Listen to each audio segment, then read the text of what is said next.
is time for us to talk about the MSC, the origin, and what it has become. Let's roll back to the very beginning. The Mobile Legends Bang Bang Southeast Asia Cup, or MSC, was established in 2017, regarded as one of the first official MLBB major tournaments hosted by Moontone.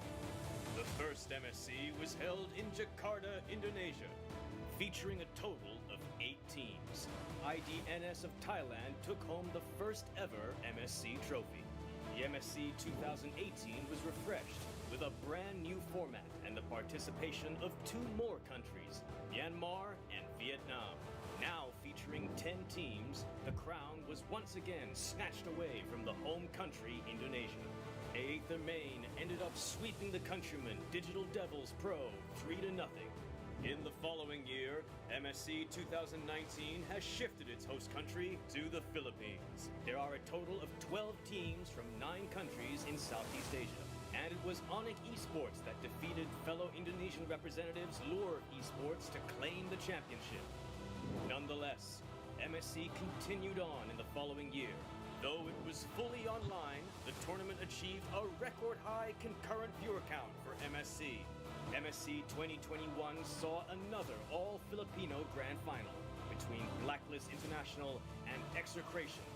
And it was Execration that ascended to be the new king of the sea.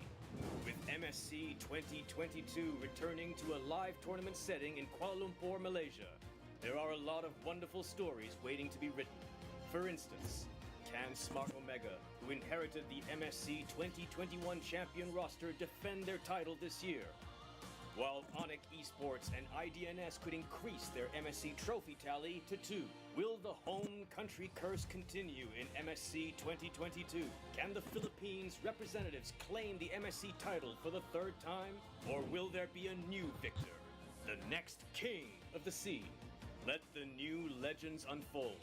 See you at MSC 2022 for the supremacy!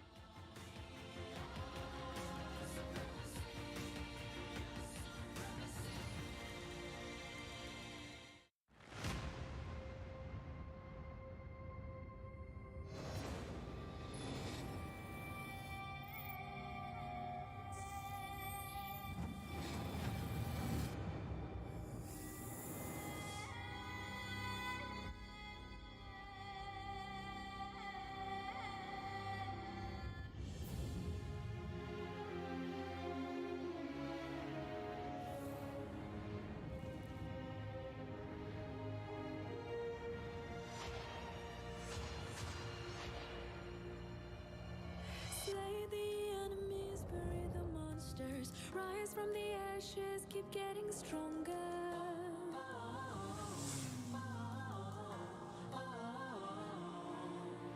Race is strong, hit it hard, giving the best shot. Going in for the kill, let them bite the dust. Let it all out, our superpower head with the crown. Sorry, not sorry. Bow before us, they won't bring us down.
Saya lahir di Palembang dan besar di Manado. Tidak seramai seperti Jakarta, tetapi saya cinta kota Manado. Serasa di rumah itu yang membuatnya istimewa. Ang probinsya ko ay Naik, Cavite. Maliit lang na baryo na bandang dagat. Sobrang ganda. Natutunan ko ang halaga ng buhay. Atin to. Untuk saya berasa tenang apabila saya berdoa. dan tetap fokus pada kepercayaan saya. Hindi naging madali ang buhay ko. Sobrang daming paghihirap at sagabal. Kaya gusto kong nasa taas, sa ibabaw, at natutunan ko na laging tumungo pataas. Itu adalah bagian dari budaya bangsa kita. Tidak pernah berhenti untuk bekerja keras tanpa melewati batas.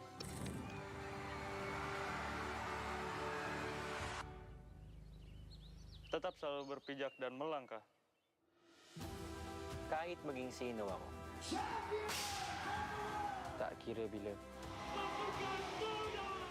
Akan selalu kuingat. At tatandaan ko ang pinanggalingan ko. Budaya bangsa kita. our value, Kepercayaan kita. our hope. Gagawin ko ang lahat para ipagtanggol. Apapun untuk membuat negaraku bangga. Galing sa pinanggalingan ko ang lakas ko. Motivasiku. Dan selamat datang.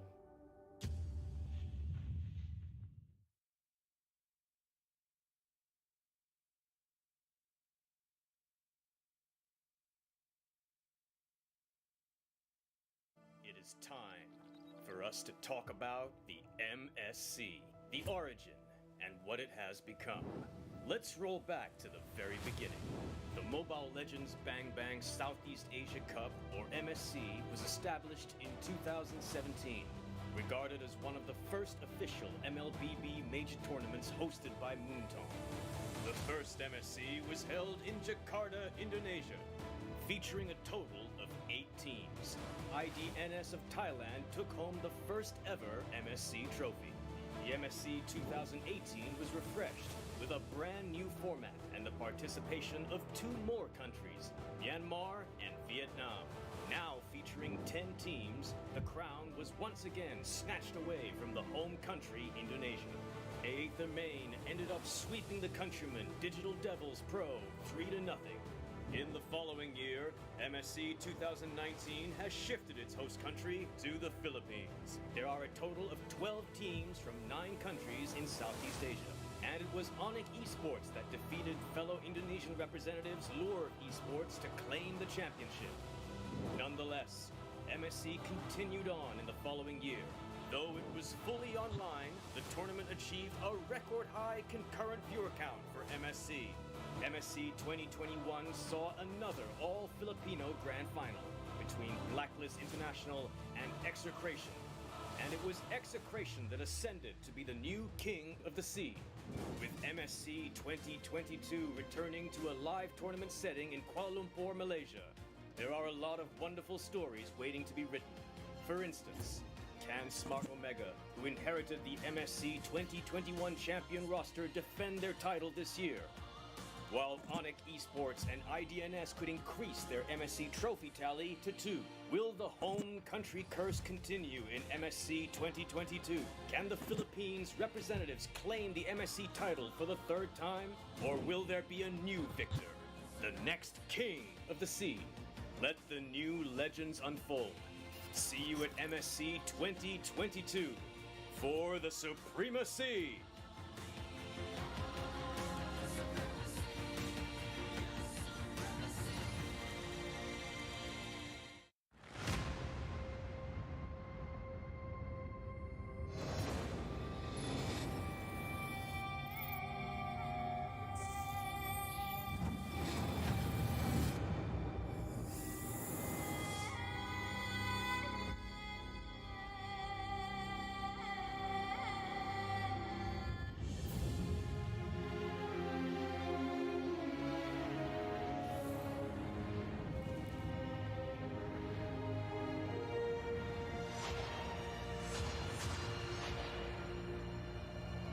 Slay the enemies, bury the monsters. Rise from the ashes, keep getting stronger.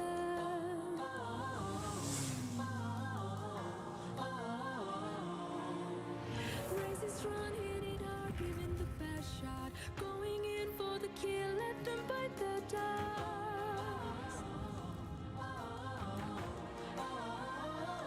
Let it all out, our superpower head with the crown. Sorry, not sorry.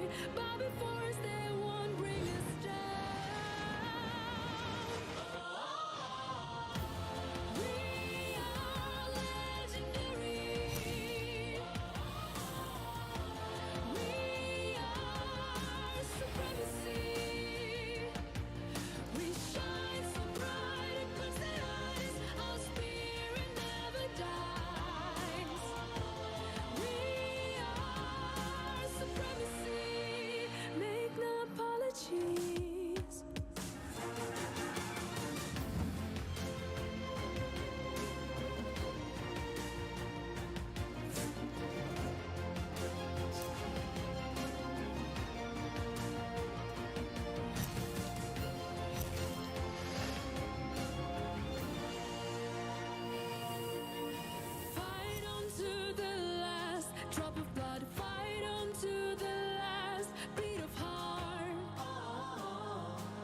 Life is a battle win every game with the magic flowing in our veins.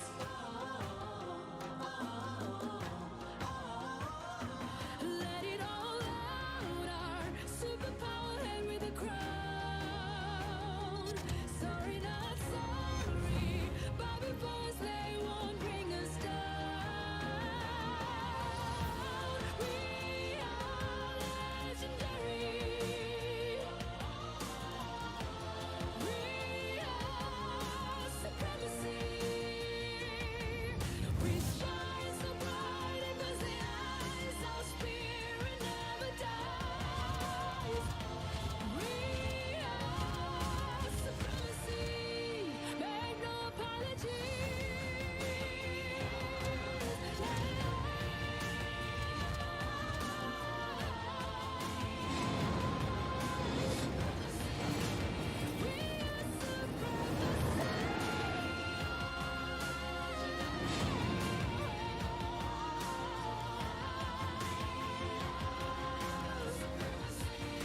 We are supremacy.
Saya lahir di Palembang dan besar di Manado. Tidak seramai seperti Jakarta, tetapi saya cinta kota Manado. Serasa di rumah itu yang membuatnya istimewa. Ang probinsya ko ay Naik, Cavite. Maliit lang na baryo na bandang dagat. Sobrang ganda. Natutunan ko ang halaga ng buhay. Atin to.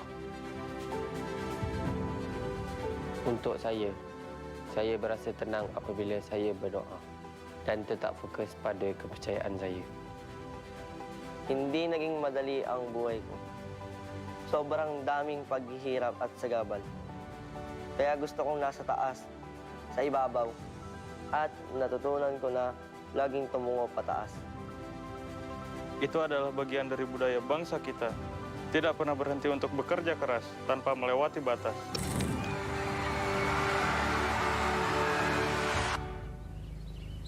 Tetap selalu berpijak dan melangkah.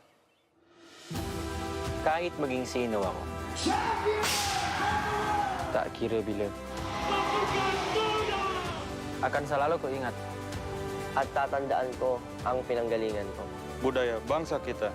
our values, Kepercayaan kita. our hope. Gagawin ko ang lahat para ipagtanggol. Apapun untuk membuat negaraku bangga. Galing sa pinanggalingan ko ang lakas ko. Motivasiku. Dan selamat datang.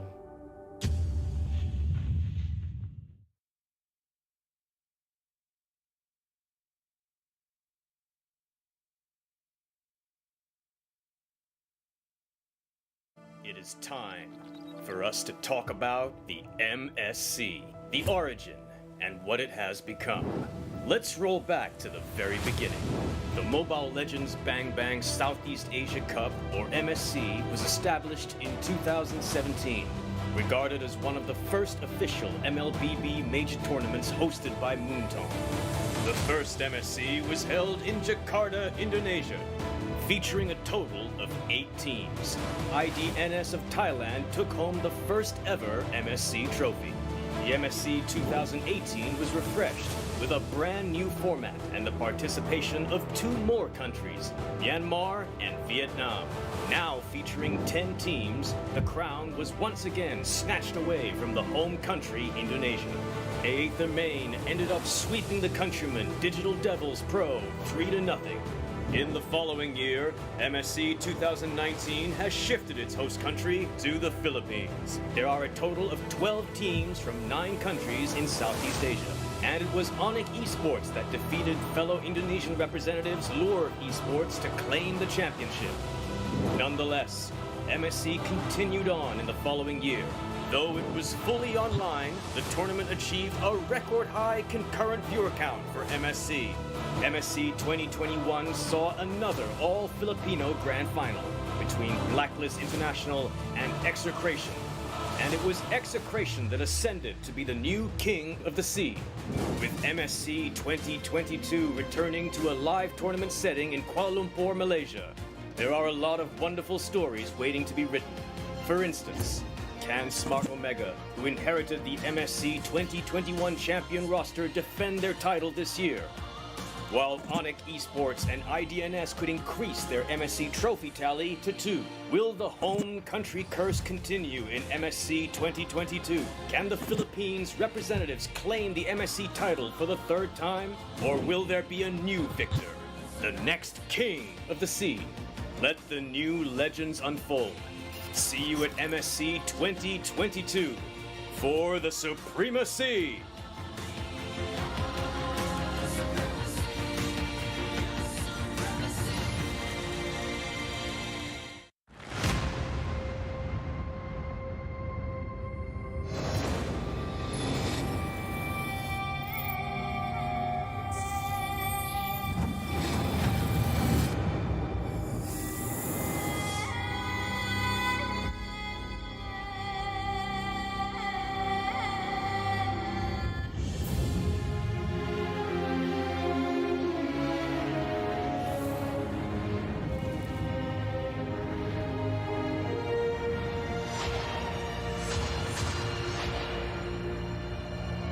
Slay the enemies, bury the monsters. Rise from the ashes, keep getting stronger.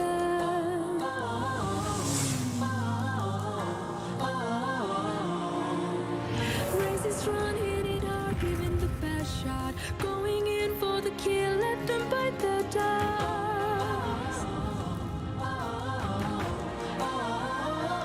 Let it all out, our superpower head with the crown. Sorry, not sorry, bow before us, they won't bring us down. We are legendary.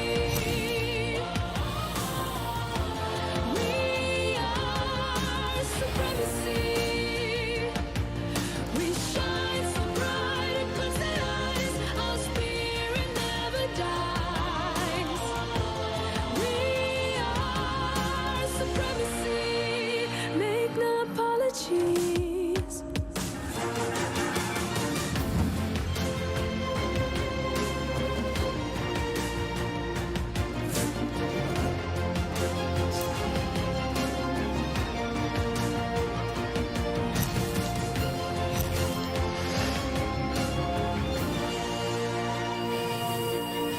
Fight on to the last drop of blood. Fight on to the last beat of heart.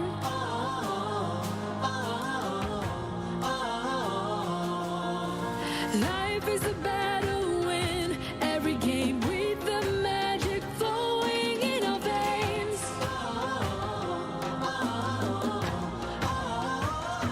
Let it all out, our superpower head with a crown. Sorry, not sorry, bow before us, they won't bring us down. We are legendary. We are supremacy. We shine so bright across the eyes, our spirit never dies. We are supremacy, make no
Slay the enemies, bury the monsters. Rise from the ashes, keep getting stronger.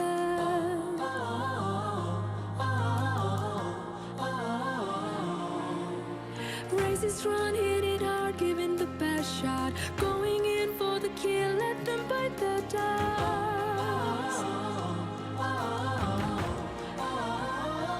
Let it all out, our superpower head with the crown. Sorry, not sorry,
rise from the ashes, keep getting stronger.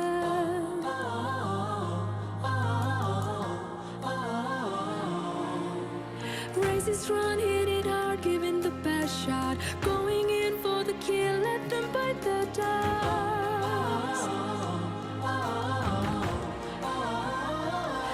Let it all out, our superpower head with the crown. Sorry, not sorry, bow before us, they won't bring us down. We are legendary. We are supremacy. We shine so bright it puts the eyes. Our spirit never dies. We are supremacy. Make no apologies.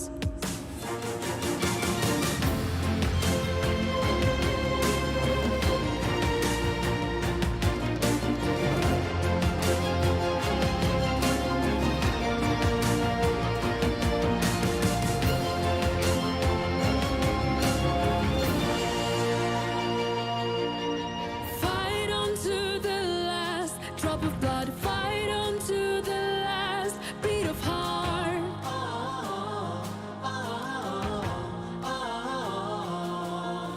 Life is a battle, win every game with the magic flowing in our veins.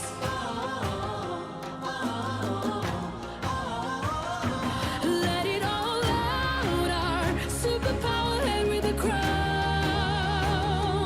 Sorry, not sorry, bow before us, they won't bring us down. We are legendary. We are supremacy. We shine so bright it fills the eyes. Our spirit never dies. We are supremacy. Make no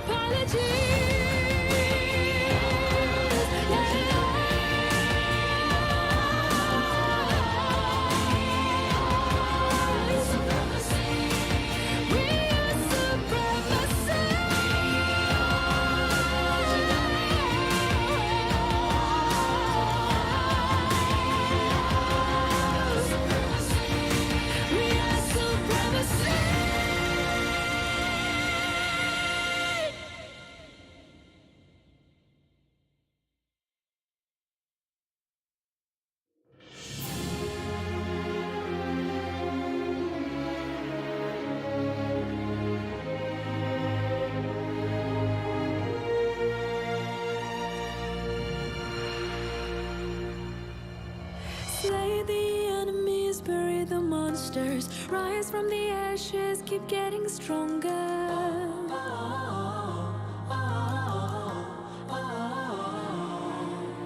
Races run, hit it hard, giving the best shot. Going in for the kill, let them bite the dust.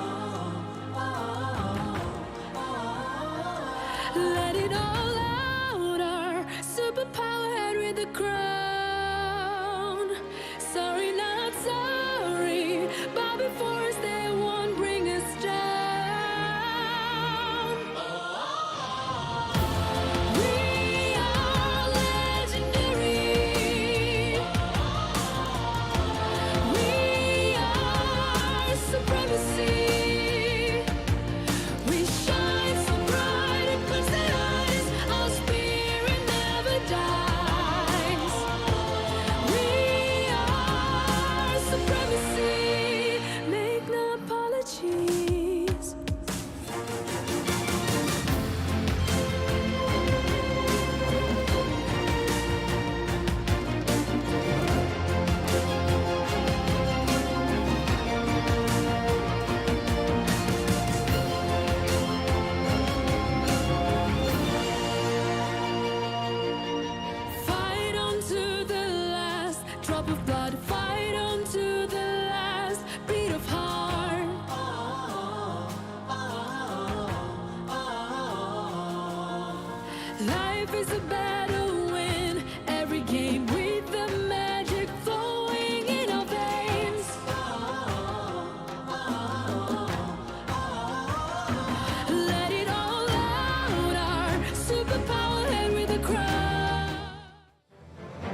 It's a beautiful day here in Kuala Lumpur, and welcome to the group stages. It's day number 1 here of the Mobile Legends Bang Bang Southeast Asia Cup 2022. What is up, guys? I'm Naisu, and real quick, we want to give a shout out, of course, to our sponsors. It is brought to you by Moonton, presented by TikTok Live, and also a big thanks to our media partners, Secret Lab, EGG Network, and Media Corp. And as I was saying, guys, I'm Naisu, joined here with some of the finest casters in the world. Gideon, Eterna, how are you guys doing? I'm feeling fantastic, Naisu. It's such an honor to be here on the table, especially with you guys. I mean, we've never casted together before, haven't we? Yeah, it's going to be quite an interesting experience here, Eterna, and I'm excited to have you guys here today in Malaysia itself for MSC 2022. I'm very excited, mainly because this is the first time even for me as a Malaysian being here at MITEC, the Malaysian International Trade and Exhibit Center, to have some of the best teams go up against each other with the hottest cast.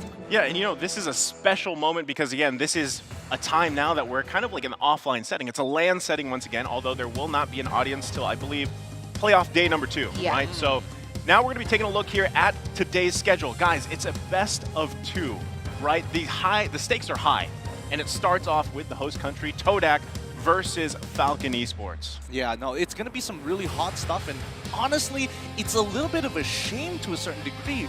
You've mentioned this before off camera, time and time again, and it still plays in my mind. By the end of this group stages, oh my goodness, 2 teams are already going home off of the first day. Yeah. 100%. And we're also going to give you guys a look at the group format here, how it's going to go.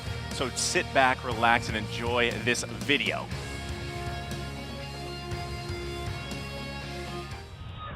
Teams of the Southeast Asia region will converge together for the much anticipated MSC 2022.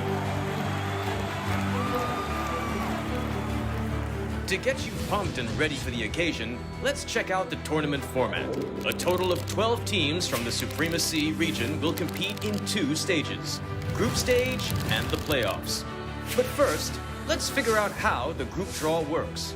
To ensure the balance of the grouping, the champions of MPL Indonesia, Malaysia, Philippines, and Cambodia are slotted in Seed 1, and to be placed in Group A through D, while the remaining teams will be randomly drawn into the 4 groups. Do note that teams from the same country will not be in the same group. If that happens, the later team will be slotted into the next group. For the group stage, the 4 groups of 3 will play a best of 2 of single round robin. The bottom team will be eliminated by the end of the group stage, while the top 2 teams of each group will be advanced to the playoffs.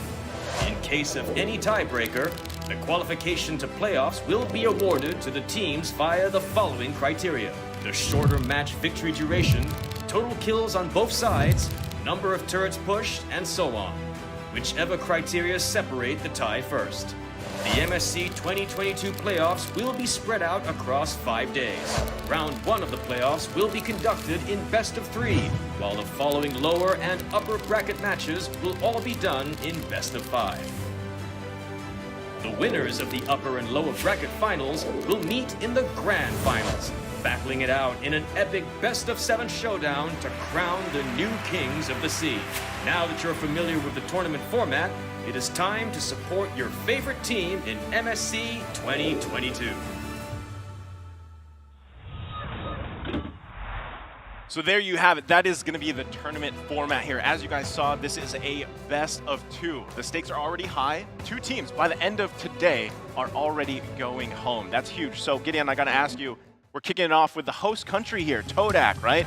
Do you think there's some pressure there, being the host country? I mean, the team here versus Falcon? Personally, I don't think there's going to be much pressure for them. Like the way that they played the MPL, Momo, Yums, Moon, Chiku, and Aformes are going to take it nice and easy, make sure that they can feel up their opponents. Since this is a best of 2, they're not going to throw away some games, but there's definitely going to be some feelers out for the enemy team. You can see the signature heroes listed out below, but I'm very excited to see how they're going to be matching up against the other regions, especially the styles and clash of metas, because Todak are very unpredictable. Yeah, I think that's something that we really need to highlight in this upcoming match. I mean, Todak, they're so known for their unpredictable drafting, and that's going to be huge for the side of Falcon to be able to predict. So now we're going to take a look at the team lineup for the side of Todak. We have Silent, we have Naomi, Justin, Ken, as well as Yellow Flash. And one of the main lanes that I'd like to highlight is going to be 100% that EXP lane. We know how crazy 4-Maze is from the side of Todak, but from the side of Falcon here,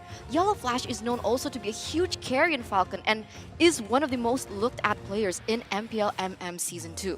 Yeah, I think, again, this is a kind of a factor here, right? There's not a lot of information on Falcon. I mean, ourselves and the teams out there, we haven't seen much, right? This is the case usually when there's not these many MPL games that are going on, right? But they are champions of their own region, so that does say something. Now, what I'm wondering too is how will that play a part in the game? Now, before we talk more about this, we do want to just let you guys know we're going to have some special gifts for you guys watching at home right now.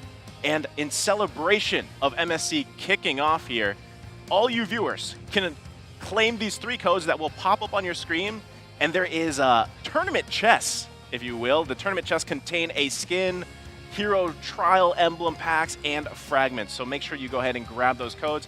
They're on your screen now. There's 3 of them. And I'll tell you what, I'm part of that. I wish we could actually have these codes ourselves. Why are you wishing that? I'm on my phone right now, Nice. What are you talking about, man? Look, you can't give it away. We can't. Don't tell. Don't tell anybody. Don't tell anyone. I love the fact that Naisu was making eye contact with me the whole time, signaling me to whip out my phone for him later. All right, we got the codes now. Hopefully you guys caught them too. But we got to talk a little bit more about this game because, as you mentioned before, Falcon Esports, they've got some players, and I'm looking at some of their history here. And I'm seeing players coming in from Ronin specifically, a name which has established itself as, hey, maybe even a top-tier competitor in previous international tournaments, and especially Myanmar as a growing region are showing more and more that they are more than capable to maybe even score better than just second place. That's definitely a huge possibility here, Gideon. I mean, Falcon themselves, they are the wild card here coming into this tournament. We don't have much information about them, but that's exactly the edge that they have. Okay, we have a little bit of history from when they were playing with Ronin, but other than that, nothing, right? And if we take a look at Todak, right, they represented Malaysia in the SEA Games, so we have a lot of information there. They've had 9 seasons of the MPL as well, and that's just so interesting. Yep, and we're going to find out here as we jump into the draft for this first series of the day. Game number 1, bans coming out already. It's going to be Falcon taking out Grok and Wanwan here. Todak taking out that Ling first off. Wow, they are fast. They are really, really fast. Todak, they immediately are looking to make sure, hey, Ling is off the table for now, but I think Falcon have a very good idea and have done their good due diligence in making sure, hey, let's get rid of some annoying factors. Grok being very, very popular in the EXP lane. Sometimes can be flexed even for the support section, but most of the time you see an EXP. Wanwan, obviously, that's a big no-no. I mean, 100%. Yeah, and you know, considering we're all from different regions, right? These teams are all from different regions. I'm wondering what kind of meta is going to develop here, like for MSC, because it's going to be different from what we've seen, I feel like, to a sense, with all the heroes being available. And, I mean, are these typical bans that we can expect? I mean, now Todak banning out that Fanny. I know you guys mentioned Fanny kind of playing different roles even in your own regions. And I think, what did you say? A Fanny Roam worked out. Yeah, Fanny Roam worked out in MPL MI. We like it a little crazy here, you know. we like to have a little bit of fun, and that's that X factor that Todak has, that they're willing to experiment and really go out of their way to try out something new. To be honest, though, we are still in the first day of the group stage, right? Yeah. I love experimental drafts. I love the pocket strats. I love the cheese strats, but maybe they want to, you know, just kind of iron things out with each other, right? So we already see a Valentina ban coming through for the side of Falcon, and this is notoriously always there. I mean, I've seen the Valentina ban come in from the Indonesian region in particular, where it's just been banned for 2 seasons straight. Why is that? Well, based on stats here from MPL MY, it has a 100% win rate, and I'm pretty sure all across the board, it never goes below 80, right? Come on. Usually, I feel like, you know, the ban rate is quite high too, usually, and if it goes through, then it's a free win. It's also flex. Like, that's the thing. It could be a flex pick. We've seen it in the Roam, we've seen it XP, Gold, Jungle. Mid, Jungle, like literally. But now, this is my next point, right? They don't take out the Julian. Julian's going to be open here for the tournament. Do they prioritize this? They don't. They take the Akai. No, I mean, Akai does have some quality of life changes that they made to it pretty recently as well in the patches. So I think it's going to be a little easier to use, especially you'll have less reaction time to his ultimate as well. But that's what we're talking about, and it looks like Todak, they're not pulling back any punches, straight away going for the meta picks. Xavier as well as Julian straight off the cuff. To be honest, I really like this Akai pick. I think it can be flexed into so many different positions. But what I know about Ken in their jungler position, he is an assassin player. So we already see Natalia being played, which kind of makes it a fact that the Akai is going to be in the jungle position. The question is Ken going to be comfortable on this? We'll have to see. I know it's worked really well, but you know, having a Natalia roam, most likely this is going to be a Natalia roam, right? We have seen this work wonders in the Philippines, especially from some very prominent players over there. And I'm wondering if this will actually be enough to handle, again, the Julian. You can see it right there. Is Julian viable in the current meta? We're about to find out with game number 1 because it's going to be paired here with Xavier. And I'll tell you what, man, the combination with Julian, honestly, you think of Xavier, there's already a lot of CC on low cooldown for Xavier. Then you throw in a Julian on top of that, there's going to be a lot to handle here for the side of Falcon. Yeah, I think there's a lot of safe peel coming in from Todak's side, which is a really great way because now they have something as, I wouldn't want to say slippery. It doesn't really encapsulate how effective Brody can be in this meta, especially when you're playing against people who want to be melee. Akai, Esmeralda, Natalia, they're all great starts, but there are some very obvious signs that Falcon, they want to make sure, okay, Xavier, he's not going to have a good time. We have a Natalia to deal with that. How are we going to stop them from getting us off? Let's get rid of the Atlas. We've seen it before. And even Todak now putting a lot more priority on the gold lane bans to get a good matchup. Yeah, I completely love the Atlas ban coming through for the side of Falcon. I think they are bringing such a really melee type. They want to go dive in. They want to go crazy onto the members of Todak, especially seeing the Xavier. So that's going to be very important for them to deny all aspects of some CC. I honestly would think that a Diroth ban would come through because we'd want to see the Esmeralda just be a priority lane from the get-go.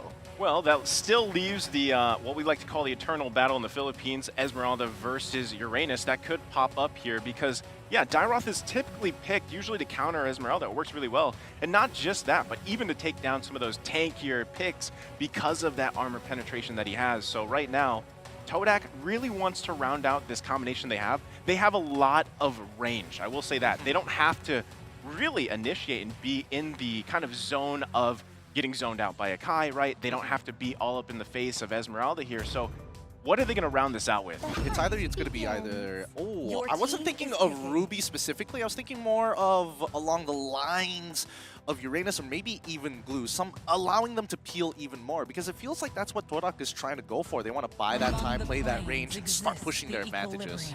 Honestly, I would have thought that a Uranus pick would be good for the side of Todak, right? I think it can alleviate the pressure that an Esmeralda can have in lane, understanding that the Diroth as well as a Masha has been banned away. So I do expect a Uranus pick coming through, but we'll see. I mean, Todak with the crazy picks, that's definitely still on the table. But for the side of Falcon here, we see the Yve as well as the Clint coming into play. And I think it's quite a good pick. I mean, what they're lacking was range. They have that in the real world manipulation that the Yve can ensue, especially with the crowd control, the utility of the slows. And when I think about it, every time they're going to a team fight, they have an advantage in that way. It's weird too because if you think about, you know, the Eve pick, the real world manipulation, and then you also have an Akai, you got to be very careful that you're not pushing people out of the zone, right? So there's going to be some coordination there for them. But okay, Todak's going to go ahead and lock it, and then in the Baksha, which is most likely going into the jungle. I think there could be a change-up of things. Or is it Julian jungle? That's the thing. That's what we're not 100% for, because Baxia does pretty well in lane against someone like Esmeralda. That matchup could be highly prioritized, but I think we have to immediately talk about if that real-world manipulation getting cancelled by either Julian or even Baxia could pose a lot of problems for the team, because it's the only way that Falcon can keep Todak in one place.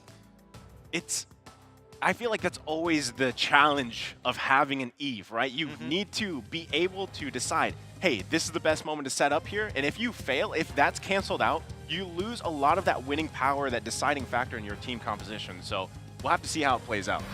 Yeah, we'll see how it plans out as we're going straight into the land of Dawn here for game number 1. Whew. Ladies and gentlemen, welcome to game number 1, MSC 2022. We're kicking it off with the home team, Todak, versus FCON Esports. Oh, so this is going to be a Julian EXP. So the Okay. Baxia is going to be in that jungle position, and that's exactly like what you predicted here, Naisu. Well, I've seen a Baxia jungle a time or two in the Philippine meta, and so maybe they're taking a note from that. But notice also, right, it's going to be the battle of jungle emblems. We talked a little bit about the effect of jungle emblems, how they set the pace of the game, they lead to objectives. And I gotta say, there's not many choices, I feel like, for jungle emblems right now in the current meta. Well, I think it also depends on playstyle. If you are deciding to go for a tank jungler, it makes sense to take something, especially when it comes to the jungle. Oh boy. All right, I'm a little worried here, right? Because Yums has to make sure Natalia doesn't get out of control. Yeah, and if anything is going to happen, it's going to be setting at that pace because Natalia, like Naomi, is going to be setting the pace. Also, right, it's your job. Like, find those targets, literally assassinate them, take them off the map. If you have an automatic number disadvantage, it's going to be hard for you. But again, Yums on this Ruby, I think, will be able to provide some of that CC they really need to counterplay around here. It's just, do they have enough? And again, the biggest question mark is how is Julian gonna affect this whole thing? Because a lot of the times, I mean, a lot of people out there, viewers as well, have not seen enough of Julian. Not to mention, we have Sprint City here on the side of Todak. Yeah, I'm not even sure how this Julian is going to play. I mean, if we take a look at the mini-map, we can see that he is kind of falling behind in lane. The rotations are there, so maybe they have an advantage there. Right now, Ken gonna be the focus here. Pops the ultimate, Hurricane dances out of there. There's a knock-up. That's what I'm talking about. So as we see the game develop here, especially around these objectives, how will that play a part? Now, the first turtle is going to be up there. A little bit of action going up here. That's going to be the first blood already drawn off camera. Real One Manipulation going to come down. Momo's pretty low. He's got to be careful. Goes out. I don't think they can commit to this turtle just yet. They might bob and weave through it. Their jungler's pretty low. This could just go over to the side of FCON here.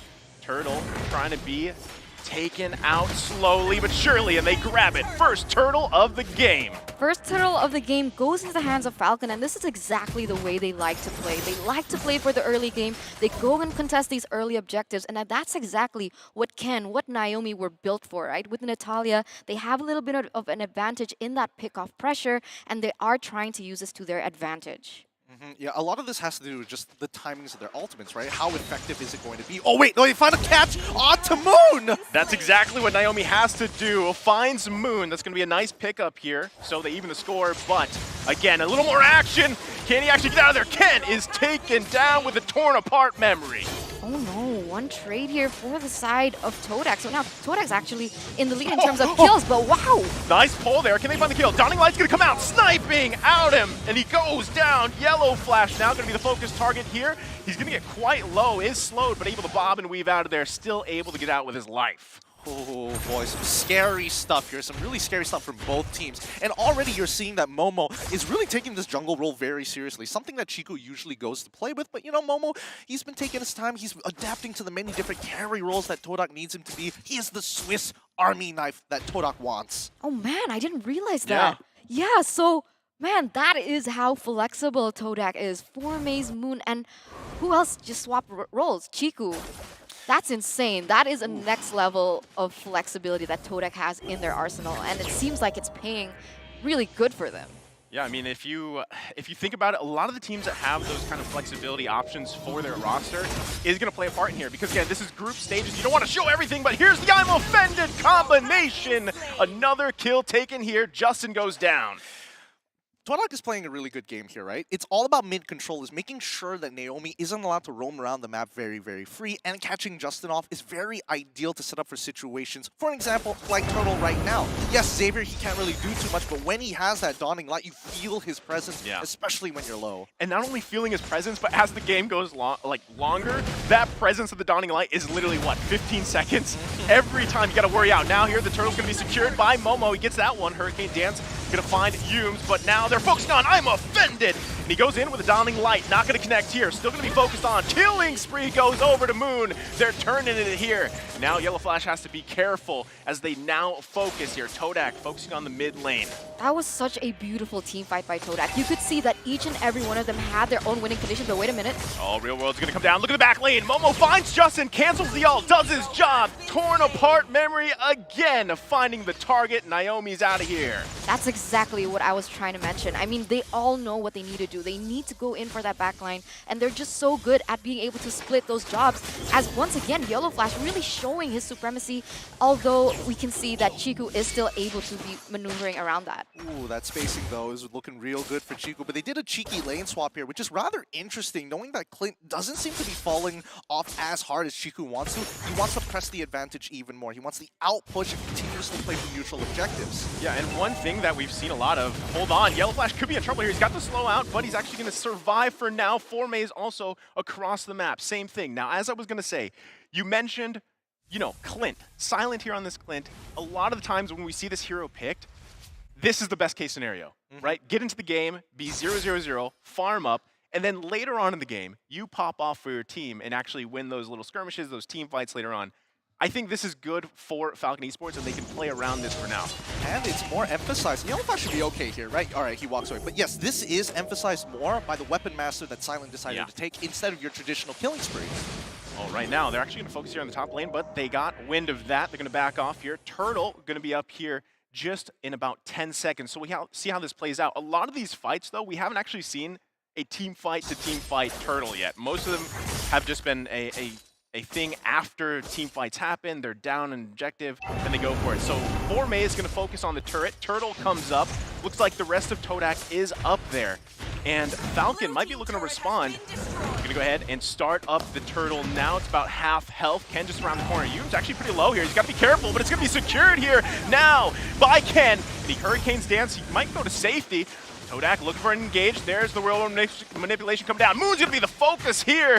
Gets stunned, though. Naomi has to back off. Dawning Light going to come out. Not picking anyone yet. And they find the Turtle. This has been such an exceptional game for Yums, I gotta say. Being able to just pick out Naomi from the bushes, understanding map awareness is just so on point. And every time that, let's say, Moon is trying to get engaged on by the members of Falcon, you always see Yums being able to cover for them. So for now, Moon is still sitting at 3-1-1, and you know how much they're able to scale. So it's just so beautiful to watch. And unfortunately, it feels like Todak is kind of on the behind. Like, they seem to be falling in rotations with the Turtle being set up. But wait a minute, something might be happening here. Oh, they crashed down on Justin. He could be in trouble here. Now in the back lane, torn apart Memory finds another one. Look at that wall. He closes them in. Ken, nice play there with the Hurricane dance. And they trade here. But Todak down 2. This could be a moment for Falcon Esports to make a move. I mean, what moves can they do? I mean, bot side's already pushing. Top side, they just were able to collide, and Naomi will have to push this in. Maybe they can get top side, but immediately Chuku, he's responding. I think Todak, they made a good timing play. Yes, it didn't work out, but the damage is so minimal. Oh, man, and talking about damage right there. Naomi's going to survive here, but we're starting to see that. Oh, my goodness! That's what we're seeing, the Dawning Light into the bush. That was quite insane. I mean, I thought that Naomi would be able to get out of there. I mean, being able to just push it a little bit, that was super good. A really fair trade for the side of Falcon, understanding that they are in the behind at the moment with the side of Todak, but the Dawning Light was just so on point. And this is what I mean. It feels like, once again, Todak is outclassing Falcon. Another turret is going to be given to them, to their name, and look, Todak once again leading with 2,000 gold. I think right now Todak is just making these small, very slight split decisions that's making all the difference, you know? Even on top side, when they lost that Turtle in the Retribution fight, they still allowed enough space for Chiku to break the top tier 1, and the rest of the team naturally just peeling for each other. 4Maze, on the other hand, very much like his character, loves these flanks. Oh, and he's going for another one right here. 4Maze is going to get killed now as he's taken out. Justin is taken out of the picture as well. Dawning Light, another one. Naomi, you keep getting hit by the snipe, and he goes down as well. Todak in the driver's seat here for the Lord. Now they have the space to do so. I mean, they're already on the way, but it seems like they might look for another pickoff on the board here. Dooms and Chico playing guard here. Look at the potential, the threat potential of the zone out right here. This could very well just be a free first Lord of the game. Todak gonna go ahead and secure this one. There's not much Falcon can do here. I mean, they took that without Retribution. The cooldown was still on Momo, and that's how much pressure Todak has. He didn't even have to use the Retribution at all, even though there were 3 members from the side of Falcon that were actually in the vicinity. But now, in 10 minutes, we are going to take a look at the items. Yep, numbers advantage is always working out well, but notice that, I mean, just so many items already built so quickly for Formace at this stage of the game. With Mystery Shop, he's got 3 down to go. So he's very confident when he's taking these trades, especially against Falcon, who currently right now do not have the magic resist to protect themselves. I feel like there's so much, yeah, as you mentioned, so much magic damage, right? And you're going to have to worry again about Silent. Now, Silent does still have the potential to get somewhere. Now, if you take a look at the gold, right, he's second for their team, but look at the difference here for the side of Todak. Well, it's clear that Chico is the driving force for Todak when it comes down to this lead, especially since it is a 5K lead. They're probably going to get the outer tier turrets, which is great. Ideally for Falcon, they don't get caught out here. Oh, they're going to get caught here. Yellow Flash still going to be okay. That's going to be the torn apart memory consumed. They actually get a turret now as well. Like you just mentioned, they're going to be focusing on the bottom. Naomi is actually quite low. He's got to be careful here. They could be cracking open the base of Falcon here. Yume's just on the side there. There you go. Lord's going to be taken up. Turret still alive here for now. Formace, though, working in the bottom. Oh, but the second gonna come in here. There you go. The base is now opened up. There's going to be the world mutilation come down. Can Momo survive? He's stuck on the wall. He's finally taken out. Silent gets a kill. Big also pick up here for him itemization-wise. So they find a little bit of hope here, but their base is now exposed. 100%. They lost an inhibitor turret in that process, but it's not going to be as easy for Todak to penetrate that base. And I say that because of such high ground that they have with the real-world manipulation. So if they can time it perfectly, I do believe that they have the ability to defend. I mean, maybe just buy more time for the side of Silent to get those really important items to scale up further in towards the late game as we are entering minute number 12. And we're looking at the damage dealt. Formace is obviously doing great. Moon following up really quick, but Naomi surprisingly is really evening out the scores in these fights and making sure that he can do enough damage so that Todak actually get punished on these bigger traits. But notice the conceal play. Oh, they're not going to commit just yet. Actually, they find one. Ken's going to push him back. Nice zoning here against the wall. The Hurricane Dance Chiku. Immortality's going to be popped. Can they find the kill here? There you go. Silent grabs one, forcing the flicker out. Goes in with the Falling Star Moon. Dawning Light response here. They get the knock up, killing spree over to Moon. They're trying to turn this one around. Meanwhile, Momo and Silent going one-on-one. Oh, look at Naomi finding a target. Can he get another one? He goes in for that one. Now Formace could be in trouble here. 2 versus 2. Double kill Formace. This is the power of Julian. Another Dawning Light. They got to be careful. Formace commits triple kill. 1, 2, 3 before getting taken down by Naomi.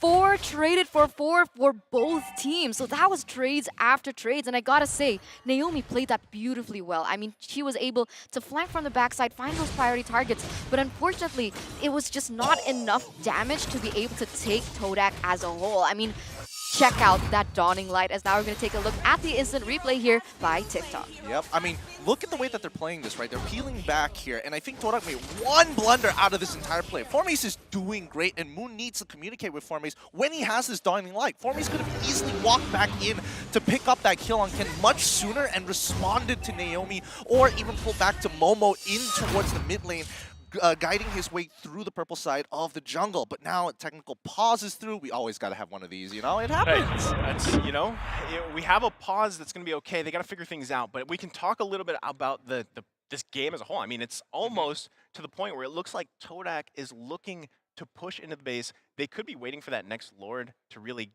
end this game number 1. But what is happening here with Falcon? Do they have a chance, like Eterna mentioned earlier, do they have a chance to actually defend this and turn this around?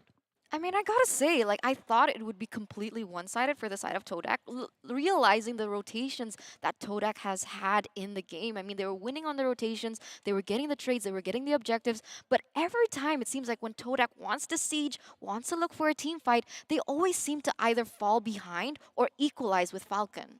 Yeah, no, it hasn't been the cleanest of fights.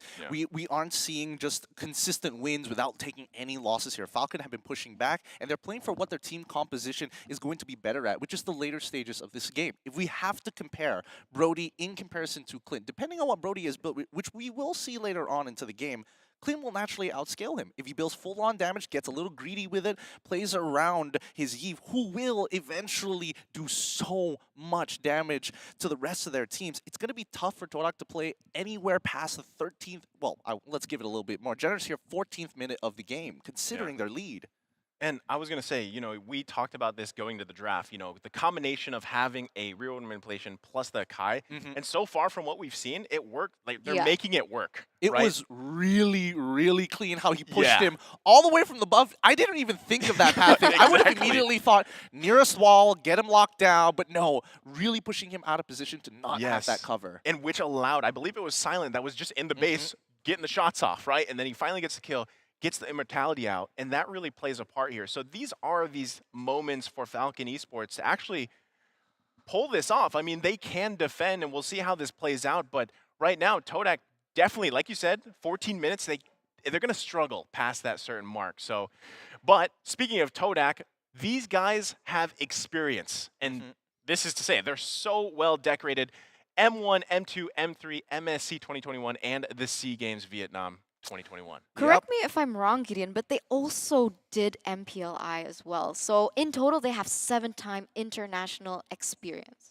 Absolutely. They've got so much international experience in comparison to the rest of, well, I would say a lot of Malaysian teams and especially professional teams in the MPL where they've got they've dabbled in it. They didn't get the expected results, but they aren't able to come there a second time. But Todak, every single time people question them about, hey, are you consistent? You guys are throwing these games. You guys are trolling so often in regular Justice Warriors on their keyboards. But Todak, with this lineup, does that not tell you enough?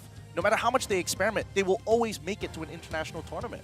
I think there's a lot to say about that. You know, when you have this type of international experience like this, like that's on your record right here, right? So when you're a team going up against going against Todak, knowing that full well, I'm sure that has a part to play in it. And I gotta say, you know, Falcon is actually doing a pretty good job. They're doing better than I expected. Eterna mentioned it earlier as well. She kind of expected a one-sided game here for game number 1. But I would love to see Falcon Esports go ahead and hold on a little bit longer. They have a lot of great tools to actually counter the plays or decisions, because I still think Silent has enough time here. Naomi finds the targets that he wants to, then this could actually turn around. We've seen it happen before to Todak, I believe, in your own MPL, you know, and they have had games kind of slip out of their hands. So we'll have to see how this plays out here. And we are going to be jumping back into this game. They've got things figured out.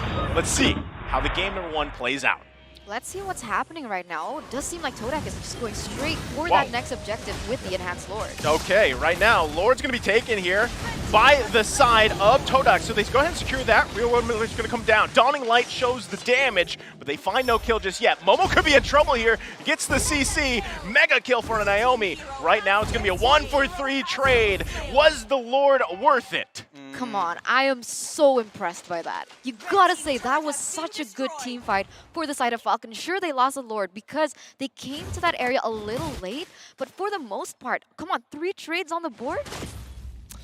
I think that was a little too good. I feel like Todak made the right decision to rush this Lord because this is the breaking point for their team composition, right? 14 minutes. Falcon, 14 minutes. This is where Falcon will start to scale, and now this Luminous Lord is basically wasted, and Todak can't really capitalize on it.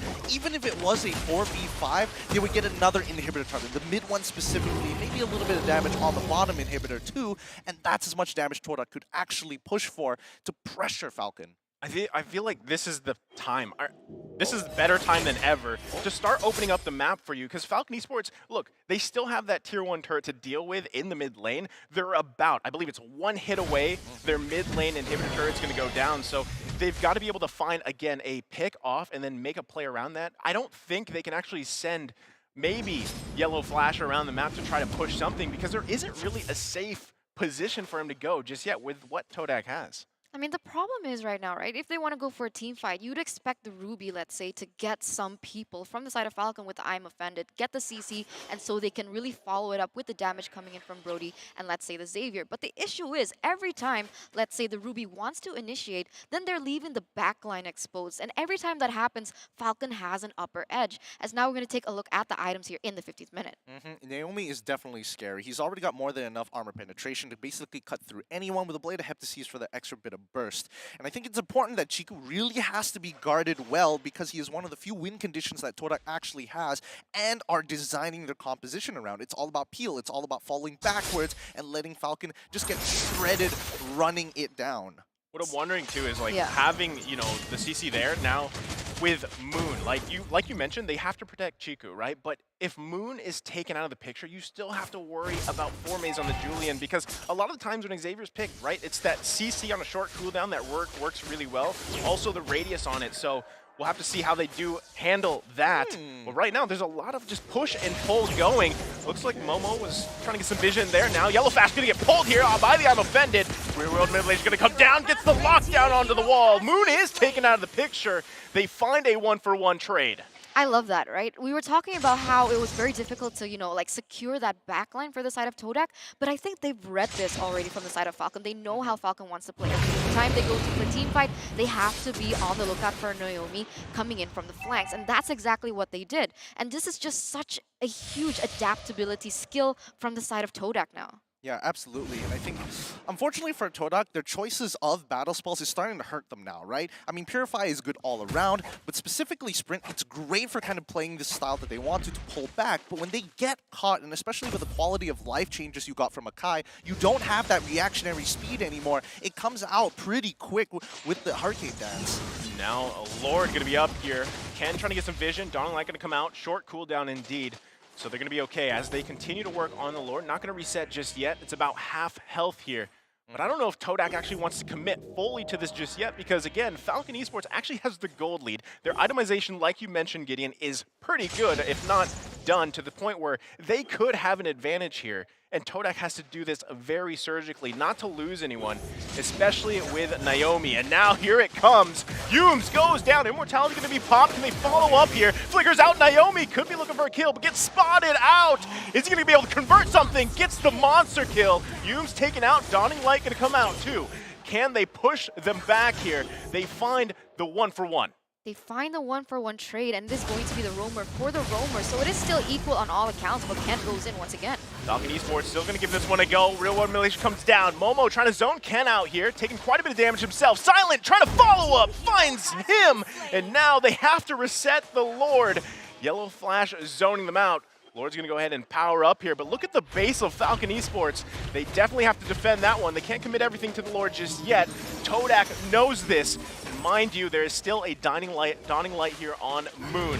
But Falcon Esports right now going to go ahead and start this Lord up. It's about half health already. They find a kill on 4 Maze.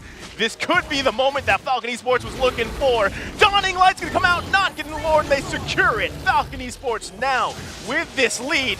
Chiku's gotta be careful. They're zoning him out as much as possible. There's the knockup. Ken finds the Hurricane Dance into the wall again. Immortality's gonna be popped. Mega kill found here, and Falcon Esports taking a huge lead. I mean, Falcon with a 1,000 gold lead previously with that team fight, with the way that they set up that team fight so perfectly, so systematically, they are now leading with 5,000 gold to their name. They have an enhanced Lord as well, marching down in that bottom side, and once again, they push onto the base here for Todak.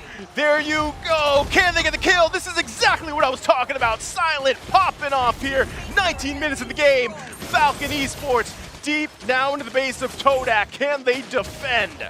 that is definitely the question. I mean, 2 members are left standing for the side of Todak. There is a 8-second countdown for Chico to be brought back up, and that's going to be super important as now it is going to be Falcon really pushing it into the base. Base can be cracked open here. Yellow Flash goes in with a falling Star Moon, trying to zone them out, looking for a kill. Hurricane Dance again. Momo taken out of the picture. Silent finding one himself. Yume's trying to buy some time here, the best he can. Lord's going to be taken care of, but look at that.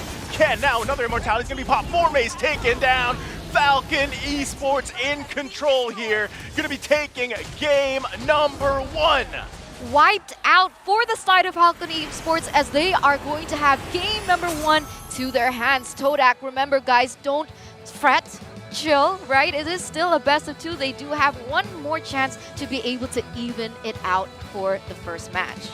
Ooh, what a game. There's a lot to look, but well done. First of all, for this first game for Falcon Esports, they have done a really difficult job here, especially with the amount of pressure Todak was putting on top of them. But man, one macro mistake coming out from the Malaysian representatives allowed Falcon back into the game and press on all the way to the end. I did not think that was a kill angle. I didn't expect this to happen either. You know, we talked about it even during the technical pause, right? Like, we expected Todak to just kind of control this whole game. And to an extent, they were for a moment. And then, again, Falcon Esports finding the right pickoffs, the right moments. And I mentioned this early on in the game. I said, Silent, this is the best thing you can have right now. A 0-0-0 Clint. And look what happened. Look what the end result was. So this is a great class performance here from Falcon Esports. You know, the team that a lot of people were saying, we don't know much about them. Well, this is a statement right here. It's a huge statement. It's not just a statement. It's a huge statement. Come on. I mean, on the caster desk, we were talking about our predictions and so on and so forth, right? And I think, if I'm not mistaken, only one of us predicted Falcon, and that wasn't even on the English broadcast stage, okay? So they've completely surprised us with such an amazing first game. I felt like even though they were behind, they were still able to find the good trades on the board, and it just took one moment. And that's the beautiful thing about Mobile Legends, right? You can't close your eye for a second, because a second is all it takes. A single team fight, let's say, a single rotation, a single moment is all it took for Falcon to just take it back, just tear it away from the hands of Todak. I don't know about you, but I don't play with my eyes closed. I do. I'll tell you that. That's why I'm so good. I'm You- like epic now we know. right now. Yeah. Have you not heard her nickname? Her nickname is the Daredevil. She absolutely just crushes. She plays the game 100%. blind, and she's still like as good as everybody else. It's crazy. It's Yeah. nutty. I'm not like the Silent team. I do not sleep. I always sleep. There you go. Man, you heard it here first. A turn of the Daredevil on the desk. And man, I got to say, you know, we're going to take a look here shortly to break that game down. But I mean, already, this is kind of a setting pace. What I'm also wondering when we talk about this later in the post game is was this a mistake in terms of composition that they went with, you know, with having the Julian plus the Xavier? You know, that's a big question. That's a huge question, and we can just keep guessing like you guys can too at home. So who will be the winner of the series is definitely going to be the question for all of us, even on the caster desk. So don't forget to make your guesses via the in-game esports hub. And the correct guesses will be rewarded with coins. Now, what can we do with these coins is going to be the question, because I'm also wondering, I want to make these guesses as well in the game, and you can actually use this to redeem exquisite skins as well as an exclusive MSC and those awesome like graffiti. Yeah, the MSC flare. graffiti flares. It's beautiful. Check it out. Yeah, the flare. And also, we want to give a shout out to our media partner, EGG Network. Shout out to them, the Southeast Asia's 24/7 esports channel. I believe they're live as well. You can catch them on channel 800 at your home. And do check them out on their social media as well, EGG Network, on pretty much all platforms, Facebook, TikTok, YouTube, Twitter, and shout out to EGG. They are huge. And honestly, thank you to all of our sponsors for making this happen. Man, Falcon Esports, these guys, they've got the mechanics. And honestly, it's hard because time and time again, this is just a repeat of history. People are going to be counting out Myanmar. They're like, they're just a small region. They're just brand new. They've only had like, 2 seasons of an AMPL. What could they do? And each time, they always prove people wrong. So you can never count out, especially Myanmar. They are hungry, and I would argue that they are hungrier than most regions to prove what they are worth. 100%, because when we think about Southeast Asia regions, the one that are most competitive, I don't know why, but maybe with the way that things have been playing out, you'd always think about these regions like the Philippines, Indonesia, Malaysia, and so on and so forth. But man, Falcon, like we mentioned before, history-wise, they don't have any international experience as compared to Todak, who has 7. And the way that they brought that out, it was so insane. And honestly, I want to know what precisely happened in that game.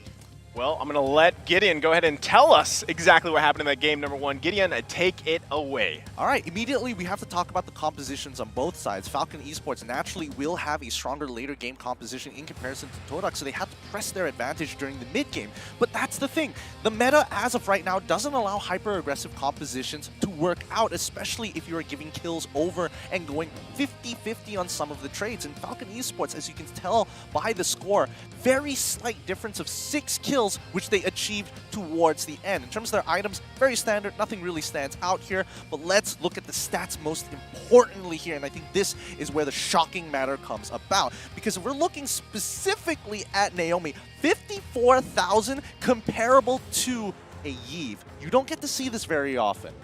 I mean, it's tough. It's a tough situation too, and I feel like the factors were there for Todak to actually, if they could have ended the game earlier, that would have been the best case scenario for them, right? But Falcon Esports just showing, I feel like dominance. Not only dominance, but like patience to get to the point where they are dominating those team fights with the decisions that they made. And I got to give it up to Falcon Esports once again for this game number 1. Playing at a deficit, it's tough, but also it's very doable for pro players, especially when you're not 5k down. You are 2k down, 3k down. You don't even have full components to build an item, and we will still take that challenge on. The damage dealt by Todak, yes, it's great, but it's not enough, especially against Falcon. It's time to bring out the MVP here. Who's it going to be? MVP is going to be none other than Silent on that Clint, and I talked about it in the early game. Look at the KDA, 10-1-8. The guy had a gold per minute of 813. The damage was insane. I like to call it big damn here. And wow, I mean, this was a huge winning condition for them. They were patient enough to get there, and we saw it unfold in game number 1. 100%. I feel like the patience really paid off in the early game, and you can even see his positioning in game. I mean, look at that. He's playing it so well. He understands that the members from the side of Todak could definitely just launch onto him, but the way he's maneuvering around and being able to just give on the damage onto those core members is just insane to see. Yeah, I'm surprised that Silent even flickered into the middle of that fight to get his damage off. Like, he was hard ego challenging that. He didn't even have to do it. He could have used the trapping recall to get the distance, but no, it just wasn't enough. But this was the big moment. After a huge fight and Todak making this blunder, they decide, you know what, maybe we could stick a little bit longer. Chiku thinks maybe we can hold a little bit further, but Ken says no and shuts down every single opportunity to bounce back in the game. I gotta say, man, yeah, I mean, Ken on that Kai just performing so well. Finding Chiku, a lot of times, like you said, you know, Gideon, he has to find that target, Chiku being one of them, and he did it throughout the game. The way that he positions, I mean, look at that. He's always, like, being able to position himself behind in a way that he's unreachable. Yeah. And the way that he played it, he was actually behind in that gold lane, right? And you can see them swap and so on and so forth. It was just so patient, so safe, but eventually it paid off. Which is crazy because we talked about the kind of difference in play styles, even drafting styles, but specifically the play styles between the two teams. I mean, that's what we're going to see through all the regions here. But, I mean, it was kind of unexpected too. Like you mentioned, patience, right? Falcon Esports came out with a patient strategy this time. Like, they knew, okay, we can't find these picks off. We're also getting Dawning lighted by Moon, right? We're having trouble handling what they're throwing at us, Todak is throwing at us. So let's be patient and then find moments where we can actually come out on top. Well, personally, I think it's about testing it, adapting, and most importantly, transforming into the right decisions that need to be made. If you guys haven't heard about it yet, the Transformer skin line is already out, and you could be getting more and more prizes to stack up. I don't know about you guys. I'm a, some may say Optimus Pride. Kind of nice. It's my personal childhood favorite, but it's become a meme now more than ever. I've got to say, one of their best skins is Starscream. Have you seen it? Oh, yeah. I've the recently seen it. Yeah. Oh, mint. So beautiful. Like, he turns into the... I definitely thought you were going to go with Class there instead of mint, but there you that go. works for me. I got to say, coming from the Philippines, Optimum Pride, baby. Okay. Yeah, we'll just leave it at that. But you know what? Definitely grab your Transformer skins. Join the event. It's amazing. I still don't have a Transformer skin, though. You don't? No, I don't. That's going to change soon. That's going to change. We got some people to talk to afterwards. But remember that this is going to be a best of 2. And Yep. after both teams have clashed once, how do they adapt? Are they going to switch sides? Are they going to keep the same sides? A lot of different questions start popping up in my mind, especially for this game. Huge question, definitely. And it gives them some space and some room as well to kind of figure out what they want to do in terms of play style as well. I mean, Falcon, they initially wanted, I feel like, that early team fight aggression with the pickoff because of the Natalia that was placed in that roaming position. As soon as they saw that it didn't work out, they adapted. So that's exactly one of the most important things coming into this game. Will Todak actually be able to adapt as well? Are they going for the same type of strategy? Are they going to be picking up the Julian once again? I want to ask you, Gideon, is Julian a good hero or not? I mean, you saw how many times he was getting a couple of picks there with just 2 items and getting ahead until 3. That's when he was really dangerous, and Falcon very much had to respect him. They didn't really look for these big engages. They didn't really use Eve's ultimate as, you know, freely as most people would see in Mythic games. And I think that's what sets the difference between Falcon and Todak, right? They understand the conditions that need to be set. They try to make aggressive plays with Naomi. He gets spotted out by Yumes. What does he do? He pulls back, tells his team, we got to be patient. Our aggressive plays are being read. We can't do more than this. We have to play for a later stage of the game. And somehow the whole team was like, yeah, okay. Because if it was in Todak's shoes, they'll be like, nah, we can try it, right? Yeah. Let's push the boundaries even more. I mean, not only that, but what I'm wondering with game number 2, right? Because, again, we have to reiterate the fact that this is a best of 2, and by the end of the day, 2 teams are going home, right? It could very well just go, I mean, it could be a surprise ending for what people are thinking, but Falcon Esports already starting that. What I'm wondering is Todak going to go with a switch? Like, we were talking about Chiku not being in the jungle, right? Do they switch for game number 2? Like, do you think that's a big enough factor here for the performance of Todak, or did they literally just let things kind of slip out of the hands in an unfortunate way? Well, I think a lot of it comes down to personal preparation. What have you been preparing for scrims? Which side are you preparing for? Are they specifically preparing for a team, or are they playing for their own strategy? It's a little hard to tell since it's still so new here when it comes down to the meta and what we like to call international tournament meta, which things start to, as we get closer and closer to the grand finals, you see everybody kind of lining up and agreeing that these are the few heroes that you want to have.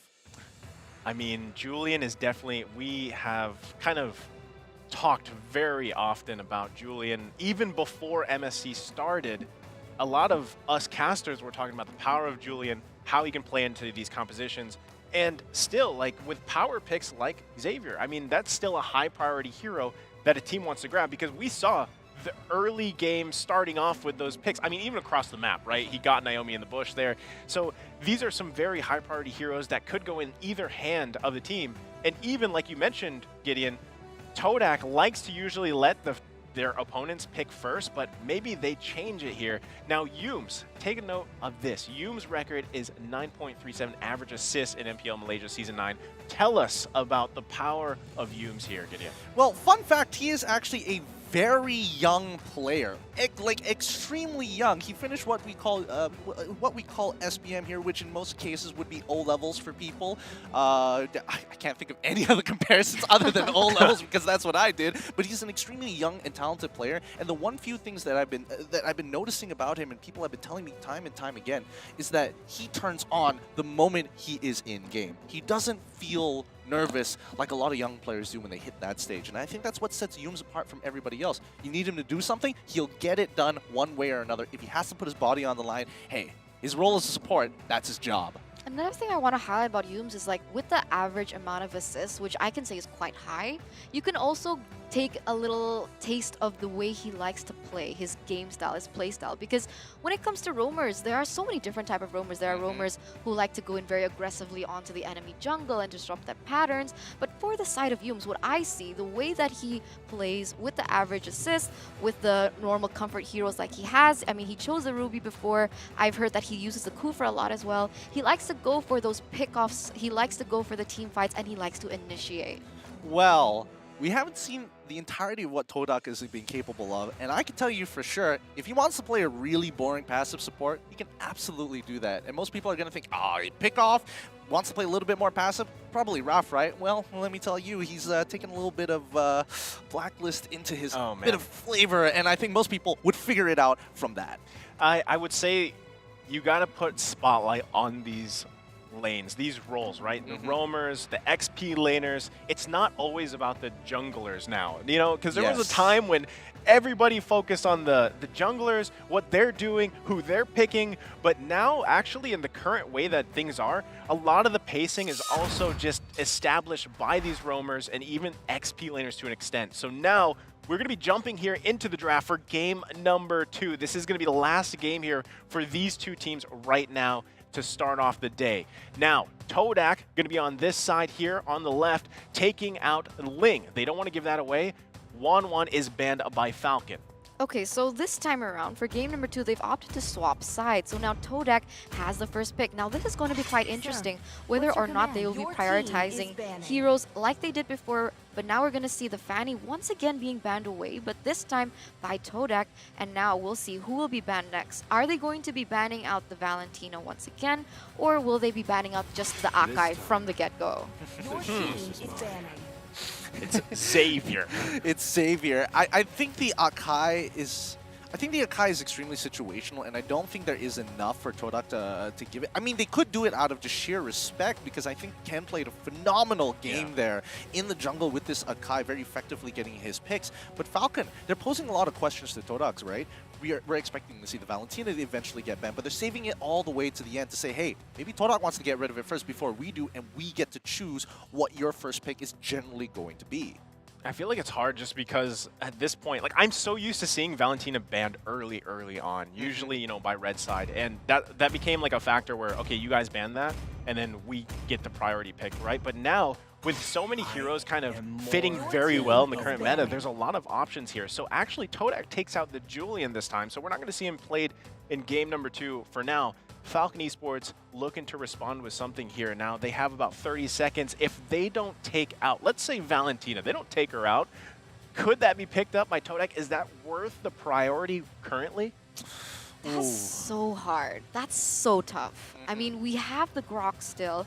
We have the Akai. We can even pick up the Yve. I would personally consider Yve one of the priority picks, just because of how much impact she can have in team fights. So whoever Falcon bans off, to be honest, I just ban a random hero. It's Eve. Yeah, I'd ban someone that's not included with the Valentina, just so they could actually pick it up after Todak chooses that first pick. I think this is actually a tell from Falcon, right? If they're banning out Yve specifically, they don't want to compromise who their EXP laner is going to be. Because if the threat of Yve is going to be looming over, you're thinking about, oh yeah, I'm thinking about Yuzong and anybody to kind of stop it, slow them down. But this allows Todak to pick up that Valentina. Again, 100% win rate here in Malaysia. I don't know about you guys in the other regions, just a statistic. But Falcon now get to respond. They could actually downplay this Valentina just by getting really poor, ineffective ults for Valentina.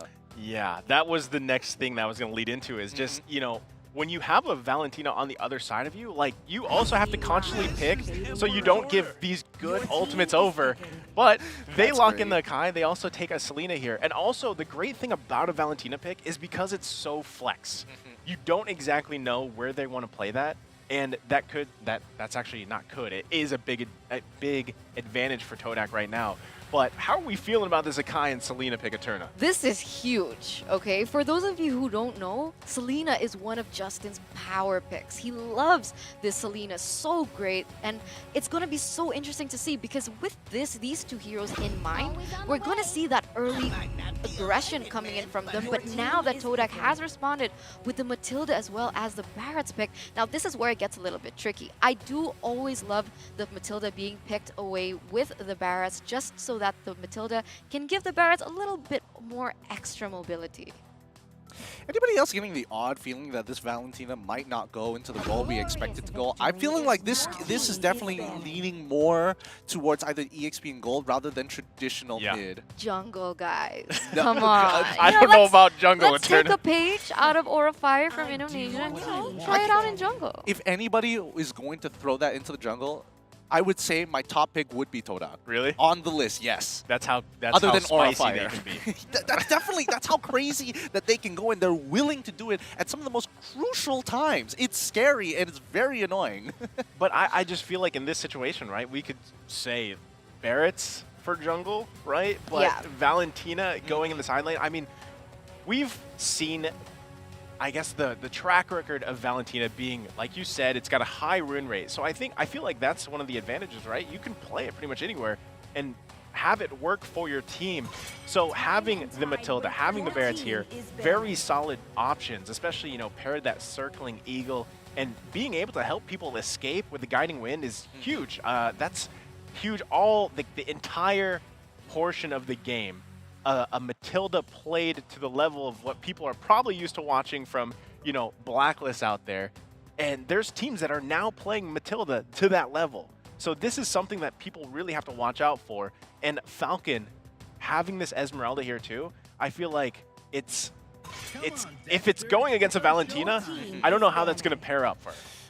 It's not going to pair up too well, but the moment we do see Esmeralda make it into that, you know, full item build, that's when she's going to completely outscale her, and it's like, oh, you can do as much damage as you want. You can CC me all you want. I literally can outsustain everything you have to throw at me, considering that your first 3 picks, Matilda isn't really going to do that much. Yeah. Barats, that's another thing that's not really going to do too much, especially considering that, that Esmeralda will have the movement speed to actually outmaneuver him. But more importantly, Falcon is prioritizing. Get rid of the Dairoth, get rid of the Claude, make sure we get rid of the terrible matchups, and now we have a guaranteed way of, if we fail in the early game, late game is ours.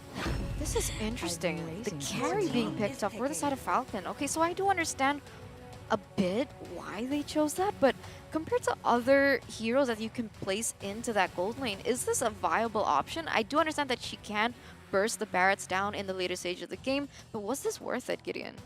Personally, I don't think so, because if Chiku wants to be really abusive in lane, again, both Brody as well as Popo and Koopa easily will bully this carry out unless carry can get a good light cartwheel in to get the trade, maybe 20% of their HP, and I think it's going to go even, but until I see that happen, it's not going to go well. I'm surprised they didn't go with, you know, picking up the Clint once again, going with that combination, because it worked pretty well for them, but they don't take that. So last pick's going to come out here for the side of Todak. It's going to go ahead and be the Thamus and the Pulpo and Koopa, like you mentioned, which is a good option here for them. I'm more surprised that they actually wanted to go with the new, newly changed Thamus into the Esmeralda matchup. It's not an easy matchup, but I think with the quality of life changes to the Molten size, might give you a little bit of an edge, but I'm excited to see Falcon on this Lancelot. Let's go. This is a comfort hero for their jungle. This is a really huge comfort pick for Ken. So, and the way that they picked it last, it doesn't seem like they, from the side of Toda, has a counter for it per se. I mean, what are their sources of CC that they have on the table right now?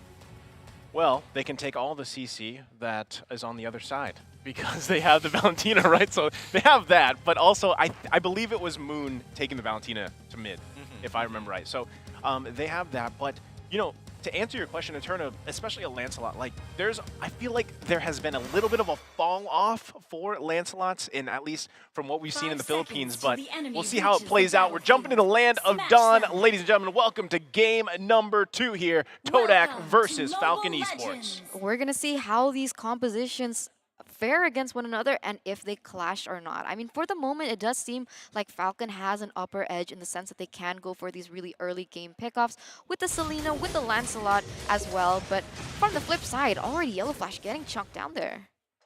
Really aggression here, cutting those waves. So Yellow Flash going to be there. But wow, look at Moon as well. He must have taken, oh, the flame shot, not going to connect. Had to flicker out too. So taking quite a beating here in the mid lane to start with. This is some good plays. Falcon sees, oh, they are trying to chunk out Esmeralda very early on, loses out their initial wave so that Thamus can hit level 2 because he's strong at level 2, but they press mid and they might even get a kill onto 4-Maze. Can they get it? Oh, no. Man. But it's close, guys. It's super close. I mean, look at the aggression that Falcon is putting onto the members of Todak. I mean, 3 members already forced recalls in, the first few minutes? And this is exactly what I was mentioning. This is not a regular Selena. This is Justin Selena. So we'll see how that pans out now that we are going to start setting up for the next neutral objective, of course, in that turtle. Yeah, and going back to the point of Lancelot, right? Lancelot, I just feel like he can still do some pretty crazy things, but overall, it takes that certain situations for him to really kind of pop off to an extent, but at the same time, you know, you can actually make quite a few plays with the Thorn Rose, the Phantom Execution, and kind of finesse the other team if you're able to pull that off, but this is going to be a tough one, I feel like, for Falcon. And right now, Naomi scouting out Yumes here. Now, as you mentioned, Turtle's going to be up here shortly. We'll see how they play this one out. I think they have to take their time here. I'm guessing that Todak is realizing that they don't have as much pressure as they would like to, and now these earlier rotations coming in from Falcon, knowing that they are top side strong, will take advantage of the situation. Now Turtle going to be low. There's a Phantom Execution. It's going to be secured here by Momo. First turtle of the game going to the hands of Todak. Also first blood, this time by ForMaze. And they get this small lead here, actually. And, you know, we're talking about turtles, right? Turtle objectives early on. We've seen it before where teams have all 3 turtles, let's say the entire game, and they can still fall short. But these minute shields that they get, I mean, these little bit of advantage can play a part here, especially with the lineup that they have. And I want to make a point too, just a side note here. We're seeing one of the Transformer skins in this game. I love it. It's so beautiful. But like on that note about Turtle, I think it's important if they use it to their advantage. I mean, taking Turtle is great. You do get a little bit of gold and what's and so forth. But if they can't utilize it in terms of pickoff, in terms of team fights, I don't know how much they can extract from the huge potential that actually a Turtle can give you. I mean, look at this right now. They're bullying the jungle here because Ken, I mean, that's what they have to do, right? Momo, he's so tanky, especially this early on. We're only 3 minutes in. But he actually just goes into the jungle when he wants, and that's kind of the strength of Barrett's. At the same time, you have the Daytona's welcome, right? You can kind of pick a target out, especially if you can find the right target. So this could be an advantage for Todak, but right now, a little skirmish comes off here into the river, but nothing going to commence out of that. This was a risky play by Falcon. I mean, understanding that Todak did pick up the Valentina, I do understand that Naomi using this Akai is like a huge OP hero, but that has to wait. All right, now again, Naomi popping the Hurricane Dance. They're not going to find a kill just yet. Ken could be in trouble. Into the jungle he goes. Now Chico just playing around here on the border. Naomi going to take quite a bit of damage. Yumes goes in with the Circling Eagle and finds one here. Another one on the board for Todak. Oh, finally, the kills are coming through. Todak has been like playing through. Oh, wait a minute. A little missile arrow action right there. Chiku, goodbye. You got to watch out for those arrows. And Justin lands another one here. Now Turtle going to be up. Justin has been pretty accurate, I feel like, with these missile arrows. And this could give the sign for Falcon Esports to take the turtle here. Momo, though, just around the corner, who's going to grab it? And they do. Falcon grabbing this turtle of the game. Momo could be in trouble here. Gets the Thorn Rones. That's going to be a kill over to Yellow Flash. Such huge cover coming in from Yumes, though. I do understand that he can do a bit more, but in the sense, he's so good at being able to communicate. The synergy from the side of Todak is definitely there. Just, oh, wait a minute, what's going down there? Who got taken down? Chico, what happened? Yep, he got caught out by Naomi once more. Naomi is just doing so much work. They're very proficient Akai players, I have to admit here. Doesn't matter who's playing it, somebody is going to catch Chiku, and you don't get to see that very often. But now Todak, I think they have to make a decision right now. How are they going to maneuver? Because they can't seem to use the pressure that they create and the early rotations that they make through the mid lane to actually capitalize on it. Oh my goodness, again! Wow, Can't this guy miss an arrow already? I'll tell you what, he's got the accuracy here. ForMaze is actually doing quite a good job here, going against 1 versus 3. The rest of the team's going to show up here. Justin has to go back, gets the Guiding Wind out. And that is quite a performance so far from ForMaze. He also had the Vengeance earlier. Still going one-on-one here with Yellow Flash, showing his dominance. He's saying not today. Wow, that was huge for the side of ForMaze. I mean, what 3v1 situation being able to get out with the Guiding Wind given to them by Yumes? This was one of my main questions, right? I understand that Thamus was buffed in the current patch? And how does that fare against the Esmeralda? Would you normally see the Thamos winning lane or the Esmeralda? Well, in the early stages, yes, Thamos would win the lane until Esmeralda is able to get the first 2 items in her kit. Oh, they missed her armor. Almost hit again. Moon. I mean, Moon, he's walking. The thing is, when you're thinking of a pro player walking in straight lines, most people, and especially for pros, would assume instantly, oh, you're going to juke it. So walking in a straight line really freaks them out. It's rather frustrating. And this is, maybe this is the new eternal battle here with Thamos and Esmeralda, but now the rest of the team going to go ahead and focus in the mid. Turtle's going to be up again. This is the 3rd one of the game. They could be looking for initiation as Naomi pops the Hurricane Dance. Meanwhile, gotta watch out for Moon too. Circling Eagle's gonna come out. Ken could be in trouble here. Daytona's welcome. It's gonna get eaten up. Momo finds a target. There's a kill going over to Moon. Yellow Flash is actually gonna be in trouble here. Gives Retribution, taken down by Momo. And this is gonna be a nice sign for them to go ahead and take this turtle for the game. That's what I was mentioning before. I mean, I told you guys, right, earlier on, I was like, Falcon made a huge risky play, bringing out the Akai in the game, understanding they are going against the Valentina, because that deadly spin was just so huge for them to be able to take 2 members from the side of Falcon down and give them enough space, give them enough momentum to be able to take the next objective on the board. So that is 2 turtles to the side of Todak, and that's not just stopping there. They're going for another turret as well. And right now, another arrow is going to go ahead and land here. And one thing about Selena, because we actually see Selena quite a bit before in all the MPL regions, and you got to give it up here to Justin, right? Landing arrow after arrow. Does that eventually fall off as the game goes on? Because it's very strong early on. Or is it always going to be a threat here, Gideon? It's always going to be a threat. One arrow can really make a difference in a team fight if you hit the right target at the right distance. And look at now, Ken, he's getting afraid. He gets... this is what I'm talking about. Every single time, I feel like I'm cursed at this point. I'm about to say, oh yeah, Falcon's doing great, they lose a fight. And Todak's doing great, they lose a fight. And now another one's about to break out. You say it and it happens, man. This is some other type of casting. But here we go. Now actually just the fight here for these objectives in the jungle too. And time after time, Justin finding the targets. If he can continue to do that through the game, they're going to be in a nice position here to possibly take game number 2 from Todak. But again, we saw the items a little bit ago, and notice there is a minor gold advantage here for Todak. Is their scaling here for this game a little bit better than Falcon? Yes, I would agree that it's actually a lot better for Falcon in comparison to Todak. And I think Todak, they have to play really smart in their team fights, right? It's all about taking the right fights at the right time. And a lot of it is going to be driven by the 2 main carries, the 2 main supports here for the engaged, Moon as well as you. Oh man, another lockdown here in the wall. Momo could be in trouble. Gonna guiding win out of there. Yellow Flash trying to zone them out well. Again, this is all for these jungle objectives here.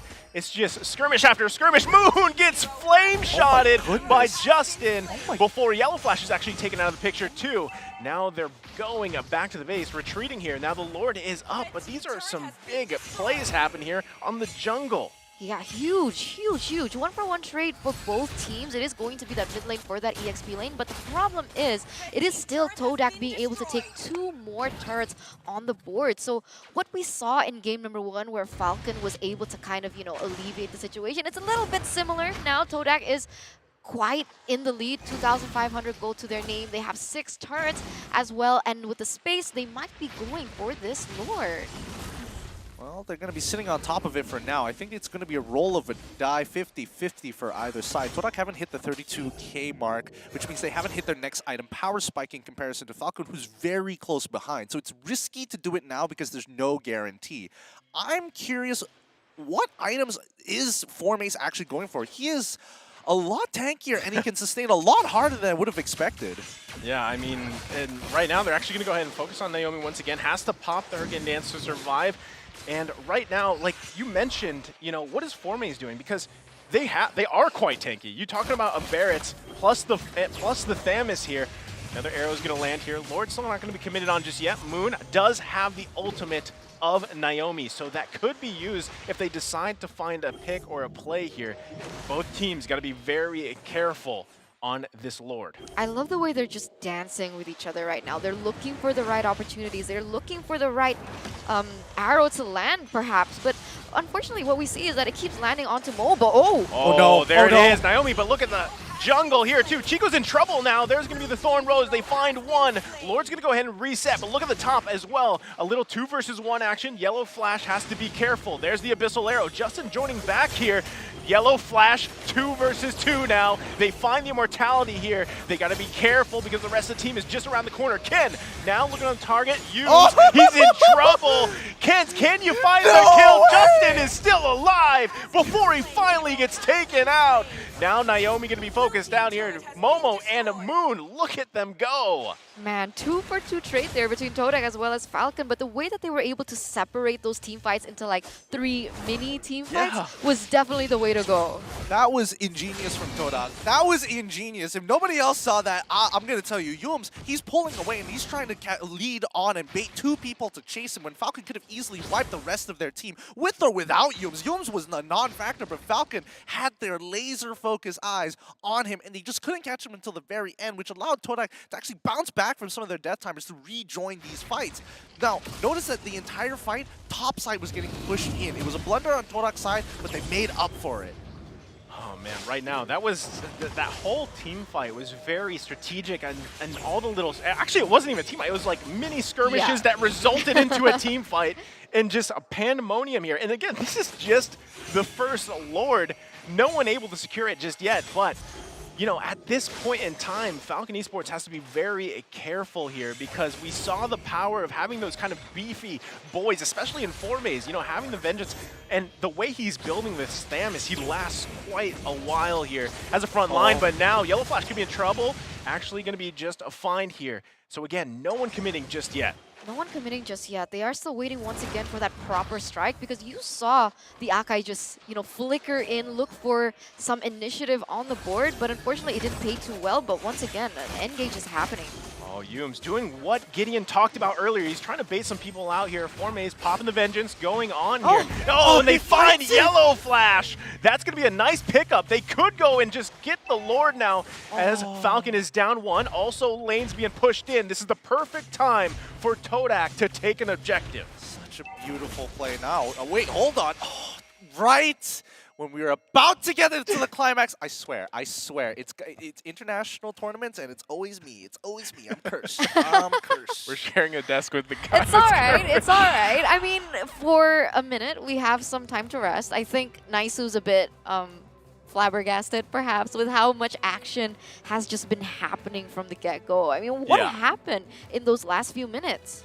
So, a lot of the macro play coming out from Todak is very simple. They know that they have pushing waves, they set up for pushing waves, and then they start dancing around the Lord. They're telling Falcon, hey, if you come on over here, maybe we'll get into a bit of a fight. Maybe you're gonna, and you know for a fact that Falcon will win that overall team fight. That's why you can see Todak pushing in and then pulling back out, wasting their time as the top and bottom lane start to push in. You notice immediately Ken sees that the bottom side is pushing, so he has to go and match it, clear it off, and come back. But what about top side? What do you do then? That's when Todak start to pull the triggers. Let's get a little bit more antsy. Let's get a little deeper. And if we get this catch, it's even better for us because we can guarantee a Lord. With this single pick, there is not enough members for Falcon to take on Todak by this Lord. They have to send 1 person up top to clear that wave and 3 people to delay this Lord as much as possible, maybe even get a pick. In addition to that, I also think it's really important, even if they go in for team fights, let's say 5 versus 5, it all depends on the timing of when they take out the deadly spin. Yeah. Because I see like that being like a huge factor, right? Because if, let's say the Valentina, let's say if Moon does it first, it does seem like it pays to their advantage. But if they're able to land a really good deadly spin on one of the members from the side of Todak, like they did before, it usually sways into the hands of Falcon themselves. Well, we're jumping right back into the game, and I was going to say, I believe Lord was going to be secured here, so it is taken by Todak. Now Naomi doing work on Moon. Moon, you gotta be careful. You're not that strong as an Akai, and he gets taken down by his mirror.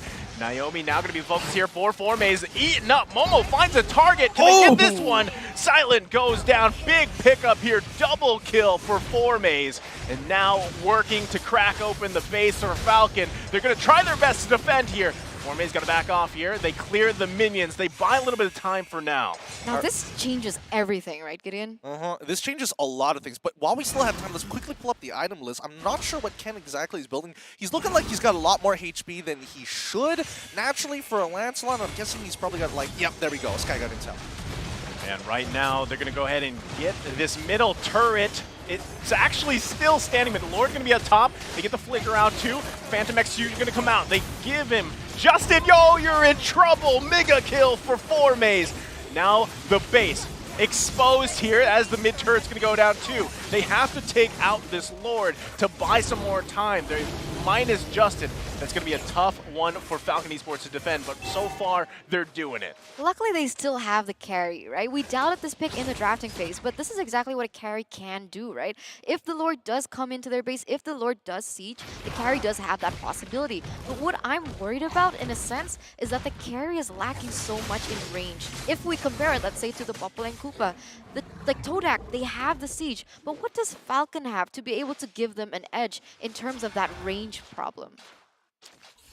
Well, I think it's space. There's I think a lot of it has to do with the space. But now looking at the items, we're noticing. Oh my goodness, Ken went with a full tank build. He's got no damage. He's got no damage whatsoever. He's got Cursed Helm, he's got Twilight Armor. Okay. He's at least he has a Thunder Belt, which gives him some form of true damage and actually works in favor with his max HP. But he knows for a fact that he's going to get bursted out relatively quick, so he'd rather go with this for the safer route to try and take on Chifu. Right now, they're actually going to look at the potential here from Moon. So they're actually going to go ahead and get that heavy spin out now. And so they're down that, but still, there's some potential here for Todak to push in. Actually, they're doing quite a good job at keeping them from resetting, too.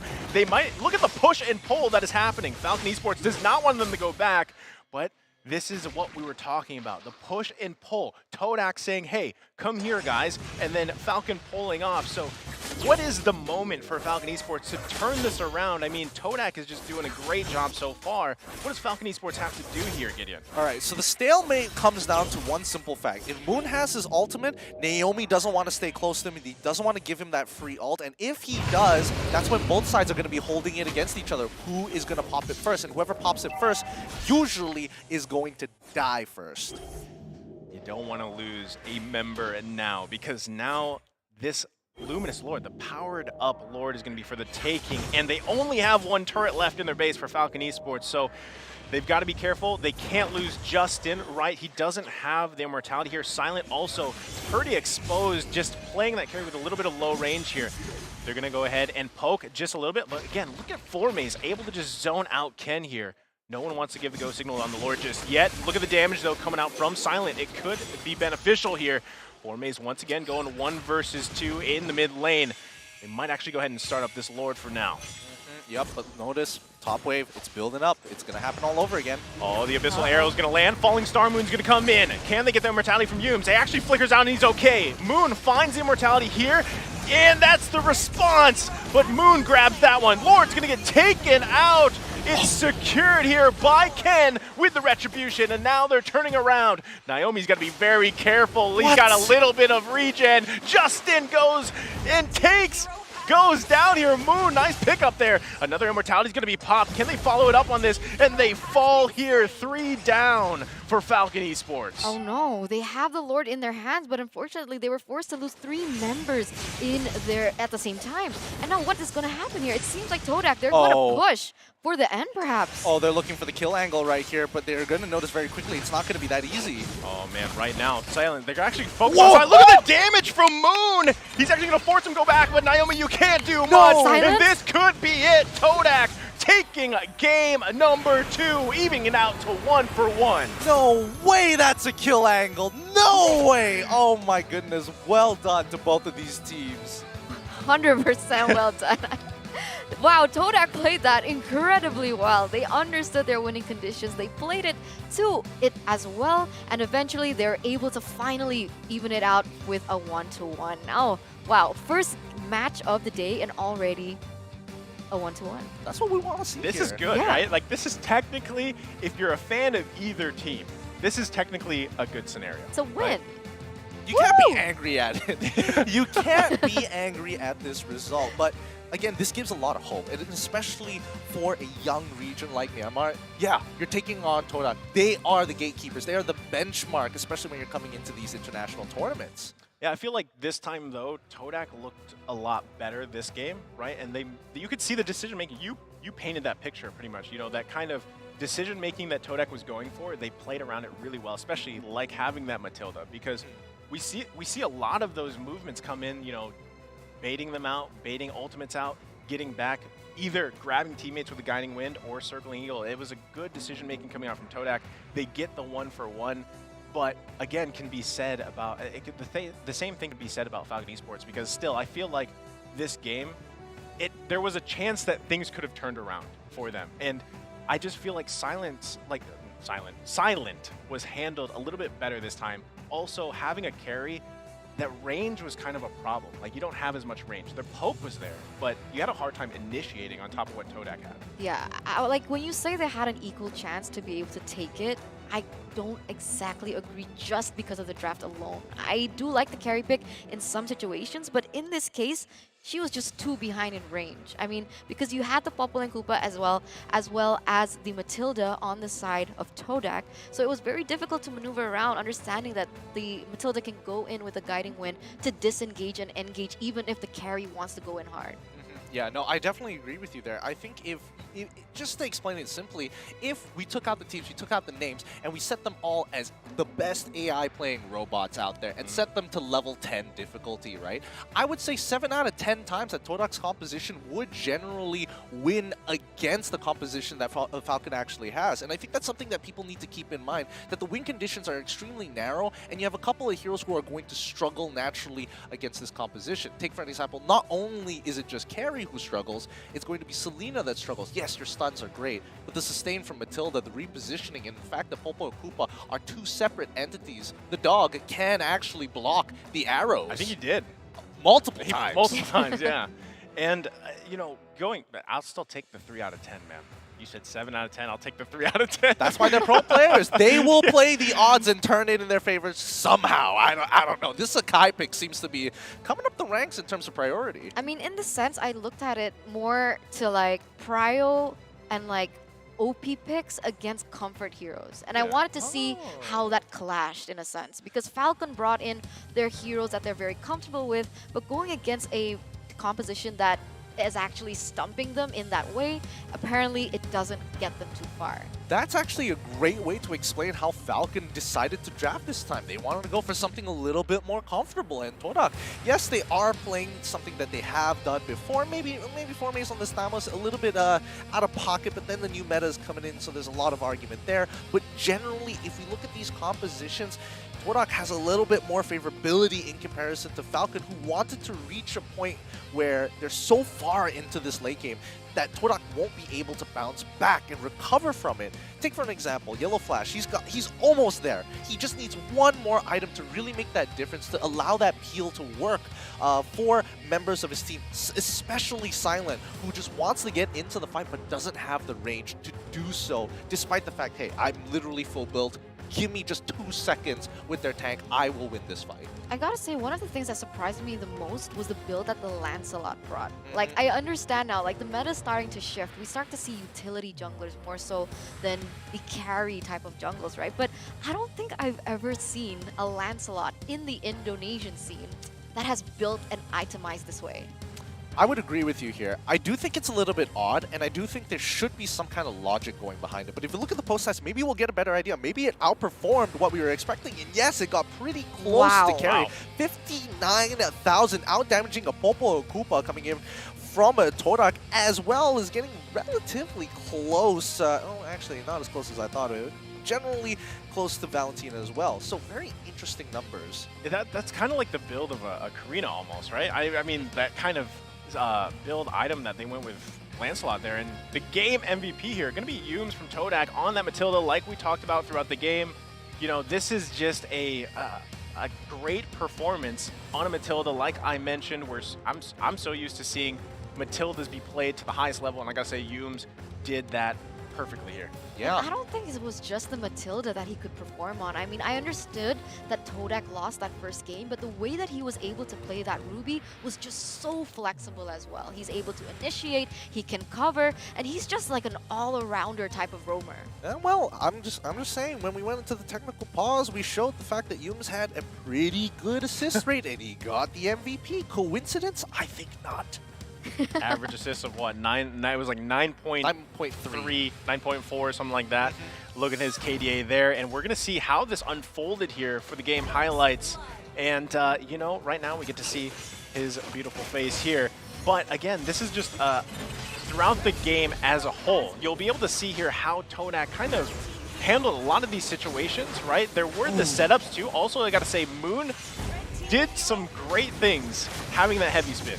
Yeah, I feel like it's odd for a mage player to know exactly where these choke points are to catch two people, especially in by Tribrush. You don't see that happen very often. I feel like he's been doing some Kai stuff on the side, but overall, as you can see this push and pull, just notice, look at the minimap and look at the waves. Every single time they're fighting topside, it's getting shoved in. They managed to get a pick off of this clip alone, but topside, it's getting shoved in, and no matter what, Falcon can't really do anything about it. The macro decision-making by Todak here was just a little bit better.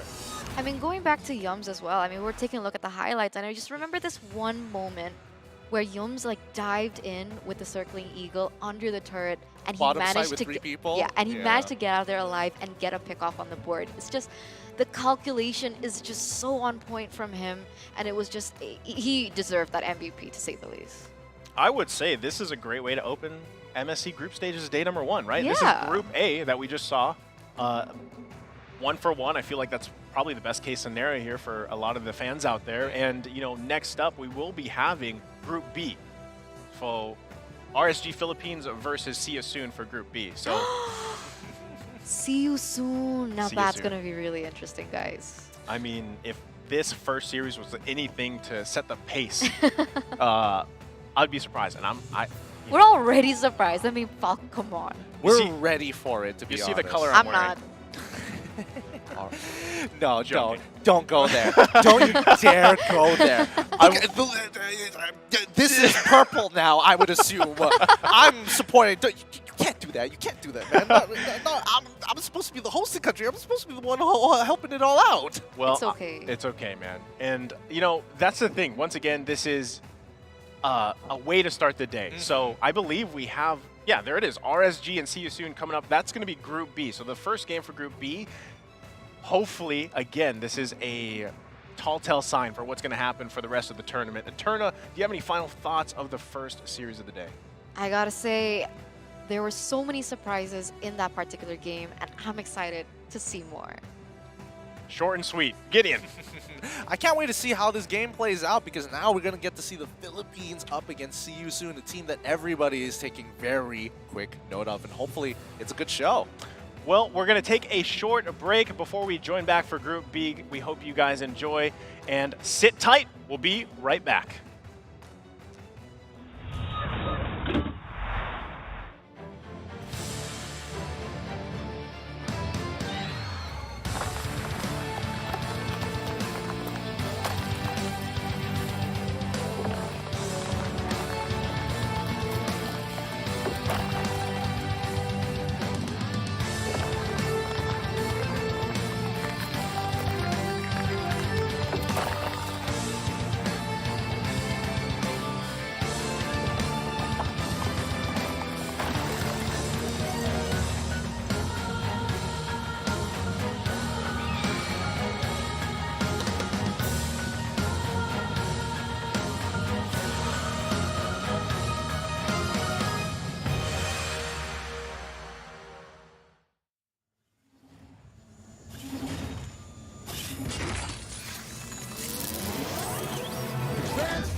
in the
Slay the enemies, bury the monsters, rise from the ashes, keep getting stronger.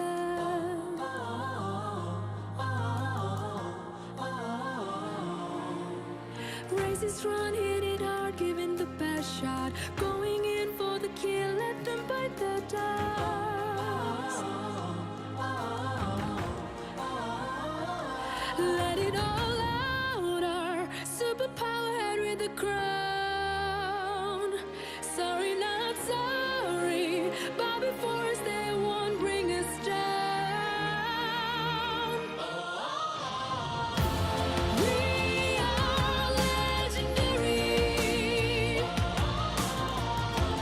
We are supremacy. We shine so bright it burns the eyes. Our spirit never dies. We are supremacy. Make no apologies.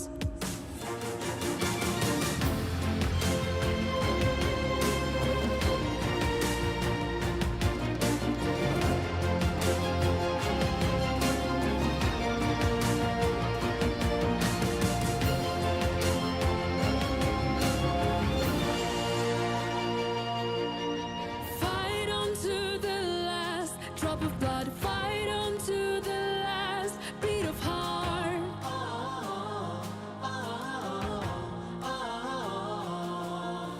Life is a battle, win every game with the magic flowing in our veins.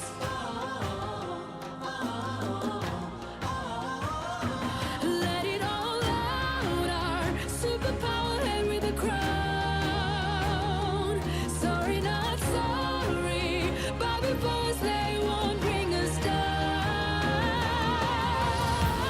We are legendary.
fight the monsters. Rise from the ashes, keep getting stronger.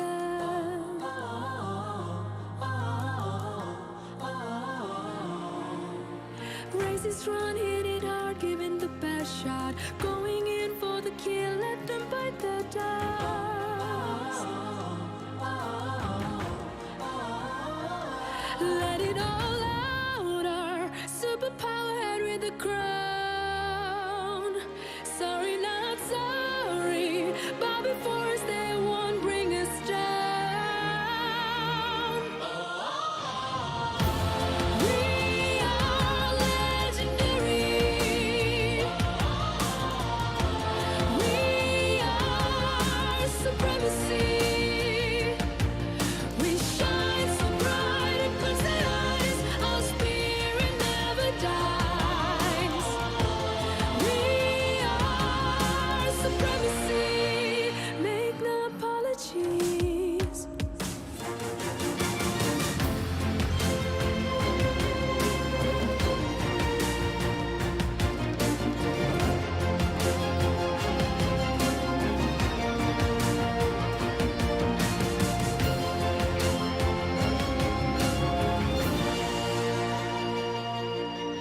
Fight on to the last drop of blood. Fight on to.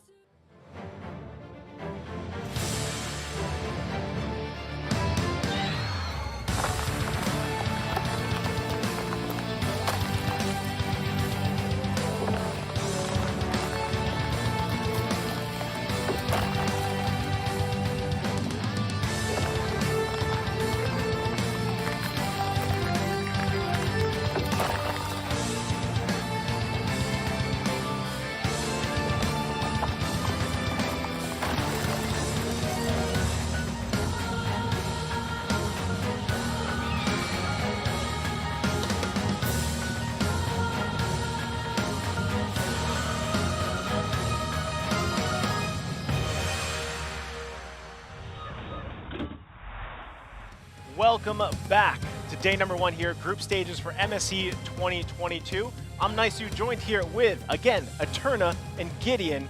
And real quick, MSC 2022 is powered by Moonton, of course, presented by TikTok Live. And also shout out to our partners in esports, Secret Lab, and media partners, EGG Network and Media Corp. Guys, we saw the first series. We saw somewhat of a surprise, and it was a 1-for-1 between Group A, Todak and Falcon Esports. Now we're moving over to Group B, RSG Philippines versus SYS. What are you guys expecting? Eterna, how is that gonna? What are you expecting from this? RSG Philippines and SYS. I'll wait to be last. Okay. I mean, we gotta talk about this, right? Like, on paper, it does seem like RSG-PH, they have it in the bag. Why do I say that? Because they were the champions of their respective MPL, whereas from the side of SYS, they were the runner-up. So that's already a really huge distinction. But other than that, it does seem like this is different to Falcon, right? SYS, they have had a lot of experience on the international stage. But the issue is, every time they do so, they have not been as crazy as we wanted or expected them to be. So at least to say they have not performed well, but the good thing is for all SYS fans out there, they have actually changed their roster. So it's a different lineup from M3, and perhaps this is just the change that they particularly need in this upcoming game. Yeah, no, I totally agree with you, Eterna. I think that, the fact that SYS is back here once again, it's starting to become, people are getting used to the brand name being shown up in international tournaments, and hopefully they're able to go a lot further in this international tournament than their previous results, and especially as their first benchmark match to be against RSG-PH. It's no easy task. I think a lot of teams have been keeping a very close eye, especially on RSG-PH and the way that they play and the way that they kind of maneuver themselves, maybe take a couple of notes from their playbook as well. We'll just have to see how it plays out. Well, I can say this about RSG Philippines, man. Their improvement, I would say, from their Season 8 to Season 9 was quite big. And a lot of it was the Demon Kite show before in Season 8. And what we saw in Season 9 and why they were so dominant is because literally every single member of that team improved immensely to the point where, like, it's hard to look at their weak points for RSG Philippines, right? Now, as you guys mentioned, both of you, See You Soon has that international kind of experience, even though they've changed their roster a little bit. But RSG Philippines, I will say this, when they came on site during the regular season, right, they were it seemed like they were a little bit rattled at first. So I don't know if that's going to play a role here, right? Also the fact that, I mean, there they are on the screen right now, the boys from RSG Philippines.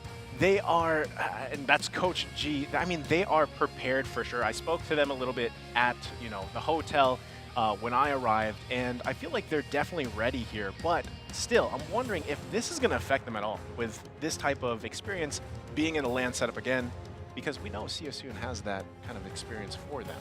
I mean, other than that, you did mention about the coaches, and correct me if I'm wrong, but didn't they swap out the coaches, and didn't Panda have like a huge impact in their like immense journey, as well as like the way they stepped up this season? I heard he moved on to bigger things in his relationship life, especially after they won, right? I was there. Ooh. I saw it firsthand. Yes, again, congratulations, Coach Panda.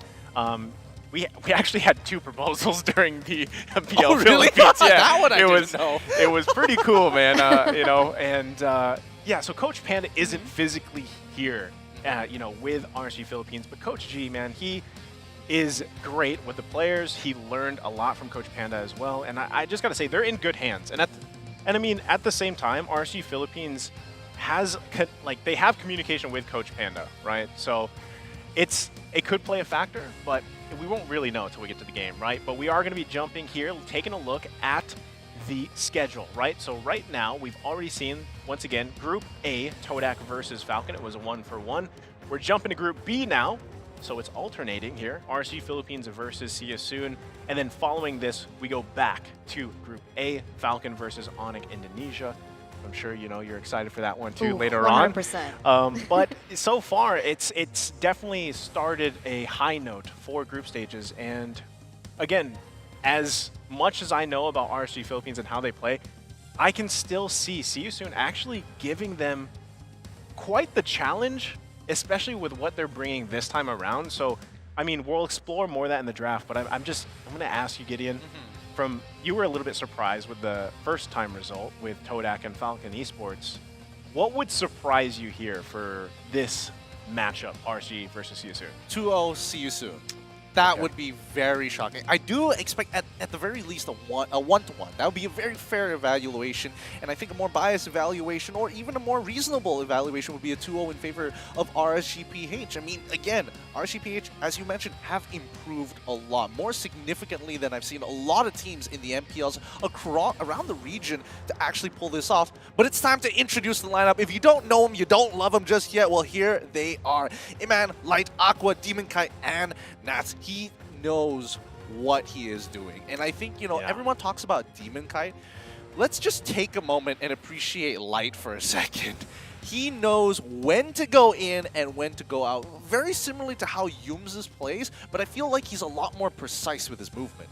Yeah, he was also the MVP of the regular season, if I'm not mistaken, right? Yep. But, when we're talking about RSG, it's so difficult. I feel like it's similar to RRQ because all of these players, they are so good. And one of the members that I'd like to highlight is Naths, because I saw one of his games where he was the Esmeralda paired with the Dairoth in lane, but he still managed to win. So that's so insane. As now we're also going to take a look from the flip side. It is going to be the official lineup. Coming in from See You Soon, it is going to be Ra, Boxy CC, Ember, Sensei, as well as Felix Boy Loy. And when we're talking about both of these teams, both of these lineups, one of the main things that I'd like to highlight in particular is definitely it has got to be the gold matchup, right? Because Aman, he is reliable, he has such good mechanics, but we usually see him with more traditional picks as compared to Ra, who sometimes brings in these mages. So in this current meta, does that work? I feel like it can work. Yeah, like you mentioned, Emon is more leaning towards the sides of traditional marksman picks for the gold lane, and it works in his favor. That's what I'm saying. I don't know if that's going to be tested here during the tournament, right? And it could start here because if you have to kind of adjust to that, kind of adjust to what you're not used to facing, mages in the gold lane or something, which is obviously a viable strategy, it could play a part here. Also, I'm wondering if RSG Philippines is going to be kind of prioritizing or even testing out the Julian pick, because you know, obviously we didn't see any of it previously, so in MPL Philippines. So I'm not sure exactly where they're going, but also at the same time, if you looked at their signature heroes for both teams, it's pretty different. Yeah, it's two very different spectrums. I totally agree with this. And I think it's time to get a little bit of a taste of it in the drafting phase. So let us begin and start where it deserves to be. See you soon immediately. Right off the gate as RSG-PH ban out that Valentina. You can see that See You Soon has responded in kind very quickly. Xavier and as well as the Yve. Mages, in fact, are getting axed very quickly. Focusing on, you know, a lot of Aqua. I mean, Aqua, we've seen Aqua picks here. Akai is actually going to be taken out too, which I feel like has just developed really well as a priority pick. You know, they take out the Valentina, the Yve, the Xavier. So again, Julian not being banned out just yet. I'm wondering if it's enough for See You Soon to experiment with, because like we just mentioned, their picks, their favorite heroes, there's a lot of spice, a lot of flavor in there. And Julian, I feel like, will add to that. Not sure if they're going to go with it, but on the side of RSG Philippines, we kind of saw more of their signature heroes, their picks is, I don't want to say it's groundbreaking, it's nothing against the norm, but we have seen them pull some things out. Like, for example, Demon Kite usually was that type of assassin jungler, and then he kind of shifted to picking those more stable, objective-based jungler hero picks, and it actually worked really well for them. So here we go. Julian is going to be banned out. Also, the Wanwan response here from RSG Philippines. What does See You Soon want to prioritize? I'm thinking meta picks. What can you go for? If it's jungle, I mean, there's still Karina, there's Grok, there's so many good things. Ling even very much fits the See You Soon style of brand. I love that they still got that gusto in them to go for these assassin picks, but RSG-PH respond very quickly as well. Their own Franco and as well as Beatrix. That's what I am used to. That was such a quick pick. Yeah. We're used to like seeing really quick picks today. Yeah. Like match number 1 was quite similar too, but with RSG PH picking up the Beatrix, this is huge, right? They are choosing a really good hero, especially onto Iman, and he is known to be one of like the best Beatrix players in the league at the moment, right? And with the Franco being picked up, it does help them in a way that they do have a source of CC for the Ling if ever the Ling becomes an issue. But the way that See You Soon is kind of, you know, building around it, the Lilia pick is going to come through as well as the Esmeralda. I'm wondering if they want to prioritize like Dyroth, because Naths could play that Dyroth if he wants to into the Esmeralda here. We've also seen him play very well in the Thamus. There's the Dyroth, you know, and this is, again, these are pure comfort picks for RSG Philippines. Light on the Franco. I feel like he knows how, I mean, this is mostly the case for any time a Franco pops up, right? You could miss 100 hooks in the game, you land that one important game-winning hook, it could turn the tide here. And yes, Amon on the Beatrix, Nath's going to be locking in the Dyroth here. They want to, I feel like they need a little, they could go a little bit more damage for Demon Kite on his jungler pick, or they could continue to round out that beefy boy lineup, which we've seen them play before, if he goes with something more tankier of a jungle style. Sir, what's your command? Your team is You know what? I think I'm done with it. I'm tired of tank junglers. It's boring. It's really obnoxious. It's really good. Don't get me wrong, but I think it's so boring. I want to see two assassins go at each other's throats. I want to see a Lancelot pick coming out from RSG. Not jungle build. Not jungle build. Not jungle. Yes, totally. Agreed. I can second that. I can stand by that. That is a correct opinion now. Because wait, we saw the Lancelot last game, right? And he was pretty much going with a tanky Karina type-ish build going there, and it would be nice, yeah, to see some assassin versus assassin action here. I mean, they've already got the Ling on the other side, right? So this could be a time. Now, I have seen Demon Kite play Hayabusa. That could be an option here. He doesn't get the Fanny, so that is a targeted ban towards him. Now, let's see what RSG Philippines is going to go with. Eterna, how are you liking so far the first picks for See You Soon? I mean, for the moment, I feel like they're very like early game centric, because as you know, Lilia is a very aggressive mid lane and very, I'd say, you know, independent in her own right? She's able to burst down from the get-go, has an exceptionally good wave clear, but as I say that, they actually, from the side of RSG, they've actually picked up the Kagura, who has a similar effect. Because when I think about mid laners, I always tend to lean on towards Lilia or the Kagura, because they're just so sustainable in lane. They have escape mechanisms, and with the Kagura now, the burst is just there, and it's gonna be huge. Oh my! Interesting. What? Wow. I love this. I mean, this is like, we call, like, Okay, we call it the Angeling combo, right? Yeah. So there's the Angeling combo that they have there, which could help them. Again, I still am curious what RSG is going to pick for the last pick here for the jungle for Demon Kite. But yeah, you were mentioning Eterna. You know, having Lilia there, very early game centric, has quite a bit of damage, especially in the glooms and everything. And, you know, has the black shoes too, to be able to bait certain ultimates out if they really want to, or certain situations. But the Kagura, you always have to watch out for Kagura now in the umbrella action. Yeah, honestly, I do think that Kagura is a very safe pick. There's not a lot of mages that you really want to play in this particular situation. All of them just don't feel that great. And then you start looking back over at Yusun's composition, and they're expecting, hey, if you play Hayabusa, you're not gonna have a fun time. Like, you really aren't. We've got the Hilda on our side. You think that's bad enough? We've got our Ling and Angela combo to run you down. RSG-PH, make a smart decision. Take the Karina. It's safe. Can you get away with a lot more? Probably not, but it guarantees you to get to level 4 and still make an impact in this game. If you ever asked me what Yusun's playstyle is, it's just this. Just full. This is Yusun in a nutshell. They're going full aggressive in that early game. They're trying to finish as soon as possible, especially with the Hilda coming through as well. It's just so Yusun, and I like that they're sticking to their roots. Well, we're going to find out because we're jumping right into game number 1 for Group B, RSG Philippines versus See You Soon. And you guys mentioned your thoughts on the team compositions. I got to say, See You Soon does need to end this quick because RSG Philippines are masters at dragging games out and bringing it to their advantages. And they do have some good scaling potential here for this comp position. Yeah, whereas from the side of Yusun, they don't have any scaling potential whatsoever. I mean, if you compare it to RSG, right? Because they have Aqua, let's say, on the Kagura, who will definitely scale in terms of her burst, as well as Iman, obviously, on the Beatrix. So they are sticking to that double mage meta that they are very accustomed to. But oh my god, hits! That's, yeah, I mean, Light's going to be on point with these Iron Hooks, so they got to watch out for that, right? And unfortunately, not enough really follow-up to get that.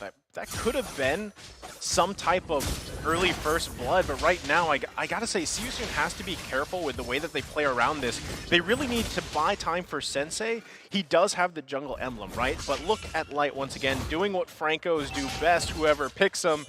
They get right in the face here of their enemy junglers. Well, that's the idea. They want to keep on doing this, and man, he's going to die here. There's nothing you really do against the Hilda and Demon Kite. He has to prioritize his EXP over his laners because he's not going to be effective until he hits that level 4. So it was all about that timing.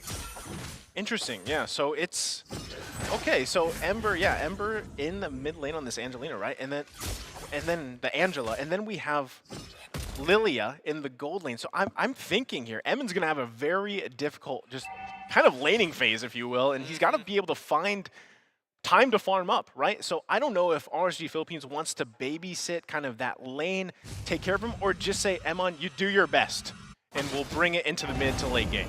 I love this. I mean, for the moment, it does seem like RSG, they are trying to look for whatever they can get. They are starting this turtle. But with the way that Yusun has been playing, it's definitely going to be contested. But for the moment, it does fall into the hands of RSG. And interestingly enough, it's going to be interesting because Yusun is actually leading in terms of economy. I think See You Soon at this stage of the game, they don't really have to do too much except wait for RSG-PH to make a mistake. Like, if somebody takes a good trade in lane, and especially since they're playing topside heavy, they can make a decision of, hey, we can make an executive decision, start looking for these early invades, and maybe catch somebody off. We're prioritizing for Iman, but we want to catch Light off as soon as possible. But in a way, it feels like See You Soon has a timer, right? They need to end this as soon as possible, though. That's true. And right now, here comes the Bloody Hunt. Look at the burst damage coming out here from Aqua as he grabs a kill. Evens it out 1-1 here. RSG Philippines finding Boxy.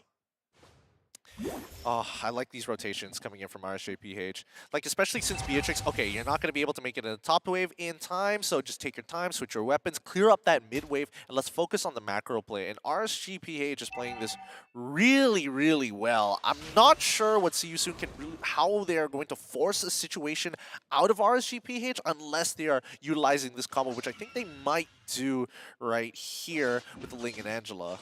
Yeah, Light waiting patiently in the bush, Emon there as well. Again, this is what I've said, like, do you park Light up there so that Emon can have a little bit better time to farm? You know, meanwhile, Nas and Felix going here 1-1-1. Look at the damage here coming out from this Dairoth pick. comes in, has to flicker out to survive. That's going to be a kill though. Ra goes down, but in the meantime, the response light is also taken out of the picture. 3 members of RSG looking for a kill here in the bottom. Tempest Blade's going to be popped.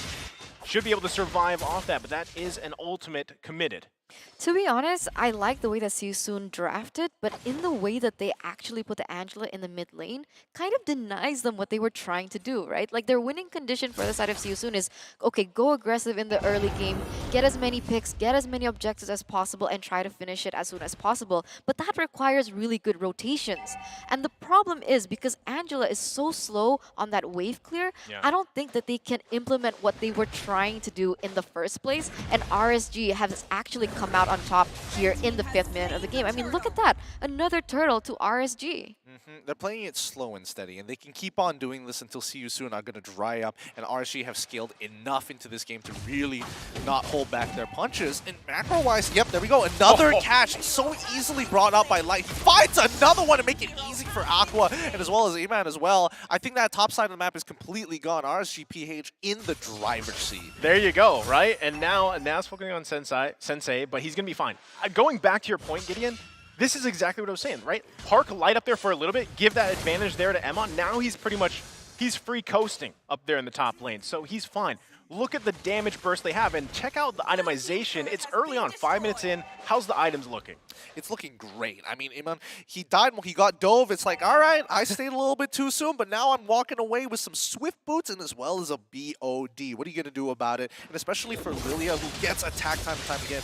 That's on bot side, though. Nas actually going 2 versus 1 here for quite a while, but he's not going to be able to do much against that Angeling combo. They find a pick here, so that could start something for SYS, but meanwhile in the mid lane, RSG looking for a setup here, gonna miss the Iron Hook just barely. Rest of the team here now too, they're gonna have to be careful about this one. Yeah, because like on paper, I thought that Ra would be able to burst down the Beatrix, but the way that they're actually playing around that is huge, and she's actually winning in lane. I mean, they lost a turret there already in that top side. I just gotta say, I think the Hilda pick for the side of SYS was just a little too greedy. I understand that they maybe picked it up to deny that pick away from RSG, because like as we all know, when we see a lane, we usually choose a Hilda to try and counter that, right? But it's just too much, and it's not working well for them now. Demon Kite right now going to be the focus here. He could be in trouble, getting quite low. There you go. Boxy finding a kill on the RSG Philippine Demon Kite as he's taken down here. But meanwhile, they're still making plays around the map. They've got the space and the gold lead. Another turtle going to be up. They find another lockdown here. This is Light once again with the bloody hunt. And now the focus. Boxy has the Heart Guard with him. Can he actually find one on Light? Oh, the flicker into the turret, but not enough just yet. Look at the damage coming out from Iman. He's got to reload. Ooh. Ember takes the shot there. Here comes Aqua. Gets the combination off, and now Boxy's in trouble as he falls. Nav's now working on Ra. Doesn't have the black shoes and taken down. They're falling apart here. RSG Philippines going to back off here now. Sensei has to be careful. RSG Philippines looking for a turret where they can find one. 4 people from the side of SYS were taken down, traded for 0. So that was insane. I mean, the way that RSG Philippines are able to maneuver in that particular team fight, they're responding super quickly. They're just really on synergy, on point right now. And SYS, they're looking in shambles. And I guess the only way that they can do this is to, you know, split push, right? That's one of the main things that I like about Ling. If it doesn't work out with the way that you initially planned it, you still have plan B. You still have the ability to kind of have that pressure on the map to take out these turrets one by one. Yeah, and I mean, I think every little bit of gold at this stage of the game, especially for the mid-game, is going to make a significant difference, right? I mean, one big team fight where another team completely aces their opponents, that's going to get you roughly around, you know, 4 to maybe even 5k swing in their favor of positive gold. And SYS, they're in that danger zone, right? One really bad fight could set them so far behind. I mean, we're already talking about a 4k gold difference here, right? 8 minutes in. I don't think they're in any terms of actually being able to try to contest the first Lord of the game, as now RSG Philippines is going to be taking another tier 2 turret here in the bottom. And they could just continue to make space. Light's not even going to land those hooks. Sensei going to go ahead and push the top like Eterna mentioned. This is the best thing he can do right now. go ahead, try to get some gold, push the waves, force a little bit of pressure, so you force Navs up there. But meanwhile, RSG Philippines, look at the damage coming out from the bush. Boxy could be in trouble. Hardcard's going to be committed here on Boxy. This could be information that RSG Philippines might want to play around here. Now the Lord is going to be up.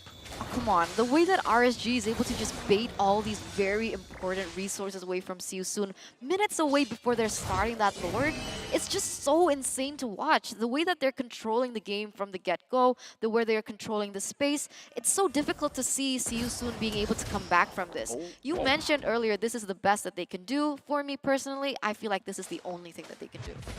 Yeah, they are just running out of options here. They're trying to get the purple. They can somewhat secure it for now, but it's just a small victory to a very slow, inevitable death for RSG-PH, who, again, they're just not giving SYS a lot of space, but also, let's keep in mind that they're not giving SYS a lot of information. Every single time they walk up, instantly, you either see one person, he disappears, gone. The rest of the team is already making some money moves elsewhere on the map.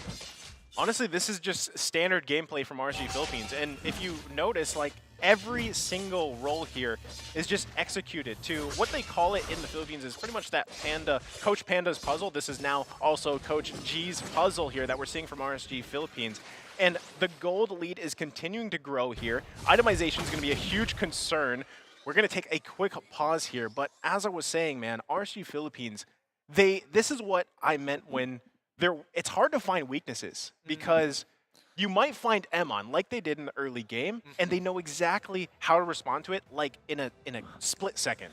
Yeah, I think the defense is really rock solid. I think right now they're working off of some really good intel and information about how the enemy team likes to kind of move around the map. So they're just covering these very default spots of how they move. Oh, do they move through river? How exactly do they move through river? Are they going to be sticking close to the wall, or are they going to be moving through tri-brush to get a little bit more aggressive? And once they had a read on them, it became that much easier to reconfirm and double check if they're going to be in a certain place at a certain time.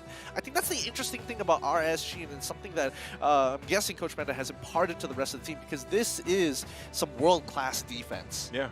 100% textbook plays though coming from RSG. I mean, you could feel that in the beginning they were kind of like waiting a bit. Like they wanted to see, okay, we see that SYS has such an aggressive early game. Let's see what they can do with it, right? And as soon as that they found like the loopholes, oh, they can't clear mid. Okay, maybe we can rotate faster. They were able to get that first turtle, and eventually the power spike started to show, right, from the side of RSG, and therefore they were able just to dominate, I guess, from that particular moment on.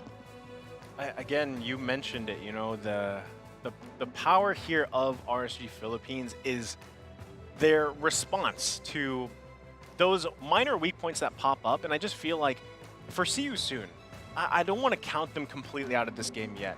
If Sensei is able to continue to farm up, there might be some form of a saving grace. Let's just say at the next big objective fight, because this first Lord's already taken, right? So if somehow Sensei is able to, let's say, steal a Lord with the hard guard, win the Retribution in a Retribution fight, which might be difficult against Steven Kite, who's known for literally being kind of a Retribution god himself. And I feel like there is potential here for SYS, but literally their backs are against the wall right now, and it also really depends on how RSG Philippines plays around this first Lord pick. Well, you know, speaking about the master playmaker himself, averaging on 7.4 assists with a kill participation of 61.82%. You know that he's being able to look out for the rest of his team, and more importantly, just setting these bigger plays up based off of the information. I mean, Light himself. What can I say about the Season 9 and just the MVP performance that he had, even in playoffs, man? This guy, it's crazy if you think about his story. I know not everybody watching knows, but Light came from a previous team in Season 8, didn't actually get to play much. And then he came into RSG Philippines Season 9 and was like a breakout player where people were like, whoa, where did this guy come from? You know, how did he not get to play as much before? And that's why he's the master playmaker, because a lot of the success of RSG Philippines lies in the hands of this guy right there, right? And we're seeing it here. Yes, he's missing some hooks. Yes, he's, maybe not getting certain hooks that really matter, but still, what's happening here is the way that he responded for Emon, the way that he's playing even around decisions that Demon Kai's giving. He is the main shot caller, right? Light is. So he's playing this Franco, and Franco is such a... I feel like at this point, Franco is like a standard meta pick, right? It usually works really, really well, but the way that certain individual players play Franco is what I feel like sets them apart. They have their own styles of it, Yes. right? Yeah. Some people like to control, others would prefer throwing it out to maybe hopefully fish for someone at the same time, or maybe it's just for zone control, push them in a particular direction, funnel them. 100%. And when I think about Franco, sometimes I also think like maybe the hook is a plus point, right? I think because like the way that Indonesia plays it is like they really prioritize the use of the ultimate more. So they usually flicker ultimate and get the player that they really need to get. So the hook is definitely just like a bonus point. But though, yeah, so Light has been incredible. I mean, the way that he's been playing so far is insane. But I don't know. When we're talking about RSG, we can like talk about each and every one of those and the way they've played just in this game. Yeah. And this is just game number 1, right? So I want to talk a little bit about SYS because I feel like with their draft, it's apparent where they're struggling. We kind of, I mean, the Lilia pick was good at the start, but honestly, what do you use it for here? You know, and as the game goes on, is your sole purpose to, because the damage just isn't there right now. Yeah. So is your sole purpose to literally just try to bait something out from RSG Philippines, pop the black shoes, and hope that the rest of the team is able to pull something off, which is a lot of that reliance is again on Ling and Angela, right? So where does this work for SYS Gideon? I think it works depending on where they take the fight. Especially if it comes down to choke points, it can be a little uncomfortable, especially since you're not entirely sure where that Franco hook is going to be coming from. Over a wall or directly in front of them. It depends on how that they want to juke. But for the meantime, I think they just want to make sure to fight in lane, right? That's generally where they want to fight. Something very simple, very obvious. Make sure that you can dodge left and right. You have enough space and room to breathe and pull in and push out whenever you want to. Certain things have to pretty much fall in place. Conditions. Conditions have to be met for SYS as they, face off in this game number 1 against RSG Philippines, who really, I mean, the record stands for RSG Philippines. They don't usually let things go when they have the lead, right? So we are going to be hearing back here shortly about what's going on with the teams. And then I believe also we are going to possibly be taking a break. I believe a 10-minute break. Well, we'll have to see. Hopefully this issue isn't game breaking for the time being because they're already in the middle of the action. Oh, no. There we go. Well, so, we do have a disconnection issue. We will be taking a short break, guys. 6 minutes. So sit tight, hold tight, and we'll be right back. I swear, it's a curse, man. Every single time I'm like, oh yeah, oh no, hopefully it's not game breaking. Disconnected. Well, we'll see you guys in a little bit right after this break.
Saya lahir di Palembang dan besar di Manado. Tidak seramai seperti Jakarta, tetapi saya cinta kota Manado. Serasa di rumah itu yang membuatnya istimewa. Ang probinsya ko ay Naik, Cavite. Maliit lang na baryo na bandang dagat. Sobrang ganda. Natutunan ko ang halaga ng buhay. Atin to.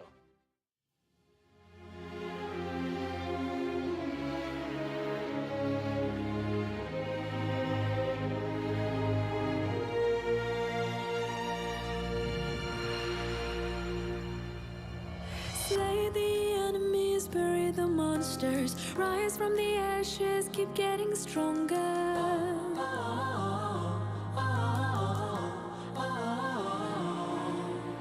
Raise this run, hit it hard, giving the best shot. Going in for the kill, let them bite the dust.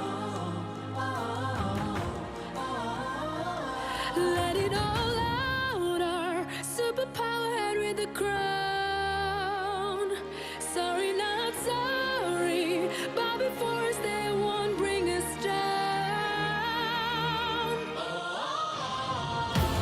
We are legendary. We are supremacy. We shine so bright it puts the eyes. Our spirit never dies. We are supremacy. Make no apologies.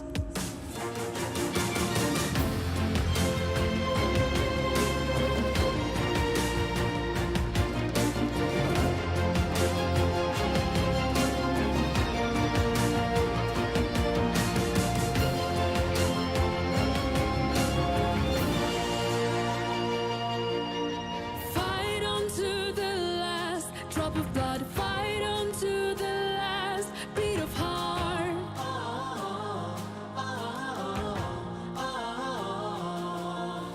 Life is a battle, win every game with the magic flowing in our veins.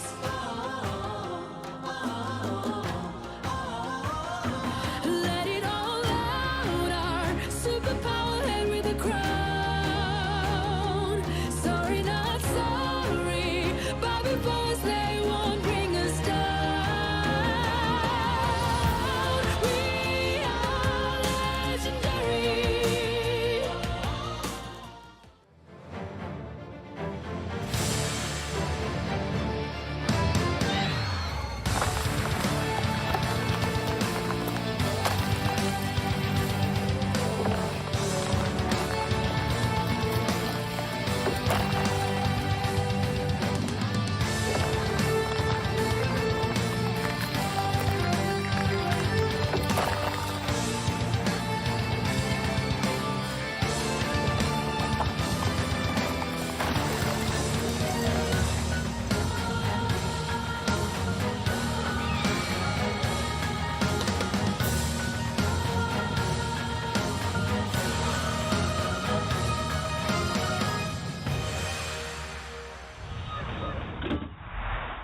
Ladies and gentlemen, welcome back here for after that short break while they figure things out. We're back, and if you're just joining us, we're in the middle of actually game number 1 here for Group B between RSG Philippines versus SYS.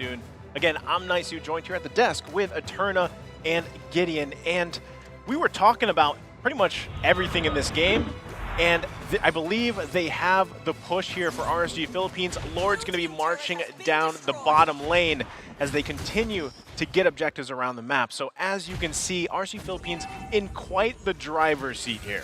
Yeah, it doesn't seem like we missed too much here overall. They're just going to start pushing in for these inhibitor turrets. I don't think they're going to greed out considering how RSG-PH has been playing so controlled and to a degree passively. But again, there's so much threat with that hook. I like that Eterna mentioned, you know, the Hilda pick here for SYS because I feel like really they haven't been able to utilize that the way that they wanted to.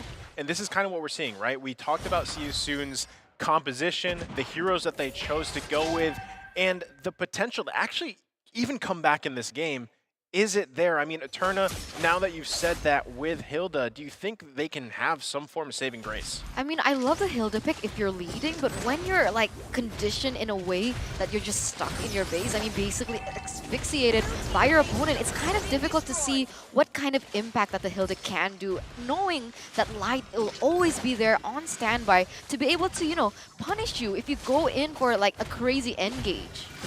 I mean, right now you can see the threat level of Light as he just sits there. Now that's going to be quite a bit of damage going out to Boxy. Has to actually have the Heart Guard here to be okay. So again, these are some nice resources that RSG Philippines getting committed from See You Soon as they go ahead and crack open the entire base of See You Soon. It's completely exposed, and now they just have to find the right picks or moments. I don't know what right picks or moments could actually make a difference in this particular scenario, right? Like, I mean, let's say, for an example, that See You Soon is able to fight Iman one more time, right? How are they going to deal with someone like Demon Kai, or specifically Nats? Look at that damage! They're just finding it time and time again! That's going to be the moment for RSG Philippines. Again, you guys were talking about the power of the Flicker and the Bloody Hunt, and that's exactly what just happened. RSG Philippines now clearing all the waves here of the minions. There's not going to be much. Nice Iron Hook once again coming out from Light. And RSG Philippines taking member after member of See You Soon down before they work on the base, taking game number 1. Wiped out for RSG there in game number 1, and that was just so explicitly well done by them. I mean, did you see just Amon flickering in, understanding how much of a lead that they had? Very fearless going in, being able to take another member down, and eventually just the whole team fell down like ashes to what RSG gave to them in this particular game. I mean, RSG played it pretty well. This is an iron wall defense. I'm not entirely sure how they could have penetrated and which directions they can go for. Right now, we're seeing these winning moment highlights coming in from RSG. They'll take every win that they can get here, especially since each of these wins are going to count towards making it and qualifying in towards that playoff. But I would have hated to be in See You Soon's position. It feels so suffocating. I mean, for me personally, this is just standard RSG. There wasn't any surprises here. They're on their comfortable picks, and they just executed like they always do. I mean, that's the thing. They don't have to do anything fancy, because if you look at the micro and macro skill of RSG, it's, again, just execution factors for them. I don't think we're actually going to see much variance from their next game ahead of them, but See You Soon, they went a little bit spicy, I would say, right? They went a little bit kind of out of the bounds of what we're used to seeing, and I'm wondering if they're going to continue that forward, because we even mentioned when the signature hero thing popped up for both teams, they were quite different, right? So who knows what will happen, but Eterna, I mean, See You Soon. What can they do going into the next game? I mean, you know, there's like this really famous quote, like, if it don't break, if it's not broken, don't fix it. If it ain't broke, don't fix it, right? But the problem is, time and time again, See You Soon always uses the same playstyle, and it breaks every time. So I don't know how many games, how many tournaments that they have to go through to understand that sometimes your playstyle, it doesn't work. Try something different. Look and like adapt to the meta that is currently being given to them. Because for the way that they played, they put so many eggs in one basket, right? They put so much emphasis in that early game, and unfortunately it didn't pay off. And when it didn't, they didn't have a backup plan. Well, it's kind of rich that both opinions coming in from both regions that have won international tournaments are allowed to say that, but I think, personally, shaking it up is pretty good. I think there are many ways to actually attempt to break and penetrate through this iron wall defense, but a lot of it comes down to understanding the playbook. And I think RSG, as of right now, are playing very picture-perfect textbook plays every single time, but they back it up even more by doing some very solid recon as well to play the information and making the most effective move each and every time. They're playing chess, and you got to know how the pieces move, and I think See You Soon, as of right now, are realizing that an unorthodox playstyle may not necessarily get them through all the way. I do think they have the mechanics to pull this off, and if they want to take that win, they're going to have to rely heavily on it with the help of a draft that has maybe a little bit more depth to it. I wouldn't say with this time, a little bit more depth. Scaling could be a very good option here. maybe go toe-to-toe in a very long, grindy attrition battle. Yeah, I think like Eterna put it, you know, don't put your eggs all in one basket, Yeah. right? So we are going to be taking a look at the breakdown of this game number 1. Again, it was 4-13. RSG taking that victory. Gideon, go ahead and break down game number 1. All right, immediately, straight off the bat, the drafts are rather interesting. We're seeing Sensei coming onto Link, getting a good pairing with Angela at the cost of losing a little bit of that mid-pressure, hopefully that Angela was able to soak up. But unfortunately, that just wasn't the case with RSG-PH making sure that they had good recon to catch them off guard, leaving Flexi Boy Loy as well as Nats on an island by themselves, which Nats easily is able to control. Looking at the gold itself, it's getting ahead by 3K despite only having a 1 kill difference, and 3 assists is already good enough for Nats to take full control of this game, especially for low health targets like Ra, and arguably even Sensei in a 1v1 without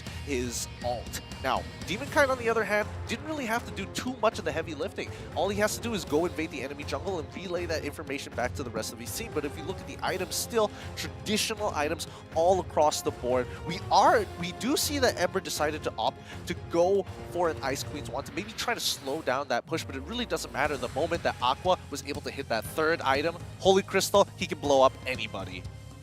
I'm surprised that the Angeline combo couldn't do more this game, but you know, because typically that's what we see, and I mean, again, a lot of it just relied on that as the game progressed. But yeah, like you said, Demonkite didn't have to do much of that game, and this is what I was saying from his transition from Season 8 to Season 9. He's accepted the fact that, hey, you know what? I'm going to focus on these objectives and let the rest of the team do what they need to do to get us that victory. And this is what happened. This is what showed. I mean, we saw that early kill of Emon going down in the top lane. That was a good pick, a good start for SYS. But again, RSG just responded very well. I mean, from the draft, it was really difficult for SYS. I mean, I do understand the double mage meta, but personally speaking, I would have preferred someone like the Sicilian, let's say, instead of the Lilia to go into that gold lane, because with that composition, it seems like that was supposed to be the main carry, but this is going to be your MVP for this particular game. It is going to be Amon on the Beatrix with a 615 KDA, and he didn't do anything crazy, like spectacular, but the way that he was able to maneuver the Beatrix, the way he knows the Beatrix inside and out, gave him a bit of a more lead, the supremacy, and being able to win this MVP for game number 1. I mean, when he's got a whole team behind him, every single move you make against him, it's kind of tough. I mean, let's check out the highlights and maybe we can catch some of these moments, right? Because it's all about that movement. He makes this first mistake up on top side. Demonkite's like, sorry, I was a little bit slow. Yeah. Iman, he was like, don't worry about it, lights on the way. And he just takes out target after target with the help of Aqua, who walks into frame very shortly after these engagements. And we cut straight towards the end game here, because Light is going to be a huge perimeter and a huge deterrent for SYS. They cannot afford to get hooked by him at this stage of the game. I mean, you see it there in the highlights, right? There was nothing crazy that happened. It was a standard game for RSG Philippines. That's why there wasn't a ton of highlights, because a lot of those kills that they found, a lot of those moments that they had were just either set up by Light or was just decision-making from other parts of the team. Again, Demonkite was just coasting. He just pretty much coasted. Oh, it's true, man. It's pretty brutal, and honestly, I feel like this speaks to you a little bit as your favorite team. Well, you know, I can't say that I'm biased towards RSG Philippines, but that was a heck of a game. And also, we just want to mention, you know, there is a TikTok event right now, 2022 MSC. Join the live carnival on TikTok.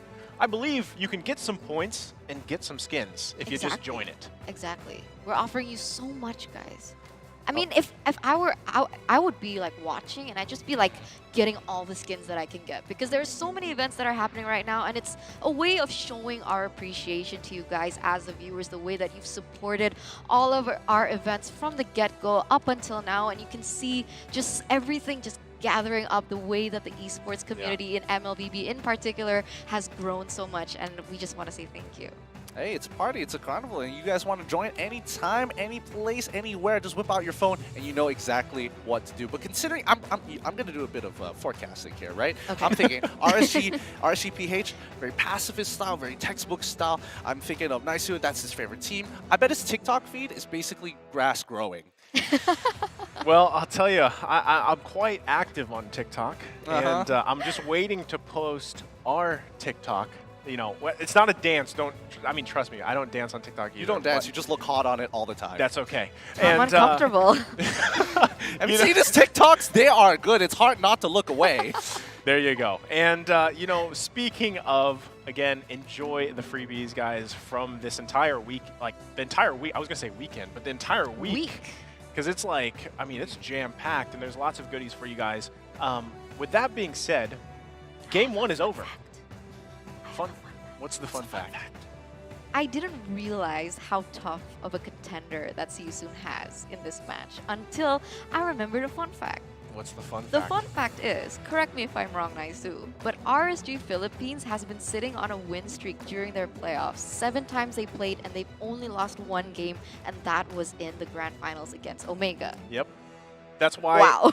Hey, I'll tell you what, if you guys haven't heard the term of LASON, it's basically poison, right? So when they talk about Smart Omega, they talk about them being like the LASON of a lot of these teams, the poison. So RSG like Philippines, kryptonite? yeah, basically kryptonite, Okay. right? So in a sense, it's like, as I said, RSG Philippines does not have a lot of weaknesses, but Smart Omega, mind you, who is here and also defending champions, right? They found a weak point in RSG Philippines, and you could probably learn a lot from watching that game. Honestly, I casted it, and you can actually learn quite a bit. You were talking about how do you handle the unstoppable force or the immovable object that is RSG Philippines, and actually Smart Omega found a way to do that. Take a game off them, and I feel like a lot of teams could actually learn from that. So I'm not sure if SYS soon actually, you know, watched that one, but we'll see. As we jump into the draft for game number 2 here, early bans coming out, of course. SYS does not want to give Light the Franco here. They also take out Xavier. RSG Philippines responding with that natural kind of Valentina ban coming out. I love that they opted for the same positions as well as SYS with the first pick and RSG following straight after, and I love the respect ban, like straight up from the get-go coming in from SYS. You see the Franco being banned, as well as from the side of RSG, we do still see the same bans coming through. It is still the Valentina as well as Akai, and if patterns speak volumes, the Julian will be banned as well as the Wanwan, but Eve will be opened up if that is the case. I'm interested to know what's the reasoning for SYS to put so much priority on these particular majors. I mean, based off of last game as well, where they were like focusing down Eve on top of everything else, and then picking up Lilia for themselves. It feels like almost like, oh, it doesn't matter what your counter pick is going to be, Lilia will outpush you, and I'll eventually have more damage than you in the earlier stages of the game, right? Like, what is the thought process is what I'm curious about. But RSG, on the other hand, they banned out the after banning out the Wanwan, generally good bans overall, and I think the Akai is very well prepared. They're going to be locking in the Eve as well as the Beatrix, very common picks. Yep, like you said, very common for RSG here. I mean, why, as Eterna said earlier, if it's not broken, don't fix it, right? This is the case for RSG Philippines, as Emon is going to go ahead and get that comfort Beatrix once again. Aqua on the Eve, performing out of his mind time out of time. Not exactly sure on his win rate here, but I know it's just, he knows how to play around it. What's surprising is that they actually went for SYS soon. They went and prioritized the Ling again. So I'm not sure if maybe they're just like, you know, let's try this again. Maybe we don't take the Angela, right? Yeah, or the Lilia. They have options here, but we're going to see they actually go ahead and they take the Lilia, but this time they also take the Yuzong. Oh, interesting. This makes sense in a way. Okay, maybe perhaps this time around the Lilia is going to be placed in that mid lane, which I 100% prefer better. And the Yuzong here is coming into play as well to be able to break into that back line the way that he was built for, especially with the Way of Dragon. So they understood how much of an impact that Amon had in that first game, and they're trying to adjust to it. Okay, so this is quite good. They are learning from their previous game from the side of SYS, but But because they prioritized that Yuzong to be able to penetrate that backline, they lost a really good EXP laner, a really hard carry in that lane, and that is going to be the Esmeralda, who has now fallen to the hands of RSG. Plus, that matchup isn't easy to win as well. It's highly mechanical, and it's very much Esmeralda favorite if she just plays just slightly passively, doesn't get hit by too many abilities, and makes it through her first item. And basically, the moment she gets Dominance Ice, she wins the lane. So, again, can be a little frustrating to deal with, but I think these next couple of bans are very telling that RSG-PH are taking away just annoying counter matchups, especially as a Beatrix. I wouldn't say necessarily the hardest counter matchups, but at the very least forces them to play passively, and you won't be able to farm as efficiently as you'd like to. I think the Fanny ban coming out for See You Soon, is it justified? I wouldn't think so, but hey, you never know. RSG-PH might be saying, I don't want to watch grass grow, I'm going to mow the lawn. I don't want to see the For You page on Nicey's TikTok, basically, right? So, but again, I honestly, I feel like the Fanny ban is just a respect ban for Demon Kite, because when he pulls that out, when he actually gets the chance to, people are just like, wow, what is, like, this is back in Season 8 Demon Kite. He's getting his spotlight, right? It's like sometimes he's tired of just being the objective-based jungler. He's like, hey guys, can I have this one? Let me go with the Fanny or something and, you know, finesse on them. But, so I think that's a safe ban here. RSG Philippines is going to take out this Amasha, and See You Soon rounds out the banning phase for them, taking out the Kufra. So options for Light here, I mean, he doesn't have the Franco, doesn't have the Kufra. What could he pick up, Gideon? Cho. Cho is a good one. Cho is a really good call here and is effectively good in all situations. No matter what he does, he has a hard lockdown. Good, and the lockdown, yes, it dispositions you, but it's good enough to make sure that Lilia isn't able to just press one button and get out of the way. She might even have to force some Purify out of some of the team members from See You Soon.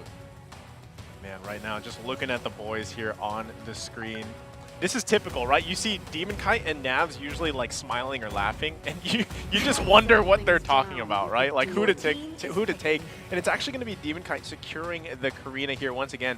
And like I said in Game 1, he just kind of coasted through that game, so he could be going for a similar game plan here. That leaves a Light for an option. Like you guys said, Cho is actually a really good option. Now, Eterna, See You Soon, what do you see them picking here? If they're sticking to their roots, I'm going to expect someone like a Lunox pick or someone that scales in that way. I mean, if Ra doesn't want to change colors, then he might go once again for these kind of mage picks in that gold lane, unless they want to go to a more, you know, conventional route. Like, let's say the Claude that has been picked up, but See You Soon read RSG-PH quite well, and they actually picked up the Cho for themselves. I like this. Yeah. I like this a lot. Actually, the more... I'm sorry, I'm getting very distracted with the splash shot in the background. Half the time, I don't even notice it. I didn't realize there was a dude behind Yuzong, and I didn't realize he was in the cityscape of that particular color. I think it's like a little higher than it should be for Cho. I'm pretty sure it was supposed to be like street signs, but hey, you know, beats me.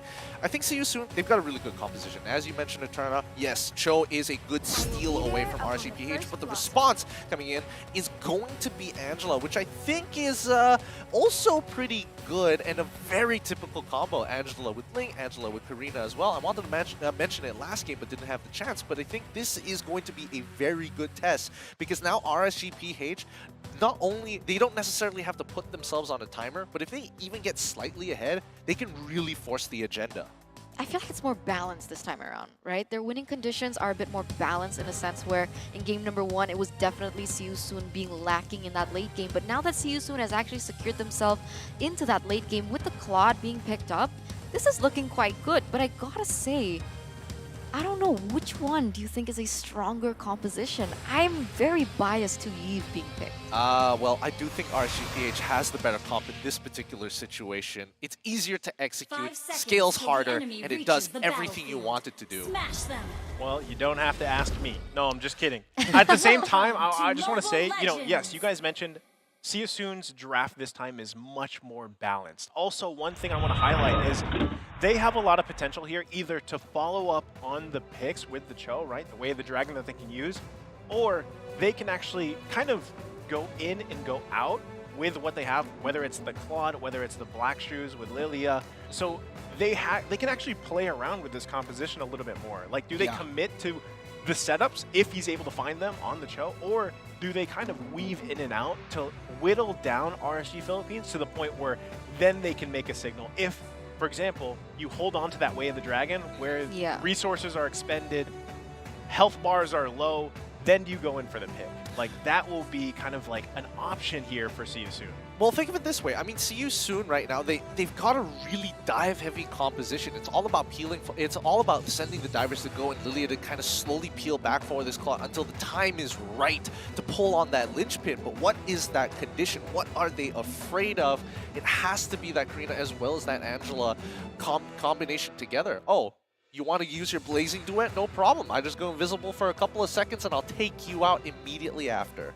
100%. And now we're going to take a look at some stats here coming in from Sensei. So, I don't know. I think Sensei has tried to do what he can, especially on the Ling. I mean, he has used it twice in a row, and the way that he's able to kind of adapt to what he needs to use with the Ling is something to say about him. With an average kill of 4.11 with a KDA ratio of 4.53, Gideon, what does this tell us about him in particular?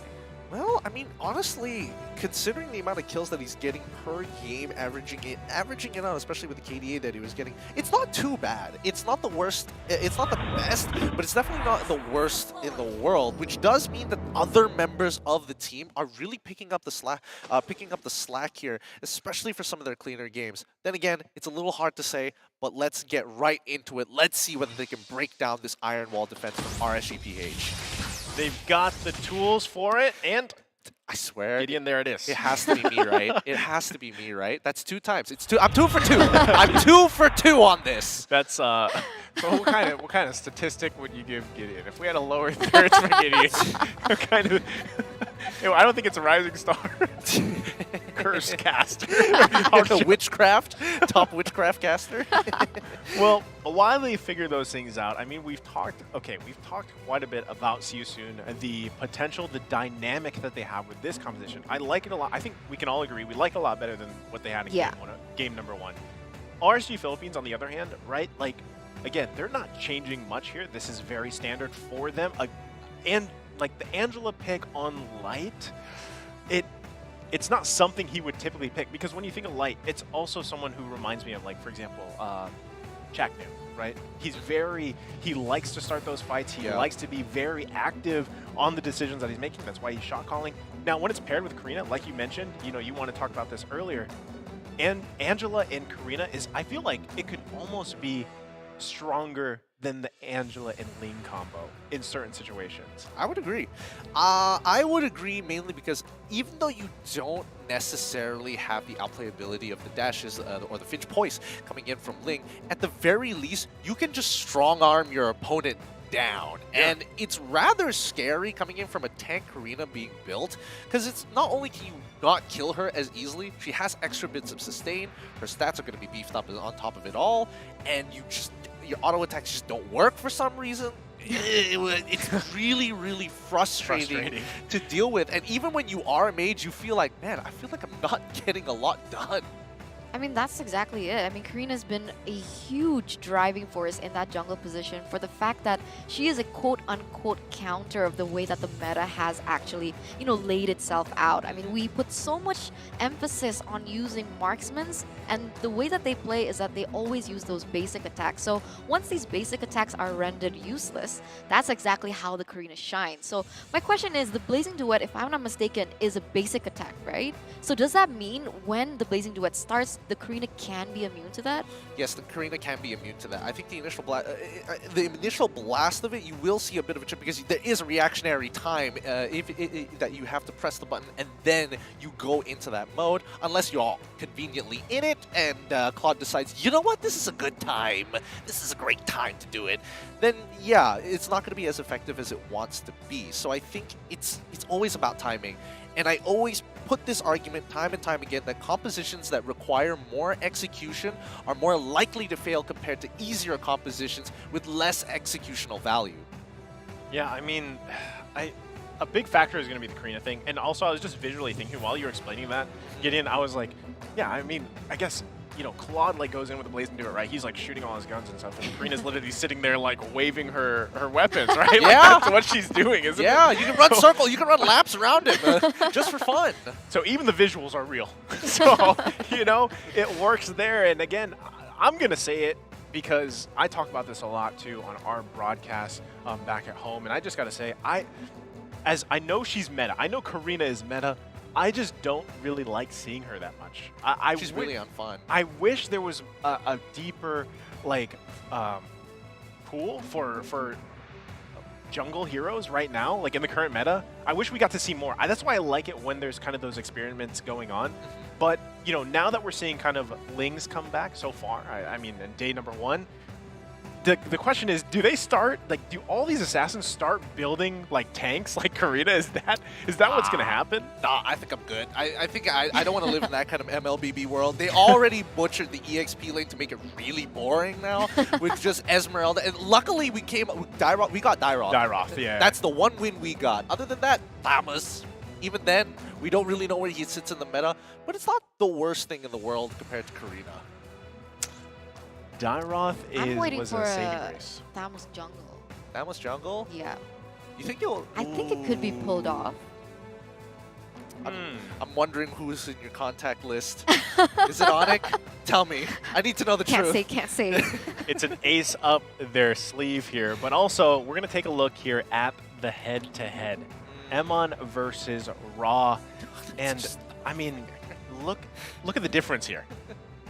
That's just not fair. This is off one game. That's an average of 11 KDA to a 0.8. Yeah, we just want to make a point that these are stats here, right, happening for MSC. So, you know, this is I feel like this isn't the best comparison of Raw's capabilities, right? But it will be said that, you know, for Soon, if they want to think about it, if they really want to contest versus RSG Philippines, maybe it starts, here, allowing Raw to have a better game, a better time to really do what he needs to do on itemization to actually bring that to the table mid-game, late game. One of the huge factors that I see between Emon and Ra is, again, like I mentioned earlier before, is the way that they're so different in that gold lane. Like, their playstyles are completely different. What they're accustomed to, completely different. Their comfort picks, completely different. And for the first game, it did not pay off for Ra. We do know that he likes to go for those mage picks in that gold lane. And actually, on paper, it does make sense, right? Because we're usually accustomed to seeing mages being able to pop off way earlier than marksmen. So you'd think that they'd be able to be bursted down, but the case is he's going head-to-head against one of the most solid gold laners in the league, who is Emon. That's why I think it's so valuable to have Weapon Master. Because if you talk about timing or power spikes and you have Weapon Master and you just get that BOD, that's your power spike. Like, it's huge. And we saw that in the last game. And I mean, that's usually what happens for especially these Beatrix players. They like to just do that. And kind of what, I don't know exactly the time mark, but usually pretty early on, they've already got that damage. Well, it depends on whether they want to rush boots first or whether just to opt to go, you know what, I don't need the boots, I'm just going to farm anyway, so just don't take the boots, start off with just a regular dagger and build it up into a BOD.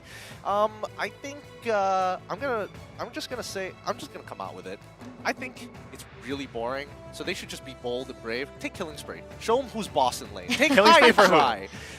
For Beatrix. For Beatrix, yeah, okay. Just fight them in lane. I've seen more than enough times where teams play, they kind of condition themselves where they're too afraid to actually take a winning matchup further than it should be, right? Yeah. You give them the space when you shouldn't be giving them that space.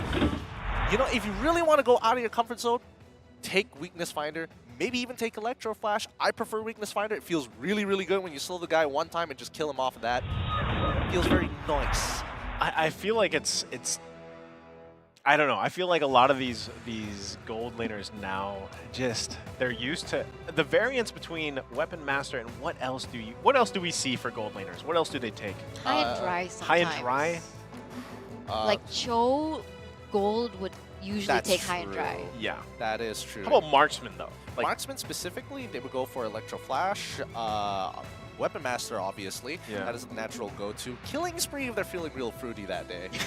So if they want to follow the advice that Gideon is giving, don't be boring. Don't be boring. Bring it out and just show them. Yeah, I was going to say, show them what you're made of, right? But, I mean, this is just one dimension that we're focusing on here, the gold lane. And, you know, I've said this before, a lot of the pacing is set jungles. But going back to now the roamers here, right? The roam area for not just these two teams, but in general, right? Light makes a lot of things happen here. I feel like for See You Soon, they also can maybe play around the roam role a little bit more to set those things up like we were going about with Ra in the gold lane. They don't have to completely go toe-to-toe with RSG every time if they're able to actually find these little pick-offs. And that's why I love seeing Cho on the map, because a lot of that allows it, you know, with a nice timed way of the dragon, it really helps out. I think it all comes back down to timing, to be honest. Like, when are they going to start timing those skills? Because if the Yu Zong as well as the Cho go in aggressively onto the real world manipulation and it gets cancelled, for example, now that's a huge resource spent. And that is a huge, like, aggression that is going to be taken away from the side of RSG. Well, I mean, if we got to talk about anything, we have to talk about the EXP league, right? It's going to be Nats versus Felix Boy Aloy, and I think they have been having some pretty okay. I think it's a little interesting. Initially, it was Nats having the winning matchup and Flexible kind of holding his own, and now it's kind of a bit of the other way around, where it's on it's on Flexible to actually bring the fight to Nats this time. Yeah, he has to. He doesn't have a choice. If he can get that first kill in lane, it will make all the difference for the rest of the game, because it's just continued oppression until an external factor comes and saves him. I have a question for you, Naisu. Yes. I heard that Nats has a nickname. What did you hear? The nickname is Makunats.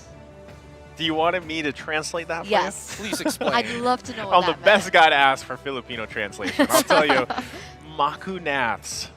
It's so there's. Why are you trying to say that better than you? I don't know. But okay, there's a term in Filipino. It's makunat. So when you say, oh wow, that Nats is makunat, it means that he's like the hero he's playing is very strong, sturdy, right? And so when they're talking about Nats, it's just because the guy usually can't be killed. He's going like 1 versus 3, 1 versus 4. Sometimes we've even seen Nats go 1 versus 5. So that's kind of where that nickname came from. Oh, there you go. You're welcome. Okay. I mean, he is the MVP finals, so... I feel like if he wins MSC, he's going to get that tattooed like across his chest. Makunat. Yeah. I don't know if he'd go that far, but, you know. I mean, at that point, now that I've said it, go tweet at him. We'll make it happen somehow. The thing I will say about Nats, though, is like, a lot of the times, especially when you see him and Demon Kai interacting together outside of the game, I feel like there's a lot of this synergy between the two. And so that's why, like, his play style in itself is kind of relevant to that. So we're going to be taking a look at what's going on here between the players. And now we are going to be taking a short break. Once again, we have a technical issue for the players. And we just ask you guys to sit tight with us, you know, be patient as we get things figured out for day number 1 here. But we'll be right back. Sit tight.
Slay the enemies, bury the monsters, rise from the ashes, keep getting stronger.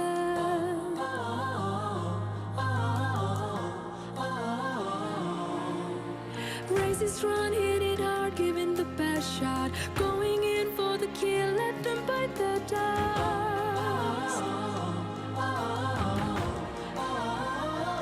Let it all out, our superpower head with the crown. Sorry, not sorry, bow before us, they won't bring us down.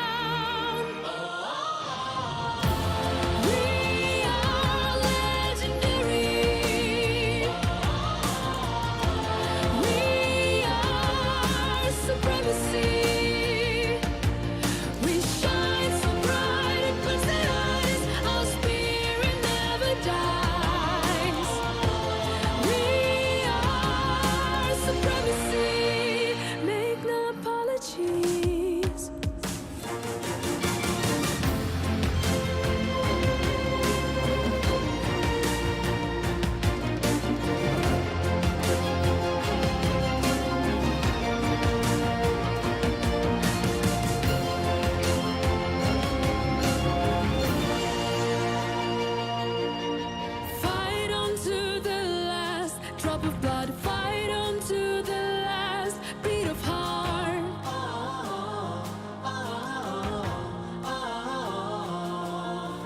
Life is a battle win every game with the magic flowing in our veins. Let it all out, our superpower head with a crown. Sorry, not sorry, but before us they won't bring us down. We are legendary. We are supremacy. We shine so bright in the eyes, our spirit never dies. We are supremacy, make no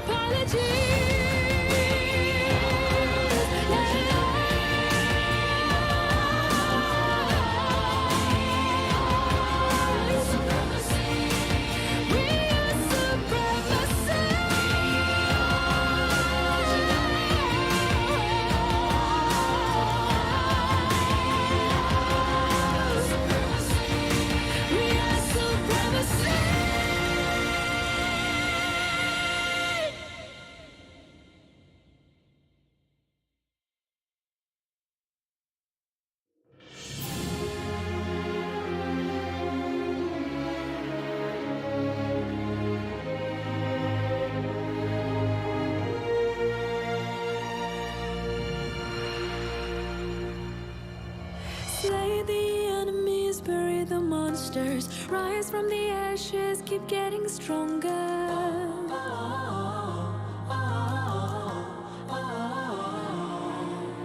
Race is run, hit it hard, giving the best shot, going in for the kill, let them bite the dust. Let it all out, our superpower head with the crown. Sorry, not sorry, but before us they won't bring us down. We are legendary. We are supremacy. We shine so bright in the eyes, our spirit never dies. We are supremacy, make no apologies.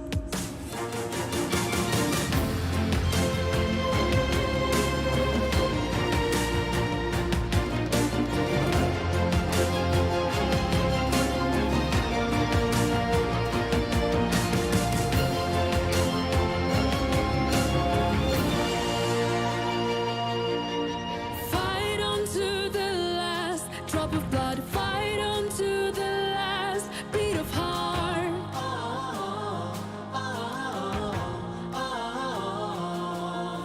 Life is a battle win every game with the magic flowing in our veins. Let it all out, our superpower head with a crown. Sorry, not sorry, but before us they won't bring us down. We are legendary.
welcome back from that short break. Now again, if you're just joining us, we are here for Group B. This is the second match of the day between RSG Philippines versus SYS.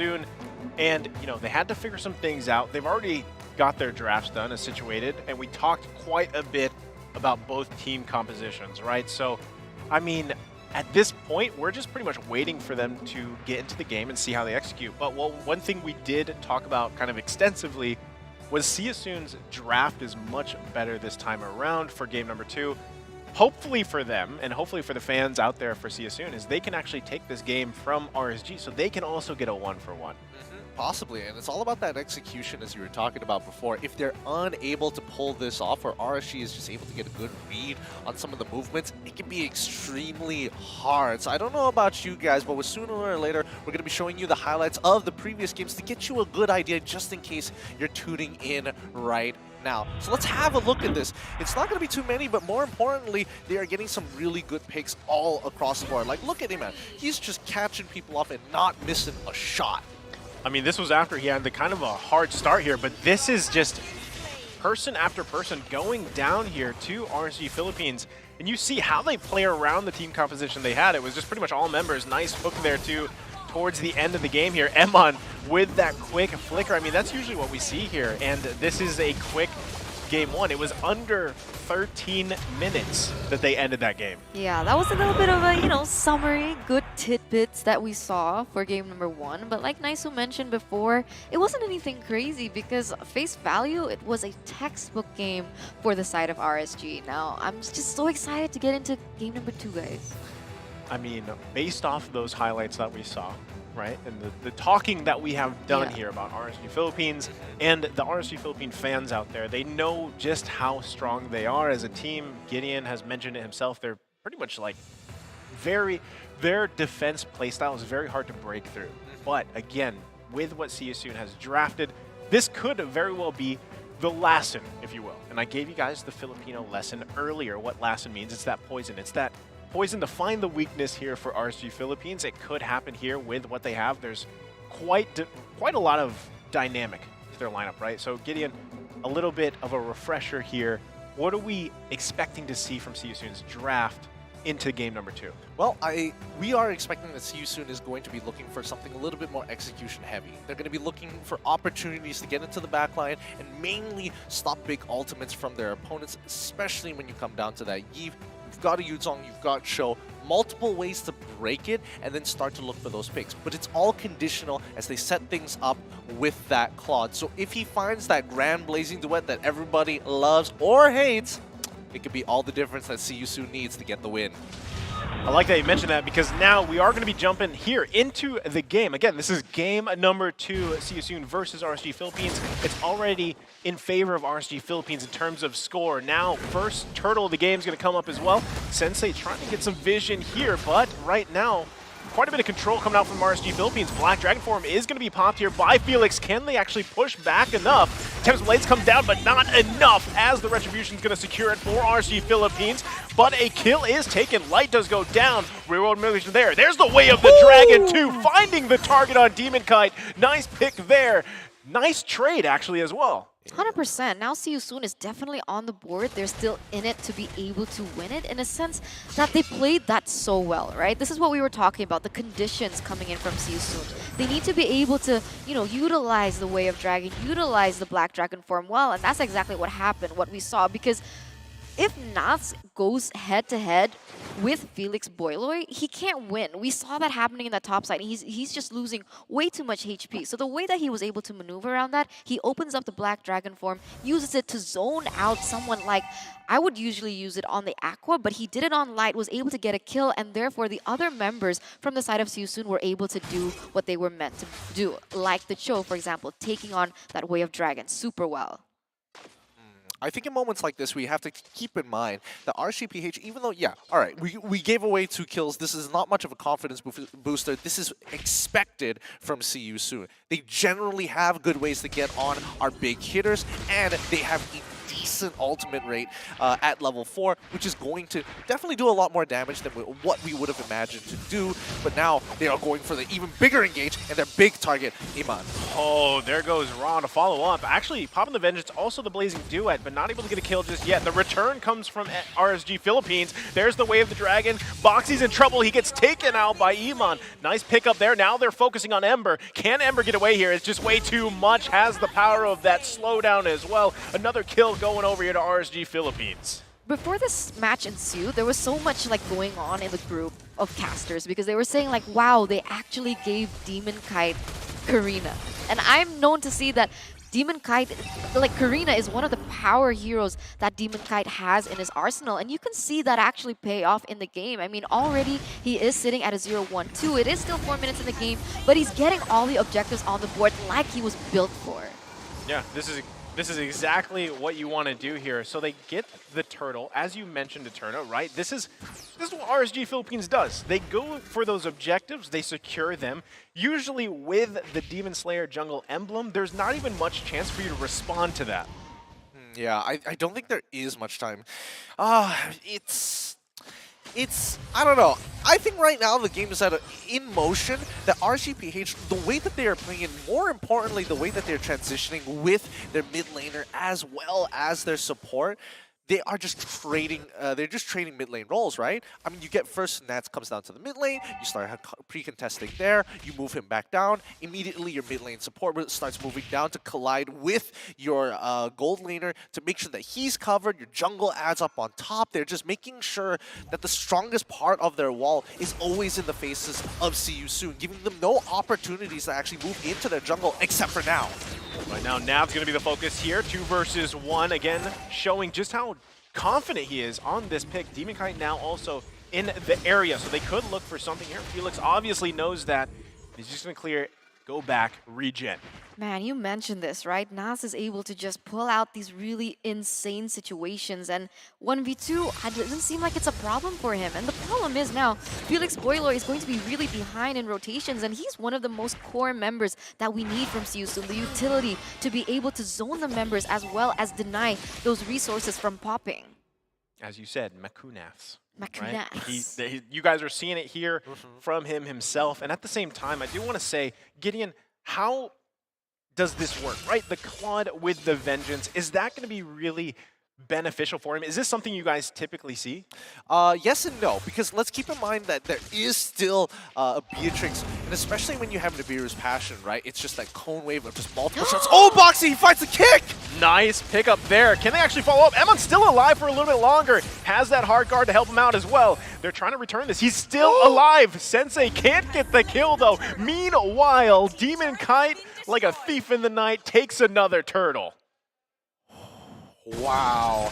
It's too close for comfort, but now See You Soon, they get one turn for themselves, Nats. There's no way he's going to get a kill there. But that's what you want to see from See You Soon. These big plays, these high execution mechanical plays coming out from this small Cambodian region, trying to make it big. Utilize their pickoff potential to its utmost ability, and that's exactly what we're seeing. And once again, but unfortunately, it does not connect 100%. But ooh, something might be brewing.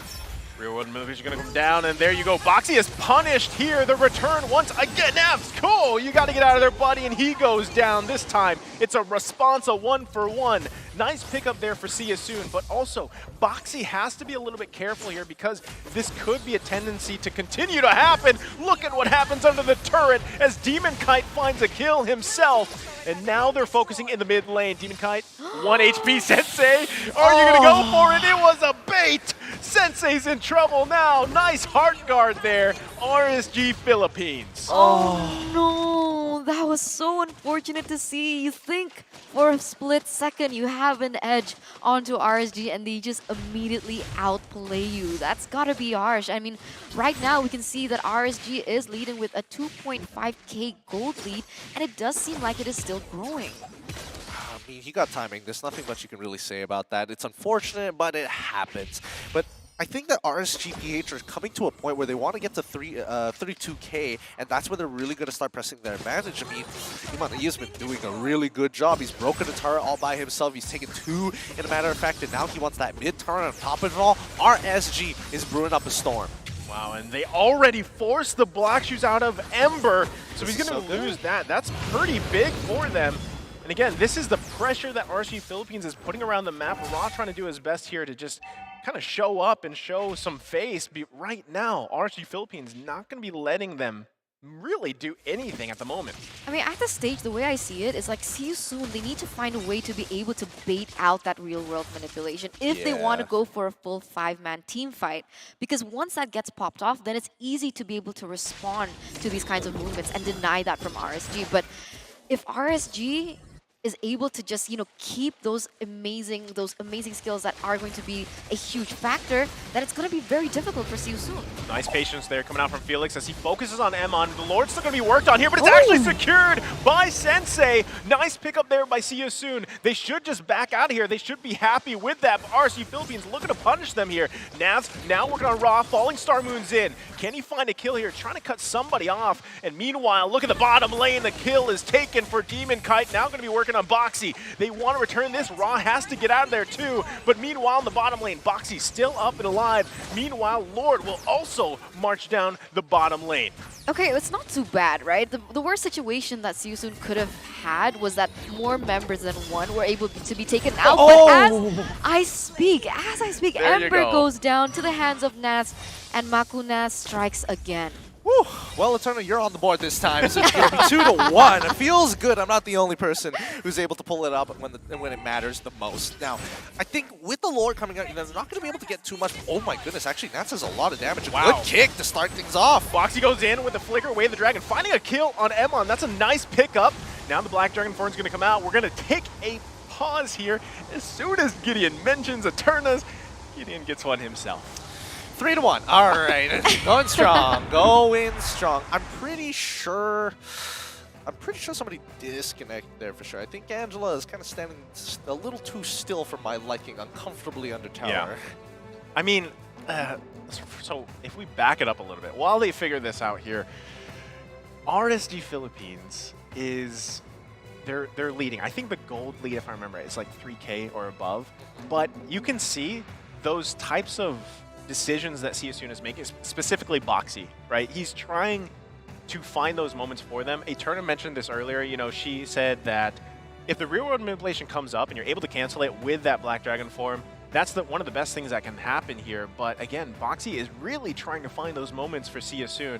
And if you take a look at your screens right now, you can see Aqua and Ember, the head-to-head here. Again, this is going off the first game. This is only the stats from maybe one game, right? So this isn't, I mean, Aqua, he's got a reputation of just being pretty dominant in that mid lane. And this is what we're seeing even with his pick right now, the Eve, right? He actually, even if he gets canceled out, you see the decision making that he's able to pop off with the Eve, even without real world manipulation. So if Ember can actually match that somehow, some way, it could help See You Soon.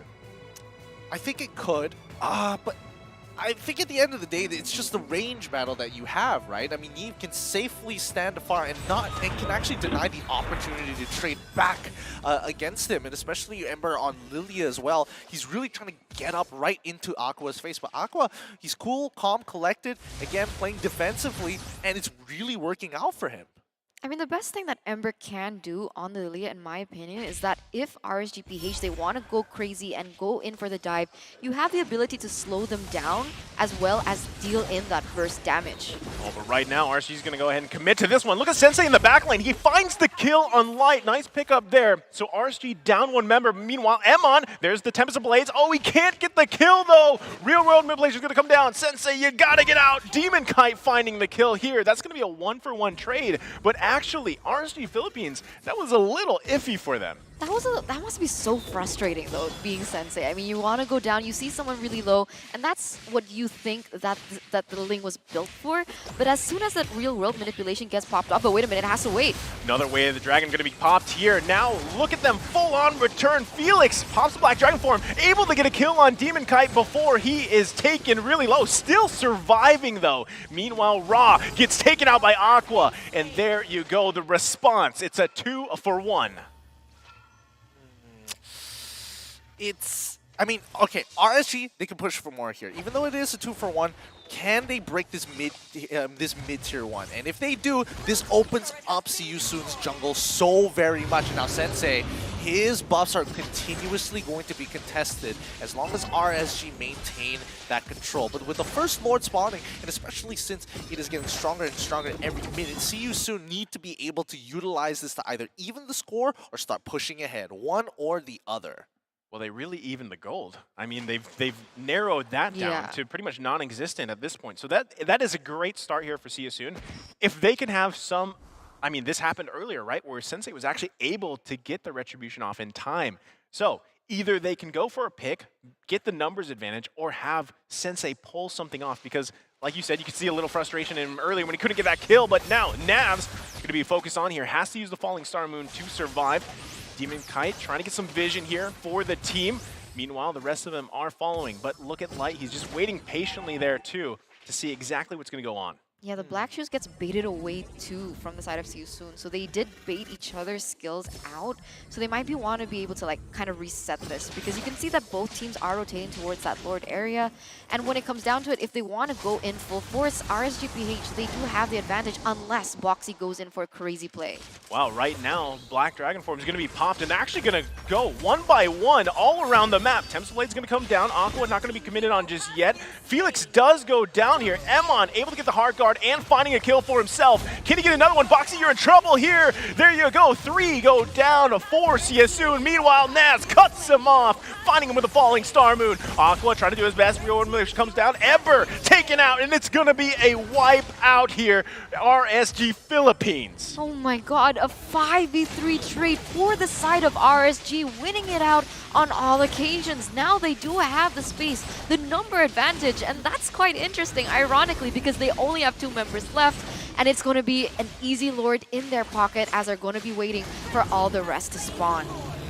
More than enough work has been done by RSG-PH. Now the question is, can they close out this game? We've already come to the 14th minute mark, right? So I'm guessing around the 17th to 18th minute is when they start getting the ideas to consider breaking it all down. But if we're looking at this instant replay, what a play this was. Able to get 3-4-2 trade, and especially since they had already caught you off mid-flank, that was nice. I mean, like, this is, again, just the decision-making, especially Nas, right? Nas came in, cut them off, and kind of solidified that wipeout for them. Again, this is also Light. The power of having that Angela pick, like you mentioned, it can either be committed to Demon Kite or it can be committed to Emon, like we saw there. When we're talking about that, I also have a question here. Is Sensei comfortable on the lane? I mean, he has used it twice in a row in the games that they've played, but it doesn't seem like he's quite comfortable, like maneuvering around, using the Finch Poise and so on and so forth. But as you can see here, the Lord is pushing down. That could be a possibility, and I think, you know, I think that Sensei, he knows better than that. I mean, he is technically a pub star, and he is a very objective-oriented jungler. And I think that as long as he can kind of see it coming, he can react. And worst comes to worst, maybe he can get somebody to help him out. Maybe Felix in this case, or if he can bait out enough, maybe even Rob with the Blazing Duet full stacked. Yeah, especially later in the game, right? Again, yes. this is the time really when I feel like Claude, I don't know exactly how many items he has. We might be able to see the items here shortly, but you know, at this point, you're 16 minutes in. There it is. You know, you have some of your core items, and that could actually really help you, because what I'm seeing from Sensei is a little bit of frustration. He's seen lots of targets low health, not able to capitalize on that or get those kills like he wants to. So right now, they've got to kind of slow it down a little bit, trust in the items that they're grabbing at this point in the game, and hope for something better, and not to be completely dismantled in terms of those team fights that RSG Philippines is doing to them right now. I think it could change, but now that it's 51K coming in from RSG-PH, I don't know whether they are going to keep on just farming and farming and farming, because there's no point here. Yeah. Even if they were to get like an extra item, it would be a situational, not really a core, but it really depends on the heroes at risk here. But Nats, he takes the first hit of the G-Kundo, and Iman is getting pretty close with his sniper shots as well. I mean, at this point, once again, Boxy trying to find a moment here for the team, but actually going to take some damage, should be fine. And like you mentioned, you know, I feel like those items are really going to... Oh, Iman might be in trouble. They're not going to commit to this yet. They know they have to worry about the Heart Guard too. Sensei could be looking to go in on this one. Pops the Tempest Blades. There's the Heart Guard, though, that we were looking for. And now Nas going to be focused on 2. Black Dragon form comes out. The setups are here. There's the Blazing Duet, but was it enough? No one falls for RSG Philippines just yet, as Sensei is taken out, and now a Boxy. This is bad news for See Ya Soon. And they're following up on Felix. Can't escape this one, as 3 fall for See Ya Soon. That was so difficult to see because you could see that they were waiting for that real-world manipulation to get popped off as well. And you can see that the Black Dragon form instantly rotated towards that area. But the problem is the conditions have to be clear. Oh my god, it gets actually baited out once again. There you go, the 1-2 connection, and they find a kill on Ember. RSG Philippines going to be pushing into the base.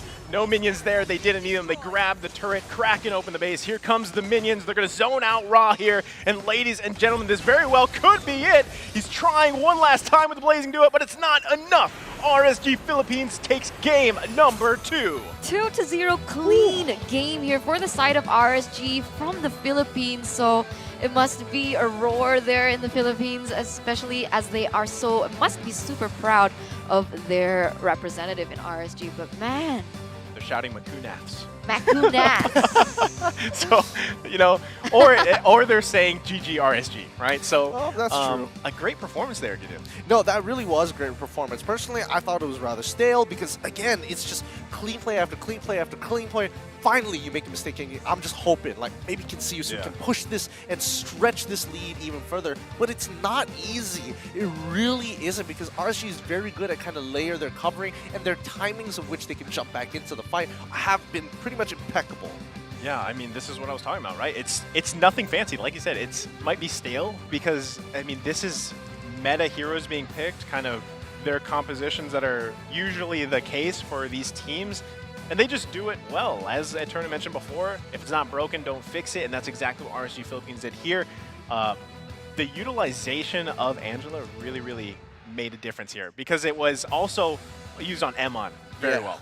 It has been. Oh boy, it's a lot to take in, right now. But I'm interested to see what these item builds are going to be overall. Maybe in the post-game stats, we can actually get a good idea of how much See Ya Soon was actually contesting when it comes down to these 5v5s fights against See Ya Soon. Against RSG-PH. Hopefully we do see the damage taken as well, because that's also going to be a very important stat this round, because Yudong in particular should have been able to not only absorb what they can, but deny the space. I mean, before we get into that, what I wanted to touch on was the synergy difference that I personally saw between See Ya Soon as well as RSG, right? Like, we thought about it, the winning conditions, Way of Dragon can either cancel the Eve or go on to the Beatrix, let's say, in that back line, and, you know, switch it up, vice versa, with the Yuzong coming in with the Black Dragon form. But as soon as one person goes in, you could see that the Beatrix was always there to back that up. So if the Black Dragon form lands, he gets instantly melted down with the ultimates coming in from that Beatrix. So it was so difficult for them to actually achieve anything. But on the flip side, when we took a look at See Ya Soon, it felt like it was a 1+4 game.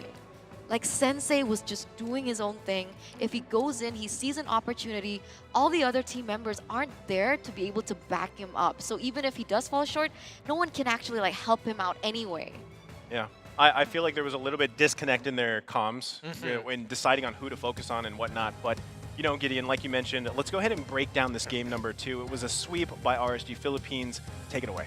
All right, so looking at RSG Philippines, the way that they were playing, especially with the way that they were drafted, very typical, very what you used to see in the meta before MSC even started. It makes total sense here. But when you're looking at See Ya Soon, they're looking for very specific heroes to stop the real-world manipulation, and that's the whole idea. Some of the lane matchups are even sacrificed for this cause. It's all about execution, being able to team fight, both being very team fight oriented compositions, but See Ya Soon put a lot more points in how they dive in towards that backline to play off of that big blazing duet, or vice versa. Yuzong jumps in with the help of Cho, and then eventually they throw in the finishers as their last, which is going to be their Lingen as well as Claude. But in the end, it didn't necessarily work. It is extremely difficult, but let's see why it didn't work. Let's look at the damage numbers one more time here and get a good look at it. It looks like Eve was dealing the least amount of damage in comparison to Esmeralda and obviously Beatrix, which is no surprise to me there. Yeah. But if we look and kick it back to See Ya Soon, that's where you see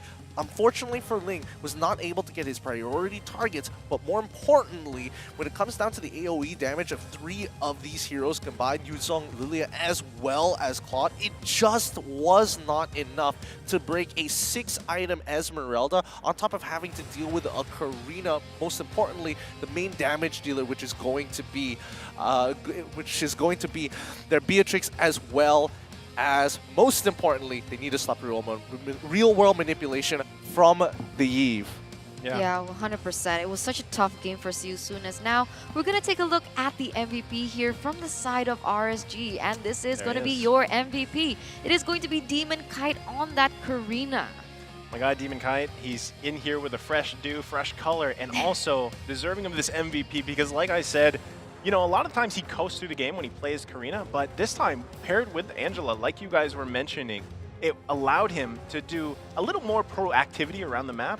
And also, I want to go back to the fact, too, that, you know, time after time, we saw Sensei try to get those kills, try to make plays, and it was just a miscommunication. Again, RSG will find those moments, and they will punish you, and that's kind of what happened as we take a look at the game highlights. Yeah, I mean, look at where Felix is, right? He's already zoned off one. He finds that initial kill, and it's looking so good for See You Soon, right? That's their first initial power spike, and they wanted to benefit off of it. But immediately, we see the clapback coming in from RSG-PH. They know their combinations, they know the right situations, and more importantly, they know the conditions for it, knowing that Ra doesn't have his 2 items, so he is going to be naturally weaker compared to the rest of his team. But once Ra gets back into it, you see them, they back away, they hesitate, and more importantly, they wait for Aqua to get a good real-world manipulation before pressing an advantage. Yeah, I mean, one thing, too, I want to point out is the combination between what we saw from Emon and Navs, right? A lot of times, Emon was finding the damage with the sniper shots, and then you saw Navs come in with a Falling Star Moon, usually to get some type of ultimates out from the side of See You Soon. So that combination alone worked wonders for them, as we saw from these highlights. And I gotta say, man, RSG Philippines, still, I will say their weak points are not showing just yet, but something could develop over the course of these next 2 days, right? They do get this 2-0, but is something going to happen? I mean, is a team going to show the weak points before they head on forward? Because having a 2-0, this is different from the first series. We have a 1-1, right? They have a 2-0. So something kind of crazy or a little weird has to happen if they don't advance. Anybody else think it's a little cringe that Nice is kind of dabbling around what this little weakness point is? We all want to know what it is, and he refuses to tell us. I can't tell you, man. He's like, oh, it's company secret, so we can't let him know. It's like only Omega knows. I honestly... We'll get it. We'll get it soon. We'll get to you guys, but also we want to give you guys a chance. Once again, we talked about all the freebies we have for this tournament. So MSC events, the preview, there are tons of rewards. This is what we're talking about in the game here. So check it out. The flare, like Eterna mentioned, you have the icons, you have the emotes, you also have a pretty nice looking skin. Farsa skin. Farsa skin. When I saw it, I instantly got my hands on it. Already? What? Yeah, I took it. Is she hacking? No. I don't know. I like to let some of these things simmer a little bit. Like, how do I feel about it? Look at it. Because, like, I don't have, like, Farsa has, like, a legendary skin, right, if I'm not mistaken? Yeah, she does. Yeah, and I didn't get it. So I was like, oh my god, this is a really good skin. And then I was like, okay, bye. Yeah. I love my skins, guys. What can I say? Let her handle that. And in the meantime, we're going to take a short break before we head to the next match. Another match from Group A. So hold tight, guys. We'll be right back.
Saya lahir di Palembang dan besar di Manado. Tidak seramai seperti Jakarta, tetapi saya cinta kota Manado. Serasa di rumah itu yang membuatnya istimewa. Ang probinsya ko ay Naik, Cavite. Maliit lang na baryo na bandang dagat. Sobrang ganda. Natutunan ko ang halaga ng buhay. Atin to. Untuk saya berasa tenang apabila saya berdoa dan tetap fokus pada kepercayaan saya. Hindi naging madali ang buhay ko. Sobrang daming paghihirap at sagabal. Kaya gusto kong nasa taas, sa ibabaw, at natutunan ko na laging tumungo pataas. Itu adalah bagian dari budaya bangsa kita. Tidak pernah berhenti untuk bekerja keras tanpa melewati batas.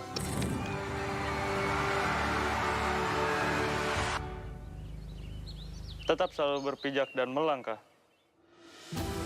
Kahit maging sino ako. Tak kira bila. Akan selalu kuingat. At tatandaan ko ang pinanggalingan ko. Budaya bangsa kita. Our value. Kepercayaan kita. Our hope. Gagawin ko ang lahat para ipagtanggol. Apapun untuk membuat negaraku bangga. Galing sa pinanggalingan ko ang lakas ko. Motivasiku. Dan selamat datang.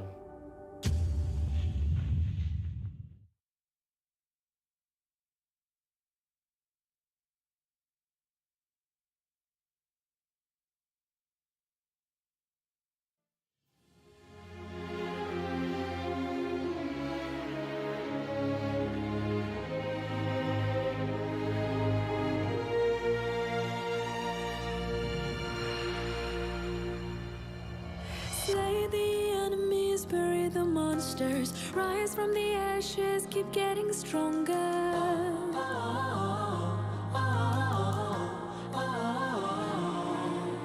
Races run, hit it hard, giving the best shot. Going in for the kill, let them bite the dust. Let it all out, our superpower head with the crown. Sorry, not sorry. Bow before us, they won't bring us down. We are legendary. We are supremacy. We shine so bright, it puts the eyes. Our spirit never dies. We are supremacy. Make no apologies.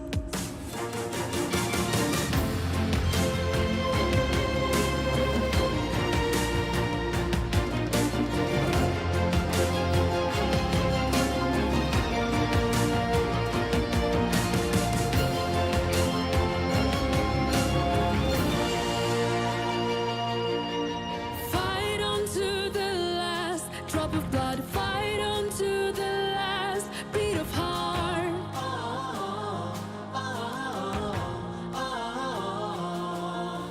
Life is a battle, win every game with the magic flowing in our veins.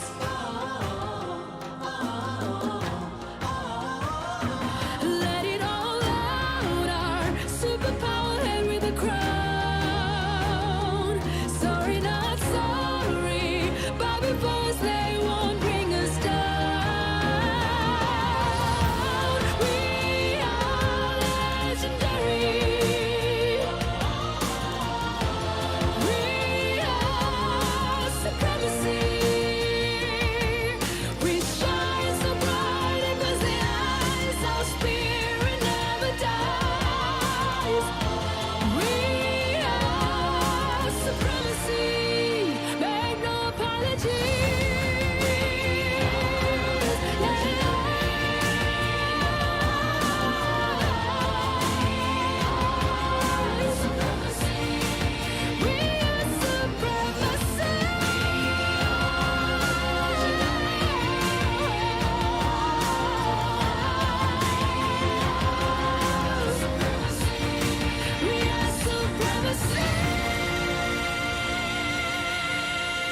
monsters rise from the ashes, keep getting stronger.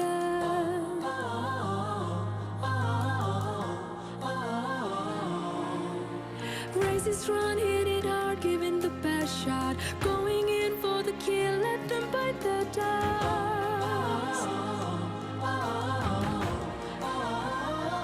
Let it all out, our superpower head with the crown. Sorry, not sorry, bow before us, they won't bring us down. We are legendary. We are supremacy. We shine so bright it puts the eyes. Our spirit never dies. We are supremacy. Make no apologies.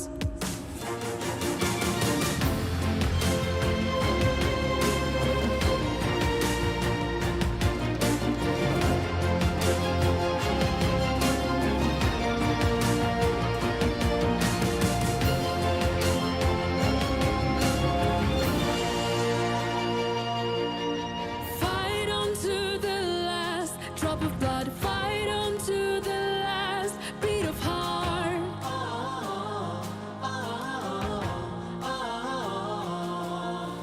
Life is a battle, win every game with the magic flowing in our veins. Let it all out, our superpower head with a crown. Sorry, not sorry, bow before us, they won't bring us down.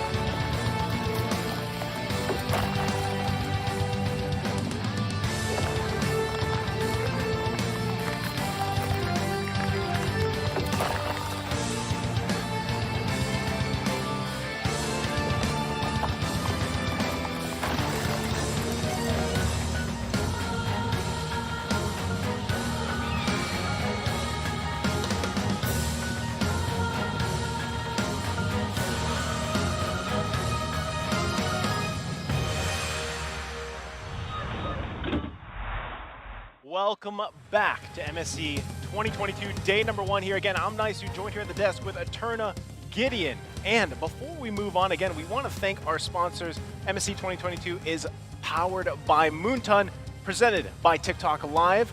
A big thank you to our partner in esports, of course, Secret Lab, and the media partners out there, EGG Network and Media Corp. With that being said, guys, we have seen the first 2 series of the day, one from Group A, one from Group B. Quite the experience, and now we have, going back to Group number A, we have Falcon Esports versus ONIC Indonesia. Why am I looking at you, I don't Eterna? know. Why are you looking at me? If you notice, each one of us, we got to see a team from our countries play, and we get to cast it. So, Eterna, ONIC Indonesia. Uh-huh. How you feeling? I'm so excited. I'm so excited because this is like the first time that I've been able to cast for them on the international stage, like with them in the venue together. You know what I mean? It's So like there's a like different, a special thing going it's on? like, or- it's like a different sensation, you know? It's like you know that they've gone through so much and you can actually kind of feel the journey. Yeah. So you can feel like a little bit more like, not sympathy, what is it called? Sentimental. Oh, either or. Sentiment. And like what Gideon just said earlier. There you go. And with those being said, with that being said, we are going to take a look at the schedule for today. Again, we have already seen 2 matches, right? Todak and Falcon, 1-for-1. RSG Philippines versus SYS. RSG Philippines took the sweep there, 2-0. Next up, we have Falcon, once again playing here versus ONIC Indonesia. And later on for the day, more action. SYS, RSG Singapore, ONIC Indonesia, Todak, RSG Singapore, and RSG Philippines. We end it with literally an RSG sandwich like today. So either way, I gotta say the first 2 matches were quite the experience. RSG Philippines, like you mentioned, Gideon, a little bit standard from maybe I don't remember if I'm quoting you perfectly here. I think I said stale. Stale. Yes. I was going to say stale. He thinks RSG Philippines is stale. I'm Yeah. trying to keep calm, collected here. Sorry, I'm more used to the fact. I like the action. I'm not going to lie. I do like, very textbook plays. It makes sense. But the way that RSG-PH plays, man, they are ooh-wee. They are the kids that you look at them and you're just like, you get straight A's, don't you? You're just that kid. You're just that kid who's just smarter than everybody else. Then I'm just sitting here smiling like a proud parent. Yeah. Yeah. Yeah. I kind of get that. Yeah. Like the way that the meta, the strategy that comes in. And it's not just for RSG. I feel like most of the Philippine team does that. But oh my god, on screen here, we see ONIC Esports here from Indonesia, one of the representatives, the runner-up to our MPL this season, and also the champions of MPLI. Yeah, and they're also bringing out Falcon Esports. We saw a little bit of them today up against Todak, and again, some impressive stuff. But let's see the benchmark of a lifetime this time. Let's bring up the standard a little bit. Let's see how they face off against ONIC again, a very well-known organization, and more importantly, so a team that everybody kind of just looks up to when it comes down to, oh, what's the meta play? How do we execute on certain strategies? And more importantly, the last Kage himself still competing in an international tournament. I think that speaks volumes, right? You're talking about the experience here of this ONIC Esports team from Indonesia, and at the same time, it's like the playstyles will clash here. Aturna, you can probably expand on this a little bit. What's technically, for those that don't know, what is the playstyle of ONIC Esports? That's a difficult question, because when I think about this, if we take a look at ONIC Season 8 and Season 9, so different. In Season 9, they became more experimental, because in Season 8, they were super textbook. Similar maybe towards like RSG in that sense. Like, they always go for objectives. They wait for like the proper moment for the power spikes to hit, and then they go for it. But in Season 9, they came in with these cheese strats. So that was something that was super interesting, a huge breath of fresh air. As now, we're gonna like hold on a bit about ONIC, and we're gonna talk about Falcon. So this is the official player lineup here with Silent, Naomi, Justin, Ken, and Yellow Flash once again. And I gotta say, their first game impressed me. Yeah. Okay. Yeah, I do think that the first game really impressed me as well. The way that they were able to kind of really punish mistakes and actually take certain 50-50s. Really nice. It does show that there's so much potential in this team. I want to see it go above and beyond. And especially after a warm-up game like today against Todak, if they can get a game off of ONIC, it's going to turn Group A upside down. With their start in their first match of the day, it already was kind of defeating some of the expectations of certain people out there. I mean, ourselves included, right? We didn't expect that. So, yeah, there's a lot to be said here about Falcon, but let's go ahead and take a look here at now ONIC, right? The lineup, CW, Keyboy, Drian, Sands, and Boots. And this is, I just feel like a very solid lineup all around, very similar to what I've seen with RSG Philippines. I mean, all these guys shine in their own way. 100%. CW has, as well as Keyboy and Sans, they are the three that represented in the SEA Games as well. And this is something that we can also touch on. So other than all of them having the mechanics definitely to be able to fill those lanes really well, I want to know if, because they represented SEA Games, is it going to be like a burden for them in the sense that we can actually start to read on their gameplay as an edge for Falcon perhaps this time around? Falcon, I mean, based off what we came into their series #1, right? We were saying that they're very aggressive, kind of dynamic play style. That's just what their region is like. And I will say this, coming from MPL Philippines, these kind of play styles, these aggressive styles kind of clash, right? So it's not something that, even on the casting desk, it's like, wow, minute 3, minute 4, things are going crazy already. Do you think that clashing kind of aggressiveness is going to show up here, Gideon? I obviously think that is going, especially with Coach Zaya here to lead the helm for the team, especially when he is drafting specifically to make sure that his team has the best odds walking away to take 50-50s and having enough firepower to bounce back. Definitely is going to be something interesting. The question is whether ONIC is going to try and pacify this. Are they going to go through the route of which we've seen them do before in many international tournaments before? If you're hyper-aggressive, we'll just play hyper-defensively and let you make the mistakes so we can hit harder every single time you turn your head. Okay, and on the flip side here, we also see Coach Aldo, also with Mars as well. And I gotta say that we always talk about these coaches in the Indonesian scene as one of them must have like this mad scientist title. It originally was for Coach Age from Bigatron, but we instantly gave it to Coach Marge and Coach Aldo. The reason why is because they go in for crazy picks sometimes, especially when they're given the second pick. There was like this one situation where they were going against a really heavy melee combo opponent, and they brought out the Valley last pick, and it worked wonders. It was just insane. So these are the kind of things that Falcon needs to be aware of, the pocket picks, the pocket strats that potentially ONIC Esports can actually bring to the table today. I think that when you're on the discussion about coaches, right? These are really the masterminds, right? The masterminds behind where it all starts, the draft, which we will be jumping into shortly. But again, these are all the coaches here, honestly, for all the teams definitely deserve to be here. A lot of that 200 IQ drafting that can be seen, and what we're kind of expecting, especially for group stages, I would love to see some surprise picks once again come out. We kind of saw that with Falcon, right? Now, I would love to see it like from a team like ONIC Esports, and you probably have the best experience there at Turna, like you just mentioned some of the picks, but we are going to be jumping into draft for game number 1, and we can already see these bans coming out too. Falcon taking out Wan plus the Grok. ONIC Esports going to respond with the Valentina for now. And the Franco. And the Franco. Wow, they are not holding back. They are just going at it. They know exactly what they want to ban from both sides here. And I think what's really good, actually, to answer your question, what I would like to see, I would like to see Benedetta. That's flashy. I really like Benedetta. I do too. It's so cool. It's such a cool hero concept. It has so many cool abilities. Is it very good? No, but it's just you know what she's good at, though? Aesthetic. She's good at like split pushing. Yeah, which looks cool in essence. Look, killing minions, it looks cool for a little bit. Do it for like 15 minutes, you're like, wow, I'm really not going anywhere here. Well, I mean, Benedetta would be a great sight to see, but I feel like there's a lot of potential kind of variations that can come up if you're talking about surprise picks or something, and I feel like a team like Falcon Esports would be one of those teams to do that.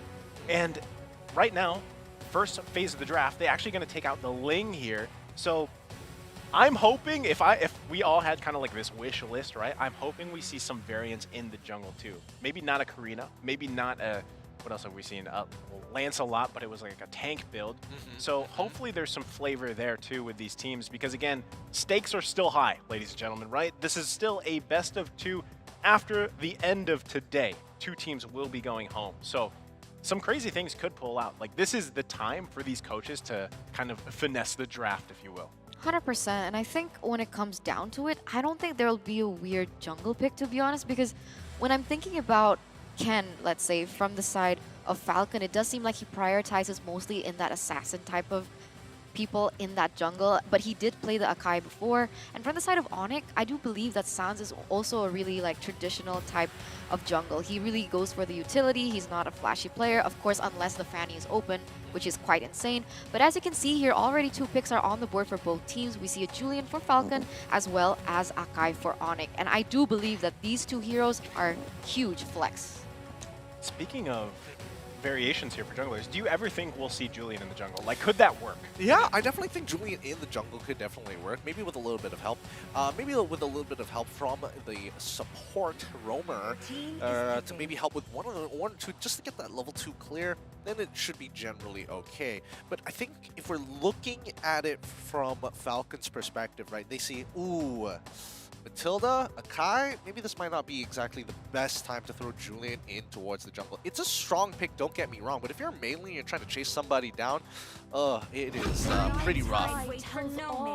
Well, their next picks are actually going to be the Esmeralda here, plus the Beatrix. These are 2 solid choices, very meta-type heroes, and good solid choices to get this started here for the first phase. And as let's just put the brakes on that for a second, because right now, top 3 mid lane mages right now, off the top of your heads, Eterna. Xavier, Valentina, Kagura. Oh, no, I meant to see. What did Pressure, I say? I counted down and I was like, go. Yeah. What did I say? I think Kagura is pretty I think she's really safe. I don't think she's bad. I just think that she's extremely safe and she doesn't have a lot of bad matchups. Yeah. Here's mine. Gord. You're Okay, the worst. Get number one outta chord in the Gideon. world. Get out of here. I would say Valentina, Xavier, as well as Zosk. Wow. Zask. Okay, there's the spice we're looking for, right? Yeah, like, man. Zask. Look, I don't have to explain myself. We're Malaysia, right? I Yeah. feel like we can get away with a lot more things. I'm pulling out the Malaysian card here. We're crazy. Okay. You know how it's like here. Is that Zask with Inspire? Or Oh no! Now you're making it sounding tantalizing. I have no comments left for that one. No comments. Well, going back to the draft here, there you go. ONIC is going to round their first phase out with the Dairoth pick. This is typical. I mean, we're talking about Dairoth versus Esmeralda matchup. At that point, it comes down to just execution for both teams. The wild card so far for Falcon, though, is going to be that Julian because, again, he's still kind of flex. Where do we see him go? Obviously, the Beatrix is going to be going to the gold lane. And I feel like right now, ONIC Esports kind of has Falcon where they want them at this point, depending. Let's see what these last spams are going to be. So they take out a Johnson.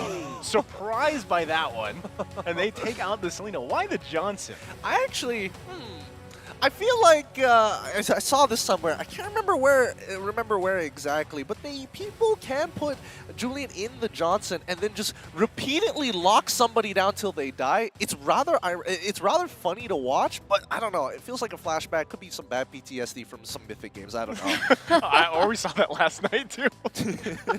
that combination. This is why I'm saying Julian is such a flex pick because he really does work with a lot of combinations here. So maybe that's what they're thinking, right? And at the same time, you got to say that when Johnson is picked, let's just say it's a surprise pick, Johnson can actually kind of win games in a way where if he's able to land where he needs to with a combination of having like Julian, for example, it could turn out really well. But since he's not going to be in this game, Falcon Esports is going to go ahead and take out the Eve and that Popol and Koopa.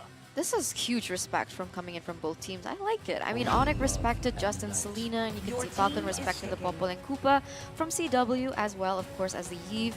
But now, with that in mind, we can already see that ONIC Esports has found their mid lane, perhaps, if it isn't going to be flexed into that gold lane, with the Sicilian being picked away. So that leaves the question, what does Falcon have left unless that Julian is going to be placed in that mid lane? Correct me if I'm wrong, Eterna. You were the one that said you would actually like to see a Sicilian versus a Beatrix matchup from previously. Yeah. So that could be potential here for Falcon Esports. They're actually going to lock in this Kagura, also Lolita.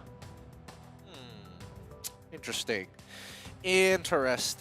So you're already getting the Lolita for a way. I was thinking they need a way to kind of disengage from fights. I was thinking Lilia initially, but again, it's a little bit difficult because you get so outranged by the bad impacts coming in from Sicilian that it could be a bit rough. So putting that disengaging role and also arguably re-engaging role on Lolita is actually a pretty smart way of doing this. So if ever you are in a pickle, you have a guaranteed way, an almost guaranteed way to slow down your opponents. And I think Falcon have really thought this through in their drafting. Is a lot. It is really, really good here. With a safe pick like Kagura, oh, what are you going to do? Lock me down? Nope, I'm out of here. Just purify and walk away. So they lock in the clinch, right, for ONIC Esports to round this out. How are you feeling about that, Eterna?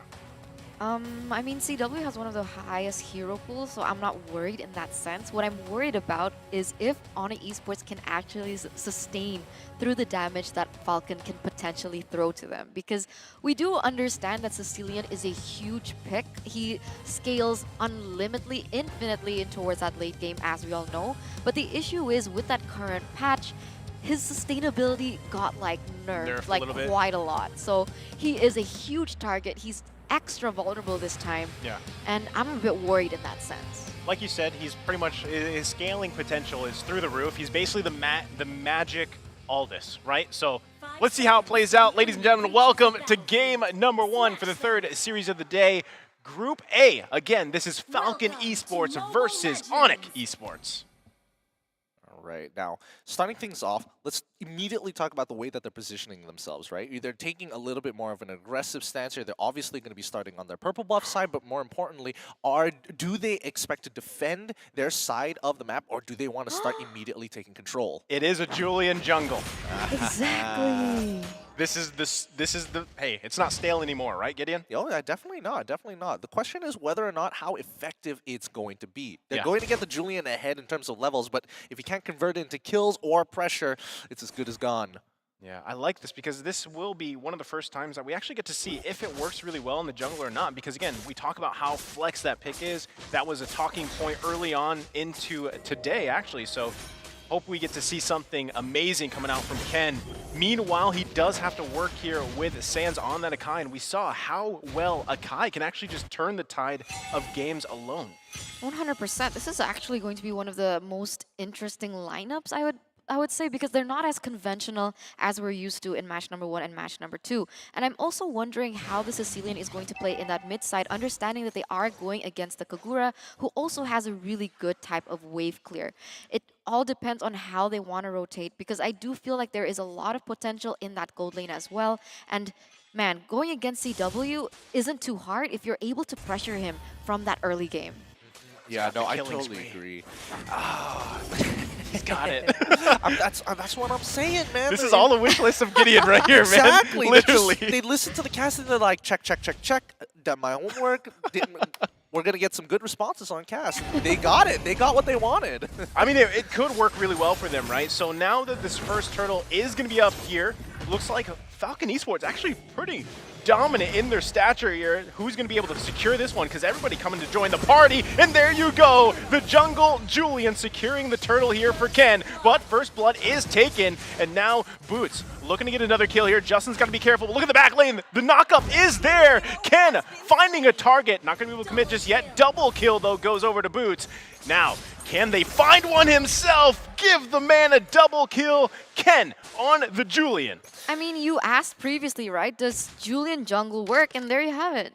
That's the answer. I mean, double kill already in the first 2 minutes, being able to have so much impact in that particular team fight is just amazing to see. And honestly, from that, knowing that, understanding that point, ONIC Esports, they need to be playing a little bit more carefully because they do have the Sicilian who doesn't do too much damage, especially in that early game. And they have to be a bit more patient, you know? Allow Falcon to take all these early objectives and try to find trades elsewhere. Oh, look at the trade at the top lane right now. Boots going to be focused on 2 versus 1 here. Can he survive enough against this? Has quite a bit of sustain, and he goes down. Yellow Flash finding the kill. Ooh, that was a lot closer than it should have been. A lot closer. But now ONIC, they're going to continue pressing their advantage here while trying to invade. They're actually, yeah, going for the invade here. Sands, got to be careful. Lots of members here from Falcon Esports going to be just fine. This is what I was going to say, too. With Boots having that early double kill on this Dyrok, that could actually be bad news for Falcon Esports. So they responded well, saying, hey, guys, we got to get Boots down because we can't let him scale even further because that matchup is already difficult for Yellow Flash. Well, speaking of which, CW actually gets hit by literally everything. He outplays it, but takes the trade regardless. Ooh, that Numenon Blast was all or nothing, and CW said, give me that killing spree proc. And now Keyboy should be the next to fall. Oh, they don't actually go for the dive there, huh? Okay. That's discipline, man. I mean, again, I thought they were actually going to go commit to that as well, and nice play there. Again, at the bottom lane, finding targets. Drian actually going to be the focus here now, able to survive for now. Wow, trades after trades here for both teams, but it does seem like Falcon has a little bit of an edge. They are leading in quite an amount of gold, but it seems like ONIC Esports, they're quick to their toes as well. They will be able to take this next turtle, and now they might be trying to, you know, just find another pick off on the board, perhaps, understanding that they just secured that turtle. This is literally action on all sides of the map. Ken could be in trouble here. Sands finding the target, gonna heavy spin into the wall. Ken, you're in trouble here. Bad impact right to the face, finding a kill, shutting down Ken for now. And now the focus on Naomi, gonna block those just fine. ONIC Esports finding a kill. I think they might just find one on Silent here. They know exactly where he is. Oh, so actually he's gonna be fine. I'm surprised. Again, Circling Eel gonna be committed there, but right now, it's pretty safe, right? It's 4-4. Silence got Naomi there. He should be fine. All right. So Silent, he uses his ult to make sure he clears up the wave. He doesn't want to get dove. I think that's a really good decision. But the question is, where's ONIC going to keep playing from, right? They are playing from mid. They keep attacking bottom, mid, bottom every single time, right? And now when you start moving to the top of the neutral objective is now, there's just no reason to be up there until the turtle is up. Man, right now, I'm going to say it again. There's just so much action across the map by both of these teams. And I got to say, we were talking about play styles, right? And right now, the match is going very well for both teams. I mean, they can find moments on each side. Here comes Justin. Conceal gonna come out. Oh, Numinum Blast. Is it gonna connect? Finds one here. Can they get a kill? Look at the damage coming out from Silent as they find one on CW. Naomi, you gotta be careful. There, the knock up again. Keyboy taking quite a bit. Ken finishing him off. Here comes Sans. Who's he gonna find here? Into the wall Ken goes. Can Drian help him out to get a kill here? He's gotta be careful on top of him. Sans once again. Now Ken's going to be the focus, but look at the return damage from Silent. And there you go. Again, an action-packed skirmish in the bottom lane. Really good follow-up as well as presentation and execution from the side of Falcon. I mean, the way that they were able to hit that Numinum Blast followed by the Yin Yang overturn, it just went and like molded with one another really perfectly. And that's something that we want to see from the side of Falcon. It makes them a huge contender, super strong. And the way that they're able to level it out with ONIC Esports and actually have a dub on this turtle is going to be huge for them, especially because they want to be able to end it earlier as possible, understanding that the Sicilian once again does scale the longer that this game goes. All right, now they're going to give up the turtle here. Actually, it's still going to be worked on while they push them back. There's the flicker from Justin. The knock up here, try to disengage. Turtle secured by ONIC, but look at the damage coming out. And now Yellow Flash zoning out 3 members of ONIC, but they do grab a kill here too on Boots. All right, so now with the score being 7-5, right? Boots, again, he can't afford to die this many times. He needs to be able to kind of get that pressure and make sure that Yellow Flash can't get ahead. But with, well, I mean, with Avarice, it is a little bit hard. And if we're comparing in damages, they're not too far apart. Silent is doing a phenomenal job right now in terms of just holding, not only holding his own, but finding the right kills when the rest of his team are sacrificing and turning a 50-50 trade, a 1-1, compared to a 0-1 in favor of ONIC Esports. And they have to keep playing those odds and keep playing those numbers to find that big fight so that Justin can make the difference. Ooh, he nearly got taken down there. Luckily, the guiding wind was available for them to be able to maneuver around that. But already 50 seconds left on the clock. And as it stands, you're right. I completely agree with you in that sense. I do feel like Silent is doing a superb job. 2-0-1, still untouched to this moment. And #1 on most players' gold. And it's kind of weird to see that CW is falling far short. And from that, we can kind of grasp the fact that Falcon has been reading a lot into the playstyle of ONIC Esports, where they like to prioritize CW. They like to use him as the main carry, and they're preventing that from happening. Yeah, CW is definitely having a hard time, right? But I feel like this is the story of a lot of these Clint picks, right? You kind of either have a stale early game or you get picked on, and then you have to really like farm up enough to come back to mid to late game where you're contributing that damage, that burst potential. And I feel like that's why they have Drian, right? Drian is here for that scaling. He's got the bad impact. He also has the Sanguine Claws, and a lot of that displacement when you're trying to set things up for Falcon Esports could be trouble for them. But right now, I think ONIC Esports has a little bit more of a potential to scale compared to Falcon Esports. I mean, when you have Sicilian, it's obvious. It just keeps on going forever, right? He just gets stronger and stronger, and each and every time it's going to be more effective. And that's something that Falcon is aware of, but it doesn't mean that it's impossible to deal with, especially when you have someone like Julian who can close that distance and put him out of the put him so close that he can't get into the optimal range. Wow, I was surprised that Justin didn't commit to a Yin Yang overturn onto Keyboy. Maybe he doesn't have enough damage. I could be wrong. It looks like we're at 26k to 26k, so I don't think he has his second item up and going just yet. Yeah, they definitely want to be careful about committing to this first Lord because pretty much at this point, it's even, right? There's not a huge gold gap between either the teams. The play styles across the map was pretty much mirrored, and you can see now these big item pickups coming up. Yeah, so it looks like the second items are starting to come on through, but there's not much of a difference. Both sides are right at a nice edge here. Someone makes a mistake and someone dies. Ooh, next power spike is not going to be fun. I mean, I gotta say that Sicilian Drian has opted to itemize very greedily. I mean, going for those scaling items as well as plus with the Holy Crystal and not any of like defense items. It shows that he's very confident, but that also could be the end of the beginning as well. There's going to be the knock-up on Sans, taking quite a bit of damage, but Yellow Flash has to back off too. Naomi now being the focus, but once again, Boots, you're in trouble. Able to survive for now. The return, though, CW able to get one. The killing spree going over here to Silent. They both lose one. Numinum Blast going to come out, Flicker, and a Flicker committed as well. Able to dodge that one just barely. Wow.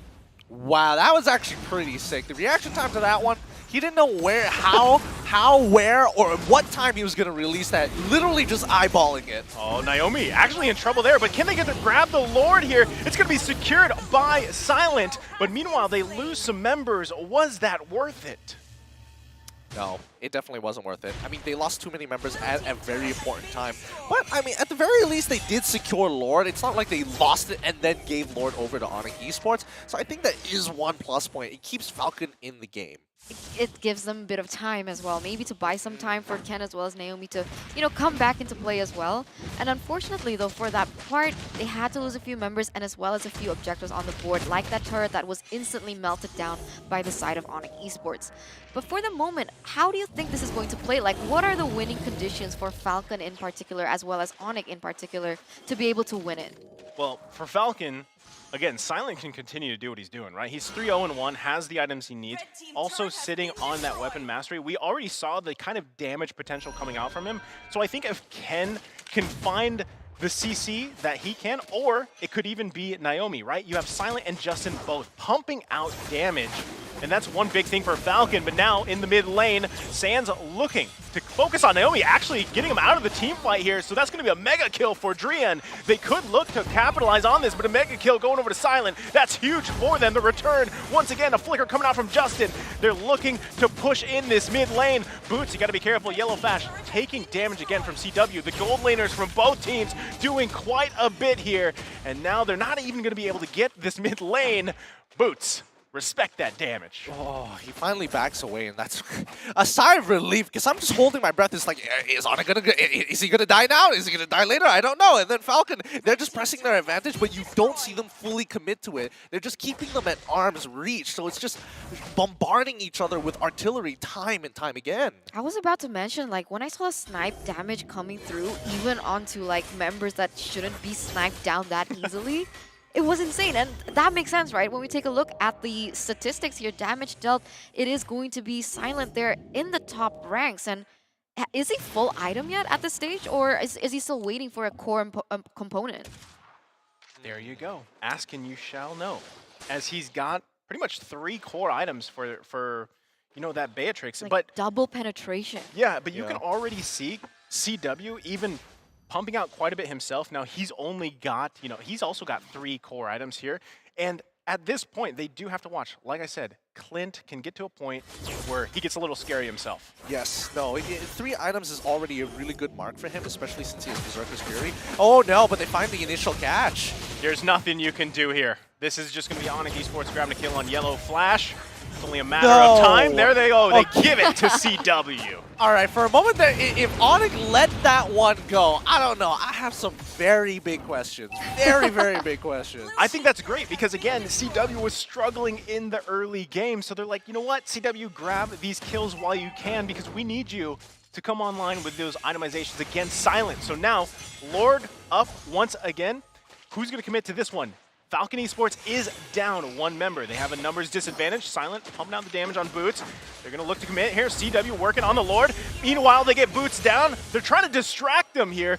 Lord still going to be for the taking. A Noonan Blast comes out, finds 3, a stun, plus the Yin Yang overturn. That's going to be a double kill for Justin. Pandemonium here in the mid lane. Silent still alive, quite low, but wow, what a play. I can't even begin to describe how well Falcon played that. That was huge, right? The Noonan Blast came in at the right time to be able to just deny 3 members from the side of ONIC Esports, and then Silent once again was able to take that Lord steal. Like, how does that happen? That was just so well done by Falcon, and ONIC Esports, they are underperforming at this stage, as now we're going to take a look at the instant replay here by TikTok.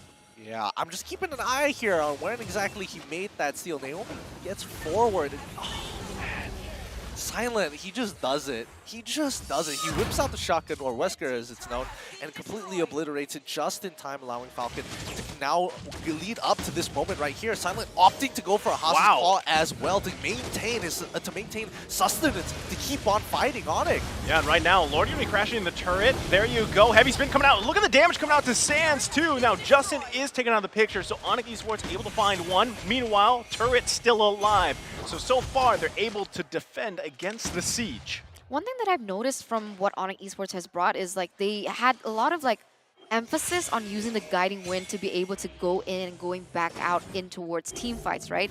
But the issue is when they do that, they get grouped up. And that's just like the perfect position for someone like Justin to go in with the yin yang overturn and basically like burst everyone down.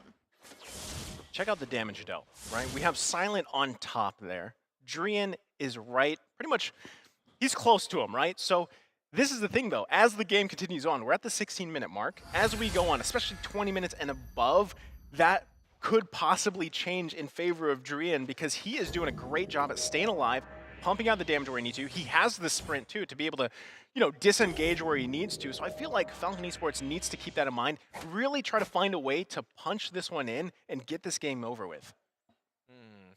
I mean, if they're going to try and punch this game in, I think a lot... They need that Ice Queen's wand. It's just a must-have at this point. There is just so much that ONIC Esports could look to commit for, but Falcon won't be able to actually deal with the brute force of ONIC Esports, especially if Sans is able to get a really good pick by jumping in the middle, maybe looking to roll forward before whipping out the deadly spin. And I think that's where Falcon is a little hesitant on these moves, right? You don't want to send your first man out just to let Sans eat him alive before getting to your primary target. Man, right now, too, you know, considering the fact they have 4K gold lead, but at this point, I know most of these players all have, you know, 3-4 items. There it is. There's the Ice Queen wand you were talking about, Gideon, so Yellow Flash does have that.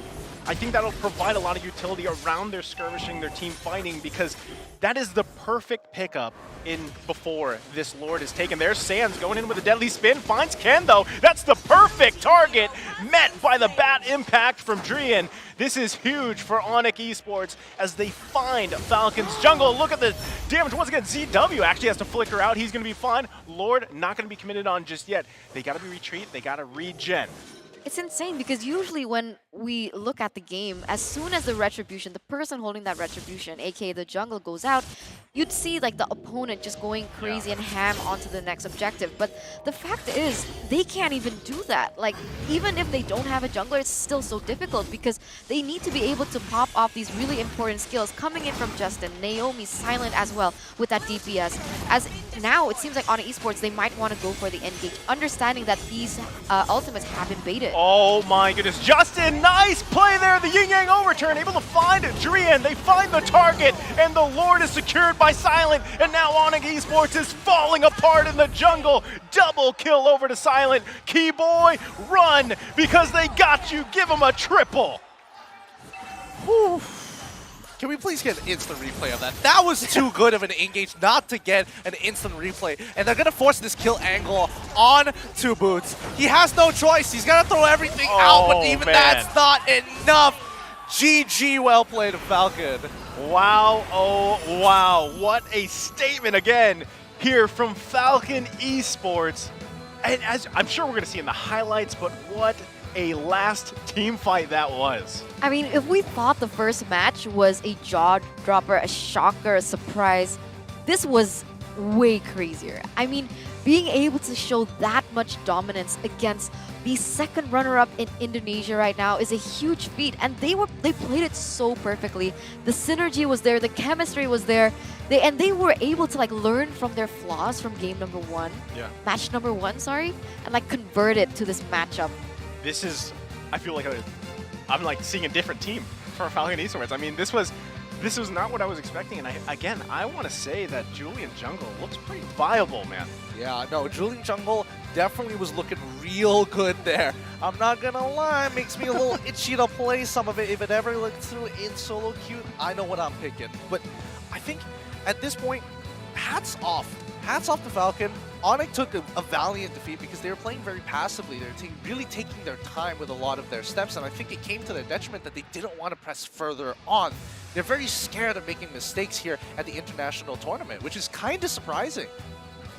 I mean, are you surprised that, personally, Eterna, was something off with ONIC Esports here?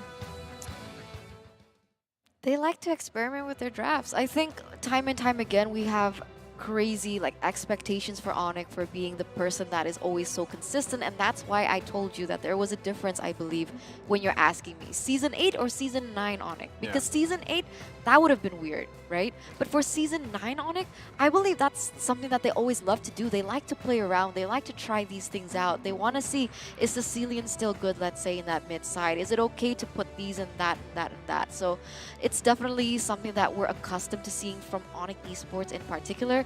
And I don't know why, I just get the feeling that sometimes they kind of fall short on the international stage. This is not the first time that we've been kind of like, what happened? Because a similar thing happened in M3 as well. Yeah, so this is, I mean, this could also be said that, you know, FCON Esports has settled in because they had that first series, right, of the day. And hey, maybe ONIC Esports needed a little time to warm up here, right? Yeah. You know, like we could actually see a very different game number 2. And if they take game number 2, it's a 1-1 again. Makes things really interesting so far for the first half of day number 1. It does. It does make it, but it also means that, that game between Todak versus ONIC is going to be, that one's going to be so brutal. It really is. And I'm not looking forward to it if it does become a 1-1 for this upcoming matchup between ONIC and as well as FCON.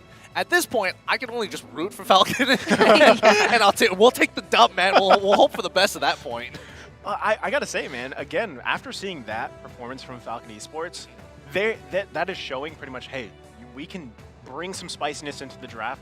We can still execute it really well. And I think a lot of people, a lot of the teams too, should be watching this and being like, wow, actually Julian could work. Maybe we should ban him, or maybe we should pick him and play him in the jungle. And that could add some dynamic to these team compositions, what we're used to seeing here. And that's the question. That brings me to the question that I really wanted to ask Gideon. Like, how does Julian jungle work? How does it, and how is it able to be like balancing someone like the Akai in jungle, or let's say the Karina in jungle, if it comes down to it? Well, I feel like Karina will be a little bit more interesting to see. Even I'm not too sure about that particular matchup, but when it comes down to Akai, a lot of it comes down to how you position yourself and how you kind of maintain it. Because yes, wow, he's got some really long engages, but half the time, Akai, you're not really the primary target for Akai unless you happen to be standing in an awkward spot or a very common default spot where you can get pinned against the wall. I think those are the most obvious and people can easily identify those, right? But when it comes down to those traditional 1v1 matchups, if you aren't level 4, you probably don't want to mess with the tank too often. Yes, he does have really, not so fun damage, especially for a tank, a little bit higher than usual. But as soon as you hit level 4, you're basically winning your matchups every single time. And Akai, he's probably going to be looking for either your gold lane, maybe even your EXP lane. If you're really unlucky, your mid laner. I will say, I feel like we're focusing a lot on the Julian, but also we'll see this in the breakdown of the game here and shortly, but also Justin, man, on that Kagura. That, like, I can't wait to see that highlight, because literally the guy came from, like, I think mid lane. He just walked in there. It was a clumped up group of ONIC Esports boys, and he's just like, this is every Kagura player's moment, or any mage player out there. They're just like, yes, this is it.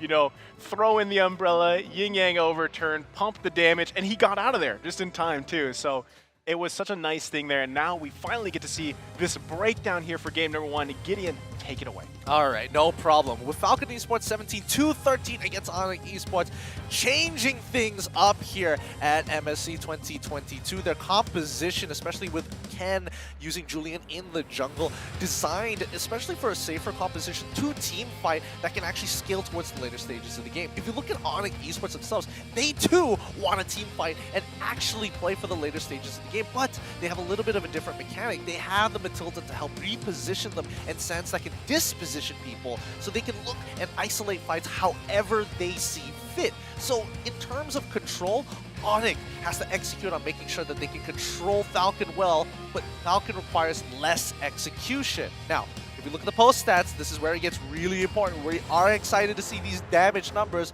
Show it to us, and it looks like, yes, once again, with 103,000 damage on a Beatrix. Silent, absolutely just demolishing these team fights with his damage, but even Julian having some comparable damage himself. Can I just say, I feel like Silent is the guy to keep your eye on, because he did a similar thing with that Clint pick, right? He was steady, pacing it through, and then all of a sudden, boom, popped off. And look at this. I gotta say it, big damn right here on that Beatrix, 103,000 damage, man. Look at him. He's MVP of the game as well here. The KDA did not die. 7-0-4. Man, it's a class performance here on this Beatrix. Man, the second time he's won that MVP today. Yeah. So that is definitely saying something. The damage was definitely there, the way he's able to just maneuver. I mean, look, he didn't die once. Yeah. Yeah, he had a perfect game against ONIC Esports. And that's got to be our highest damage dealt we've seen today as well, no? Yes, absolutely. Currently, that's the benchmark people are trying to beat. And it's coming from Silent, from Falcon Esports. Right. So, wow. I would say he lives very much to his IGN, right? Yeah. He lives up to his name. Yes. He's not the most flashiest player in the world, but you just realize a little too late that you're just dying. Like, where's my health bar going? And it's too late because Silent is already on you.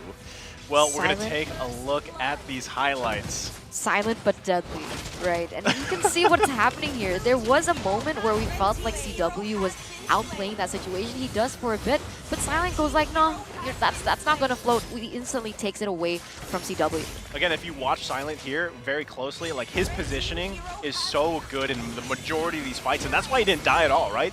Again, if they didn't punch it in when they did, Drian still had the potential to scale really well.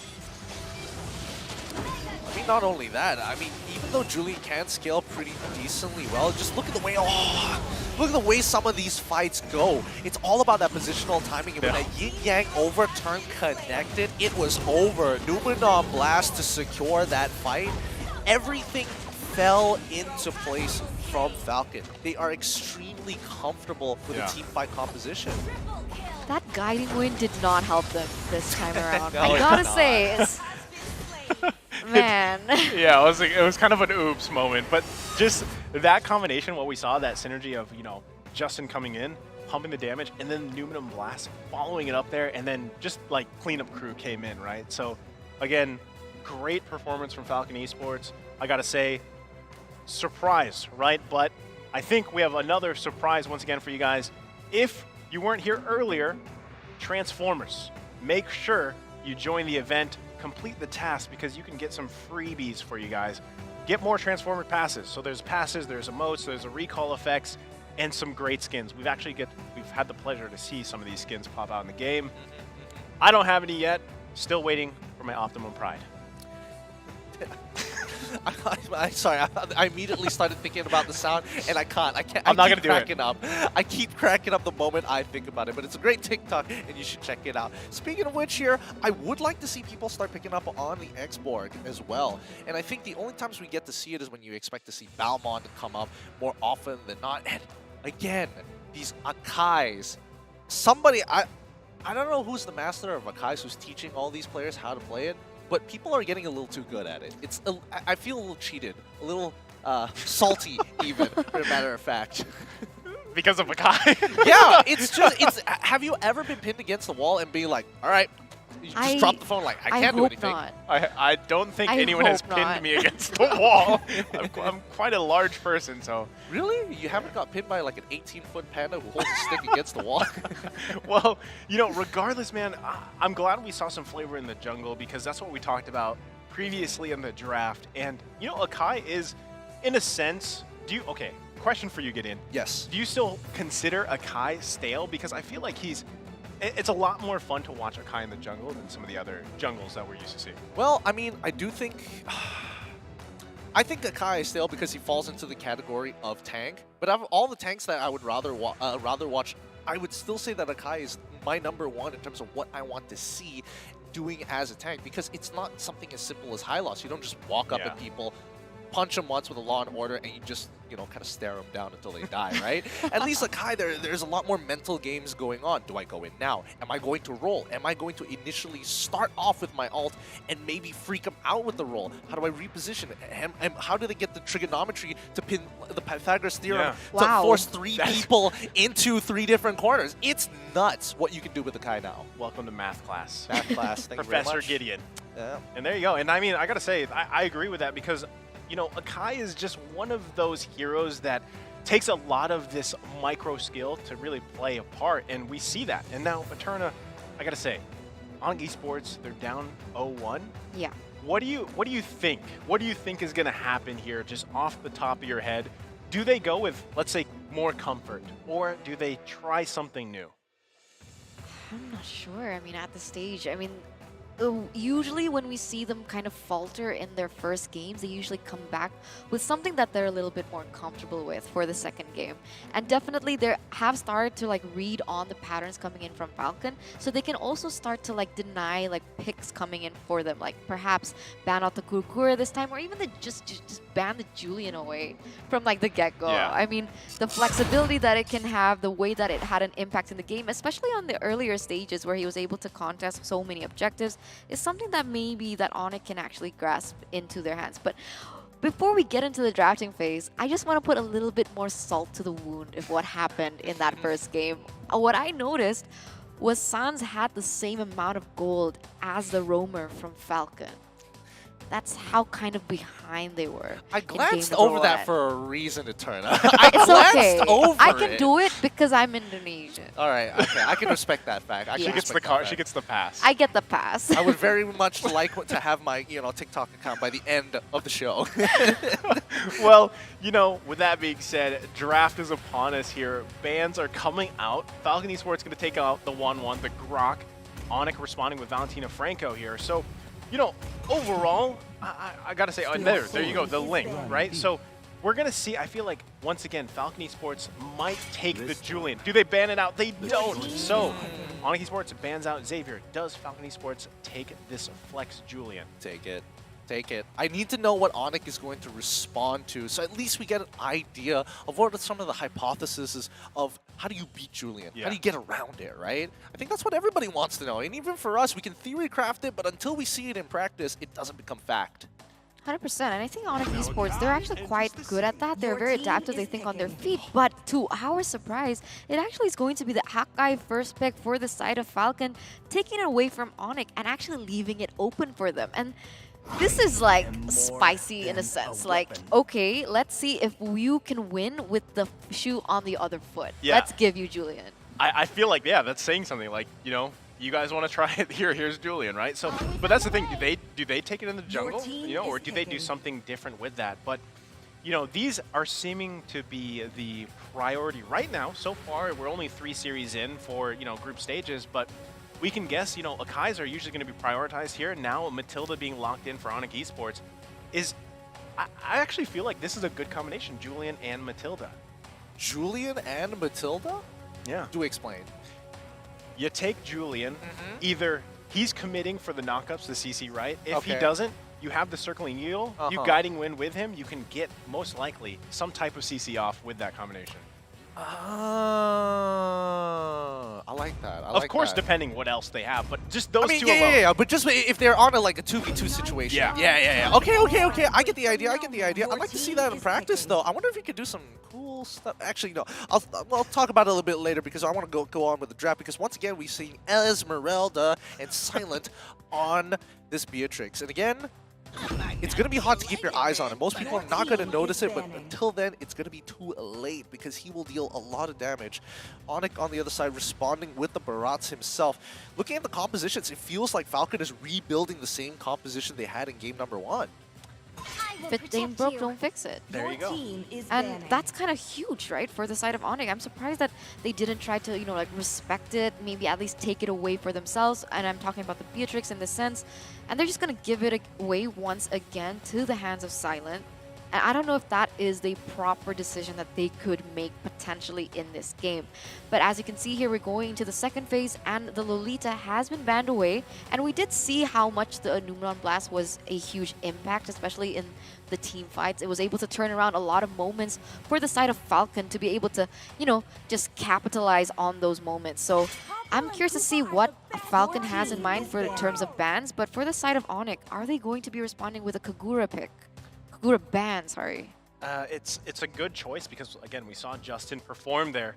One thing I'm thinking too is ONIC Esports is probably like, you know what? We need to not let Silent be Silent, right? We need to focus on that lane, shut him down. Again, I still think that having a circling eel paired with Julian or whatever else they decide to draft is a great way to go under turret, whichever way they decide to try to shut down Silent, because so far from what we've seen, Again, Silent is one of those players for Falcon Esports that will have the potential to just carry games. Now, that can be said too for Justin, as we saw his performance from Kagura. They don't ban it out, though.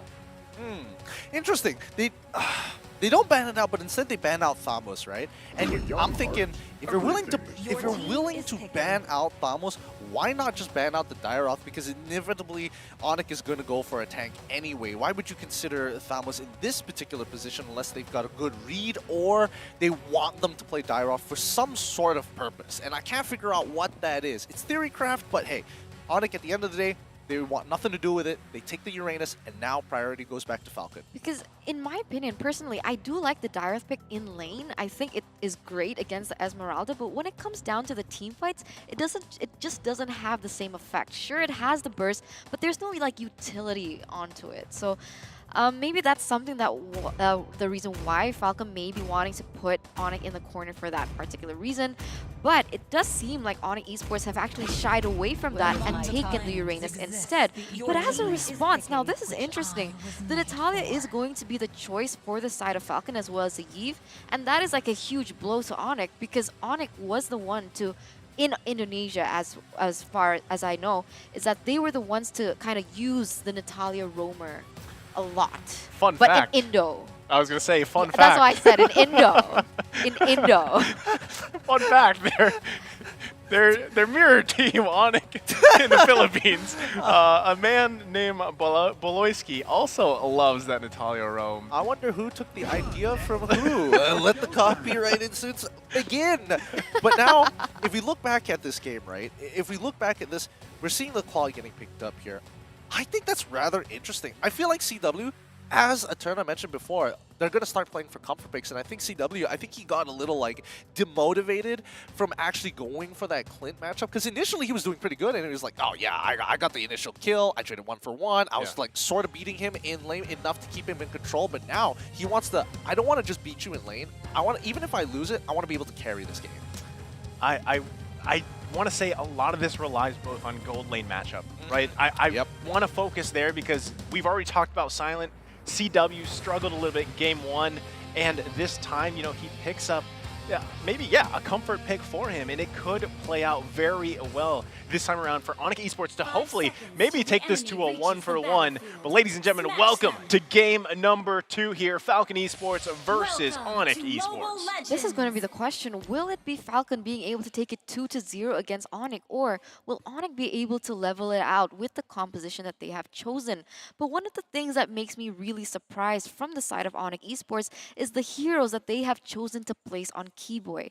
Keyboy, 2 games in a row, has been using this Matilda, and I feel like it's not dynamic enough for someone like Keyboy. I preferred someone like the Kufra perhaps, but we'll see what happens because maybe it does complement the playstyle, understanding that this time around they have brought the Barretts in.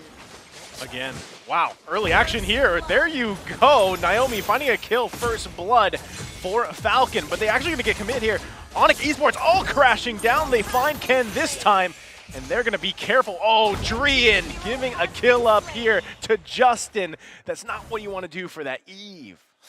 Oh, that is a brutal interaction right there. Really, really brutal. Where, both junglers had to pay the price. And unfortunately, they didn't really get too far ahead for ONIC. Falcon, on the other hand, they are getting some great information all across the board. They see Yellow Flash, he kind of walks down, grabs the camp for himself. Okay, that's 1 down. If you look down on towards bot side, where is this Natalia? And ONIC immediately start telling CW, hey, back up. We have 0 idea. She's most probably bottom side. Yeah, I also want to bring up, again, with what Eterna mentioned about Keyboy, I feel like maybe it doesn't fit his personality is what I feel like you're saying, and at the same time, like his play style, right? But maybe this could be some type of interaction that they're relying on for Drian on the Julian pick. So we'll see how that plays out. I still think circling Eagle, and even a Matilda in general, like guiding Win is such a savior in a lot of situations, so they could play around that. So right now, ONIC Esports contesting this turtle. They don't want to give it up, but another kill, and that's going to be the jungle that they find. Now the rest of the team looking to find another one on Sands. They got to be careful because Boots there to help them out. Naomi hunting again. Sands taking out killing spree for Naomi. This is bad news here for ONIC Esports. ONIC Esports are scattered at this stage. I mean, FCON are just like obliterating them in all of the aspects. The fact that the pressure coming in from Naomi is just so evident. ONIC Esports, even if they do want to go ahead and try and rotate and try to go on the initiative to look for these picks off the board or even some trades at this stage, it's just so impossible because of the map pressure, the vision that Naomi can have. Yeah, I mean, it's just the control, right? It's all about maintaining that control and that stranglehold on ONIC Esports the moment they get that lead. Right now, it's 1K, but it can definitely extend as CW looking to clear that lane down on bot side. Yeah, he's just going to use the Blazing Duet, clear that. Also, interesting thing, you know, to see CW running the sprint on a Claude. Now, we've seen a couple different variations of, you know, spells for Claude. How do you think sprint's going to work for Claude, Gideon? Is that good? Is it better than the Vengeance? I think in this particular case, it might not be, but Boots, he's going to get punished for trying to do Uranus things. He's trying to be a pain in Falcon's side, and Falcon's like having none of it. It's funny because earlier in the draft, I was like, oh, the Eternal Battle, not much is going to happen in the XP lane, right? It's Esmeralda versus Uranus, but actually, Naomi doing a great job at punishing, like you said, those Uranus things. You know, especially with this high and dry, you know, when you are all by yourself, that's not what you want to do against a Naomi. I was going to say against this Natalia, but against Naomi, literally, because the performance so far, it's a minute per kill. Yeah, and I think it's only going to get better from here, right? So CW, he's playing extra safe. He's thinking like, oh boy, even if my team is here, I could still get one shot. They probably know the battle spell timers, and Naomi, he is off cooldown, right? He's ready to rip. Oh, right now, they're actually already pushing ONIC Esports down. Meanwhile, Boots gonna go ahead and just cut the lane the best he can. Meanwhile, and hopefully not that Naomi isn't around the corner, because this is actually still quite the confidence coming out from Boots after what happened just a little bit ago. I mean, it's only been 4 minutes. It's already been only been 4 minutes, and the dominance that FCON has really set up for themselves is just so evident all across the board. I mean, the way that they're going in for that next neutral objective in that turtle, and the way that ONIC can't really respond to this, and we'll see what happens. I mean, once again, they can't contest it. So what can ONIC Esports do at this stage? Well, right now, they got to be careful. Flicker going to be committed. Ken spinning around. There's a real-world manipulation. CW, oh, he takes too much damage. Unstoppable as Naomi finds another target. He didn't even get a chance to even use the Blazing Duet. Wow. I mean, it's not over just yet here. They pull back. Even though that CW dies, it's not the end of the world for ONIC Esports. The game is still very, very early, and FCON have not really made any solid progress other than Silent down on the bottom side with this turret. Breaking that is going to allow him to clear this wave and early rotate towards that top side to try to look for another structure. Can I just say, Silent is just being silent once again in the lane, but now the focus here, Boots going to be able to survive that consecration. Yellow Flash, you got to be careful too. Going back to it. Ken not going to be able to find anything just yet. So again, Silent able to get that turret down in the bottom lane. And we were talking about him in the draft, and now it's like the Naomi show, right? So here we go. Real World Manipulation going to be committed. Nothing happening with that one. I like that. The Naomi show. There you go. Makes sense, and that's exactly what we're seeing on screen. I mean, 5-0-1 in his KDA, really helping FCON with that gold lead that they have brought on for themselves. 2,300 for the moment, as we can also take a little peek onto the players' gold here. It seems like Silent as well as Yellow Flash is at the top of the leaderboard, and interestingly enough, it's going to be Boots #1 from the side of ONIC. So that's not something that we want to see too much. We'd like to see someone perhaps like someone that can carry it being at the top, but we'll see what happens, because like you mentioned earlier, it is still 6 minutes of the game, almost 7, and a lot of things can happen in that duration. Yep. And now, as they move towards that top side, Silent easily going to be able to take this tower all by himself like a big boy, as ONIC Esports can't even walk up to it safely. I mean, the setups coming in from FCON are really nice, and they have the next plan. Get the turtle for free. Walk on over. Let's double check their jungle. Ken notices, hey, they don't have their orange buff right now, so let's try and take mid turret too. Wow, they're just making power play after power play. CW popping the Blazing Duet, trying to clear the minions, and he does. The turret's not going to go. Oh, it is going to get taken out by Silent. Once, man, again, Silent, he's 0-0-1, But you saw his goal just a minute ago. He's got things rolling for him because he knows Naomi is doing what he has to do, right? Ken is even finding the targets. Justin picking up an Ice Queen wand is huge because now that real-world manipulation will be even scarier for ONIC Esports. They already can't commit to anything, it seems like. And look at the 4K gold lead as well. I think at this stage of the game, right, like Yellow Flash, he's totally fine in this lane, right? I don't see him dying anytime soon in 1v1 against Drian, arguably even. He doesn't mind. And against Uranus, well, I mean, it's not going to go anywhere anyways, but ideally, you got to make sure that Uranus doesn't get too out of hand. He needs the farm, but if you could slow it down even by a bit, it's great. Naomi, on the other hand, I don't know. Eventually, Naomi will start to fall off. I'm just not entirely sure when against a lineup like ONIC, who, again, CW is always going to be at risk. I feel like even if Naomi does fall off, at that point, it's like you've already done your job. You've already done your part. You've allowed the rest of your team to get to the point they need is specifically silent, right? So I feel like right now, ONIC Esports is just finding a hard time to actually find moments, especially with Sands on this Baratz pick, right? You actually, what you're supposed to do is try to find a Daytona's welcome, but who do you even target here at this point? Because right now what we're seeing is just Falcon Esports opening up the map, taking turrets, taking objectives, and just continuing on building that gold lead for them. I completely agree with you. And like the way that they've drafted as well is what I've noticed is what happened? He just got melted down. Drian once again, third death here in the 9th minute. That's definitely not a good shade. But yes, as I was talking about earlier, was that ONIC Esports, they don't have much room to play with, right? Because from the side of Falcon, they can go for pickoffs, let's say with Naomi. They can go for CC with Ken and Naomi, and even the real-world manipulation if they want to go for team fights that can also be topped off with someone like Yellow Flash with the Falling Star Moon. But when we take a look at ONIC Esports, what are they supposed to do? What can they work with? They do have some source of CC, but as I speak here, once again, that real-world manipulation is proving to be a huge nuisance. Oh man, Boots should be fine here, but he gets thrown in the wall a little bit, but they grabbed the turret. That's what they were after. They're happy with that. And you can just see, I mean, even the tanky heroes for ONIC Esports, their health bars aren't lasting very long. Yep. This is becoming more and more of a rough game for ONIC Esports because as soon as Falcon hit the 32K mark, they're going to get even stronger, and ONIC Esports will have to concede a lot of space and time, as well as the last of their tier 2s on top side. I mean, there is an argument that they should be able to break into an inhibitor at this stage of the game, but let's see how resilient ONIC Esports is going to be.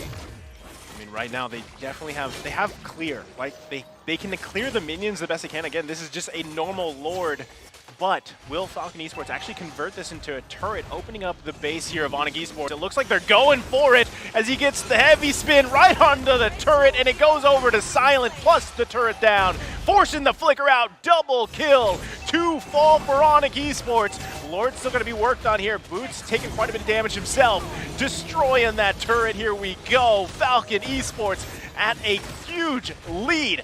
Keyboy, you got to be in trouble. They should be able to clear these minions just fine.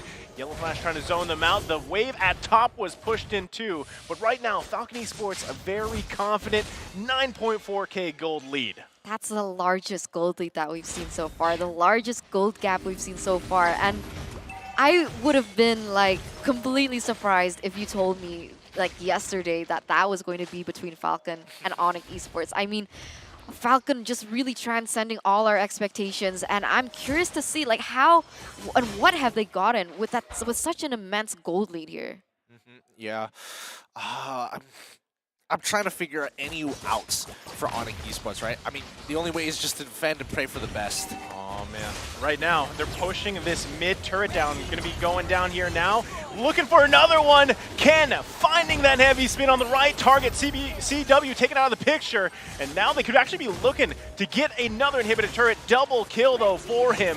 Can they defend? ONIC Esports still has a little bit of wave clear left.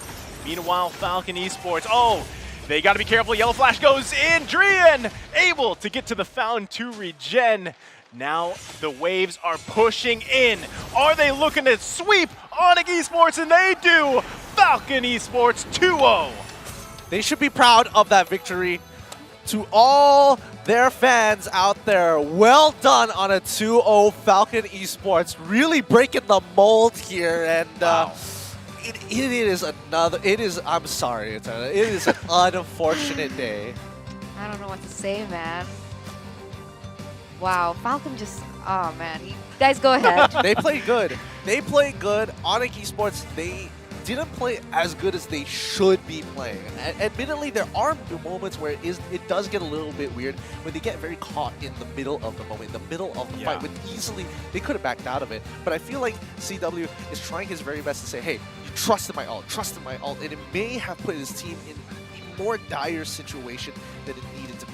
To be honest, I just believe that ONIC Esports hasn't adapted too well to the meta that we're seeing now. That's also like they're true. not comfortable with this. And like they're forcing it and it's not doing well. This is crazy because, yeah, like you guys mentioned, a lot of people first off, didn't know what to expect from Falcon Esports. After seeing the first series, you get a little bit of an idea, but I feel like this is the refined version from what we saw from Series 1. And dude, they looked solid here. I mean, on all fronts. Naomi especially. I don't think Naomi will have another game with a Natalia. Like, the guy was 4 kills at 4 minutes. He was a menace. I'm not going to lie, an absolute menace. I would hate to play against him. You just blink and then just like, I'm in the smoke screen, I'm dead. Okay, cool. That was my game. That was my MLBB experience. Like, you know, if I go back to what I said during the draft, they didn't even get a chance. ONIC Esports didn't even get a chance to use that Matilda kind of Julian combo that I was expecting to see, because a lot of the time the smoke screen. Yeah, the smoke screen, and I mean things just worked out in favor of Falcon Esports. And as you could see as the game went on, right? Naomi, I think he stayed at 5 kills. And then Silent started to get those kills, right? That was the transition period, which I said they had to watch out for because there's Silent doing his thing. Right. And look what happened. I feel if he gets it again, I mean, well, to nobody's surprise, in this stage. But yeah, well, from one Southeast Asian to another Southeast Asian, thanks for taking the brunt of it. Yep, that's us today. Oh boy, oh, yeah. cries in pain. That's the fake laughs right there. But you know, I will say ONIC Esports, it seemed like, yeah, they were off. And you make a good point, Eterna, you know, is it the meta? Is it the current meta? Because we talked about it before in the first series. There is the metas that we're used to seeing from MPLs, you know, and even the qualifiers around the world. But when it comes to the international stage, it's different, right? Like they're establishing the meta for MSC 22. So, hey, let's break it down here. Gideon, it's 11-1 here in this game number 2. Break down this victory from Falcon Esports. Well, from Falcon, it's dominating a game, making sure that they are, again, 10 kills ahead of ONIC Esports, making a huge statement for themselves and a very good situation where we finally see the cleanest victory coming in from none other from Myanmar themselves. Incredible game it was. 42k to 30, and anywhere above 10k is basically a GG well played with a composition designed to pick off their opponents while having 4 strong heroes to team fight with. Naomi, as you mentioned, is still at 5 kills, and Silence slowly crept up the kill leaderboard. If you look at ONIC Esports, I think it was just an unfortunate series of events here where even Sans was really struggling to find that pressure to actually breathe. Let's have a look at these post stats here coming in from both of these teams. I'm excited to see the damage, and hopefully my suspicions are okay. Last Kage still has it, even though Drian, I definitely thought that Drian had a moment where he was actually struggling in the game, dying so many times, but actually his damage is actually not bad compared to the rest of his team, even almost competing alongside Claude, who was able to get multiple blazing duets off just in time, but not enough items to make them count. Falcon on the other side, we don't really need to talk about that damage. Again, this was a quick game coming out from Falcon. I love how Gideon is so like nice about it. What would you say, Eterna? He'd say because he said like, oh yeah, Julian is doing like not bad damage compared to his other teams, but when you compare it to Falcon, come on, that's like not even like half. It's not even half, but I mean, again, it's an unfair comparison when you're saying when somebody is sitting at 42 to 30 gold. 42,000 to 30,000 gold. They're literally a full item ahead. So these numbers, put them in ratio. Yeah, it makes sense. It makes sense. Yeah. I mean, MVP of this game has to be the Please, man don't himself, tell me. Naomi. Like, Damn. Come on. it's gotta be. You gotta. It's Silent! Silent Three once again! times! This guy's Three unstoppable. times. So deadly. He's So silent. Deadly. You don't feel that presence from him. That's the thing. You really don't feel that presence. And when he makes that impact, it's way too late to take back your actions. I will say the supporting MVP here was Naomi, right? For sure. He allowed Silent to do what he wanted to do. This is exactly what the guy has shown us in the games that they played, right? I mean, the guy sits in the lane, does his thing, pops off later on, and big props, I know, to his teammate Naomi here because the guy was just, hopefully we see this in the highlights here for the game. A lot of this pace setting started early on. It wasn't a long game at all, like you guys mentioned. But I mean, again, there's Naomi right there. He gets out clean. They focused the right members of ONIC Esports down. This is just a great job here from Falcon Esports. What I'd like to add is that, okay, I understand that Naomi was doing more of the flashy pickoffs, the setups were there, and definitely Silent was really good in that second half, but I wanted to mention how on point Ken was as well with that deadly spin. Being able to get a lot of pickoffs on the board, the follow-up from Yellow Flash was also on point, the timing was perfect, and the reliability from Justin with the real-world manipulation, it just fits so well with one another. I think, admittedly, I think Ken is by far a really clean jungler, tank jungler specifically, right? His Akai has been phenomenal, right? Yeah. Catching some of the slipperiest players in the group so far. He's caught Chiku. He's already caught CW as well. And CW has dealt with a lot in MPL Indonesia. I've seen a couple of his games. That does not look fun. He has gone 0-8 to come back 12-8 afterwards. It's crazy how a team from Myanmar is getting this good. The rest of the world is catching up, and I think Southeast Asia, I mean, we're the pioneers of MLBB. We gotta stay on top of our game. They're definitely, I mean, this is making a statement is an understatement, if you will, because this is a huge statement for Falcon Esports, and it's not just one member. Again, they each had like their moments in the games that they played so far where they've shown, hey, we can hang with some of the best, and I just gotta say, man, great job, Falcon Esports. We are going to be taking a look at the standings, of course, because the first half of day number 1 is over. We have, what, 3 more series left? Here we go. Let's take a look at the standings. Group A, Falcon. Look at that. They have 4 points, right? This is something that people weren't technically expecting. Todak has 1, ONIC Esports 0, and of course for Group B, RSG Philippines has those 3 points. They got that sweep. RSG Singapore, not yet to play. See you soon at 0 points as well.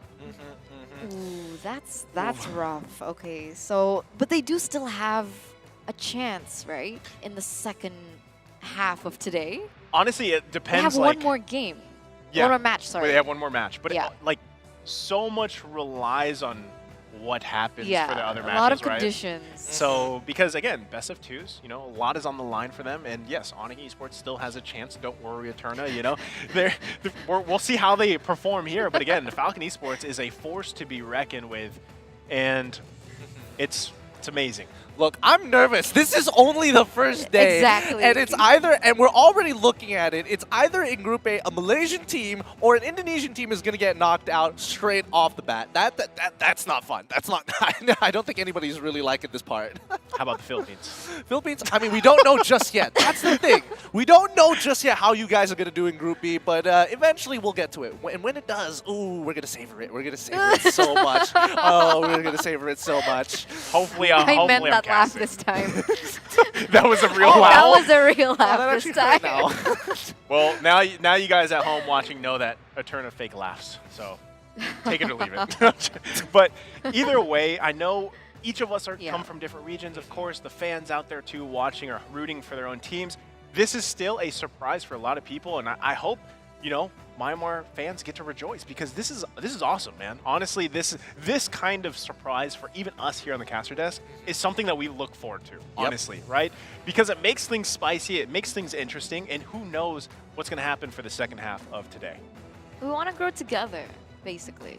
So it's a huge statement coming in from Myanmar as well because for the most part, they seem to have been under the radar up until this moment, and Falcon has really given them what they needed this time around.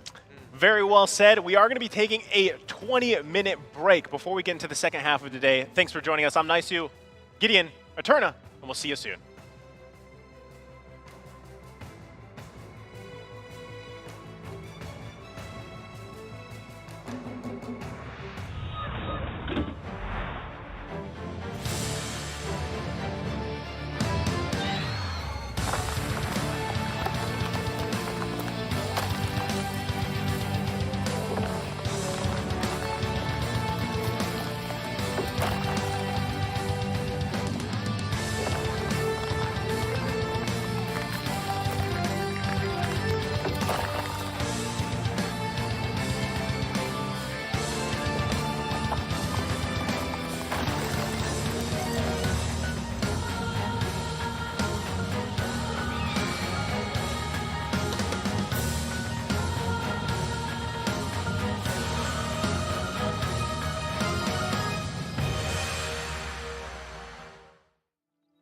To talk about the MSC, the origin, and what it has become.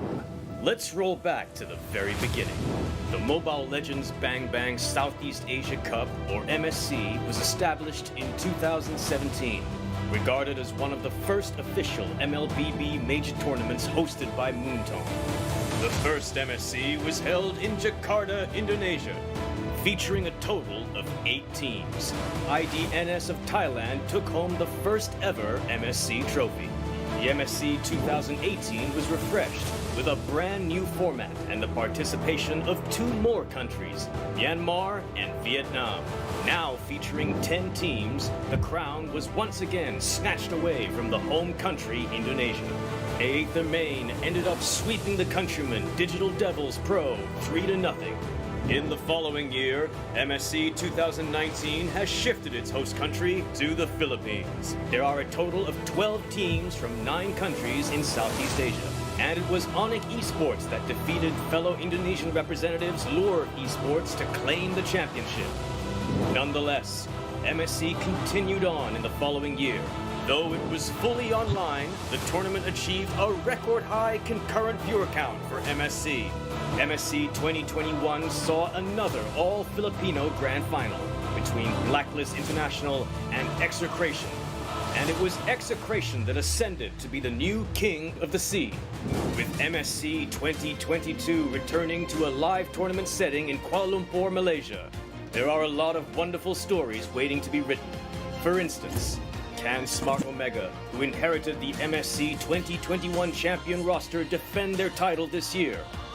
While ONIC Esports and IDNS could increase their MSC trophy tally to 2. Will the home country curse continue in MSC 2022? Can the Philippines representatives claim the MSC title for the 3rd time? Or will there be a new victor? The next king of the sea? Let the new legends unfold. See you at MSC 2022 for the supremacy!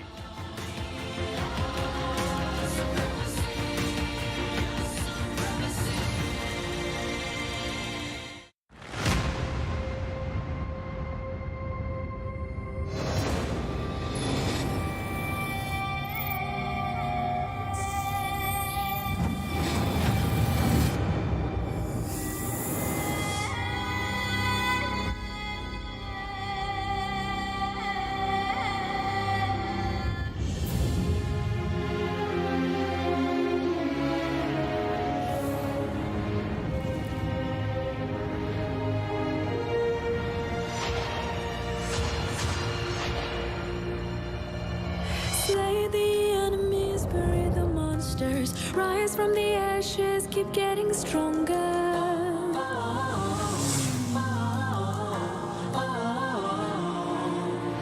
Race is strong, hit it hard, giving the best shot. Going in for the kill, let them bite the dust. Let it all out, our superpower head with the crown. Sorry, not sorry. Bow before us, they won't bring us down.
Saya lahir di Palembang dan besar di Manado.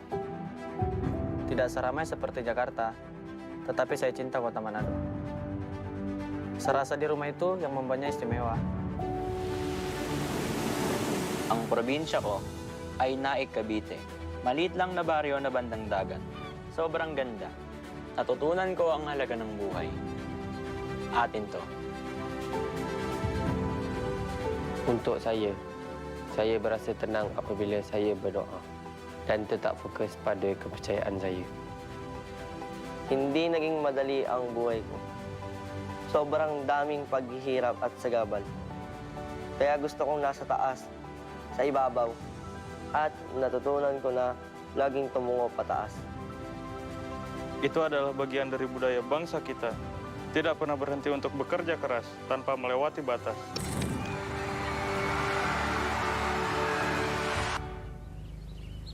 Tetap selalu berpijak dan melangkah. Superpower head with a crown. Sorry, not sorry. But before us, they won't bring us down. We are legendary. We are supremacy. We shine so bright in the eyes. Our spirit never dies. We are supremacy. Make no apologies. We are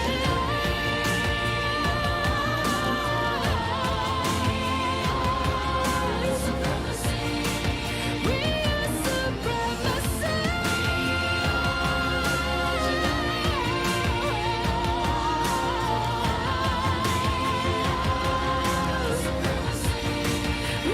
supremacy.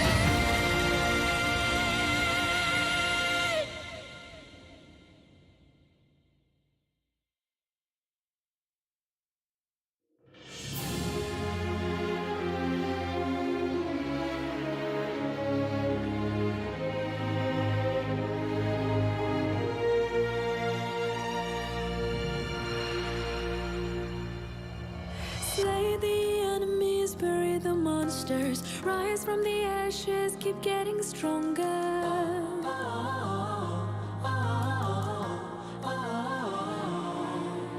Raise this run, hit it hard, giving the best shot, going in for the kill, let them bite the dust. Let it all out, our superpower head with a crown. Sorry, not sorry, but before us they won't bring us down. We are legendary. We are supremacy.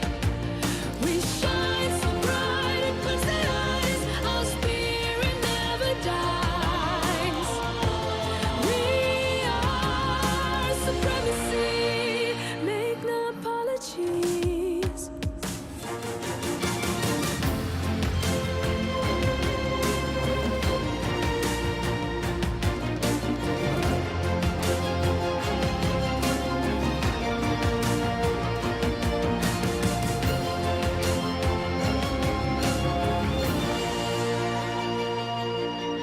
Fight on to the last drop of blood. Fight on to the last beat of heart.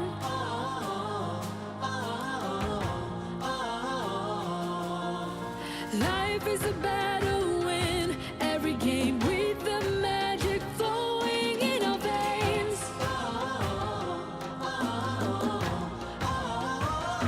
Let it all out, our superpower head with a crown.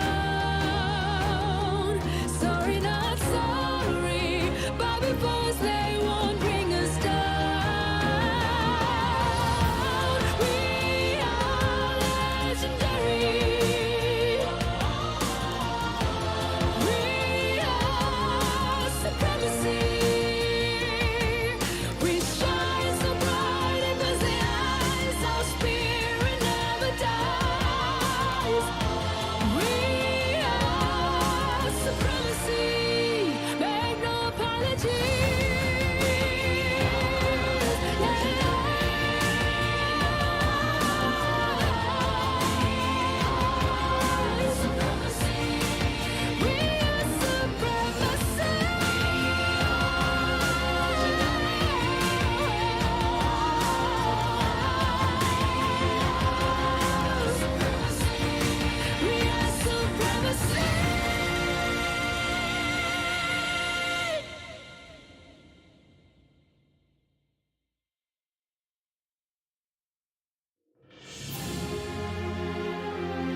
monsters rise from the ashes, keep getting stronger.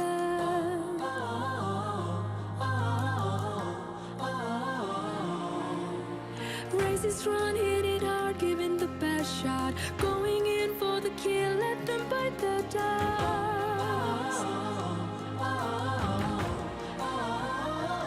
Let it all out, our superpower head with the crown. Sorry, not sorry, but before us they won't bring us down. We are legendary. We are supremacy. We shine so bright it puts the eyes. Our spirit never dies. We are supremacy. Make no apologies.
Welcome back to MSC 2022 Group Stage Day 1, powered by Moontown and presented by TikTok Live. Also, shout out to our partner in Esports Secret Lab and media partners EGG Network and MediaCorp.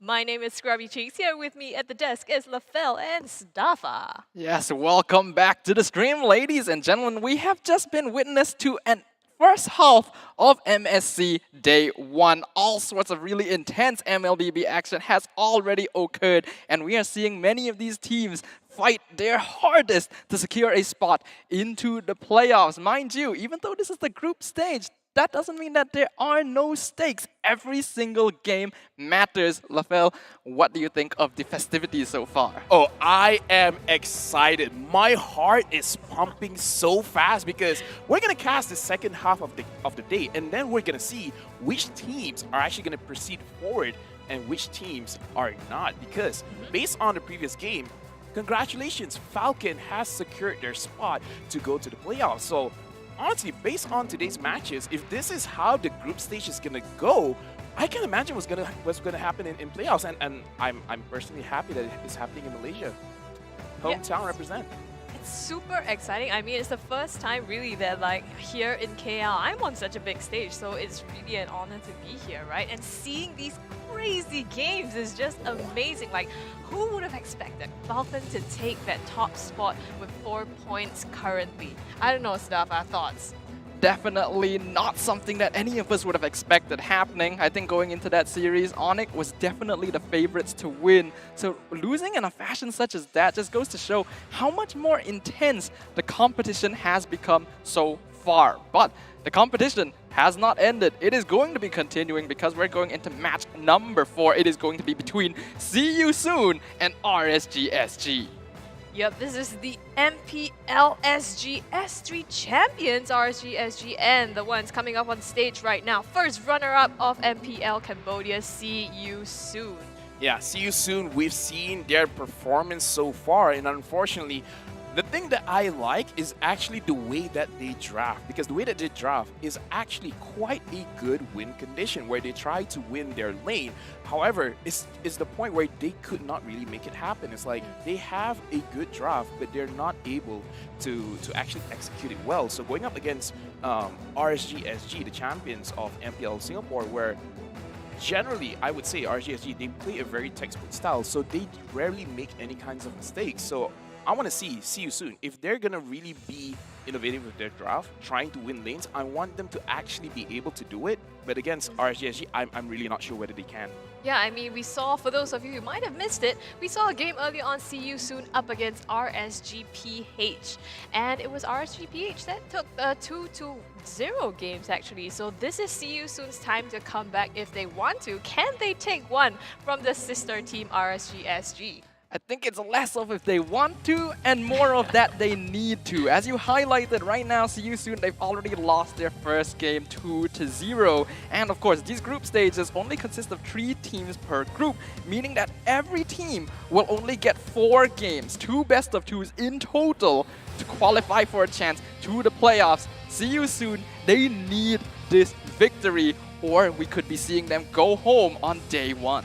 Because we've seen how See You Soon plays, I kind of want to give a suggestion, because the way that they draft, they like to put the Lilia on the gold lane. And I feel like that's amazing, because you can win basically any matchup against any marksman. But the thing is, once they have the first blood, they don't actually put more pressure on the gold lane, because what they have to do is once they win a certain lane, doesn't matter whether it be the gold lane, mid lane, or EXP lane, but they have to actually push their advantages forward, control the jungle, control the riverside, and then they can really use their advantage to the fullest potential. Because how they lost against RSG Philippines is that, yes, they lost the first blood, but then they just controlled the riverside, get all of the neutral objectives, and then just win it slowly. And I feel like RSG-SG, they will be able to do the same thing. So See You Soon, they've made a mistake in the previous series.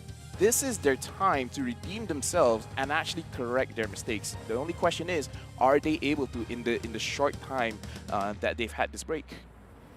I mean, RSG-SG, they haven't played so far. This is going to be their debut here on the MSC stage. So in that sense, you know, See You Soon, they have exposed a little bit of their strategies here. RSG would have seen their games. And at the same time, the question remains, with Lolzy not in this draft here at MSC, who's going to be the roamer for RSG? I mean, as we know, you know, they've changed their codes. They have St. Luca now, and they definitely have cleaned up a lot of their team fights. They're a lot more disciplined as a team. But with this roster changes, how much impact is this going to have? Well, I guess we'll just have to wait and see. You pointing out the fact that Lolzy will not be reprising his role here alongside RSG-SG is actually a pretty notable factor, because I think a lot of us who have watched RSG-SG play in the past, they play around this mid and roamer combo quite a lot, 505 and Lolzy. Right now, we actually don't know who is going to be playing on the roamer position for RSG-SG, and we don't know whether or not this will affect their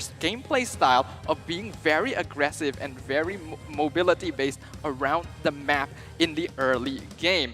In comparison, I think See You Soon, they're also quite aggressive in that early few minutes. So it's going to come down to how well RSG-SG has adjusted to a team composition that doesn't have their regular roam player. Yeah, I think RSG has a good balance of that aggressiveness as well as discipline. You know, they have that mix of veteran experience, very experienced players, as well as new players like Bray in the jungle. So new blood injected into the team as well. But like you said, See You Soon, hyper-aggressive plays in the early game. But I think it's also important that they don't overstep and overextend that, because RSG would know how to capitalize on that. I almost want to take the reverse, because I feel like, yes, they go aggressive, but then they just slowly let go of the gas. And I feel like you should not do that, you know? Petroleum, you can buy it over and over again. So just keep on pressing it. And looking at RSG, based on what we see, the players, they're looking very relaxed. They're like, yeah, we got this. There's no issues here. So right now, in terms of what roles they're going to play is a bit of a mystery. So I kind of want to talk about in terms of hero priority, because as of today, Esmeralda has a 100% pick rate, right? Every single game, the Esmeralda is going to be there.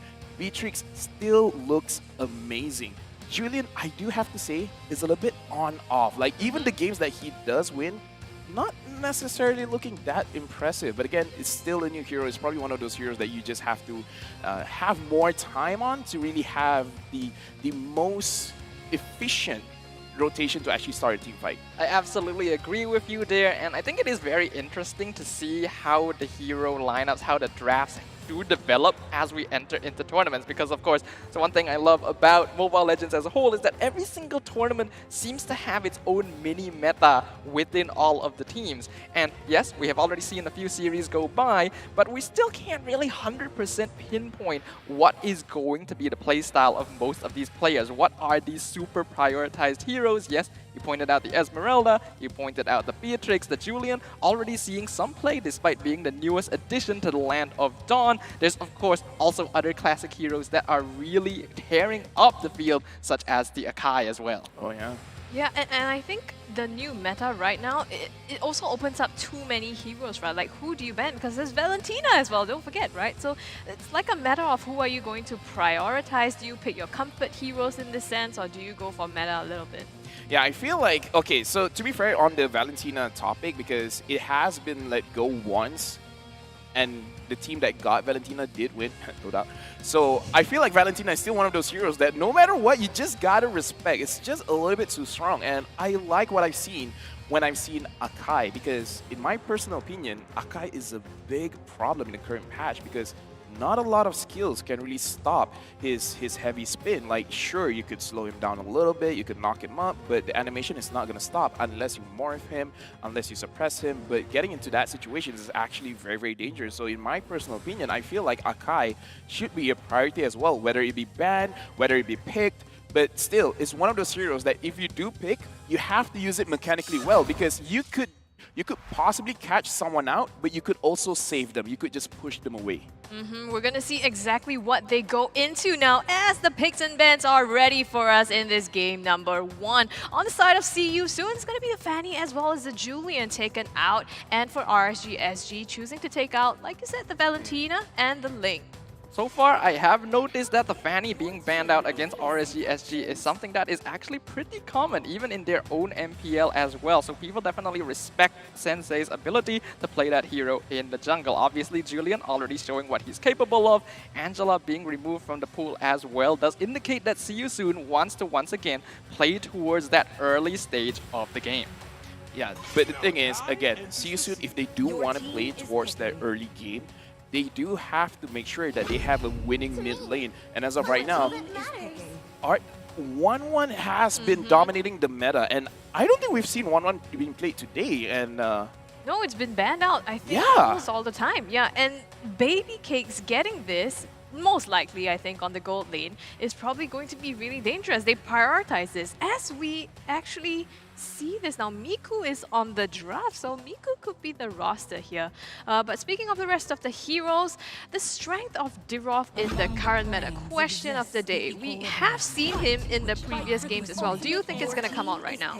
I think Dirov is still a hero that fulfills a very specific niche. Is he a good hero? Yes. Is he important to prioritize? Definitely not. He's very good in those situations where you know the enemy team is playing a tankier EXP laner and they want to just hold the lane. The armor shred on Dirov allows them to dominate that lane and then roam over to the rest of the map to provide more pressure to their teammates. So overall, still a very niche pick, but one that does his job very well.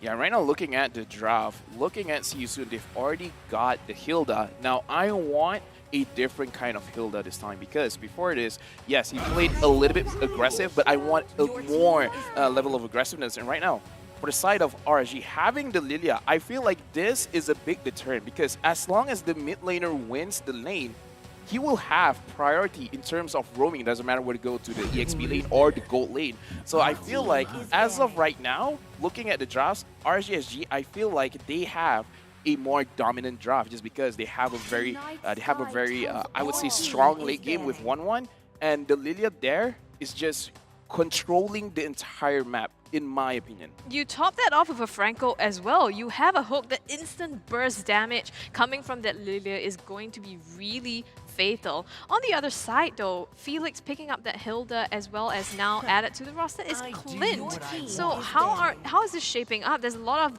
I think Hilda's a favorite, right? To play to their super early game aggression. How does that shape up right now? I personally think that Boxy really likes playing on this Hilda, so it's most likely not going to be a Felix pick, though it's possible that CU soon wants to swap that around. Typically, when Boxy gets these really aggressive tank heroes, he really likes to invade the enemy jungle, and I think RSG-SG are definitely aware of this, which is why they've drafted the classic Franco and Lilia mid lane, because as you highlighted, as long as they control the mid lane, it's very difficult for Boxy to invade, and the Franco is just always a solid answer.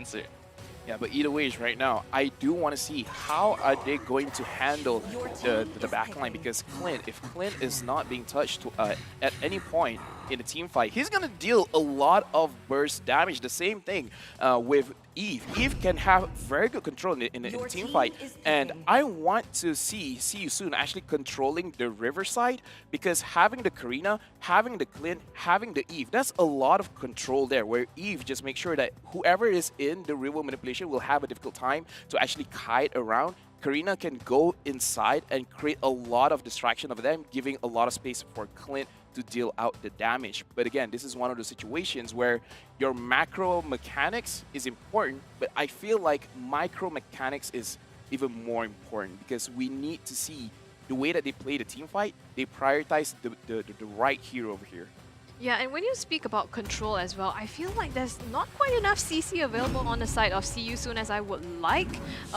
They've banned out, Bauman, Esmeralda, and on the side of RSG, they've taken out the Deroth and Hellkurt. Right now, Diablo picking up a signature Uranus here, and it's going to be Baxia as well to complete the draft. This is an interesting draft from RSG-SG, and I can definitely see how they intend to scale this game. Having the Baxia most likely going into the jungle is going to create a lot of early game space alongside the Franco and Lilia. They know that CU soon, they have a team composition that enables them to not necessarily have to fight 5v5. They want to split across the map. So RSG-SG having a lot of heroes that have a fair amount of mobility, survivability, and ability to pick off these solo members of CU soon is going to enable them a very smooth route into the mid game.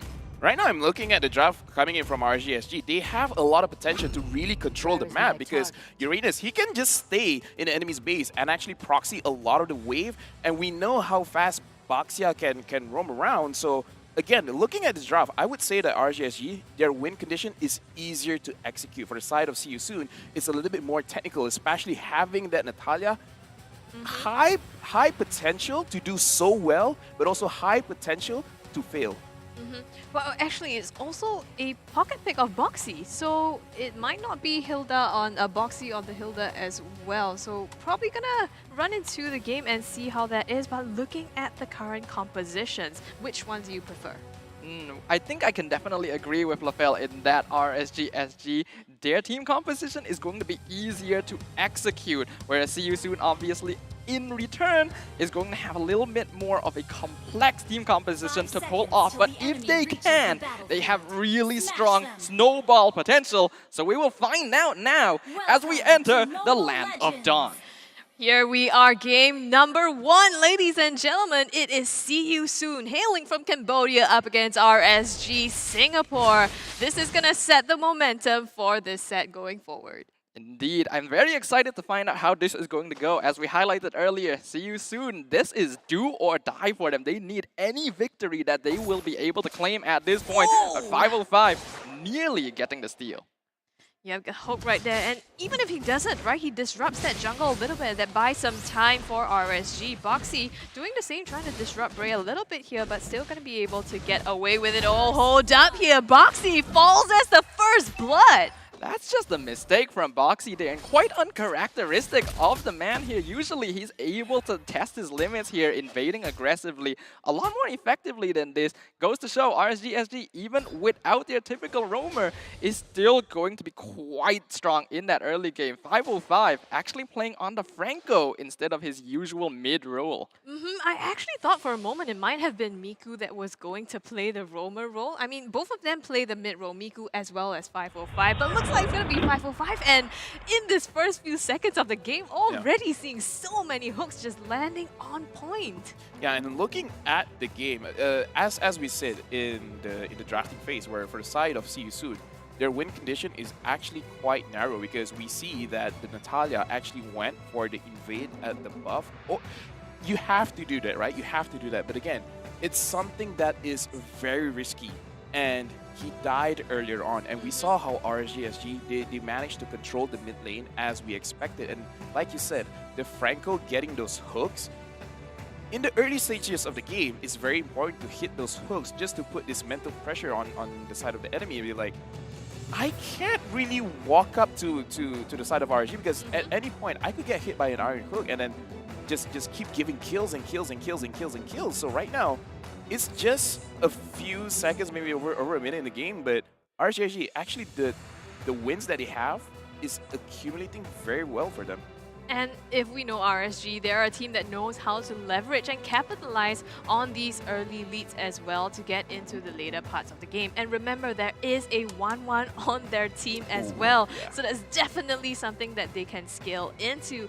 Here we are in a technical pause right now, so bear with us, but we have an MSC topic. Is it still worthwhile to use Killing Spree for junglers, Siddhartha? I personally think it is absolutely still worthwhile to use Killing Spree on junglers, but it is going to depend on the situation. Demon Slayer nowadays we see is the go-to because it allows people to farm a lot quicker, it allows people to deal more damage to objectives, steal buffs away, steal turtles away, which is why it's really good on tank junglers because usually they wouldn't have the damage to be able to burst down these objectives quickly. But Killing Spree is very effective on junglers that are, just simply said, able to kill people very quickly. That it allows them to chain kills together because of the HP that it returns to them after getting one. Yeah, Demon Slayer has more practical ways for you to use the emblem successfully, whereas Killing Spree, it's actually looking like more of a niche kind of emblem because if you use it very well, like you said, in the early stages of the game, it's like, oh, my HP is really low, I just need to get one kill and then get more of your HP back, get the added movement speed. So I feel like Killing Spree is really centered around a snowball composition, but it's super niche because if you are using Killing Spree, you need a late game carry to make sure that if you're not able to get all those kills early stages of the game, then it's not gonna feel good. So either way, you need a plan B if you do have a Killing Spree. I guess well, really situational, right? Well, here we have right on the ball, one after another MSC topic. So, question, I feel like we're being quizzed right now. Oh yeah, definitely. Top 5 flex picks in the meta right now. Ooh, that's an interesting question here. You might as well just be a game Yeah, quiz, yeah. you know? Like, we're all the right, contestants. question number 2.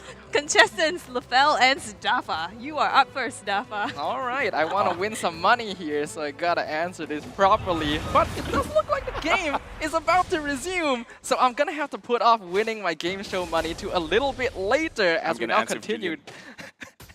I said Julian first, so. Okay, all right. 1 point. Thank you for the point.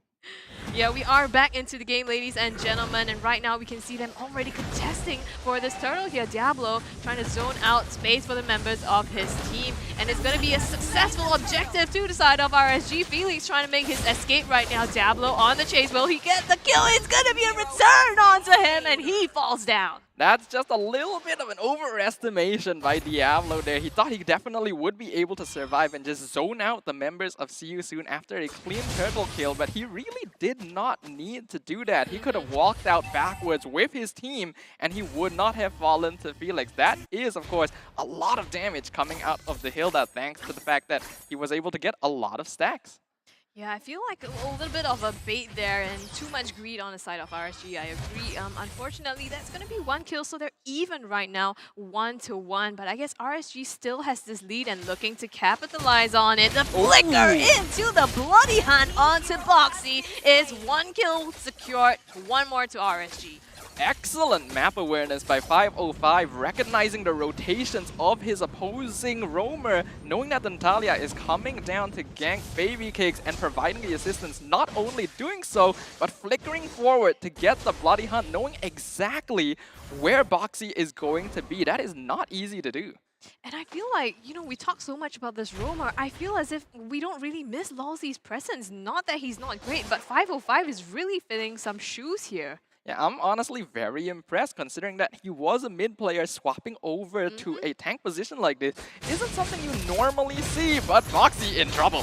Getting the Bloody Hunt onto him. Actually, they return the kill here. The real one manipulation onto 505, though it's revenge and they trade out Roamer for Roamer here. I'm here in the top lane. Diablo also taking a little bit of poke, but this is a Uranus. This is what he specializes in. He has to be careful though. Sensei in the bush. Yeah, they're trying to get the kill here, so oh, they do manage to secure it. One more and just in time for the turtle as well. RSG, they're not letting up though, getting as much gold plating as they can on the bottom side because they are going to start trying to contest the turtle as well. You can see the members rotating up top. Mikumi already popped the black shoes though. Sensei being the one to get the turtle. Really good timing by SYS, knowing that the turtle is going to be coming up. You can see Sensei instantly rotating up to pick off the Uranus to create space. Baby Cake in a bit of trouble. Does he have enough damage to deal with? Ra, he is surviving. Here comes 505 with a Bloody Hunt. Suppression onto the clan. Easy setup for Baby Cakes. Ra unfortunately goes down there, but Boxy looking to secure the kill here. Can he do it? Does not manage to. Baby Cake survives to live another day. Boxy not having a comfortable game right now. He's usually used to being in the driver's seat, able to just roam around the map with impunity. And right now, 505 is thwarting his attempts at every situation. He's buying so much space for RSG-SG. But see you soon. Not that far behind. The net worth so far is still equal. Yeah, but I mean, we talked about that 1-1, right? RSG recognizes exactly what they need to do here. Create that space for Baby Cakes, help him to get online. But see you soon, they don't have as great a late game as that. How much of a problem will that be? I can imagine it is going to be pretty notable here, but as long as Ra gets enough space, See You Soon does still have answers to be able to play around that late game, because RSG-SG, they actually have quite a few tanks themselves that don't really scale quite as well into the late game. Yeah, they do. We're gonna see them both rotate now, bottom side. Potentially trying to get a kill here. If they do, it will definitely set them up for this next objective. Bray just scouting around for a potential opportunity. Right now we can see that there's 20 seconds left on the turtle respawn timer, so you can expect that 505 and Boxy will want to try and make something happen around this gold lane. But on the opposite side, Diablo getting wailed on. Yeah, not before See You Soon responds with one of their own, trying to get a kill onto Diablo. He is so tanky though, just being Uranus and instantly he's full HP. Oh, and that's also information given the RSG-SG. They know Sensei is in the top lane, so Bray instantly gets started on the turtle. We can see Boxy on the map in position. He will scout this out from team. Who's gonna get this? Still Bray with a retribution, getting that turtle. Boxy managed to scout that out, but not to be able to do anything for the moment. Right now, RSG sitting at a slight lead of about 600 gold, so it's not huge now. Both teams actually playing this quite safe. I think I'm not quite used to seeing See You Soon. Oh, in the meantime, though, Boxy actually getting aggressed on in the bottom lane. Baby Cakes gets that kill, closes it off. See You Soon playing on the back foot feels really uncomfortable. Definitely, and you can imagine that it's quite uncomfortable for them as well. As now Sensei gonna get found in the bush down here, gonna escape to the turtle pit, but gets stuck behind the wall, surrounded by 4 members of RSG, forces out the black shoes from Miku, but is able to walk away. Yeah, like you said, right, they do have tanky heroes on the side of See You Soon as well, and Sensei, if he starts building that, he's going to be one of them, so not as easy as RSG probably might like to close out those kills. Yeah, either way though, even though RSG-SG, they have solid late game scaling with the 1-1 and the Lilia, they still do have to be careful, because at that point, Boxy and Uranus aren't going to be quite as effective, and See You Soon does have a lot of ways of breaking through these tougher heroes on the side of RSG. So even though they're quite comfortable with just taking it slow and farming up, they do still need to make sure they have a more solid gold lead against See You Soon. Yeah, but they're probably trying to build that up right now, but unfortunately it is not. And actually you pointed out that, yeah, Boxy in the later parts of the game, if he could just pick off Baby Cakes and Miku Mi as well, that would really be dangerous. So they're not out of the game just yet. It's not that we can count them out, and they're quite toe-to-toe. The next objective is going to be spawning in just 10 seconds now. This is the Lord, so it's definitely going to help whichever team gets it have a push. We can see right now that the team in the most comfortable position around the Lord is going to be RSG-SG. 505 already rotating to the bottom side to catch out Boxy, but the rest of the team coming to back them up. They want control over this bottom lane because the more objectives RSG-SG can get, the better they will be able to achieve their win condition. Definitely. RSG now looking for a chance to start up this Lord here, and they're already leashing it. See You Soon has to find a way to get as much space as possible. Felix opening up the map, aggressing onto 505. Here comes the real manipulation, putting out the damage, but it misses the mark, and they are almost, well, healed up now for Baby Cakes as well. So that's one huge ultimate down for See You Soon. Yeah, this is going to be great for RSG-SG because they basically forced out important cooldowns from See You Soon without expending anything in return. Being able to reset the Lord on top of that, that'll allow them to farm it more easily the next time they want to make an attempt. But I do think we need to give... Oh, hold on a second here. Miku nearly getting taken out. Yeah, but Diablo is rotating down, so this could be the opportunity that we're waiting for right now. Felix trying to aggress and finding to start off this team fight here, but RSG is still holding their defenses here. They have the numbers advantage, so are they going to pull the trigger? Yes, they are! With the Iron Hook now, and the Bloody Hunt onto Sensei. He's locked down with nowhere to go. He's going to be the first to fall in this fight. The next target is Felix, but here is the real manipulation. Not reloaded, but 10 comes in though. It's 3 down on the side of See You Soon, and they are going straight for this tier 1 turret in the middle and the Lord. 505 not missing with these iron hooks. An excellent engagement by RSG-SG. Baby Cakes though getting shut down, not expecting the execute. Boxy will pay with his life, but getting the pick off this marksman on RSG-SG that so far had 0 deaths is at least a consolation prize. Yep, definitely a consolation prize, and I think it was just that one instance when Baby Cakes was caught off guard up too far in See You Soon's jungle there. So far, well, RSG, that was a huge advantage for them, and here we go into the instant replay. Yeah, looking at this replay over here, it's kind of nice that from the side of RSG-SG, they're really forcing the matter because they know how 505 can use the iron hooks. And I feel like this is a good understanding of their own mechanics. And I feel like See You Soon, they have to really understand what RSG-SG is putting out on the map. And they need to start moving together as well. I can definitely see that there's a little bit of disjoint in the communication of See You Soon right now. They want to be able to make something happen, but as you mentioned, they're not quite respecting RSG-SG's capability to get these pickoffs, and they are getting punished quite heavily in return. Again, this is only a 3k goal lead for RSG-SG, and definitely something See You Soon can come back from, but they need to make something happen very soon. It's RSG that's going to try making something happen instead, because they are syncing up the waves. They have already taken down, stripped See You Soon of all their tier 2 turrets. So they are down to the inhibitors, and Lord is still alive, so they're going to go ahead and push even more on this bottom side here. Sensei in some trouble, getting suppressed once again, and too much damage taken. He's going to fall, and RSG instantly retreat with having what they want. And even after diving the inhibitor turret, Diablo is able to walk out scot-free. We can see in terms of damage dealt this game, the 3 people on top of the list are actually all from Team See You Soon. So RSG-SG are actually winning out these pickoffs despite the fact that they have less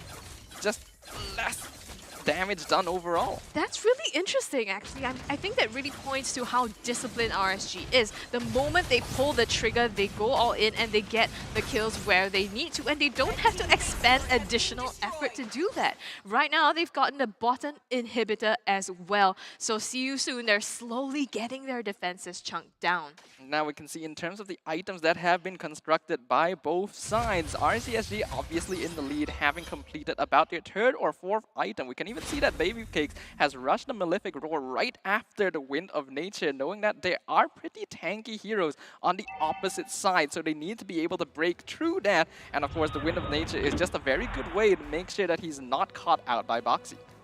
And right now, I do have to point out that they RSG-SG, they have a 6,000 gold lead at 13 minutes. So even though we have observed the game for, what, 3 to 4 minutes, the difference is not even over 1,000. With just one engagement coming in from 505, they're able to push from 600, 700, 800 gold lead all the way to 6,000. This just shows the type of team that RSG-SG is. Once they can force out a mistake, once they find an opportunity, they can expand so much. So it's actually very scary fighting against a team like this, because sometimes they're like, oh, you know what, we got caught off, but it's fine, we can recover. But yeah, against RSG-SG, apparently you can't do that. I honestly am surprised, but really pleasantly surprised to see how well RSG is performing right now. And I guess since we are in a technical, having a technical glitch, we're gonna go right back into the quizzes, the MSC topic. We need the button over here. Yeah. We just like, yeah. Fastest fingers first. How to counter the double frontline meta. Go to the back line.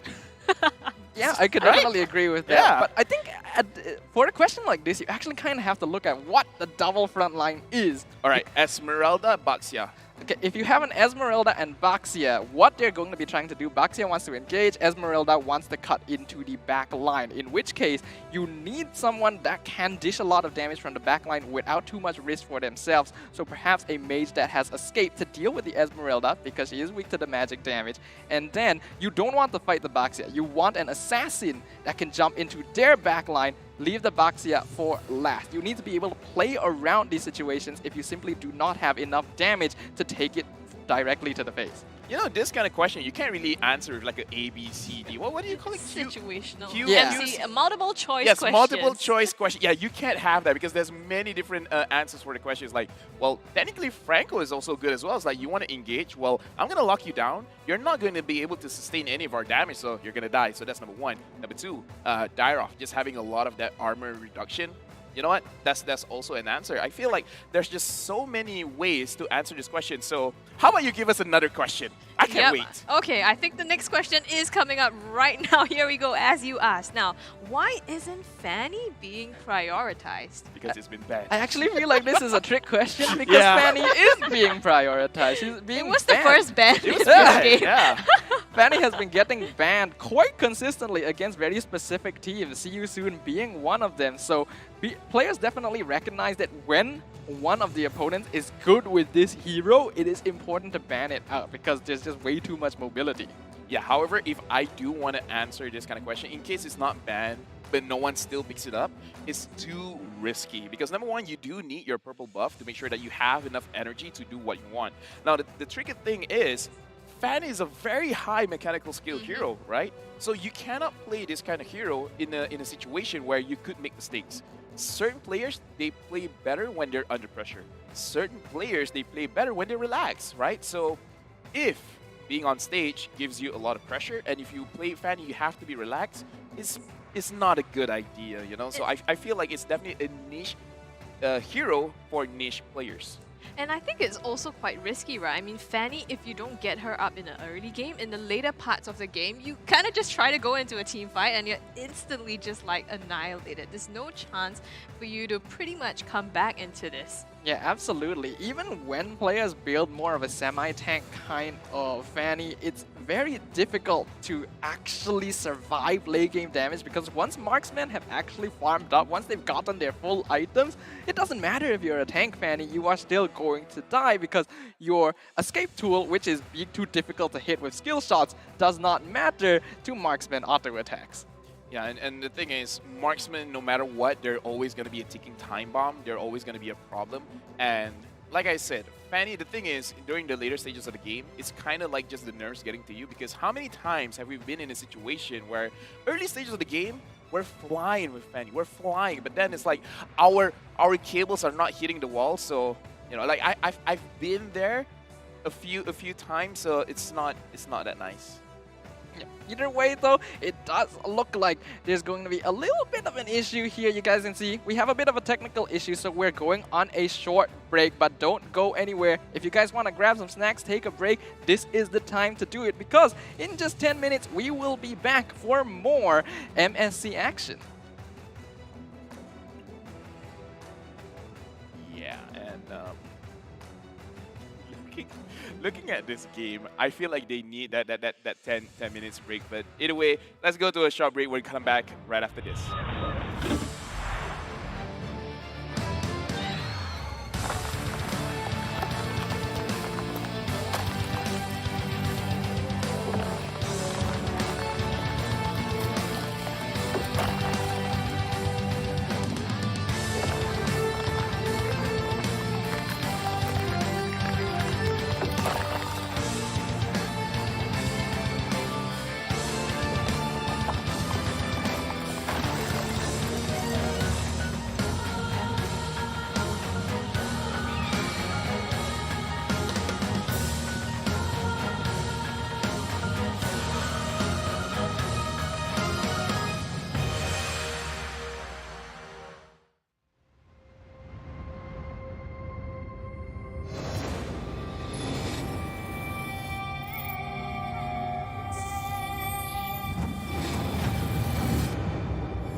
Slay the enemies, bury the monsters. Rise from the ashes, keep getting stronger.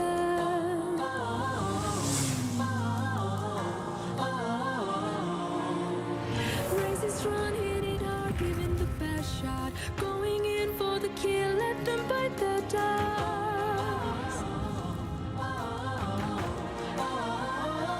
Let it all out, our superpower head with the crown. Sorry, not sorry, bow before us, they won't bring us down. We are legendary. We are supremacy. We shine so bright, it puts the eyes. Our spirit never dies. We are supremacy. Make no apologies.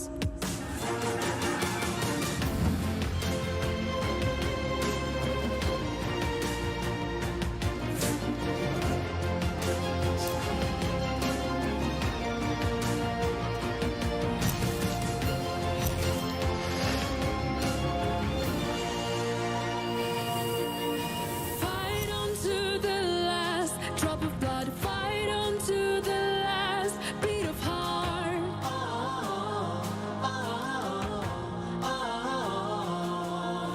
Life is a battle, win every game with the magic flowing in our veins.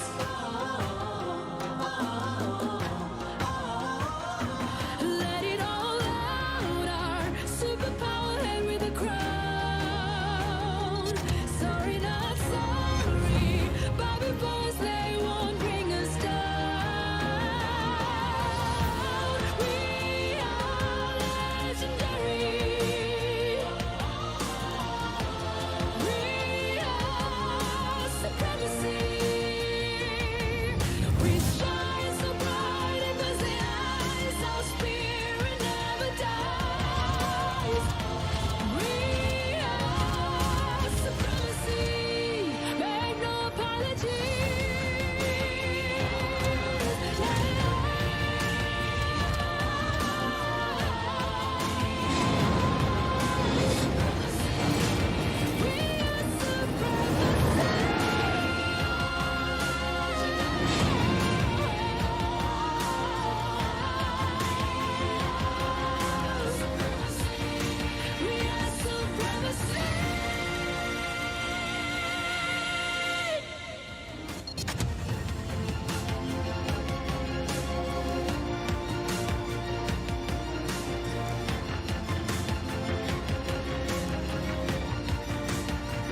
rise from the ashes, keep getting stronger.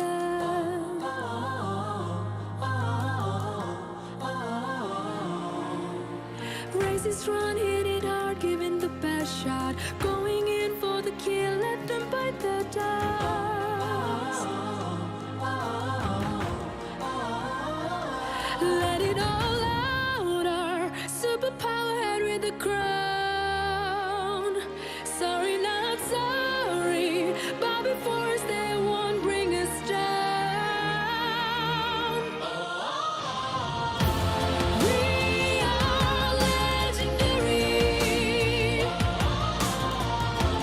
We are supremacy.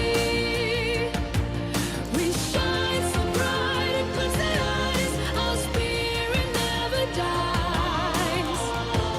We are supremacy. Make no apologies.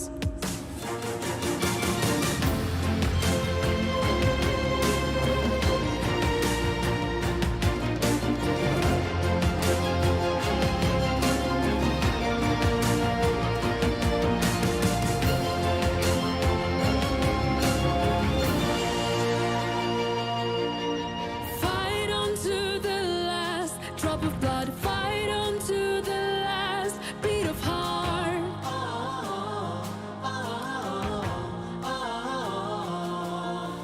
Life is a battle, win every game with the magic flowing in our veins.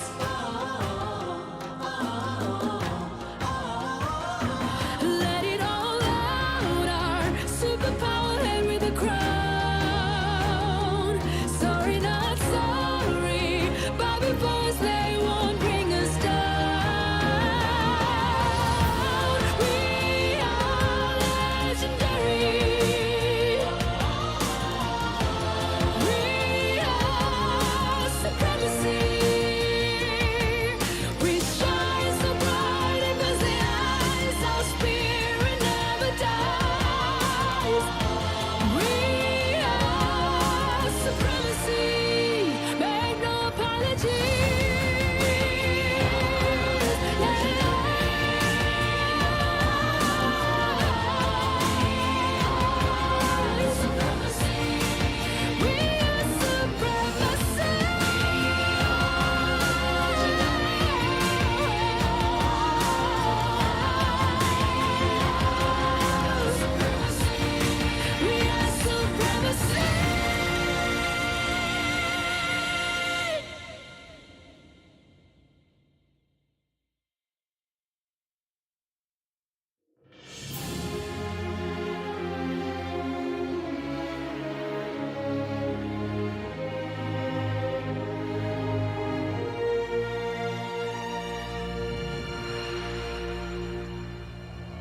Slay the enemies, bury the monsters. Rise from the ashes, keep getting stronger.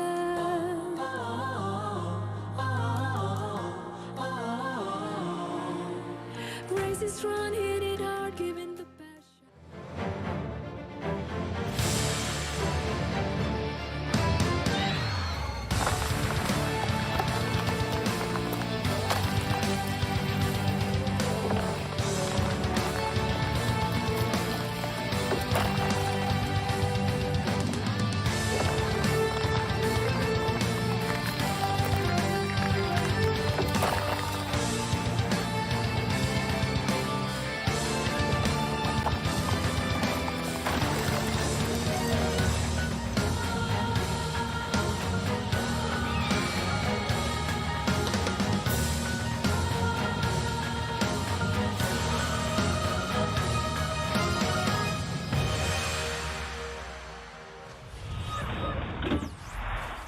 Welcome back, ladies and gentlemen. This is MSE 2022.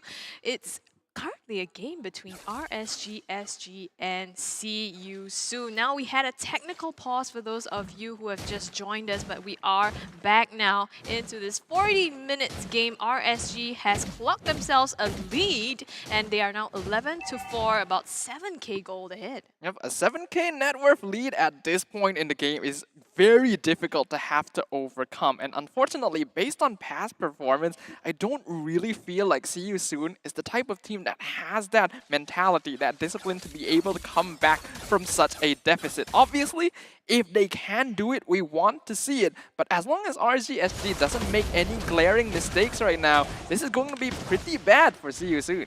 It doesn't look like it. I mean, Diablo actually stalling the Lord there so that they can clear up the minions on the top and middle side of the lanes. And now it's perfectly synced up. They are ready to siege down onto See You Soon's base. Right now, they're moving in the mid lane. Diablo already jumping in. Sensei getting caught out by the Boxy. Real manipulation already dropped down, but it's not going to be enough. Boxy getting juked around as Diablo dealing with Felix. Boxy already the first casualty as the Lord is right on top of the Crystal. Baby Cake's taking a lot of damage, but the Crystal is as well. And instantly, game ends in favor of RSG-SG. RSG-SG. Wow, after the technical pause, they just immediately come back and like, okay, we're gonna close this up. We don't need to spend more time. We have the Lord, and they just earned themselves a 1-0 in this set.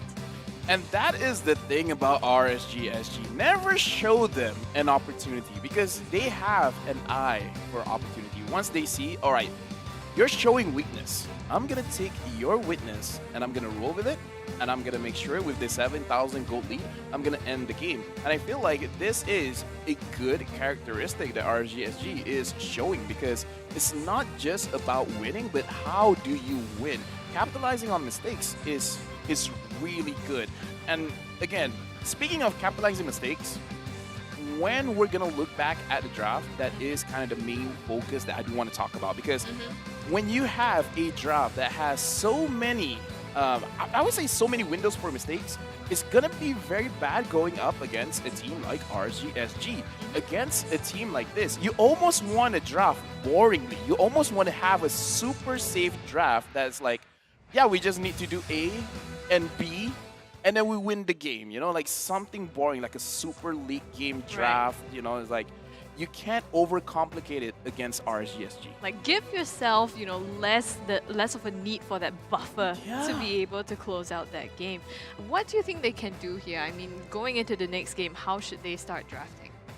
I can definitely agree with LaFell saying that drafting an easier composition to pull off is definitely going to give them more of an advantage going into game number 2. But we also have to recognize the characteristics of See You Soon as a team themselves, because we know that they actually like drafting more around their pocket picks rather than adhering a little bit too heavily to the meta. So trying to make them shift their strategy, shift their team composition entirely to something that's just a meta lineup might not necessarily be the one answer that we're looking for either. In that case, I'm gonna double down.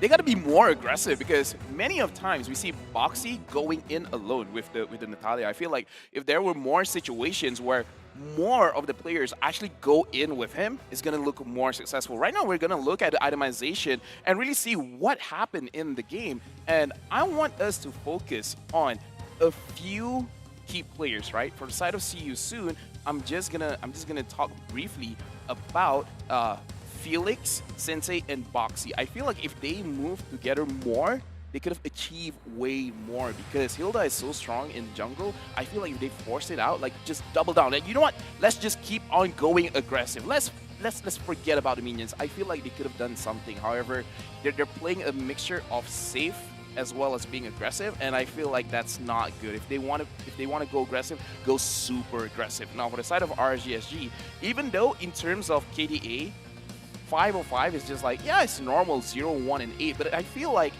it's not just numbers, right? Because the impact that he put on the map, not just the physical impact that we saw, but the psychological impact as well, because anyone that gets hooked by a Franco, you just have this sort of feeling like you want to give up, you know?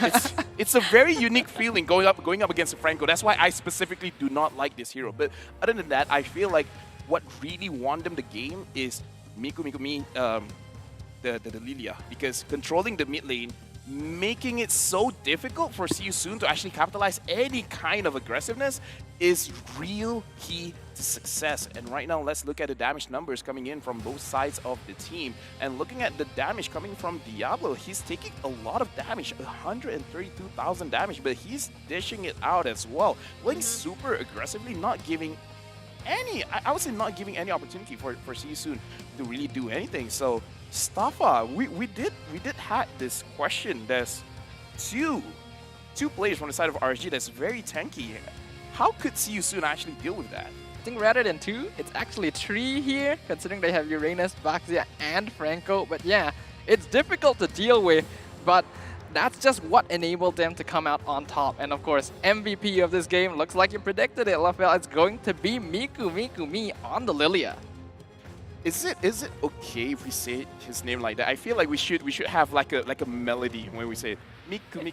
Anyways, we're gonna look at the highlights and see what really happened in the game. And here's the thing: if for the side of SYS they played actually more aggressive, it's a double-edged sword, right? Either you're gonna make more mistakes or you're gonna get a lot more opportunities. And for the side of RSG-SG, they're playing it very, very safe, and I feel like they're just playing towards their strength. And overall, I would say this is a very clean game from RSG. I can definitely agree with that, and I do think that, yes, I think they should have doubled down a little bit on their strategy. Either choose to play aggressive or choose to play safe. But I do think part of that is given props to RSG-SG as well. I think the way they drafted is they saw that, okay, see you soon, they're playing very aggressive heroes. So we're gonna play heroes that actually want to stay in lane and scale, have 505 match up in terms of rotation, have Miku hold the mid lane, and that forces CUC in a situation where if they rotate too many heroes to one lane to gank, one person on the opposite side of the map for RSG is getting loads of free farm. And it's just interesting because looking back at the game, RSG did so well. Even though they have the 1-1, the 1-1 wasn't really the big highlight of the game. It's the Franco as well as the Lilia, and this just shows that if you're using your draft well, even if you have an OP hero, a triple S tier hero, as long as you play the map really, really well, you don't necessarily need the 1-1. You can swap the 1-1 with any other marksman and it will probably look the same. I mean, to be fair, it's not just that 1-1 it wasn't the highlight. Like, it also needed time to pop off, and RSG closed that game in 15 minutes odd, so it didn't have to drag that far. But right now, for the viewers out there, if you're watching this, don't forget to join the 2022 MSC Live Carnival. It is on right now, so earn your MLBB MSC points by going in, and you can get rare skins as well. So participate in this in-game event so that you can get all these rewards. Yep. If you guys think that you're able to predict these matches better than we can, because for some reason the caster curse is still a thing, then make sure you guys participate, because who doesn't like free stuff? But now that we have seen game 1, knowing that see you soon, they're 1 game down here, is looking pretty dire for them. Their chances of remaining in MSC. It is imperative that they win this next game, and even if they do so, their fate hangs in the balance of the next game in this group. Yeah, because unfortunately, if See You Soon loses this one, then we basically know how the standings is going to look like, where they're not going to proceed to the playoffs. So either way, good luck to them. No pressure. They just have to win, you know? So either ways, looking at the game, I feel like I agree with Staffa. They just have to double down. You know what? You want to play aggressive? Just go super aggressive. Don't try to play against RSG's playstyle, because it looks like they weren't even really trying, because they've mastered this style so well. It really looked like See You Soon was extremely uncomfortable, to be honest. And I do think I agree. They should play their usual hyper-aggressive, play their all-in composition, because that's what they're good at. Like, yes, you want to be able to adapt to someone, like another team's playstyle, but if that means putting yourself out of your comfort zone so much so that you can't really play, then it's not quite worth it. I am a little bit worried about whether or not the nerves of the live stage are getting to them a little bit, because both these teams, they have plenty of live stage experience. It's not as if we're looking at rookie teams up there on the stage right now, but you can't deny that in these sort of situations, LaFell says no pressure, but in reality, there is a lot of pressure. And it really does make it difficult to make the choice of do we really double down and go for this aggressive style, or do we try to cut our losses? And when you're in a state where you can't decide which direction to go, you are in a conflict with yourself rather than with the enemy team. It's quite surprising though. I mean, the team of CU Soon, I think at least 3 of them have already had experience on such a big stage like this. I think it was Boxy, Felix, and Amber who were playing at M3. I actually have a very good tip. In case you're having nerves, this is the best way for you to play aggressively and not feeling nervous. You have to shout.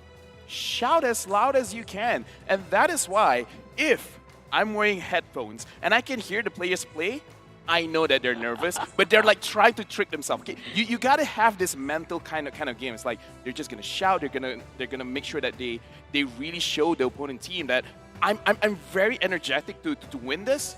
And with that, they could have a shot. So I just want them to shout. And even if you don't hype yourself up, you maybe intimidate your opponents as well by shouting. You never know.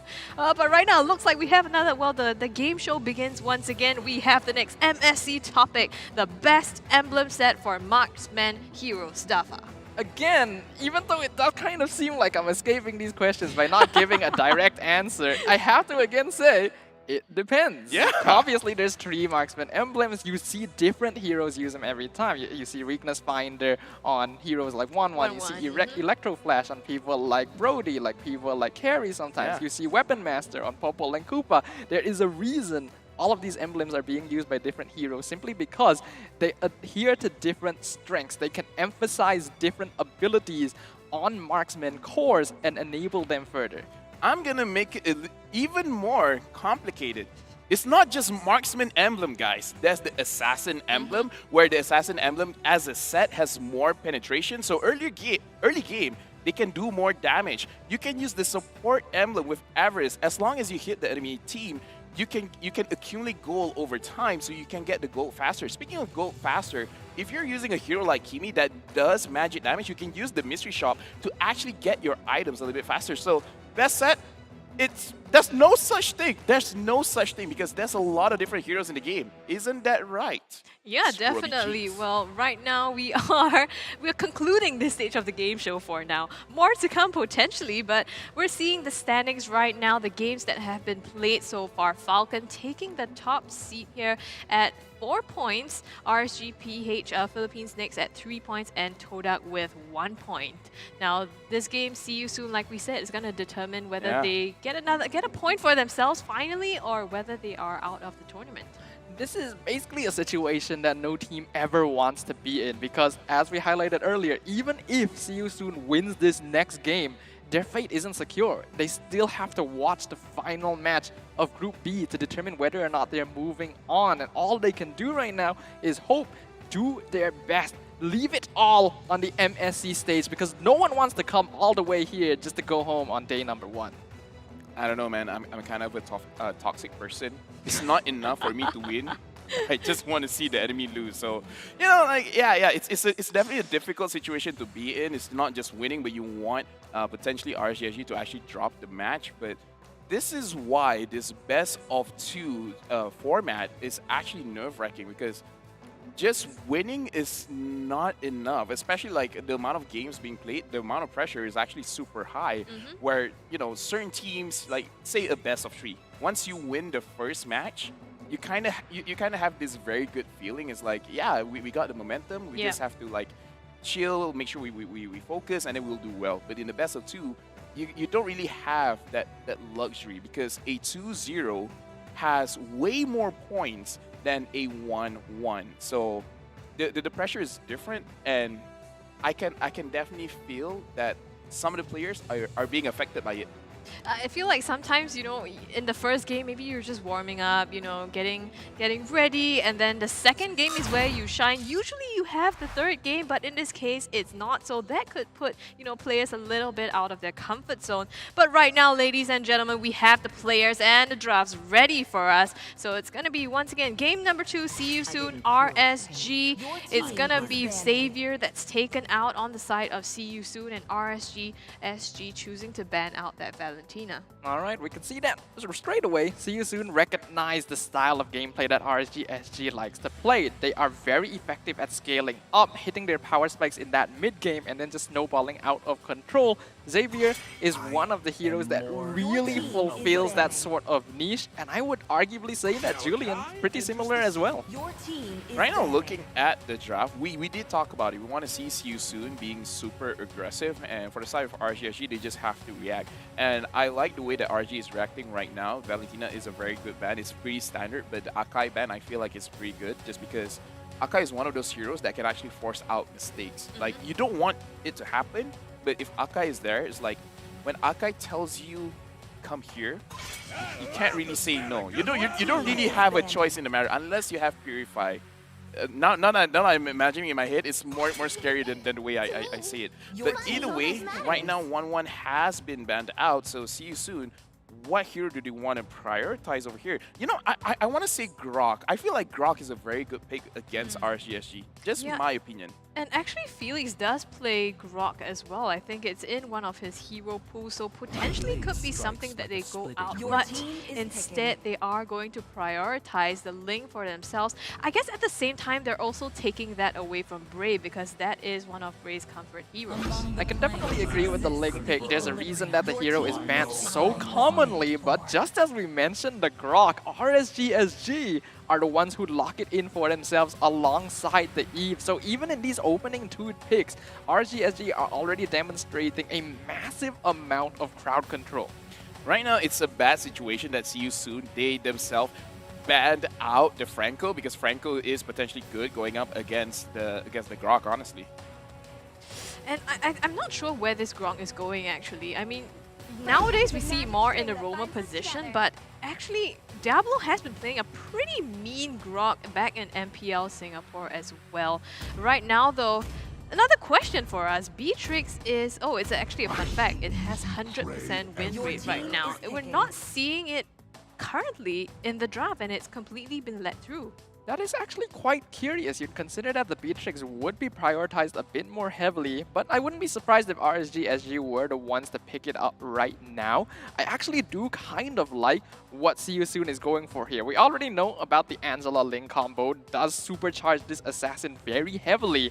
And a very good way to counter Grok in the early game is through consistent magic damage, because Grok is actually quite weak to magic damage, especially in that early game. Angela, you might think, oh, it's just a support, she doesn't do much. She does quite a bit of damage. Yeah, I agree. For the side of See You Soon, they have a DPS mage.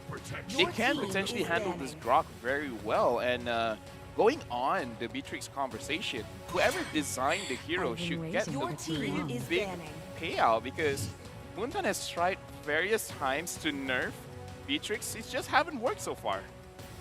Yeah, but so far it hasn't been banned out, so I don't know. Maybe the nerf is working to some extent. Right now, ooh, let's go! We've only been in the group stages for half a day, but total unique hero counts, we have 34 already being picked up.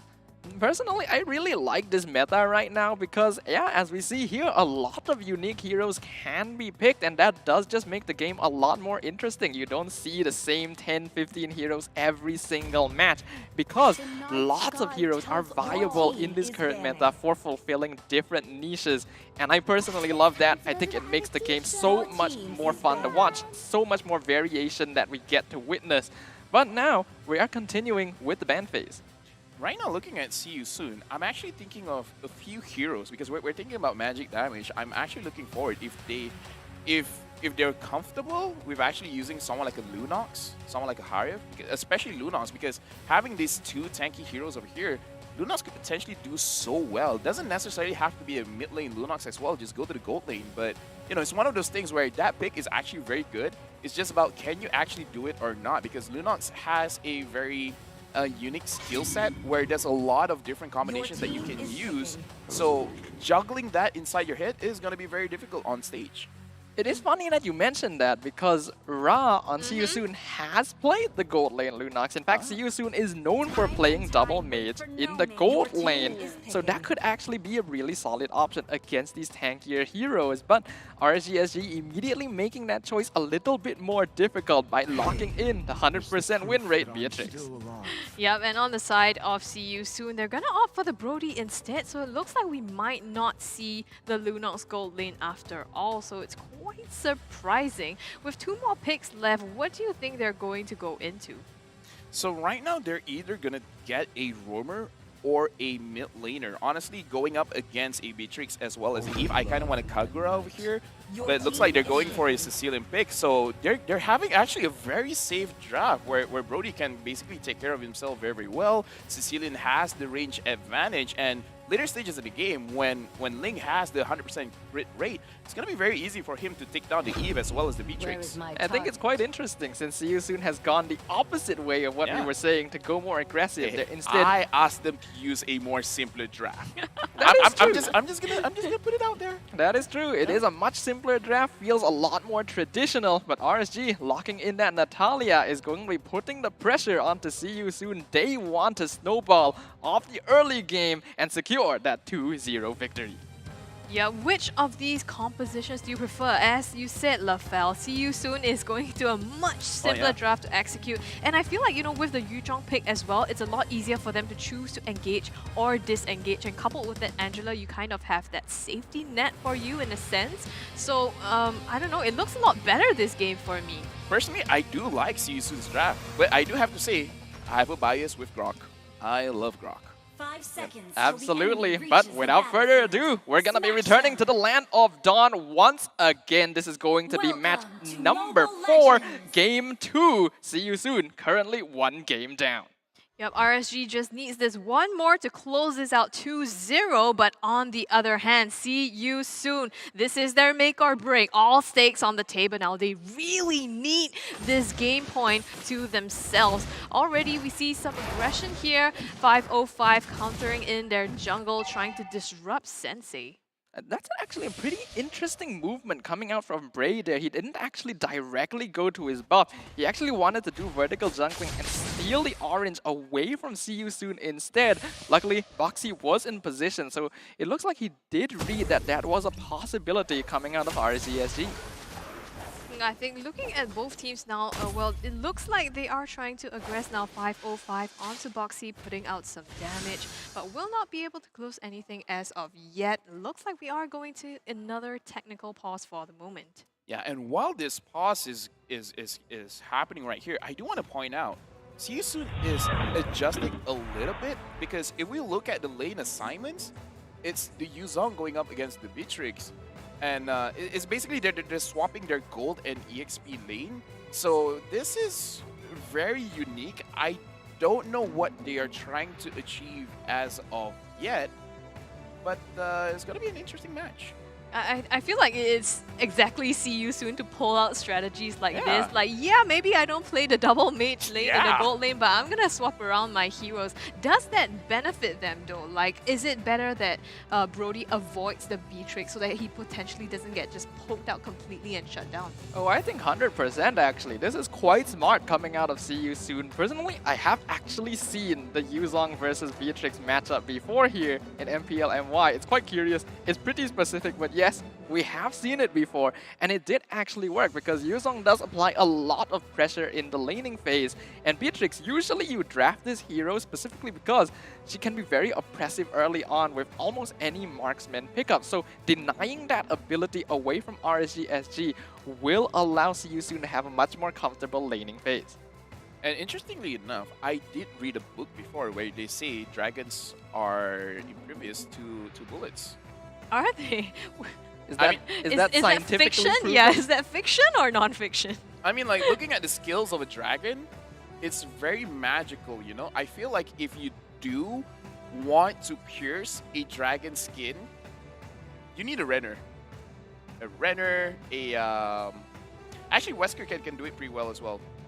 Would it though? I feel like Wesker would spread out the damage across the dragon a bit too much. It doesn't have the same piercing power. Okay, here's the thing, right? Spreading it might be bad, but in case if you spread it and it accidentally enters the dragon's mouth. Wow, that is highly specific. Skin is very hard. The tongue, not so much. I'm just gonna say that. I'm pretty sure no matter what gun you use, if you shoot into the dragon's mouth, it is going to be pretty effective. But at the same time, if you are in a position where you can shoot into the dragon's mouth, who can say that you are not going to be the next thing in the dragon's mouth? Yeah, but either ways, like all jokes aside, I feel like yes, especially if the Yuzong has the bush advantage, because I feel like that is where Yuzong will really shine. If he has all 3 skills up, just mark Beatrix first, jump on her. Even if he doesn't get the immediate burst, as long as he has the Sha residue, it's gonna be so good. It's gonna slow down the Beatrix so much. Way though, I think it is still pretty effective overall, but it does look like once again we have a little bit of a technical issue, ladies and gentlemen. Again, we gotta make sure that these are handled, so we will be back in just a little bit. We're going on a short break. Make sure you guys don't go anywhere, because we will see you guys in just a few minutes.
monsters rise from the ashes, keep getting stronger.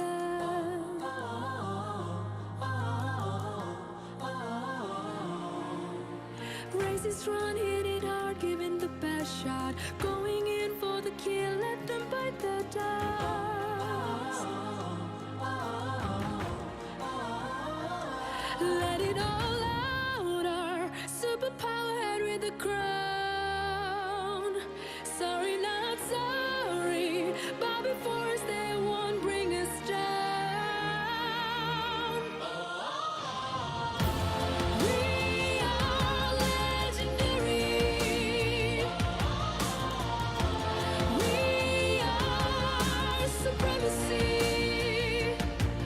We shine so bright it puts their eyes. Our spirit never dies. We are supremacy. Make no apologies.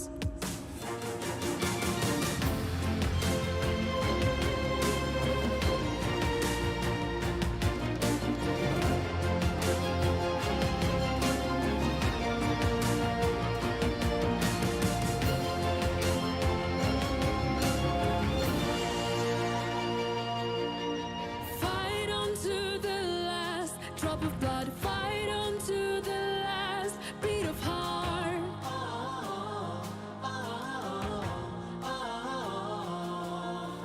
Life is a battle, win every game with the magic flowing in our veins.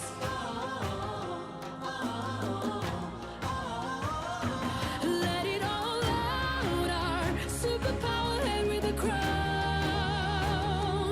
Sorry, not sorry, but before us they won't bring us down. We are legendary. We are supremacy. We shine so bright it puts the eyes. Our spirit never dies. We are supremacy.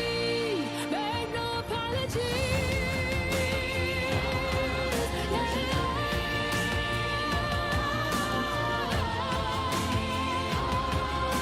Supremacy. We are supremacy.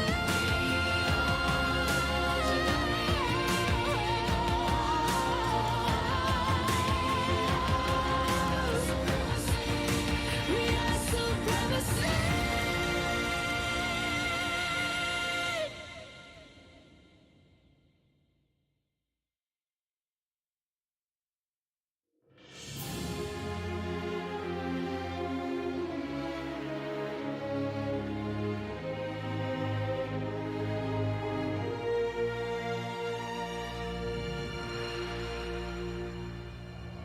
Slay the enemies, bury the monsters, rise from the ashes, keep getting stronger.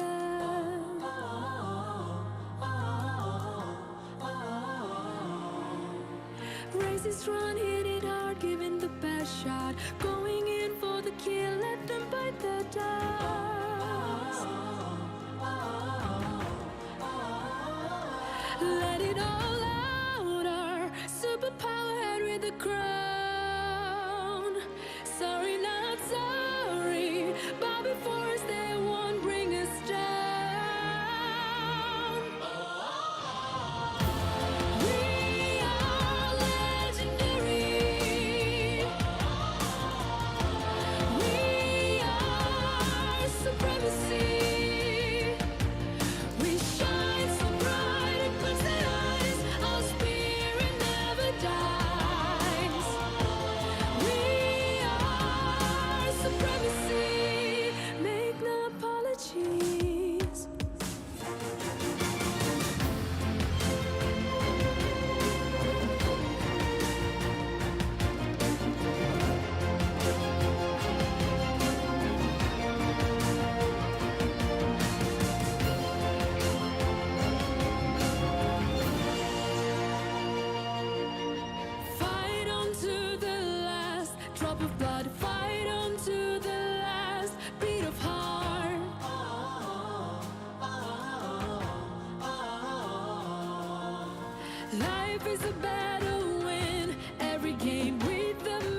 monsters rise from the ashes, keep getting stronger.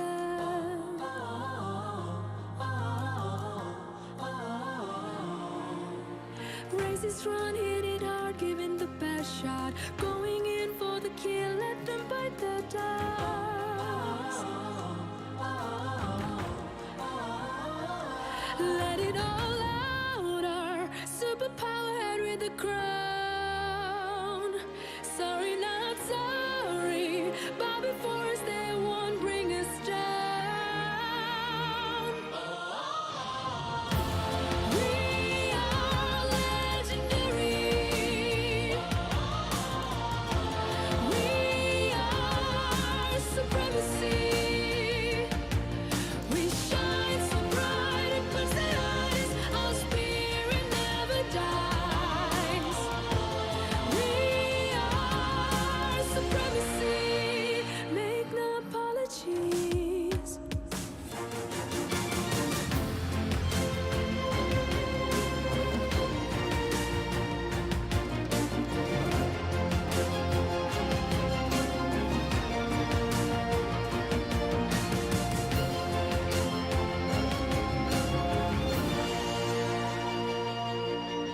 Fight on to the last drop of blood. Fight on to the last beat of heart.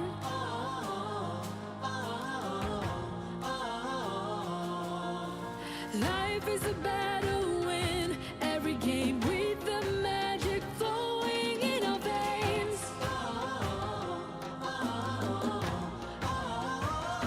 Let it all out, our superpower head with a crown.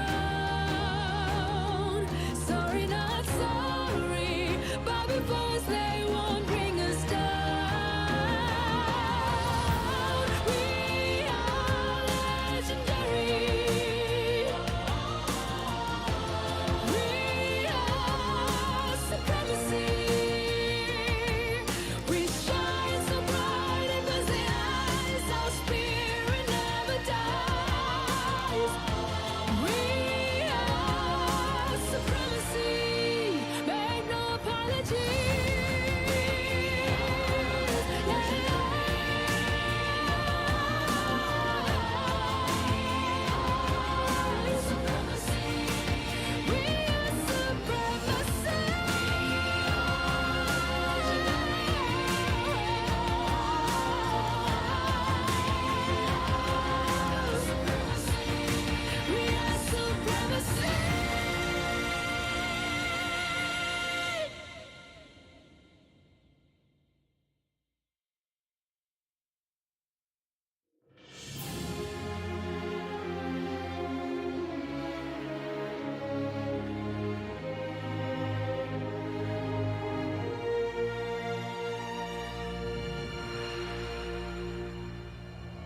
Slay the enemies, bury the monsters, rise from the ashes, keep getting stronger.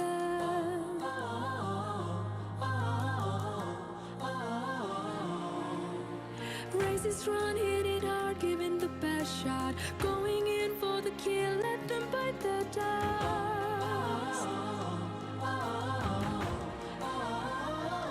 Let it all out, our superpower head with the crown.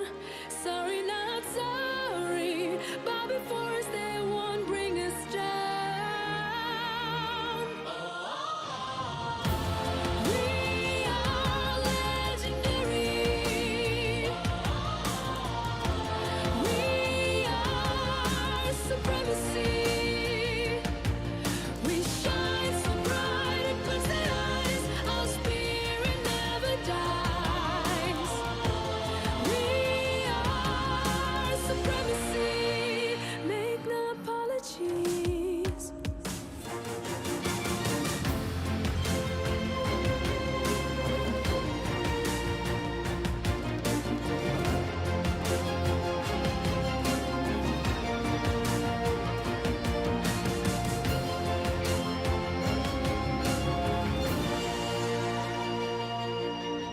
Fight on to the last drop of blood. Fight on to the last beat of heart.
monsters rise from the ashes, keep getting stronger.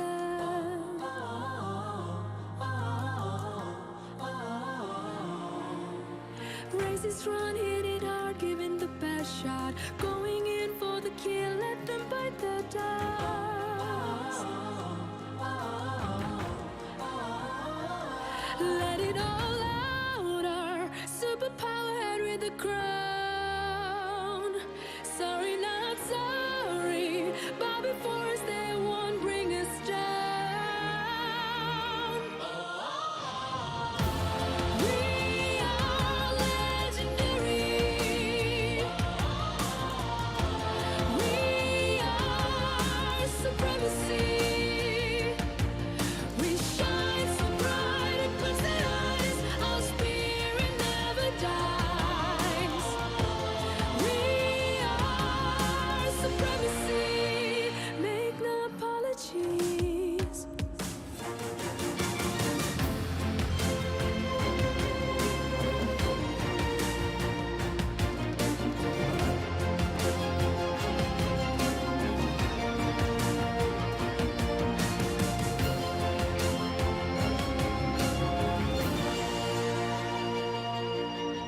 Fight on to the last drop of blood. Fight on to the last beat of heart.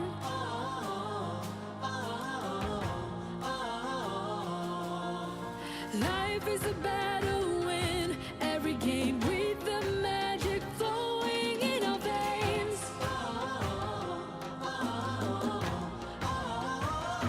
Let it all out, our superpower head with a crown. Sorry, not sorry, but before us they won't bring us down. We are legendary. We are supremacy. We shine so bright it puts the eyes. Our spirit never dies. We are supremacy. Make no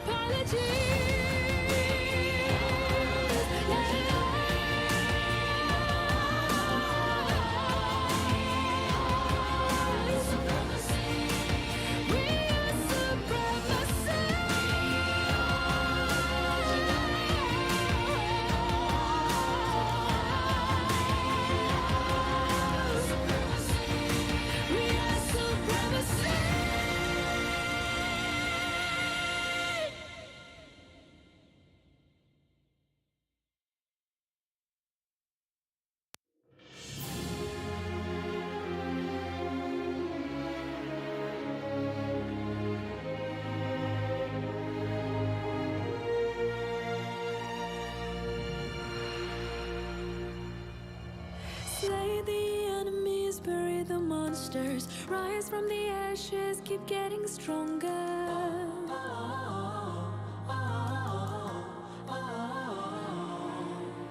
Races run, hit it hard, giving the best shot. Going in for the kill, let them bite the dust. Let it all out, our superpower head with the crown. Sorry, not sorry, but before us they won't bring us down. We are legendary. We are supremacy. We shine so bright it puts the eyes. Our spirit never dies. We are supremacy. Make no apologies.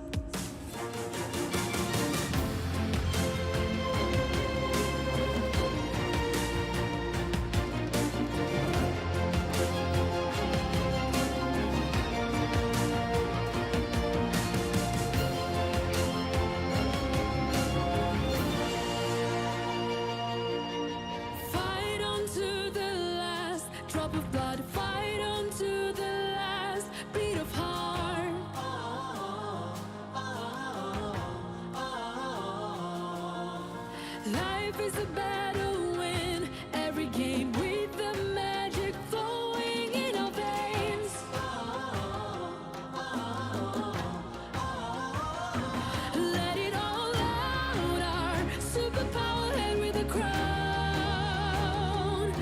Sorry, not sorry. Bobby boys, they won't bring us down. We are legendary.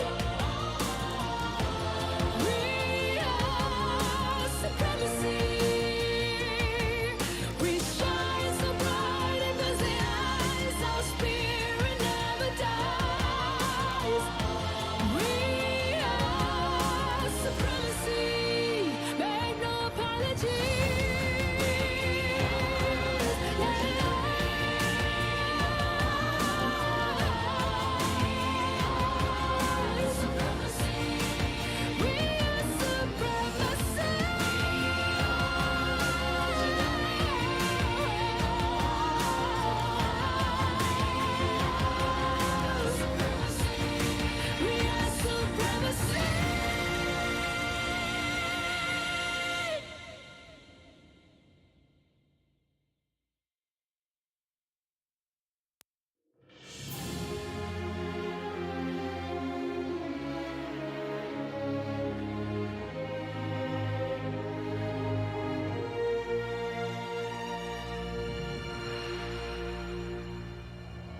Slay the enemies, bury the monsters. Rise from the ashes, keep getting stronger.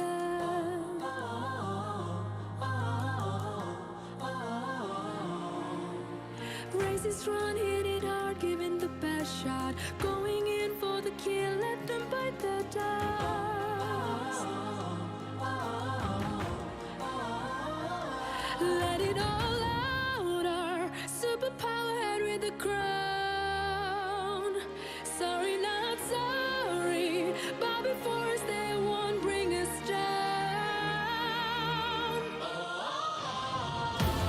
We are legendary. We are supremacy.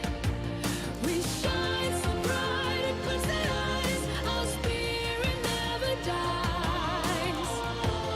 We are supremacy. Make no apologies.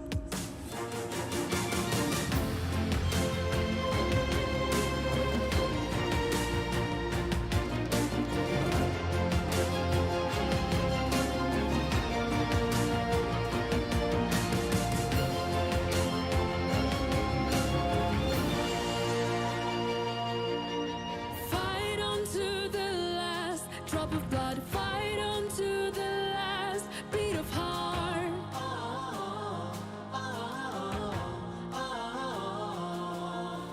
Life is a battle, win every game with the magic flowing in our veins.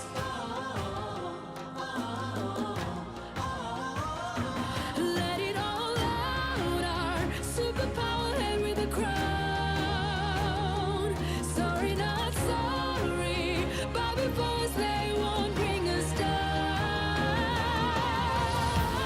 We are legendary. We are supremacy. We shine so bright in those eyes. Our spirit never dies. We are supremacy. Make no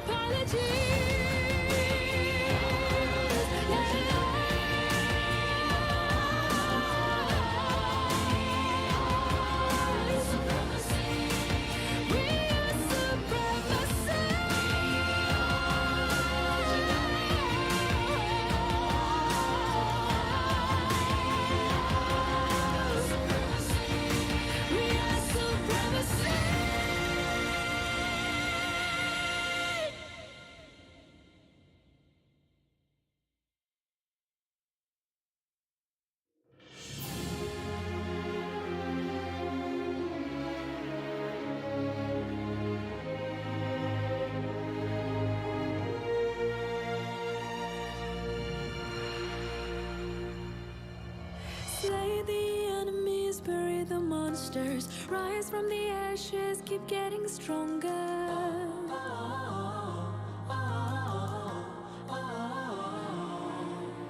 Raise Faces run, hit it hard, giving the best shot. Going in for the kill, let them bite the dust. Let it all out, our superpower head with the crown. Sorry, not sorry, but before us they won't bring us down. We are legendary. We are supremacy. We shine so bright it puts the eyes. Our spirit never dies. We are supremacy. Make no apologies.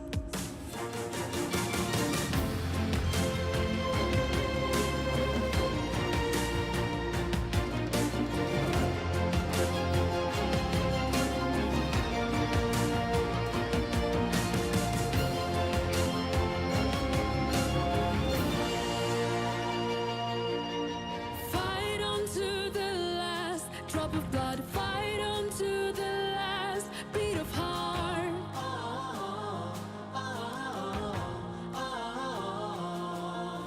Life is a battle win every game with the magic flowing in our veins.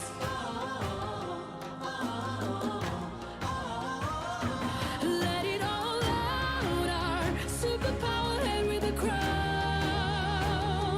Sorry, not sorry, but before us they won't bring us down. We are legendary. We are supremacy. We shine so bright it puts the eyes. Our spirit never dies. We are supremacy. Make no apologies. Yeah.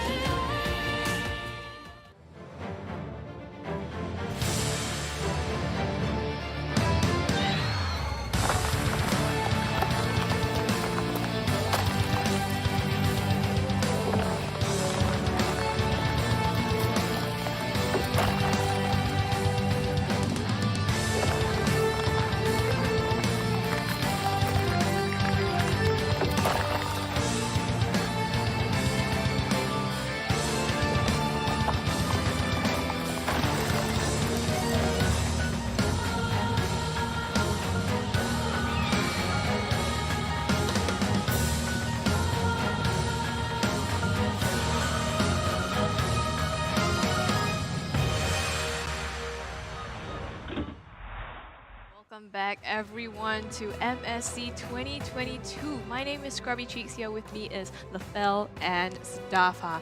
Now, I know before we start, on behalf of Moonton and the organizers, our sincerest apologies to all of our fans, viewers, players, and parties involved. We know there have been technical issues, and we are trying our very, very best to resolve all of these issues. So please, please bear with us throughout this period, and we'll try our best to get in-game as soon as we can and make sure that as much as possible we reduce these hiccups and keep them to a minimum. But Mobile Legends, fans and viewers, do stay with us. We do want to say thank you to everyone for your patience. And again, we've been trying everything that we can to resolve the issues. We went upstage, tried to use the phones, making sure that it works fine, it works okay. We're very professional. I appreciate that. That's why I like working with you guys. Yep, absolutely. And of course, to those of you who have stayed with us the entire time, thank you very much for your patience. To reward it, we will be heading back into the game very, very soon. I'm hearing the signal, and we're going back into RSG-SG versus See You Soon. So just to refresh everyone's memory, this is See You Soon versus RSG-SG game number 2. Now, a lot of stakes are on this table because See You Soon needs this to be able to stay, hopefully, in the tournament. Still, RSG already has one in the pocket, and right now, See You Soon, they're trying to get right back at RSG. 505, gonna fall as first blood under the safety of his turret. Not so safe, apparently. No, it's not often that we get to see a Ling being played because the hero is just banned so often, but we're instantly getting a glimpse of why it is such a priority ban for so many teams here in the MSC. So much mobility, and the damage coming out from this hero, even in the early game, is quite notable. When you combo that with the fact that Boxy playing on that Angela is going to be able to supercharge this hero later on in the game, RSG-SG do have to be quite careful. The traditional, conventional Ling and Angela combo. So RSG definitely don't want to wait this out till, you know, the later parts of the game, because that's where See You Soon shines. Right now, though, they're trying to contest for the turtle, actually getting a kill. It's 505. Once again, that falls before they can do anything. Megumi pops the ultimate here. Brace secures the objective, and See You Soon, they recognize they have lost this fight and call for a retreat. I think that's pretty smart from See You Soon, choosing to back off after that and deciding not to pursue the issue a little bit too far. I think 505 losing his life there in exchange for the turtle is definitely worth it at this point, but we're definitely seeing that the Natalia pickup is not being very effective in this series. On top though, Felix getting stunned out and just blocked completely by Diablo here with the Guardian's Barrier. Angela that comes in with the hard guard though and saves Felix. 505 from the gank, not gonna be enough. He still goes down, and now Boxy's the one in trouble all alone. Manages to get away for now. Looks like RSG is happy with this one kill. Nope, really well played by RSG-SG. They had to invest a lot more resources into that than they would have preferred, but that is the power of the hard guard. Boxy being able to provide backup from anywhere. But as we mentioned, that Baby Cakes now being targeted. Tempest of Blades secures the kill for Sensei. Yep, like you said, the power of Ling. You can be anywhere at any time, whenever you want, and it makes it very easy for Sensei to gank onto Baby Cakes. That's going to be dangerous, but RSG, they want to fight back as well. Catches Ra in the middle here, and he pops the Black Dragon form to make an escape, but now Sensei's the one in trouble. Gets onto the walls to be able to get away. They are so slippery. It's so hard for RSG to catch on to them.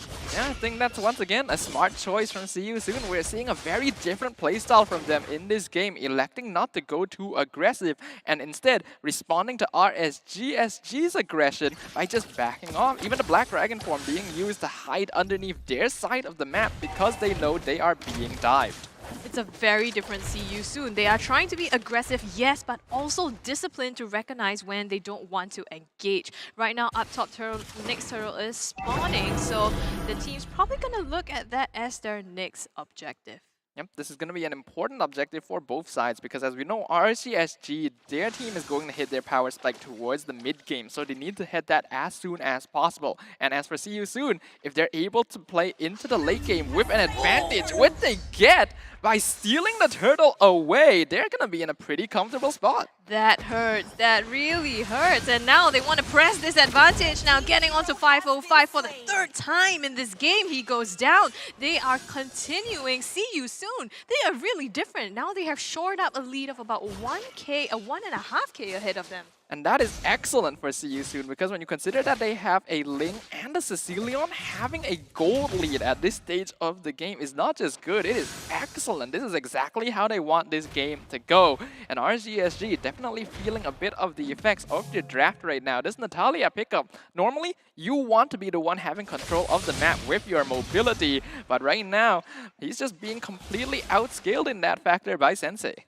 And I think when you talk about mobility, it's also difficult to fight against a Ling, you know, and Angela and a Yuzhong as well. So it's extremely difficult for See You Soon to match that RSG, though. They have something to say about it. Again, trying to make a gank, but so far not being able to pull that off. So far though, Sensei gonna find 505. Luckily for the Natalia, able to escape this time. Sensei does not have his purple buff, so will not decide to go too far into that. We'll be able to pick it up very soon though, so I think we can expect them to continue their aggression.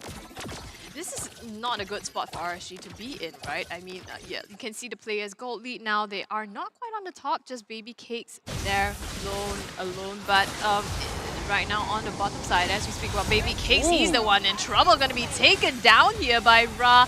1 versus 2. And Bray now in some trouble, tries to get away.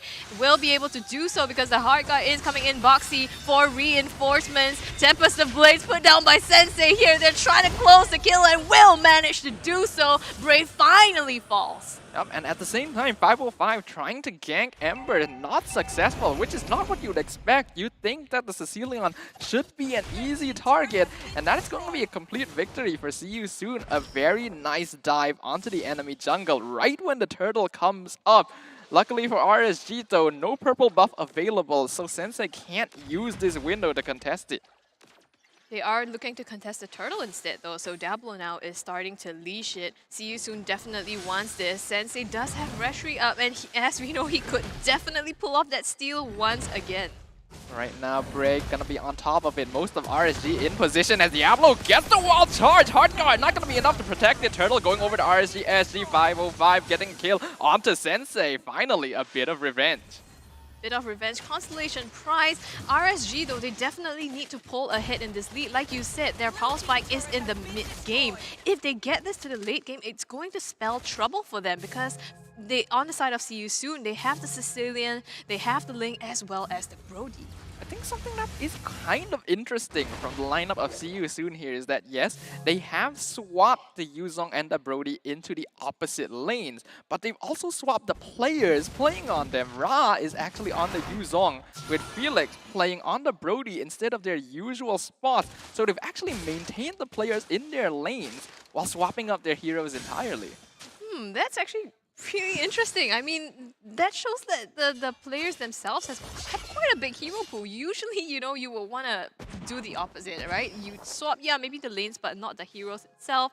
It's really, I guess, like micro plays showing on the side of See You Soon. I think if I am not wrong, See You Soon does have a lot of players that have swapped around roles. Like maybe they used to play mid, but now they play tank and so on. So I do think that these players have a lot of knowledge into how different laners want to play here. Brain nearly getting caught, but he is in shield unity, so he's fine. On the bottom side though, Sensei being knocked up here. The rest of RSG, they're looking for a gank, looking for some answers here. The hard guard onto Sensei. Will he be able to survive? Felix goes down in the meantime. Is Sensei trying to just survive this? He manages to get 505, and now See You Soon on the hunt, trying to get Bray, but Miku pops the real world manipulation to fend them off, and it's going to be Ra now in trouble. Bray left with a little bit of help, but Ember secures the kill with the last of the Bat's Feast. I think that was a little bit too deep of a dive from Ra here, but it did enable Sensei to get another tower, and I think it's quite wise of him not to try and go for the kill onto Miku here. He needs to preserve his KDA, but oh, Boxy getting a kill onto Diablo in the mid lane. RSG-SG might be biting off a bit more than they can chew here. They do need to have that aggression though. Are they, do you think at this point they are trying to push as much as they can, albeit maybe getting a little bit desperate, especially now that See You Soon is starting the Lord?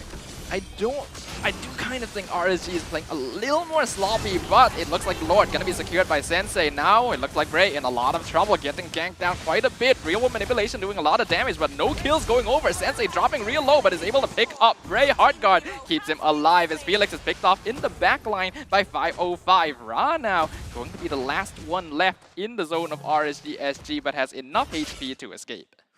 This is why the Ling-Angela combo is so strong, right? Almost did, but somehow keeping that alive. And along with that, See You Soon also gets this first Lord of the game. It's really not looking great for RSG, and See You Soon will continue to push this. Yep, right now they have a 3k gold lead, and usually at this point of the game, 3k is pretty not ideal, but definitely something that you can overcome. But when you consider the fact that See You Soon are playing a much more late game oriented team composition, you realize that this 3k is actually a lot worse than it looks.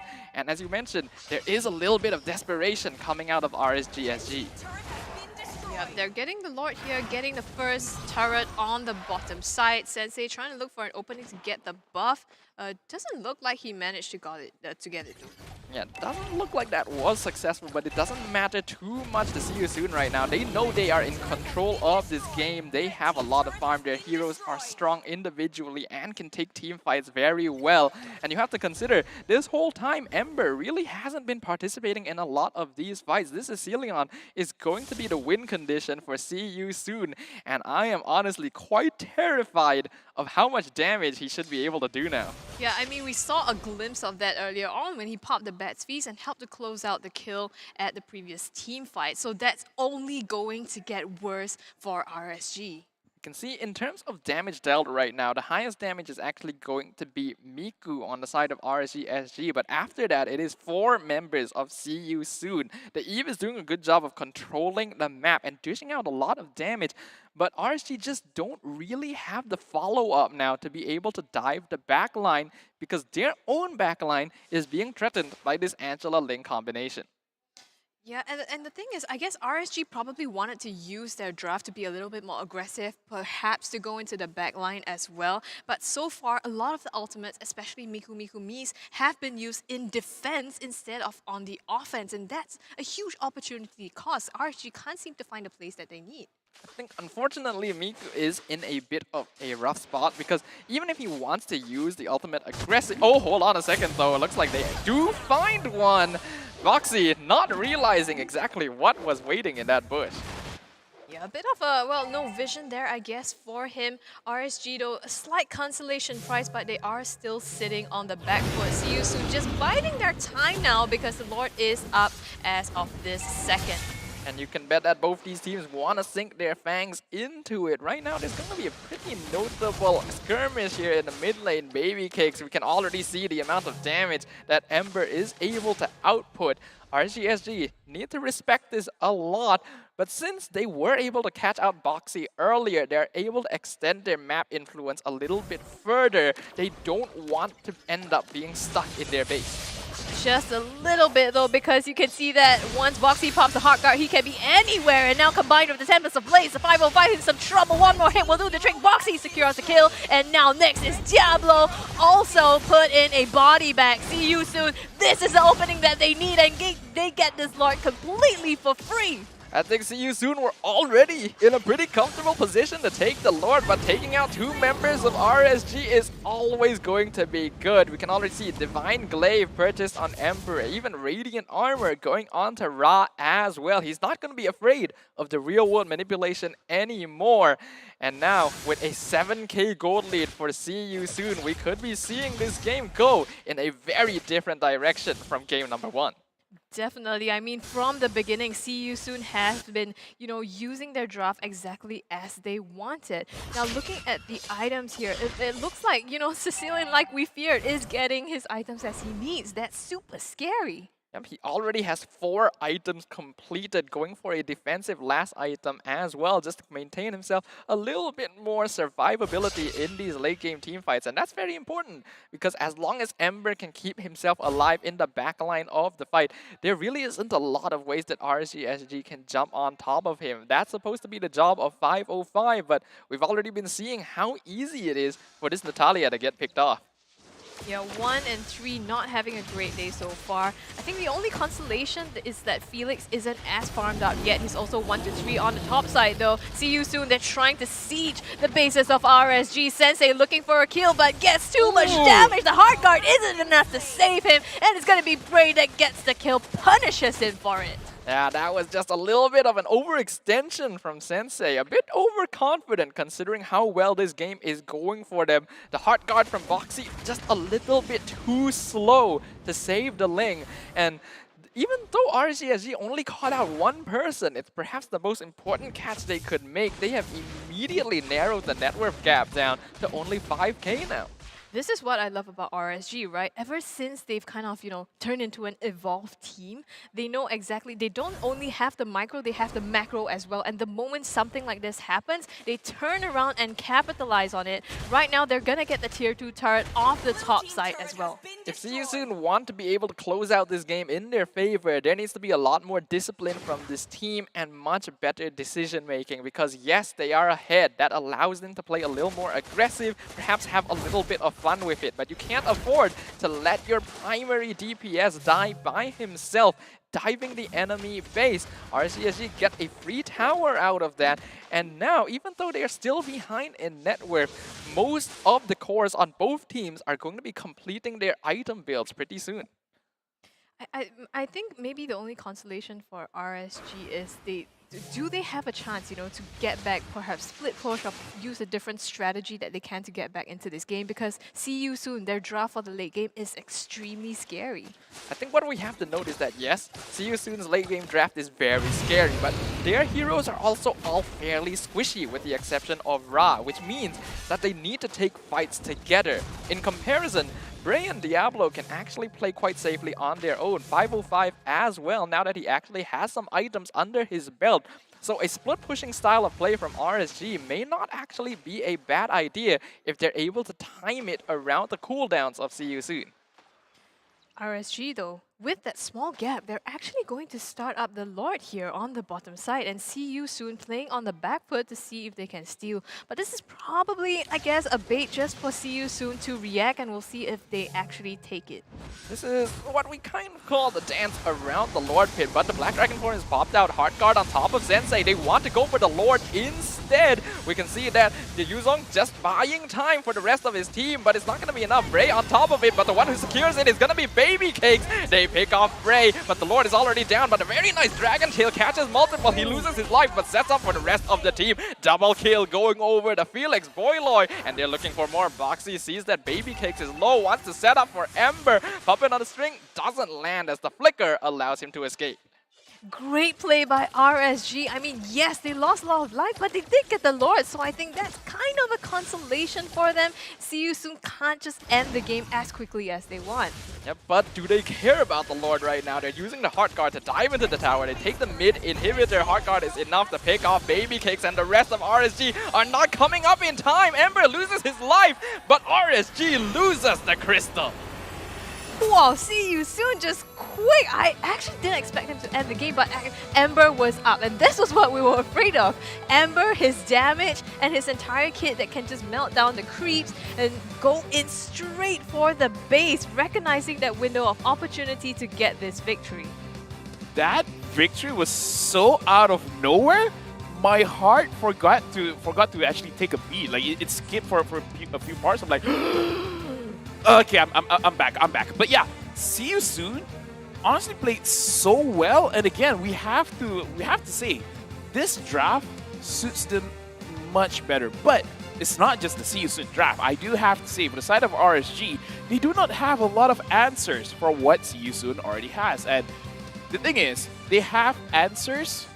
This is my opinion, of course. They have answers individually. They have the Natalia Silence, as well as they have the Grok knockup plus immense damage that he can output, right? But if you focus all of that onto Ling, which at moments you kind of do, you have to focus everything on Ling. But then, all right, Ling has been taken down.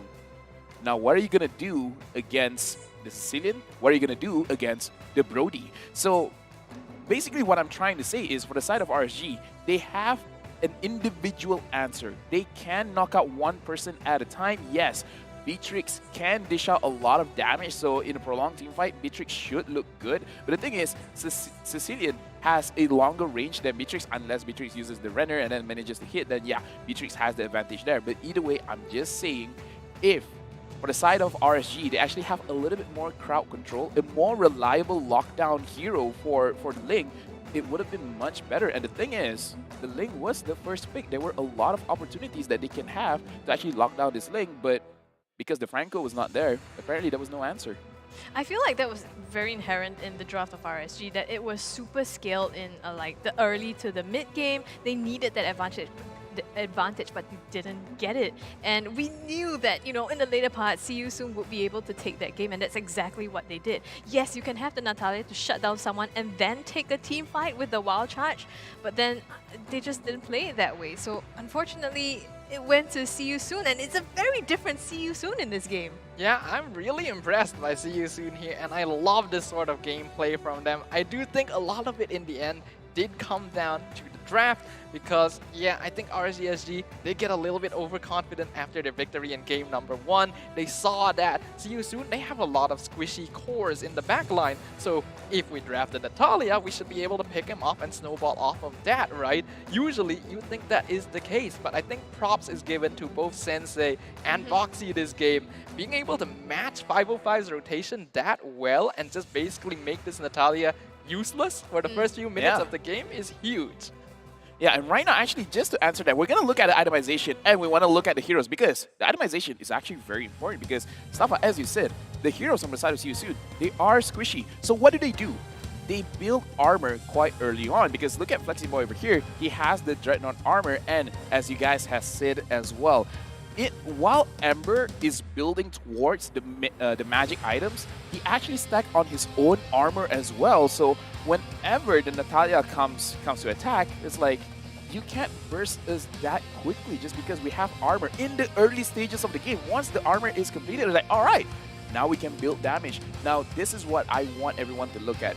Sensei performed so well, but when did he perform so well? In the early stages of the game, and this is why I can't wait to look at the highlights because in the highlights that we can see, there's no one stopping Sensei. Let's look at the damage numbers for both of the teams and look at the damage coming out from CU as opposed to RSG. As we saw that, yes, on the side of RSG, Eve dish out a lot of damage, 44,000, just because it is an AoE damage and has quite a long range. But compared to CU where Cecilian 42,000, the Link 44,000, and Brody 32,000. They dish out a lot of damage, and it's not just like an individual carrying a lot. Everyone is doing everything on every lane. Brody is doing so good there.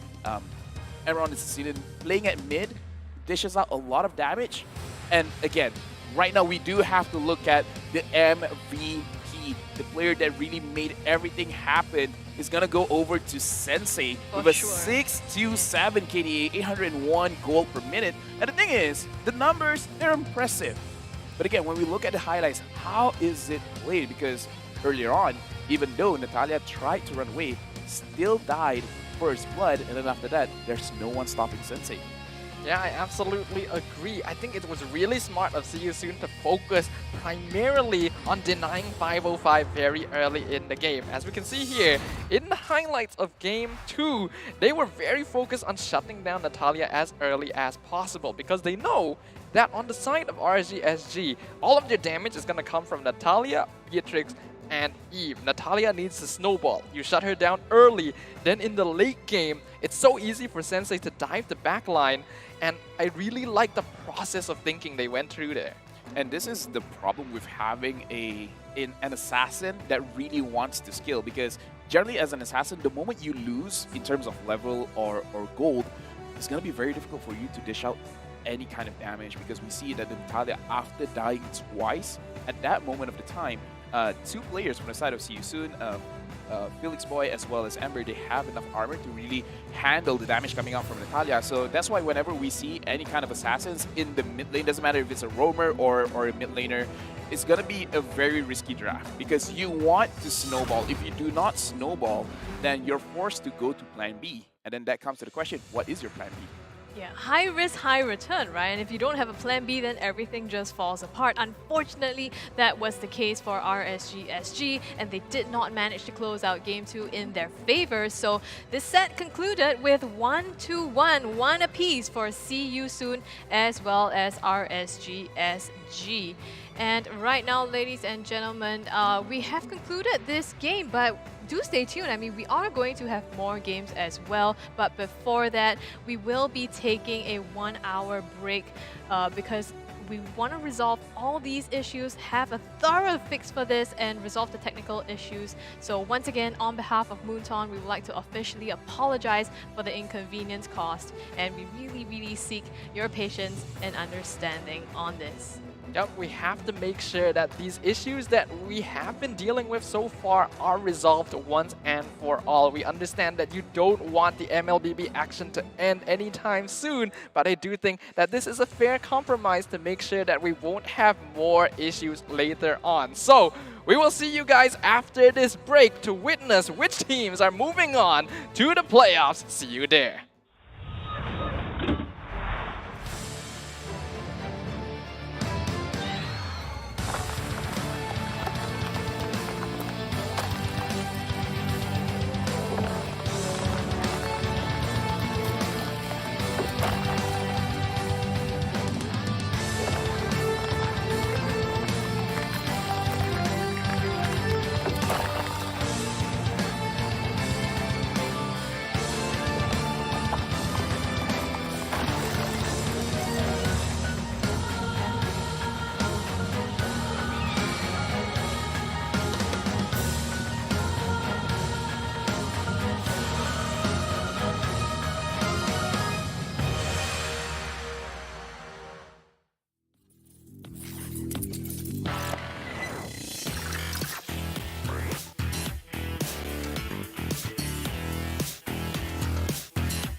Saya lahir di Palembang dan besar di Manado. Tidak seramai seperti Jakarta, tetapi saya cinta kota Manado. Serasa di rumah itu yang membuatnya istimewa. Ang probinsya ko ay Naik, Cavite. Maliit lang na baryo na bandang dagat. Sobrang ganda. Natutunan ko ang halaga ng buhay. Atin to. Untuk saya berasa tenang apabila saya berdoa dan tetap fokus pada kepercayaan saya. Hindi naging madali ang buhay ko. Sobrang daming paghihirap at sagabal.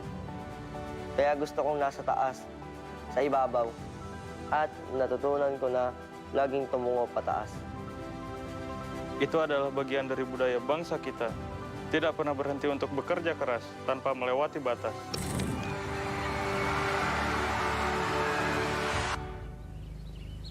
Tetap selalu berpijak dan melangkah. Kahit maging sino ako. Tak kira bila. Akan selalu kuingat. At tatandaan ko ang pinanggalingan ko. Budaya bangsa kita. Our values. Kepercayaan kita. Our hope.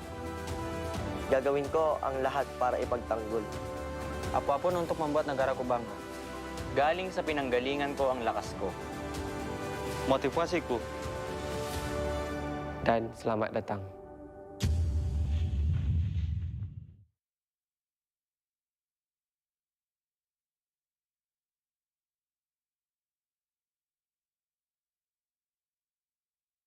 It is time for us to talk about the MSC, the origin, and what it has become. Let's roll back to the very beginning. The Mobile Legends Bang Bang Southeast Asia Cup, or MSC, was established in 2017, regarded as one of the first official MLBB major tournaments hosted by Moonton. The first MSC was held in Jakarta, Indonesia, featuring a total of 8 teams. IDNS of Thailand took home the first ever MSC trophy. The MSC 2018 was refreshed with a brand new format and the participation of 2 more countries, Myanmar and Vietnam. Now featuring 10 teams, the crown was once again snatched away from the home country, Indonesia. The Main ended up sweeping the countrymen Digital Devils Pro 3-0. In the following year, MSC 2019 has shifted its host country to the Philippines. There are a total of 12 teams from 9 countries in Southeast Asia. And it was ONIC Esports that defeated fellow Indonesian representatives Lure Esports to claim the championship. Nonetheless, MSC continued on in the following year. Though it was fully online, the tournament achieved a record-high concurrent viewer count for MSC. MSC 2021 saw another all-Filipino grand final between Blacklist International and Execration. And it was Execration that ascended to be the new king of the sea, with MSC 2022 returning to a live tournament setting in Kuala Lumpur, Malaysia. There are a lot of wonderful stories waiting to be written. For instance, can Smart Omega, who inherited the MSC 2021 champion roster, defend their title this year? While ONIC Esports and IDNS could increase their MSC trophy tally to 2. Will the home country curse continue in MSC 2022? Can the Philippines representatives claim the MSC title for the 3rd time? Or will there be a new victor, the next king of the sea? Let the new legends unfold. See you at MSC 2022 for the supremacy!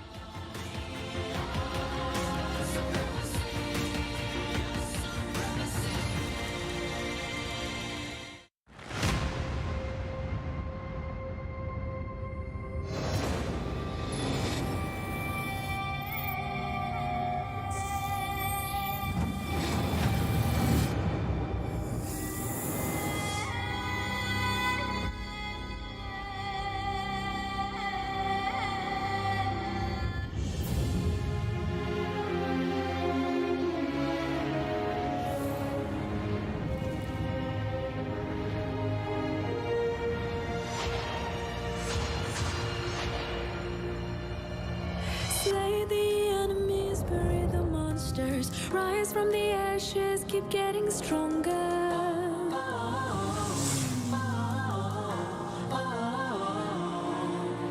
Raise it strong, hit it hard, giving the best shot. Going in for the kill, let them bite the dust. Let it all out, our superpower head with the crown. Sorry, not sorry, bow before us, they won't bring us down. We are legendary. We are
lahir di Palembang dan besar di Manado.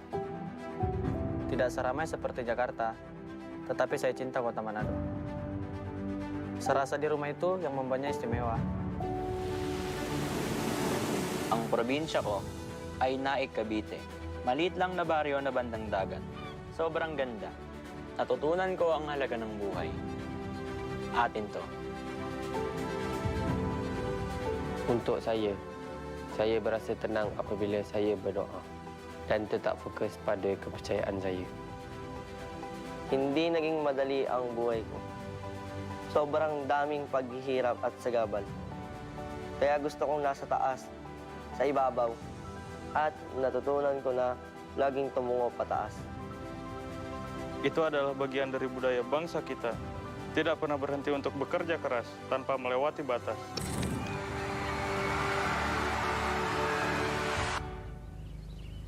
Tetap selalu berpijak dan melangkah. Kahit maging sino ako. Tak kira bila. Akan selalu kuingat. At tatandaan ko ang pinanggalingan ko. Budaya bangsa kita. Our values. Kepercayaan kita. Our hope. Gagawin ko ang lahat para ipagtanggol. Apapun untuk membuat negaraku bangga. Galing sa pinanggalingan ko ang lakas ko. Motivasiku. Dan selamat datang.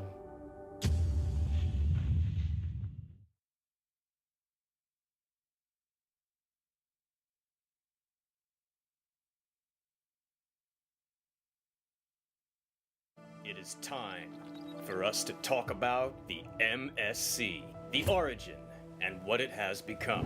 Let's roll back to the very beginning. The Mobile Legends Bang Bang Southeast Asia Cup, or MSC, was established in 2017, regarded as one of the first official MLBB major tournaments hosted by Moonton. The first MSC was held in Jakarta, Indonesia, featuring a total of 8 teams. IDNS of Thailand took home the first ever MSC trophy. The MSC 2018 was refreshed with a brand new format and the participation of 2 more countries, Myanmar and Vietnam. Now featuring 10 teams, the crown was once again snatched away from the home country, Indonesia. Aether Main ended up sweeping the countrymen Digital Devils Pro 3-0. In the following year, MSC 2019 has shifted its host country to the Philippines. There are a total of 12 teams from 9 countries in Southeast Asia. And it was ONIC Esports that defeated fellow Indonesian representatives Lure Esports to claim the championship. Nonetheless, MSC continued on in the following year. Though it was fully online, the tournament achieved a record-high concurrent viewer count for MSC. MSC 2021 saw another all-Filipino grand final between Blacklist International and Execration. And it was Execration that ascended to be the new king of the sea.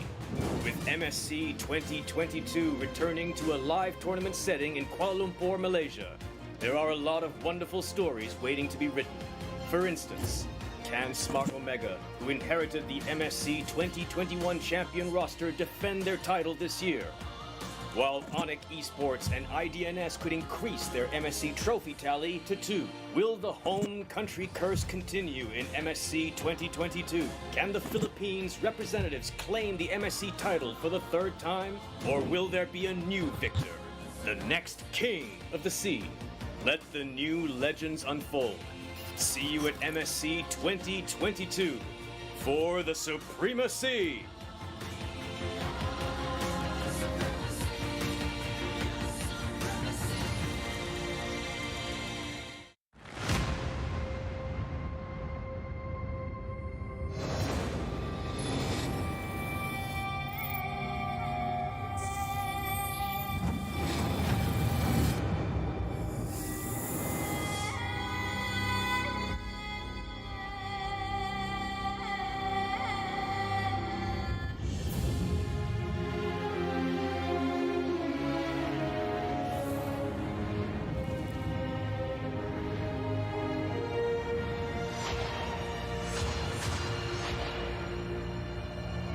Slay the enemies, bury the monsters, rise from the ashes keep getting stronger.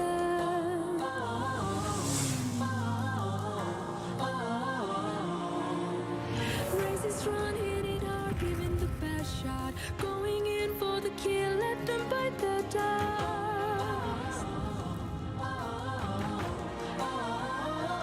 Let it all out, our superpower head with the crown. Sorry, not sorry, but before us they won't bring us down. We are legendary. We are supremacy. We shine so bright it puts the eyes. Our spirit never dies. We are supremacy. Make no apologies.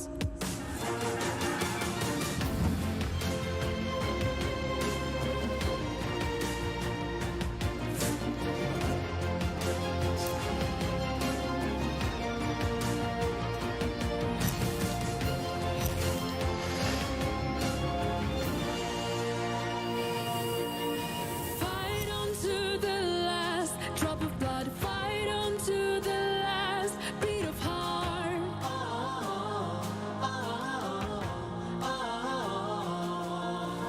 Life is a battle win every game with the magic flowing in our veins.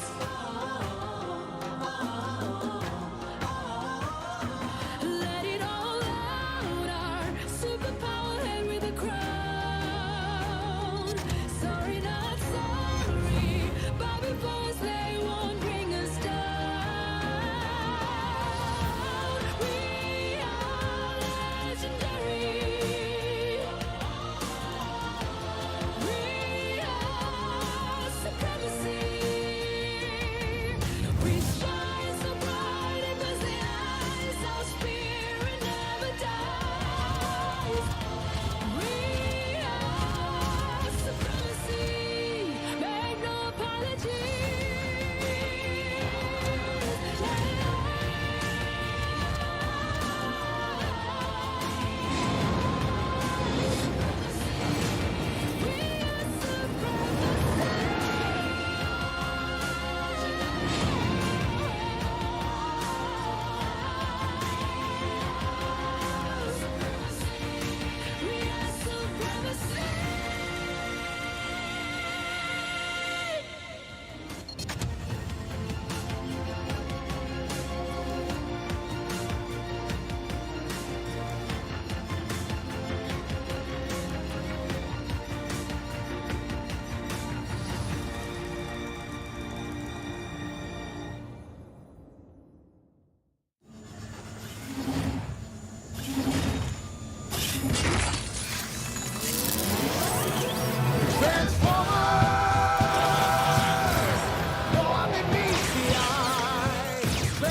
Saya lahir di Palembang dan besar di Manado.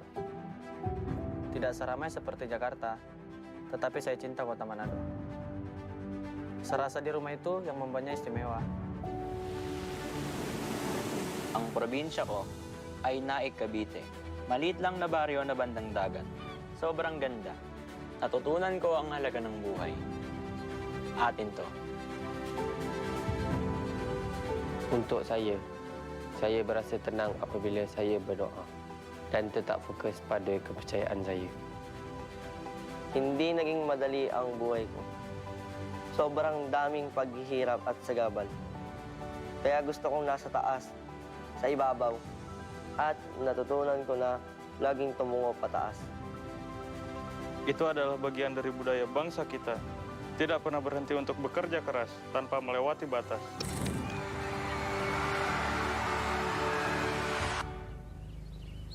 Tetap selalu berpijak dan melangkah.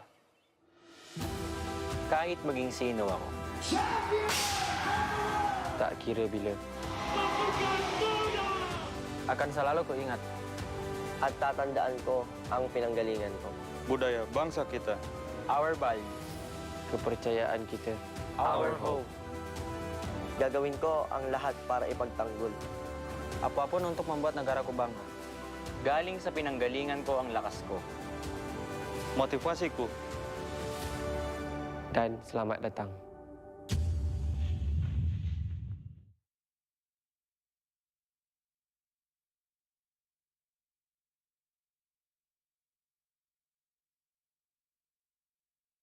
It is time for us to talk about the MSC, the origin, and what it has become.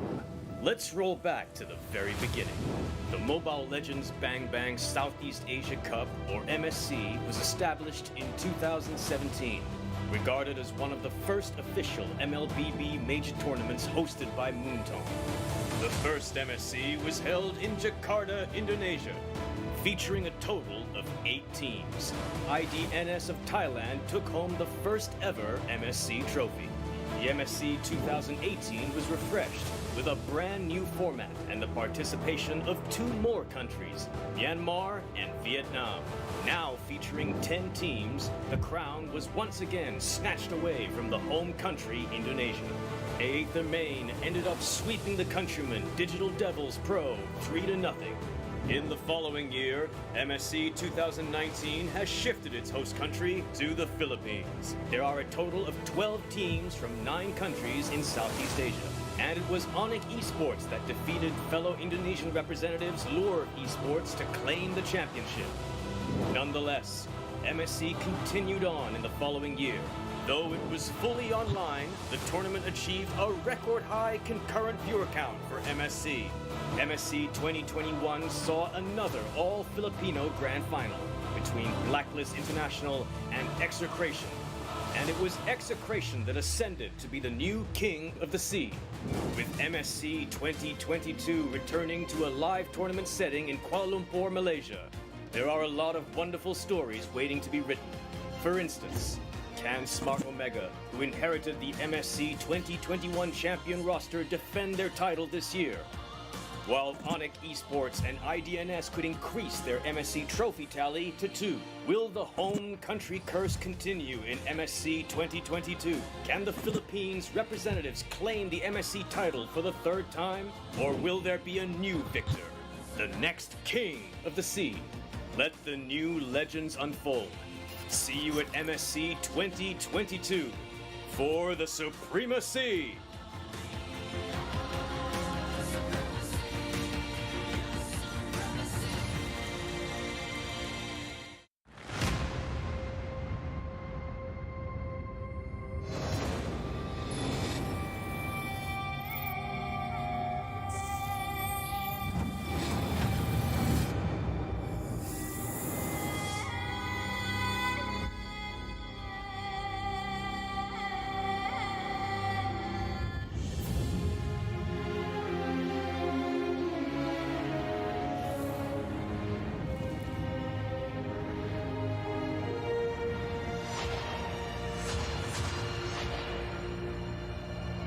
Slay the enemies, bury the monsters. Rise from the ashes, keep getting stronger.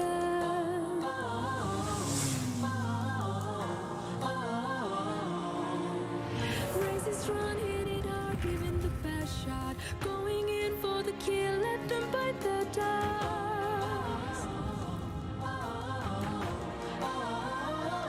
Let it all out, our superpower head with the crown. Sorry, not sorry, bow before us, they won't bring us down. We are legendary. We are supremacy.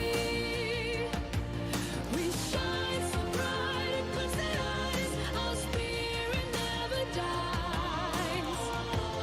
We are supremacy. Make no apologies.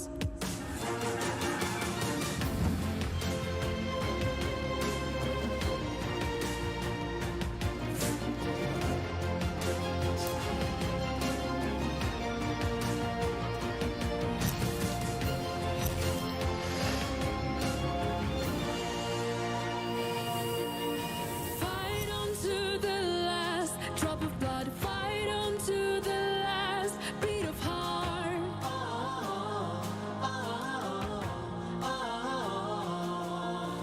Life is a battle, win every game with the magic flowing in our veins.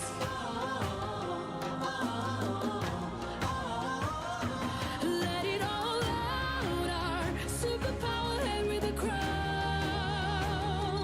Sorry, not sorry, bow before us, they won't bring us down.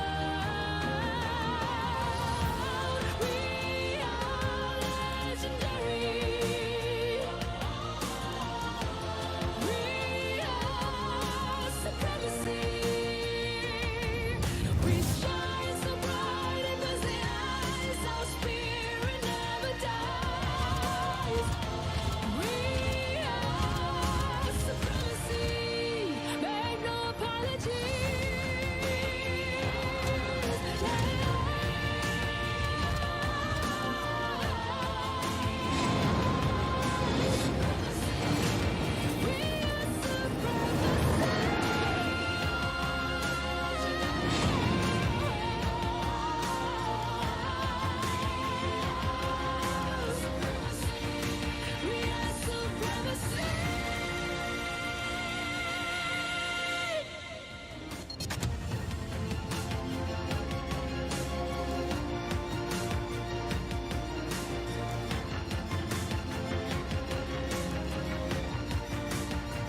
Saya lahir di Palembang dan besar di Manado. Tidak seramai seperti Jakarta, tetapi saya cinta kota Manado. Serasa di rumah itu yang membuatnya istimewa. Ang probinsya ko ay Naik, Cavite. Maliit lang na baryo na bandang dagat. Sobrang ganda. Natutunan ko ang halaga ng buhay. Atin to. Untuk saya berasa tenang apabila saya berdoa. dan tetap fokus pada kepercayaan saya. Hindi naging madali ang buhay ko. Sobrang daming paghihirap at sagabal. Kaya gusto kong nasa taas, sa ibabaw, at natutunan ko na laging tumungo pataas. Itu adalah bagian dari budaya bangsa kita. Tidak pernah berhenti untuk bekerja keras tanpa melewati batas.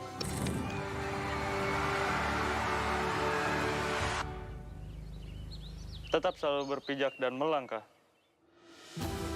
Kahit maging sino ako. Tak kira bila. Akan selalu ku ingat. At tatandaan ko ang pinanggalingan ko. Budaya bangsa kita. Our value. Kepercayaan kita. Our hope. Gagawin ko ang lahat para ipagtanggol. Apapun untuk membuat negara ku bangga. Galing sa pinanggalingan ko ang lakas ko. Motivasiku. Dan selamat datang.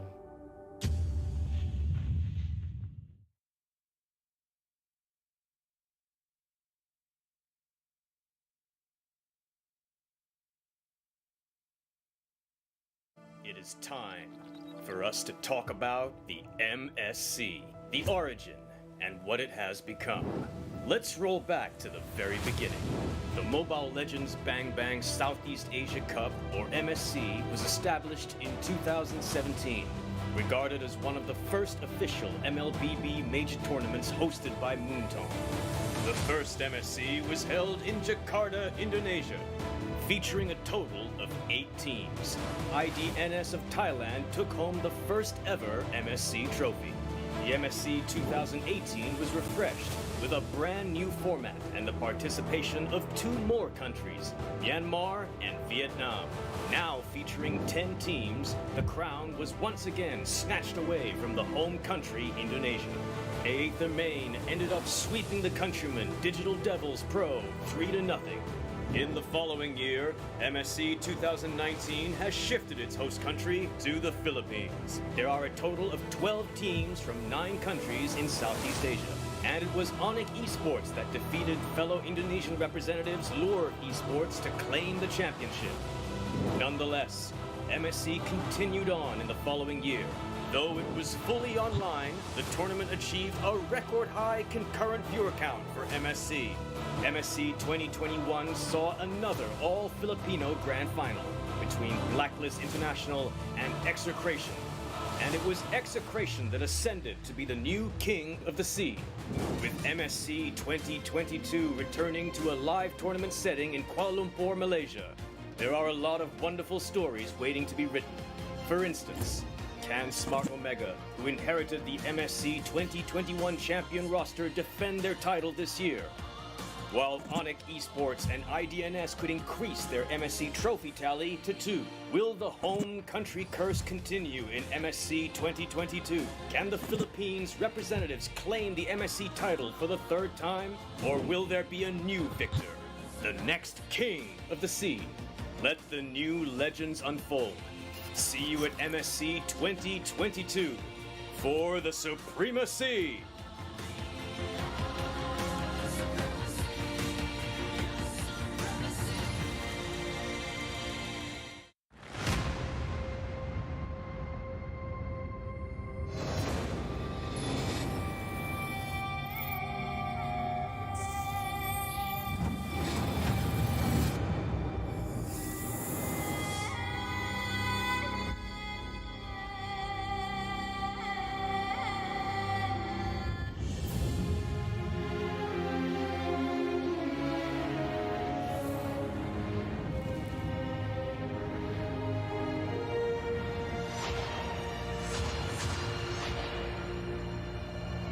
Slay the enemies, bury the monsters. Rise from the ashes, keep getting stronger.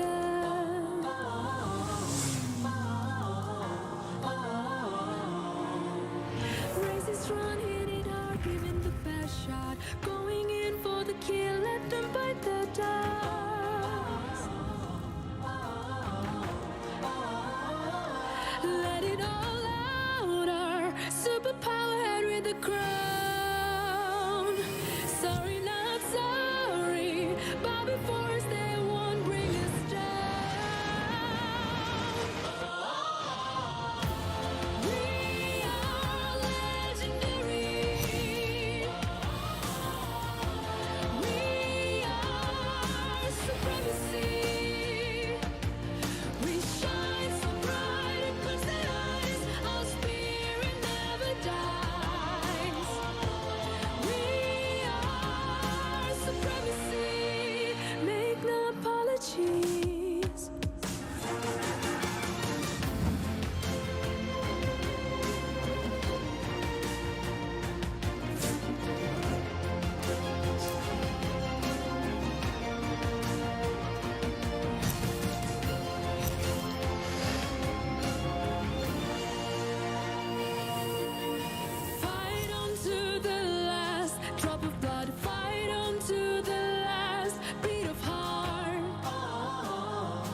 Life is a battle win every game with the magic flowing in our veins.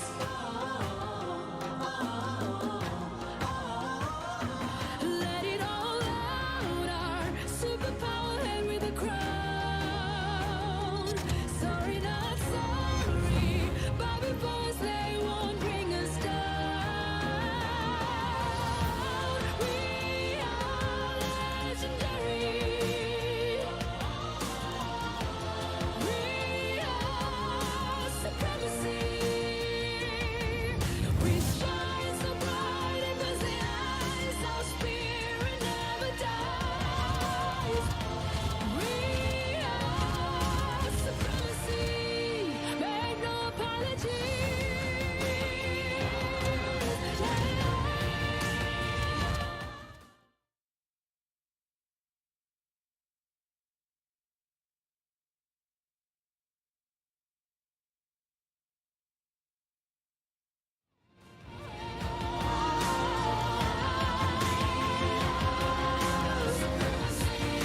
We are supremacy.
monsters rise from the ashes, keep getting stronger.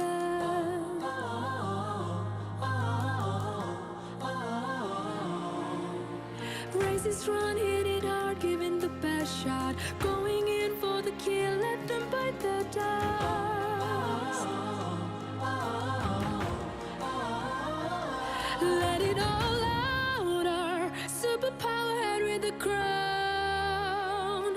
Sorry, not sorry, but before us they won't bring us down. We are legendary.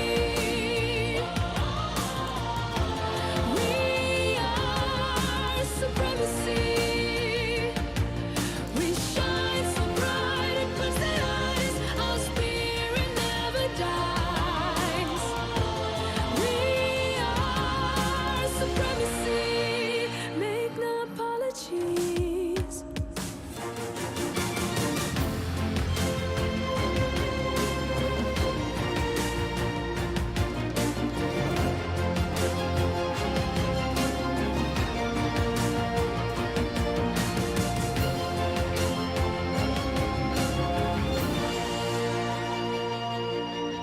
Fight on to the last drop of blood. Fight on to the last beat of heart.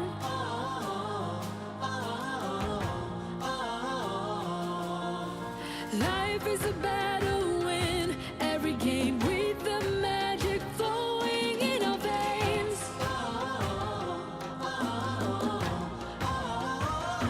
Let it all out, our superpower head with a crown. Sorry, not sorry, but before us they won't bring us down. We are legendary. We are supremacy. We shine so bright it fills the eyes. Our spirit never dies. We are supremacy. Make no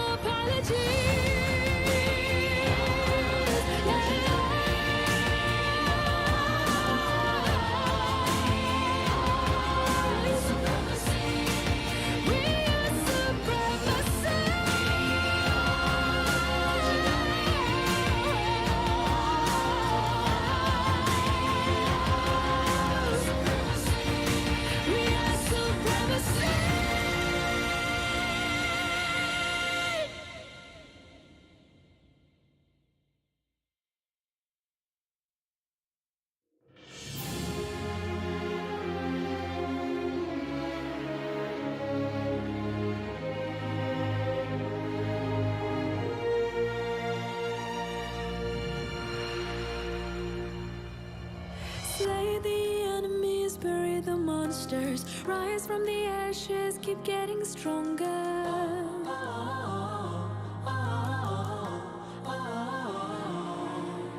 Races run, hit it hard, giving the best shot, going in for the kill, let them bite the dust. Let it all out, our superpower head with the crown. Sorry, not sorry, but before us they won't bring us down. We are legendary. We are supremacy. We shine so bright it puts the eyes. Our spirit never dies. We are supremacy. Make no apologies.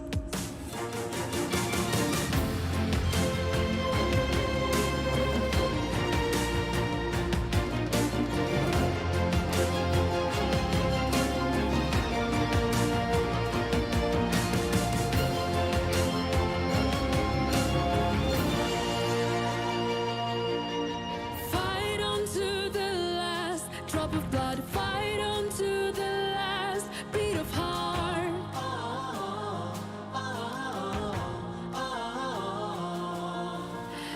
life is a battle win every game with the magic flowing in our veins.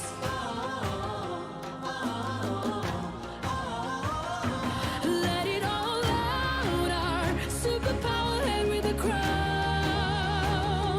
Sorry, not sorry, but before us they won't bring us down. We are legendary. We are supremacy.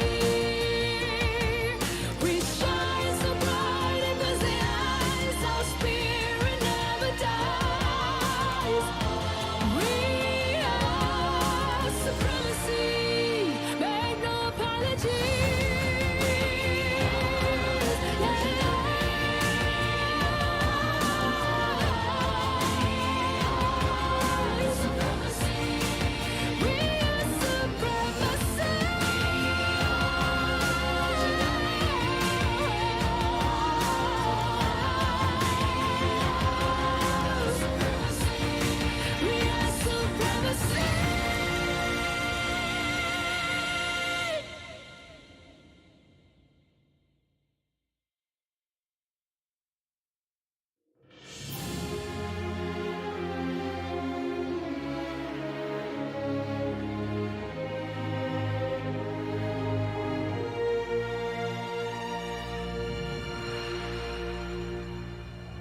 Slay the enemies, bury the monsters, rise from the ashes, keep getting stronger.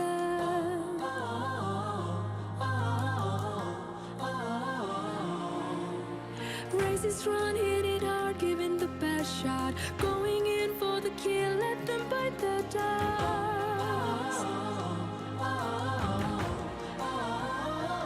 Let it all out, our superpower head with a crown. Sorry, not sorry, but before us they won't bring us down. We are legendary.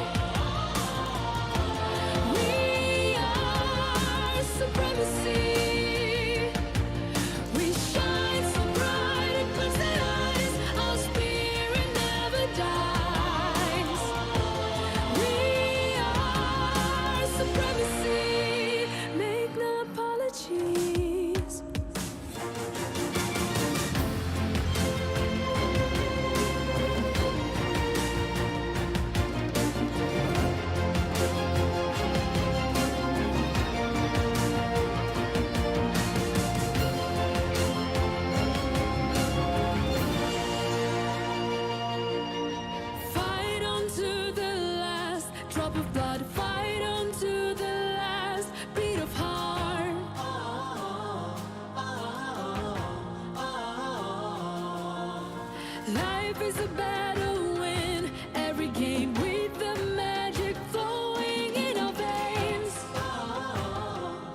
monsters rise from the ashes, keep getting stronger.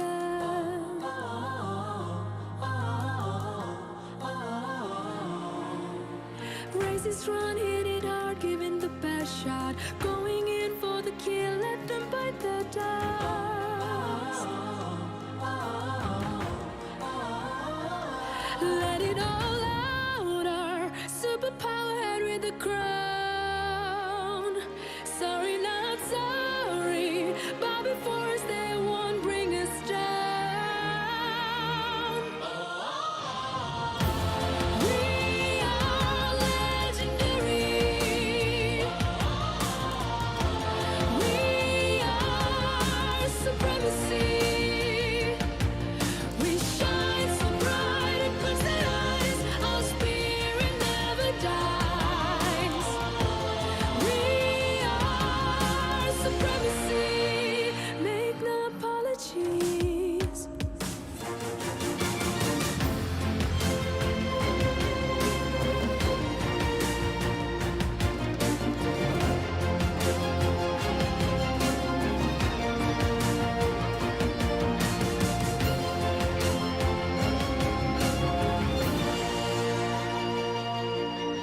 Fight on to the last drop of blood. Fight on to the last beat of heart.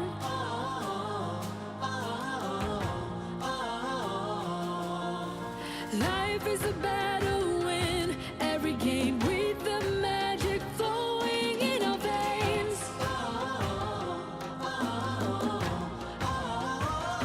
Let it all out, our superpower head with a crown. Sorry, not sorry, Bobby Boys, they won't bring us down. We are legendary. We are supremacy. We shine so bright it puts the eyes. Our spirit never dies. We are supremacy. Make no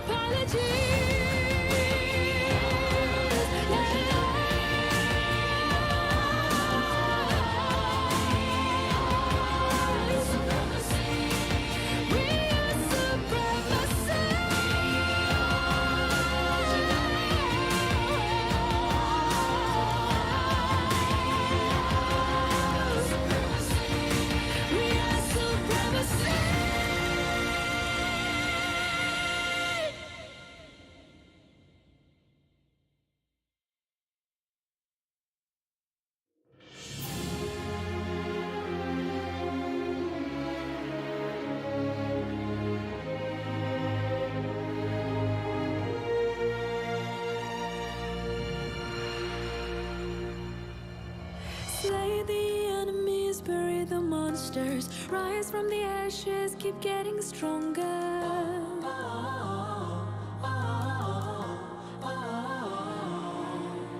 Races run, hit it hard, giving the best shot, going in for the kill, let them bite the dust. Let it all out, our superpower head with the crown. Sorry, not sorry, Bobby Force, they won't bring us down. We are legendary. We are supremacy. We shine so bright it puts the eyes.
monsters rise from the ashes, keep getting stronger.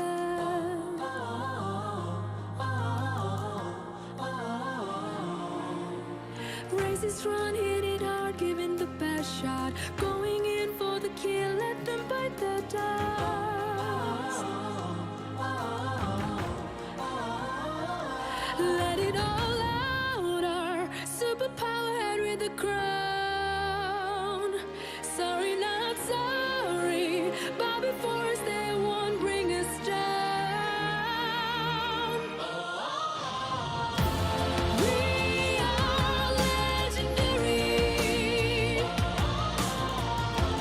We are supremacy. We shine so bright, it puts the eyes. Our spirit never dies. We are supremacy. Make no apologies.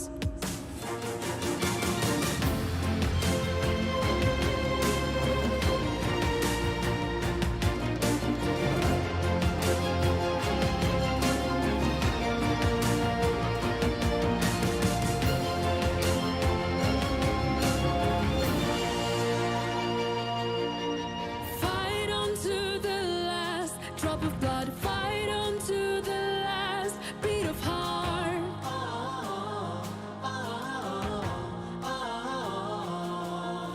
Life is a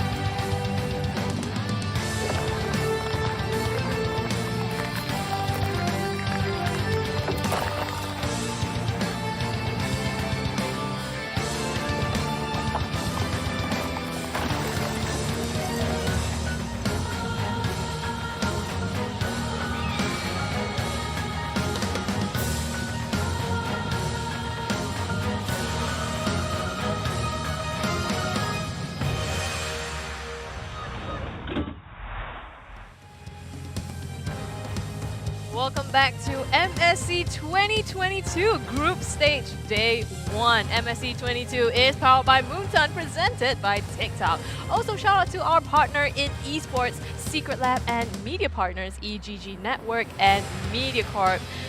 We can see now the teams coming in. ONIC Esports versus Todak, the match you have all been waiting for. Thank you for your patience, and we are back with you. My name is Scrubby Cheeks. Here with me on the desk, LaFell and Staffa.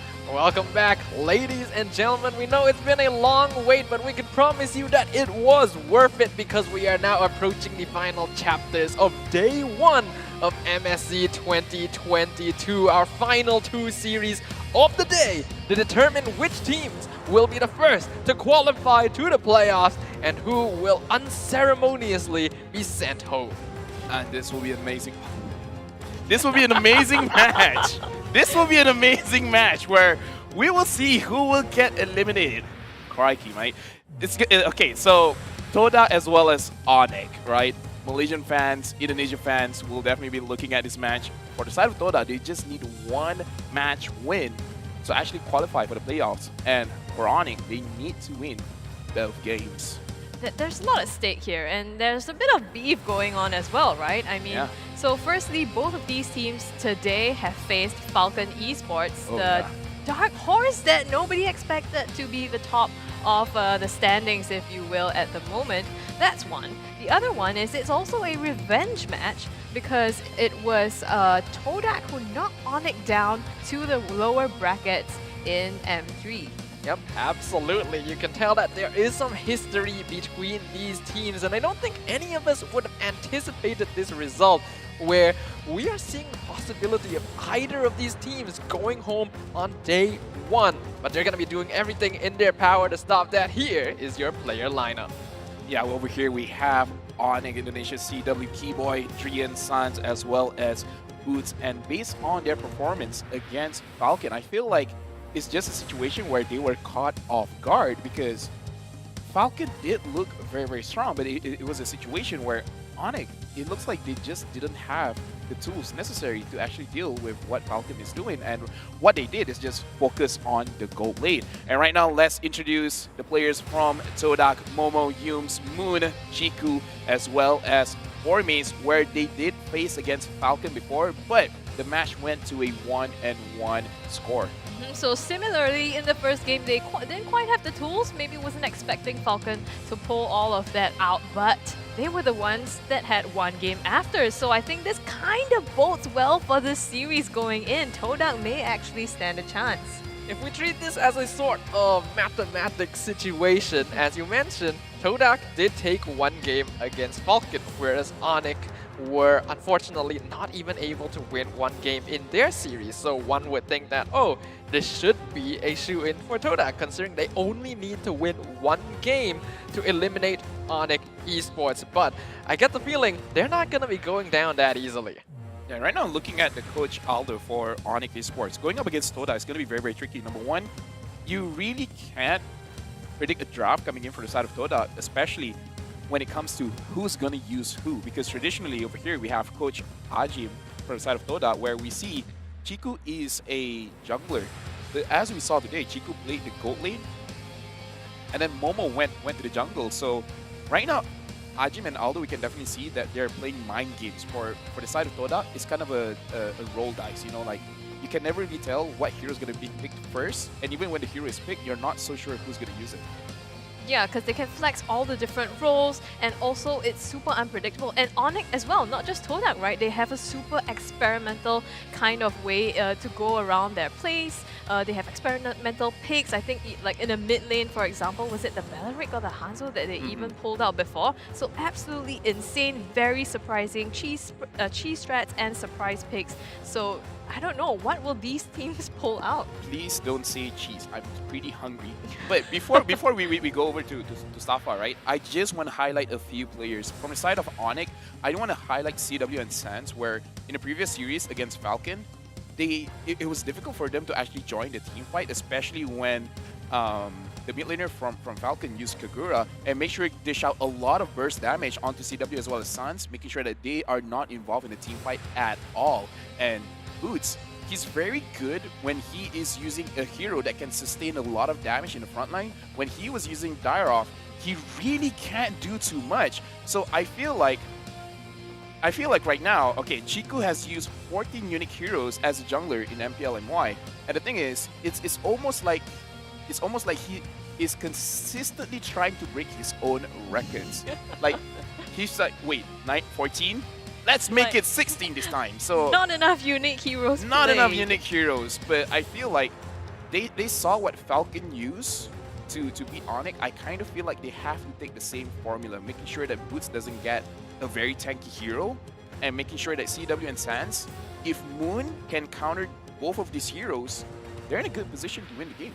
I think it's an interesting dynamic between these two teams, and what you do point out is very right.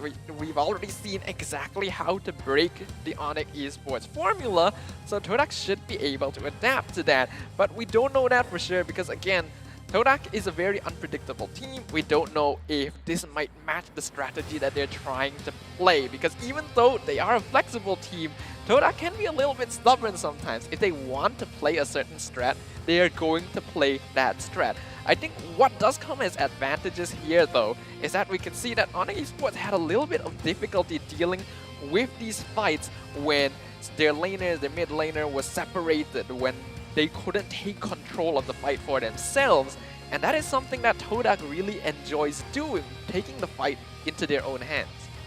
Yeah, and I think especially for ONIC Esports, right, they play around their two lanes, their two off lanes, right? Either on CW side or on Boots' side. And the moment they can't do that, then it's a lot harder for them to pull off the fights later on.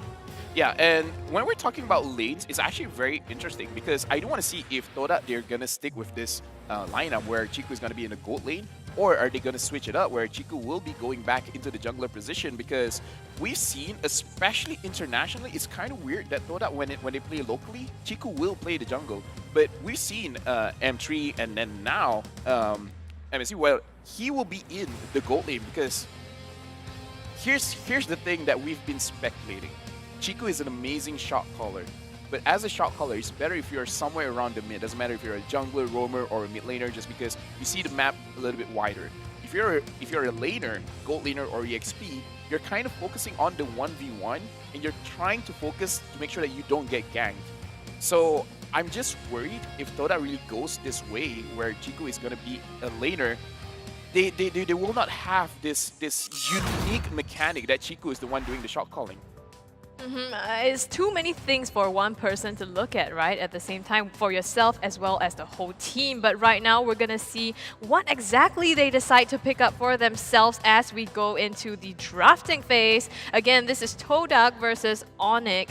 And Todak on their side going to take on the Beatrix as well as the Ling. ONIC opting for that Valentina. Obviously, being on the red side, banning out the Valentina is pretty common, especially since Todak so far have been the only team to be able to pick it up, and they were able to win a game against Falcon Esports. So ONIC does want to remove that from the pool alongside the Akai, since they won't have access to first pick.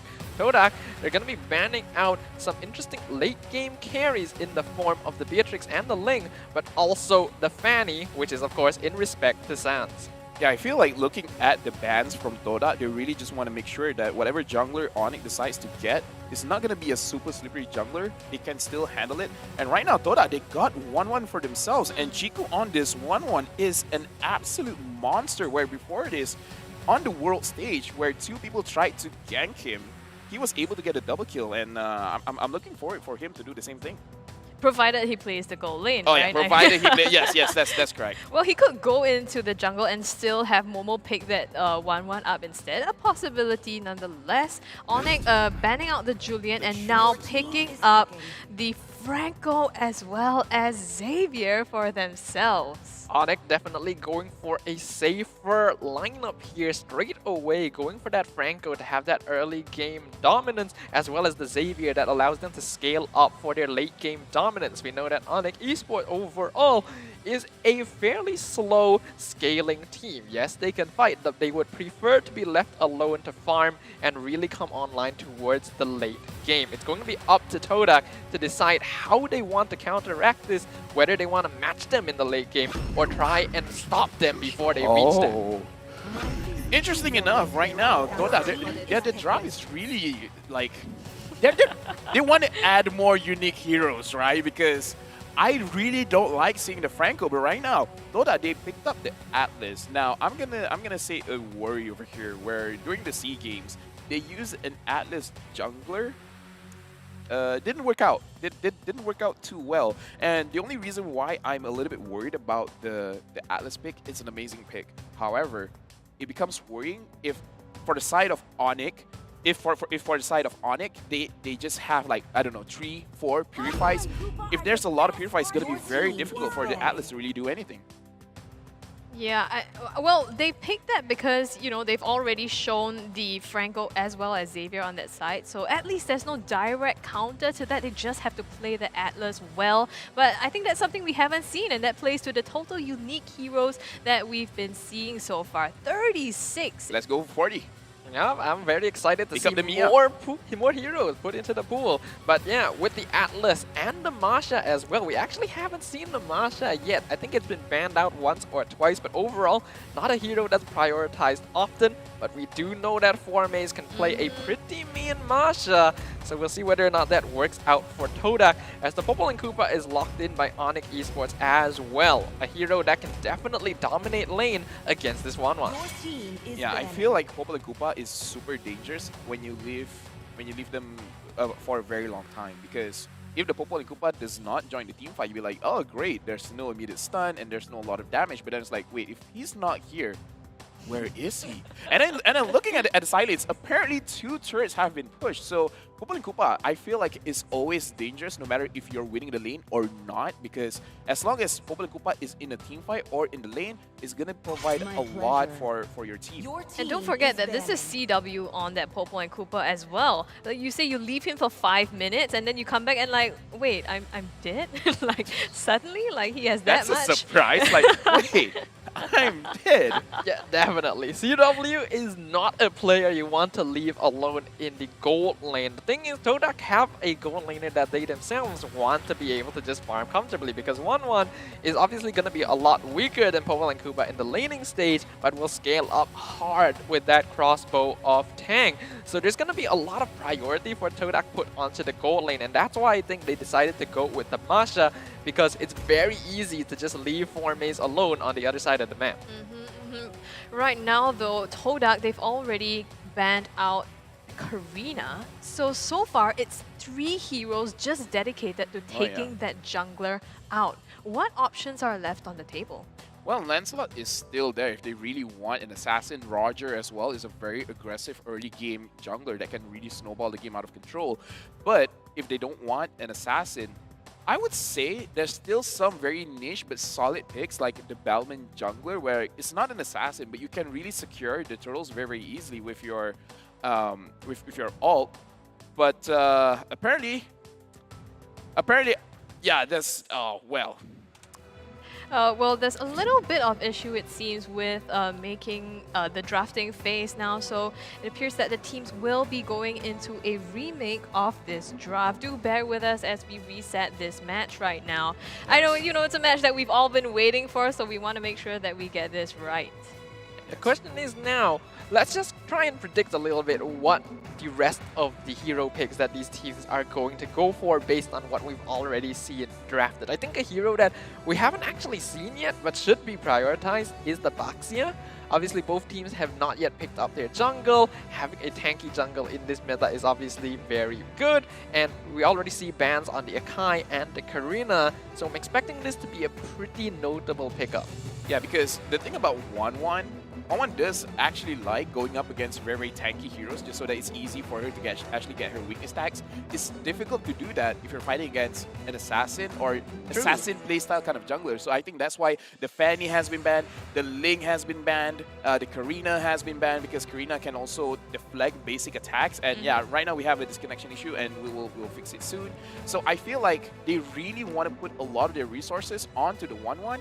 So again, a few of the junglers that can be done is Roger and Hayabusa in a way, just because you can use your ult to cancel out the crossbow of Tang. But the thing is, if you cancel it, but let's say the Popo Koopa is nearby, then it would just go towards the Popo Koopa. If it goes towards Xavier, then it would go towards Xavier. So there is still definitely a lot of assassins that from the side of ONIC they can choose. If they don't want something assassinated, they could actually go for the Barats. Still good, it's just that not really the best going up against a 1-1. 1-1 will have quite an easy time getting those weakness tags. They do probably need something a little tankier though. I mean, a beefier frontline, because they only have Franco right now, but not enough maybe to peel for the backline of Xavier and Popo and Cooper. But on the side of Todak, they actually do have a lot of CC. That's pretty scary when you combine the Iron Hook together with the Mystic Field, and then you have Cooper as well. And it's super reliable as compared to like a one-hit wonder on Atlas. Yeah, that's why I am a little bit concerned about Todak's draft. Picking up the Atlas this early is very strange to me, because yes, we have seen them play it in the jungle before. So in cases like this, when Todak picks up a strange hero very early on in the draft, they're usually using it as a way to distract the other team. They want to bait something. Yeah, they want to flex it in different situations, like make him think, is this a roam? Is this a jungle? But I'm not sure if Atlas is the right hero to do that with, because yeah, it's a one-hit wonder. Once the Fatal Links is used, it doesn't have a lot of crowd control, and it is very easy to see when the Fatal Links is being used unless you combo it with Flicker. No, I do agree. I honestly agree. Atlas, I feel like it's a fine pick. It's just like getting it a little bit too early gives the information towards ONIC to be like, okay, whatever hero that we pick, it must be good with a Purify. Because certain heroes, they do need a Flicker. Certain heroes, they really want, say, a Vengeance or an Execute, right? So having someone like the Popoli Koopa, it would be nice if the Popoli Koopa has a Flicker or a Sprint, but it's totally fine working with a Purify, because I think it's best to just respect the Atlas, right? Because there are often times where some teams disrespect high CC heroes. Be like, we can evade all. It's not a big deal, right? We just have to bait it out. We just have to bait it out. It's like, oh look, he missed, and it's like, wait, is that a flicker? Wait, I didn't see that one coming. And it's like, wait, guys, this is 22 minutes. This is not the right time to be caught, you know? So I hope ONIC, they do actually make sure that they have purifies on their, at least their carries, right? At least on the Xavier, at least on the Popol and Koopa. Because, again, do not, like, even though Todak has not shown, you know, something good with the Atlas, respect it. Just respect it. I mean, kills are great, but even better if you don't die Take that out of context. That would be very weird. Kills are great. Kills But even better if you don't die. Yes. Yes, I think you can add that to the anti-context here. But either way, I do agree with where you guys are coming from. Not Yes, about kills the are not about the great. kills are great thing. I don't think that's something we should promote on stream, but it's okay. You can do that in your own personal Kills time. in MLB. Don't do this at home. Context is Yep. important. Don't say kills are great at home, kids. But yeah, I think what you highlight about ONIC needing to respect Todak's pick is definitely valid. And I think it's going to be even more important for ONIC, especially since we did see them underestimate FCON Esports earlier in the day. I think they could have played safer, they could have played more defensively, and I imagine that they're going to be beating themselves up a little bit mentally here. So yes, lots of respect. They can't afford to take risks. They cannot overestimate themselves because losing a single game here means going home. Yeah, definitely. And that's something that Todak doesn't want to do. This is like extremely important for them now. It is the game to prove themselves. Looking at this draft now, is that aligned with their playstyle? Do you think they can potentially pull any more surprises to take ONIC like off? Yeah, actually looking at the way that they're drafting right now, even though they're putting a lot of eggs on 1-1's basket, I can already potentially see they're trying to draft a secondary win condition just because they have the Masha, which, fun fact, Masha is based off of Bear. That's all I want to say. So with having Masha there, there's two different styles of play that the Masha can, well actually three. Number one, split push. Kind of boring, but it's still on the table. Number two, just use a thunderclap to just slap someone. Make sure that they die very, very quickly. Also not promoting that, but you know what I'm trying to say. The third one is just being a very beefy frontliner in front and just taking a lot of damage. So I feel like based on the way that they are drafting and based on the playstyle that they have been showing, there's two things that they want to do. Number one, they want to play 3-person mid where Atlas will lead the charge. 2 AoE damage characters, either being like a mage and with the jungler or something, making sure that they control the river side as well as the first portion of the jungle, and then giving more space towards the Masha, and honestly, even the 1-1 to split push, because when Todak uses the 1-1, they almost like to just stay at the lane and force someone to gank them and then get the reverse kill. That's kind of a weird thing that they like to do. They like to challenge the opponent like that. Yeah, but I think it also kind of depends on which player is going to be on that 1-1. I feel like Momo could use 1-1 very well. Yeah, I feel like I 1v1 him before. I lost. I would like to hear that story another day. But yeah, I do wonder if it's going to be Momo or Chiku on the 1-1. If it is a Momo on the 1-1, then there is still a very solid chance that Chiku might actually want to play the Atlas in the jungle, because Yums, he can play Atlas, absolutely, but it's not his usual type of hero. I feel like Todak might be gearing up this kind of surprises here. You already highlighted earlier that they're trying to put ONIC in a situation where they have to draft an assassin jungler so as not to provide an easy target for the 1-1. But when you have an assassin jungler, you want to be able to kill people quickly, and they already drafted the Masha, which completely counteracts that. So I think Todak is already kind of future-proofing their draft. Yeah, which is very interesting because the way that Todak's draft is always 0 to 100. Either it would be completely amazing, mind-blowing, or yo, what is this?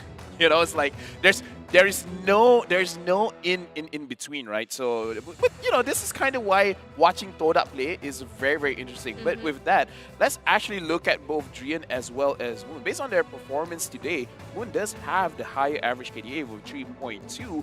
But looking at the gold per minute as well as the kill participation, Drian is actually doing pretty well. 564 gold per minute as well as 80% kill participation. That's actually pretty high. It's pretty high indeed. 80% is really high. So not aiming so much for the kills itself, but you know, just team fighting as a whole, and that's important to play together, right? That shows the amount of synergy that they have. I think when we're looking at these sort of statistics here, we can also kind of consider how the mid lane combos of both teams go up against each other. Drian and Keyboy versus Moon and Yumes, obviously. I think on the side of ONIC, Drian and Keyboy tend to play a bit closer together. For that reason, you tend to see, as you can see, Drian has a higher kill participation. Moon is lower because while he does roam around to help his team, especially when he's playing on heroes like Xavier, like Cecilion, he does want to stay in lane and farm for a little bit longer, which is why you will oftentimes see Yumes roam around with Chiku or Formaze instead. Here's what I will say, the biggest difference in my opinion between Moon and Drian is easier for you to bait Moon, because Moon is more willing to get out of position to deal the damage, while Drian, he will get into a position to deal out the damage, but only if at least 2 people from his own team has confirmed that this area is a safe space, right? Because Moon, sometimes he doesn't care about that. It's like, I see kill, I want kill. It's like, I do want kill, but I also don't want to die. Yep. Again, important. Context important. Yes, context is important. Yes. But I mean, if you know, we go back into draft and there is the Xavier once again, Moon on the Xavier does have that little bit of distance. He doesn't really have to put himself in a bad position to be able to dish out that damage. Depending Moon is just ONIC, looking at Drian right now. depending on what ONIC chooses to go to, it could be another mid-mage hero. Maybe they still have that option. Then yeah, it could potentially force him to be put out of position. I guess we'll have to see, because after all, still 1 minute left until the game is remade. Obviously, I do think that they will be just recreating most of the draft. I don't really know where exactly it went wrong, so we will have to confirm that. Maybe around the bans? A little bit. Yeah, I think it was around the bans in the second phase. But yeah, when you point out the fact that if Moon is playing on a hero like Xavier, he shouldn't need to stand very far ahead, the problem is he usually still is. I think there's a bit of a notable difference here in that while both ONIC Esports and Todak like to scale and farm for the late game, ONIC do it with objectives in mind, Todak does it with kills in mind. So I'm just gonna say this is how the game will play out. For those of you who don't know, Todak means swordfish. So they like to bait. They use themselves as the bait. Sometimes Chiku is the bait, sometimes Moon is the bait. But porcupines, they usually don't take the bait. We're all about the animals today. Yes, they will be like Baxia and then just roll in. And then when you hit, the porcupine is like, yo, this hurts. What is this? Yeah, basically. We got baited, you know? Like Todak wants to bait someone else, but they themselves get baited. This is why they're interesting to watch. It's interesting to watch, but it also results in slightly inconsistent gameplay. I do kind of hope that they can resolve that a little bit, but without further ado, it does look like the draft has returned, and yes, the problem did arise during the second phase of bans, so most of what we have already seen is still accurate. Yep, the ban's now going to continue. So Karina was the ban on the side of Todak. ONIC now going to take out the Eve as well as the Sicilian. So that really takes out a lot of options for the mage pick. Yeah, and looking at here, Todak again with the Assassin ban, banning out the Hayabusa, just making sure that whoever is the jungler, it will be an easier time for 1-1 to actually get those weakness stacks. But right now, for the side of ONIC, they're taking the Helker. This is an Assassin. And I would say it's a pretty good pick going up against the 1-1. Yeah, I think this is a really smart idea coming out of ONIC Esports, and it does make up for one of the weaknesses that we saw when they were going up against FCON Esports. The fact that they have difficulty if they're not in control of the fight. And well, when you pop that Dark Knight Falls, it just makes it impossible for the enemy team to be able to exert any sort of dominance. This is honestly looking even scarier right now. On top of all that CC that ONIC has, they have like a monumental amount of slow coming from the Hellcurt as well. So that's insane. Todak now responding with the Kagura pick as well as a Hylos. Okay, here's the thing. My initial instinct, Hylos jungle. But you know, Todak, right? So, what if Masha jungle? What if Hylos EXP? You know, like, they could spin this around. I don't know, but I feel like it's gonna be a Hylos jungle.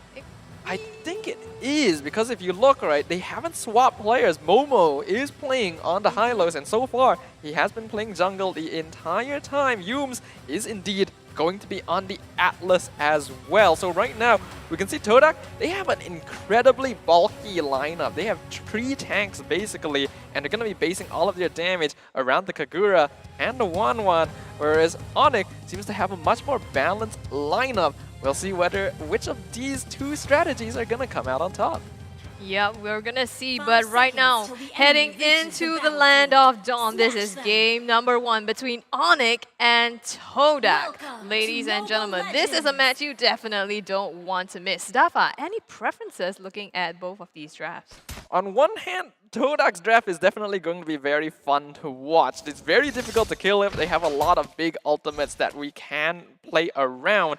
But I do think that ONIC has an easier win condition to achieve. They have a lot of late game damage on both Drian and CW. As long as they can avoid getting caught out too much, they will have an easy path to victory. They also have an extremely beefy front line. You have that Franco as well as the Grok, so that definitely helps. But right now, it's going to be Todak aggressing onto ONIC Esports in their own jungle. Sun's taking too much damage, falling as first blood to Yums, but the fight continues. Yums gets taken down and pays the price for that, as well as Momo. ONIC Esports punishing Todak.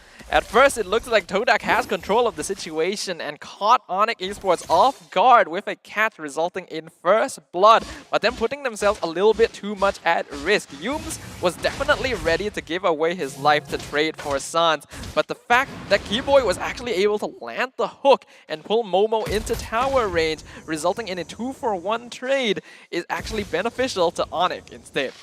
Yeah, both teams super aggressive at this point, and I think this is exactly the kind of game you want to watch. And they are flexing the early game advantages that the 2 team compositions have. Yeah, hold on for a moment. Moon in a bit of trouble, but he's fine. Dark Knight Falls already popped. Sans already level 4, picking up an easy kill onto Chiku in the top lane. He now wants to look for Yums. Keyboy gonna provide a hand here, and a hook gonna solidify that kill. This is the ONIC that I thought we would see, you know, in the previous game, and it looks like they're back. Todak, though, in this time, taking the opportunity to take the turtle on the bottom side, so they get a consolation prize in the form of this objective. Hopefully it will be enough though. ONIC already 1k ahead in net worth thanks to these early rotations. Down here in the EXP lane, we can see that 4-Maze will not have too much of a problem going up against Boots. But at the same time, Boots, he just wants to be able to get some money, get that farm, get those first 2 damage-based items, because that is going to be high and dry on this Grok. And then he can start rotating around and contributing a lot more to team fights than 4-Maze logically can. It's pretty difficult though. Right now they're just trading, you know, between the 2 of them, and it doesn't look like one is getting a hit off the other just yet. Boots a little bit of breathing space for now. Right now, we can see though, Todak still playing quite aggressive. Yums going in for the Fatal Links, catches out CW, forces the flicker as Chiku gets caught by Koopa. And Yum gonna get pulled back with the Iron Hook. Dark Knight Falls falling down. That's gonna be killing spree. Going over to Sans, 2-for-0. 2-for-0 in favor of ONIC Esports. Again, they're getting the kills that they need. Somehow Todak not being... Well, yes, that's precisely what the Hellcurt is supposed to do, and they're pulling off exactly that. Chiku isn't having the time of his day, I guess, right now, but is there still a chance for him to get back? There absolutely still is. It's a 2k net worth lead right now for ONIC Esports. And yes, that's not ideal 3 minutes into the game, but it's still a lead that can be overcome as long as Todak doesn't get overconfident. So far, all of ONIC Esports' advantage has been gained by them just overextending themselves and getting caught out. Oh, the suppression comes onto Moon, but he gets thrown by Yooms here. The hook comes in onto Yooms, immobilizes, not enough damage right now to put him out, and the Glorious Pathway carves out an escape for him. So no kills down at the moment, but the objective is up. Both teams recalling, but Sans getting the advantage here. Yep, Sans definitely has the much more advantageous position to pick up this turtle, and you can see that Todak isn't going to bother trying to contest it. They already used most of their cooldowns just trying to disengage from the earlier fight. So this is a very ideal start for ONIC Esports, especially when you consider that they just want to gear up for that late game scaling. Yeah, 4May's already trying to get a hit as well, shaving off that gold plating off the bottom turret. Well, safe for a bit. ONIC, CW as well as Keyboy trying to babysit a little. 4May's coming in with the engage, but takes a bloody hunt to the face, and all the damage falling in. Dreyan with the snipes comes through. 4May's definitely was not expecting that. He thought that he would be able to survive the entire bloody hunt against this combo from ONIC Esports, and he did. But Dreyan coming in with the Dawning Light secures that kill right now. Todak being quite sloppy, but they're trying to look for something still. Yeah, not able to get it so far. Pop the Glorious Pathway, but CW was able to make his way out back under his turret. So no kills so far for Todak. Of course, not to count them out. Like you said, they have a late game composition. They want more though. CW in some trouble. Immediately taken out by Moon here. And now trying to get Keyboy as well, but manages to save himself. That hook misses the mark, doesn't get anyone, but enough to protect himself. Sans putting out the damage onto Yooms here. Flickers out to safety on the right side. Dreyan gets Dawning Light onto Chiku. One more hit will do the trick, but he manages to jump his way out. Ooh, Chiku playing with fire there, wanting to get as much damage done on the tower as possible. It's quite lucky he was able to walk out of that. He's already 0-2. You don't want more deaths on this 1-1. Meanwhile, ONIC Esports have just been extending their control over the map. Sans even managing to steal the purple buff away from Todak's own jungle. Right now, their mistakes really biting them in the butt as ONIC Esports are in a really comfortable position. They are, and if this continues, it's going to get even better for them. Like, yes, Todak does have, you know, scaling potential in terms of Chiku, especially for Maze, but so does ONIC Esports. Dreyan, when he hits his items, and CW as well, is going to dish out so much damage. So the pressure from ONIC is going to be relentless. I'm not really seeing what Todak's game plan is right now. Their early aggression attempts have already failed, and I'm not really seeing Momo contribute too much to the team fights. So far, he's just been popping the Glorious Pathway and not really doing too much. As a result, ONIC Esports just has way more damage. Another turtle going their way. I think right now Momo has been forced to use the Glorious Pathway mostly as a form of escape for his teammates. So far, they haven't been able to get the engages like you said. And Yooms, we said he has that one-hit wonder, but also haven't been able to start the fights that they need. It's quite difficult for Yooms to actually be able to land those fatal links simply because, yeah, it's very easy for ONIC Esports to see him coming. He's forced to use his flicker to actually land something effective, and well, you don't have that up all the time. Keyboy flickers out, was stunned out, but will survive now. The conceal play. Is he going to get somebody? Again, Glorious Pathway pop misses the Iron Hook. Doesn't get anyone, so both teams disengage. I am suspecting right now that Todak is actually just going for straight up distraction play. You can see that 4 of their members are mainly roaming together and allowing 4Mays to just go for the split push. They know that once ONIC Esports realizes this is their game plan, they're gonna send more people to deal with 4Mays, and when that happens, it becomes easier for Chiku to get his farm. But this depends on ONIC responding a very specific way. Gets the iron hook onto Yoom's. Keyboy nailing that and just immediately pops the Bloody Hunt to take him down. All of that damage. Too much, unfortunately. I think Yooms was looking for a play there, but instead was the one who got countered. Yeah, Yoom's really getting countered here. We have to note that when he uses that perfect match, the moment that he rejoins with his Mecha Sentry, he stops in place for a moment, and that's very easy for Keyboy to take advantage of. Now they're jumping onto Momo. Pops the Dark Knight Falls, but he's able to get away. Yeah, not able to make full use of that. I guess Momo able to get out of that fight. Keyboy trying to see if he can hook again, but doesn't quite get it. Maze going in the backline onto Keyboy actually though. Puts out some damage, but it's not enough before ONIC Esports reacts as well. The Lord is up on the top side now, so both teams maybe instead of brawling will start to turn their sights to this. We can see that all things considered, in the past few minutes, Todak has definitely been toning down their aggression. As a result, even though several more minutes have passed, they have still maintained their 3k net worth difference with ONIC. Obviously, still not ideal, but definitely better than continuing to try and take fights and giving up even more in return to their opponents. We can see that in terms of items completed, we can see most of the cores already having 1 or 2 main items. Sans even going for a Malefic Roar as the second item, knowing that Todak has a lot of bulk and he needs to be able to break through that. They are getting the Lord now. Will they be able to pull it off? Yes, Sans gets the Lord, and now Todak, they want to find something for Maze, just going in but gets stunned out. Ooh. Oh, puts out so much damage on the CW though, doesn't get the kill yet. CW makes his way out to safety, thankfully, and it's going to be in favor of ONIC Esports now with that Lord.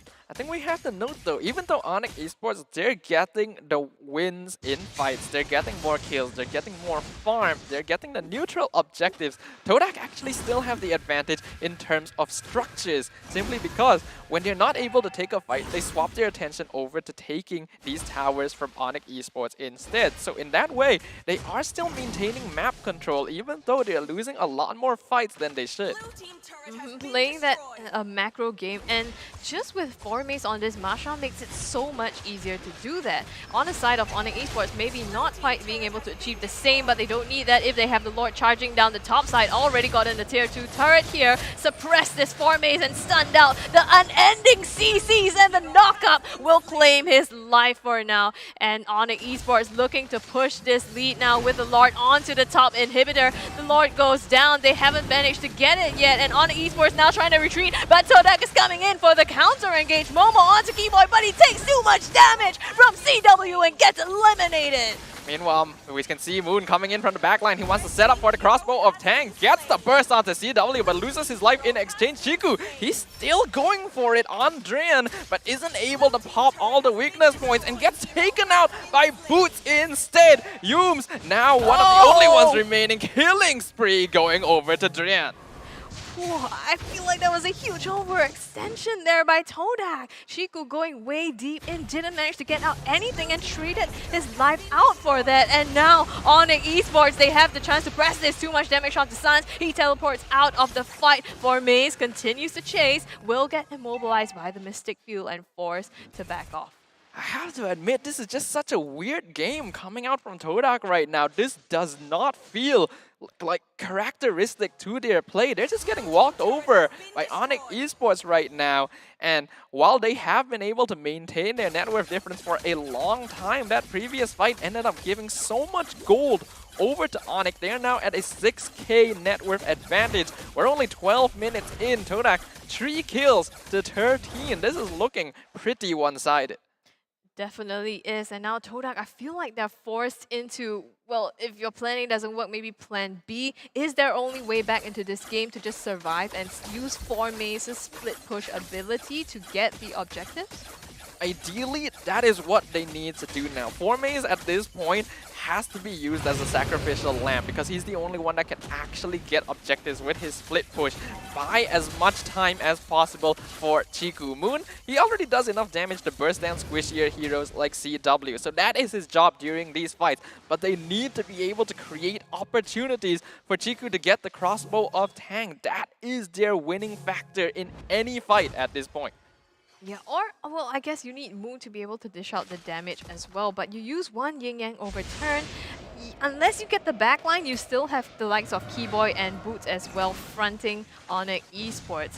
Now the Lord is spawned out on the top side here for Maze, finding a brawl with Sans here, but is going to get taken down. He gets the better of him. Now the numbers advantage goes to ONIC Esports, and they're pushing that advantage. Chiku in some trouble here, trying to hop away and put out the damage onto ONIC Esports. Gonna be Keyboy popping that immortality. In the meantime, Keyboy gets shut down. This Dawning Light comes through, but will not be enough to claim the Lord. It goes to Todak instead. Finally, Todak are actually able to take an objective in return. Formay sacrificing his life there to keep Sans in check is actually very valuable. And if the Howl Shock had landed in time, he might have been able to trade his life for the Hellcut.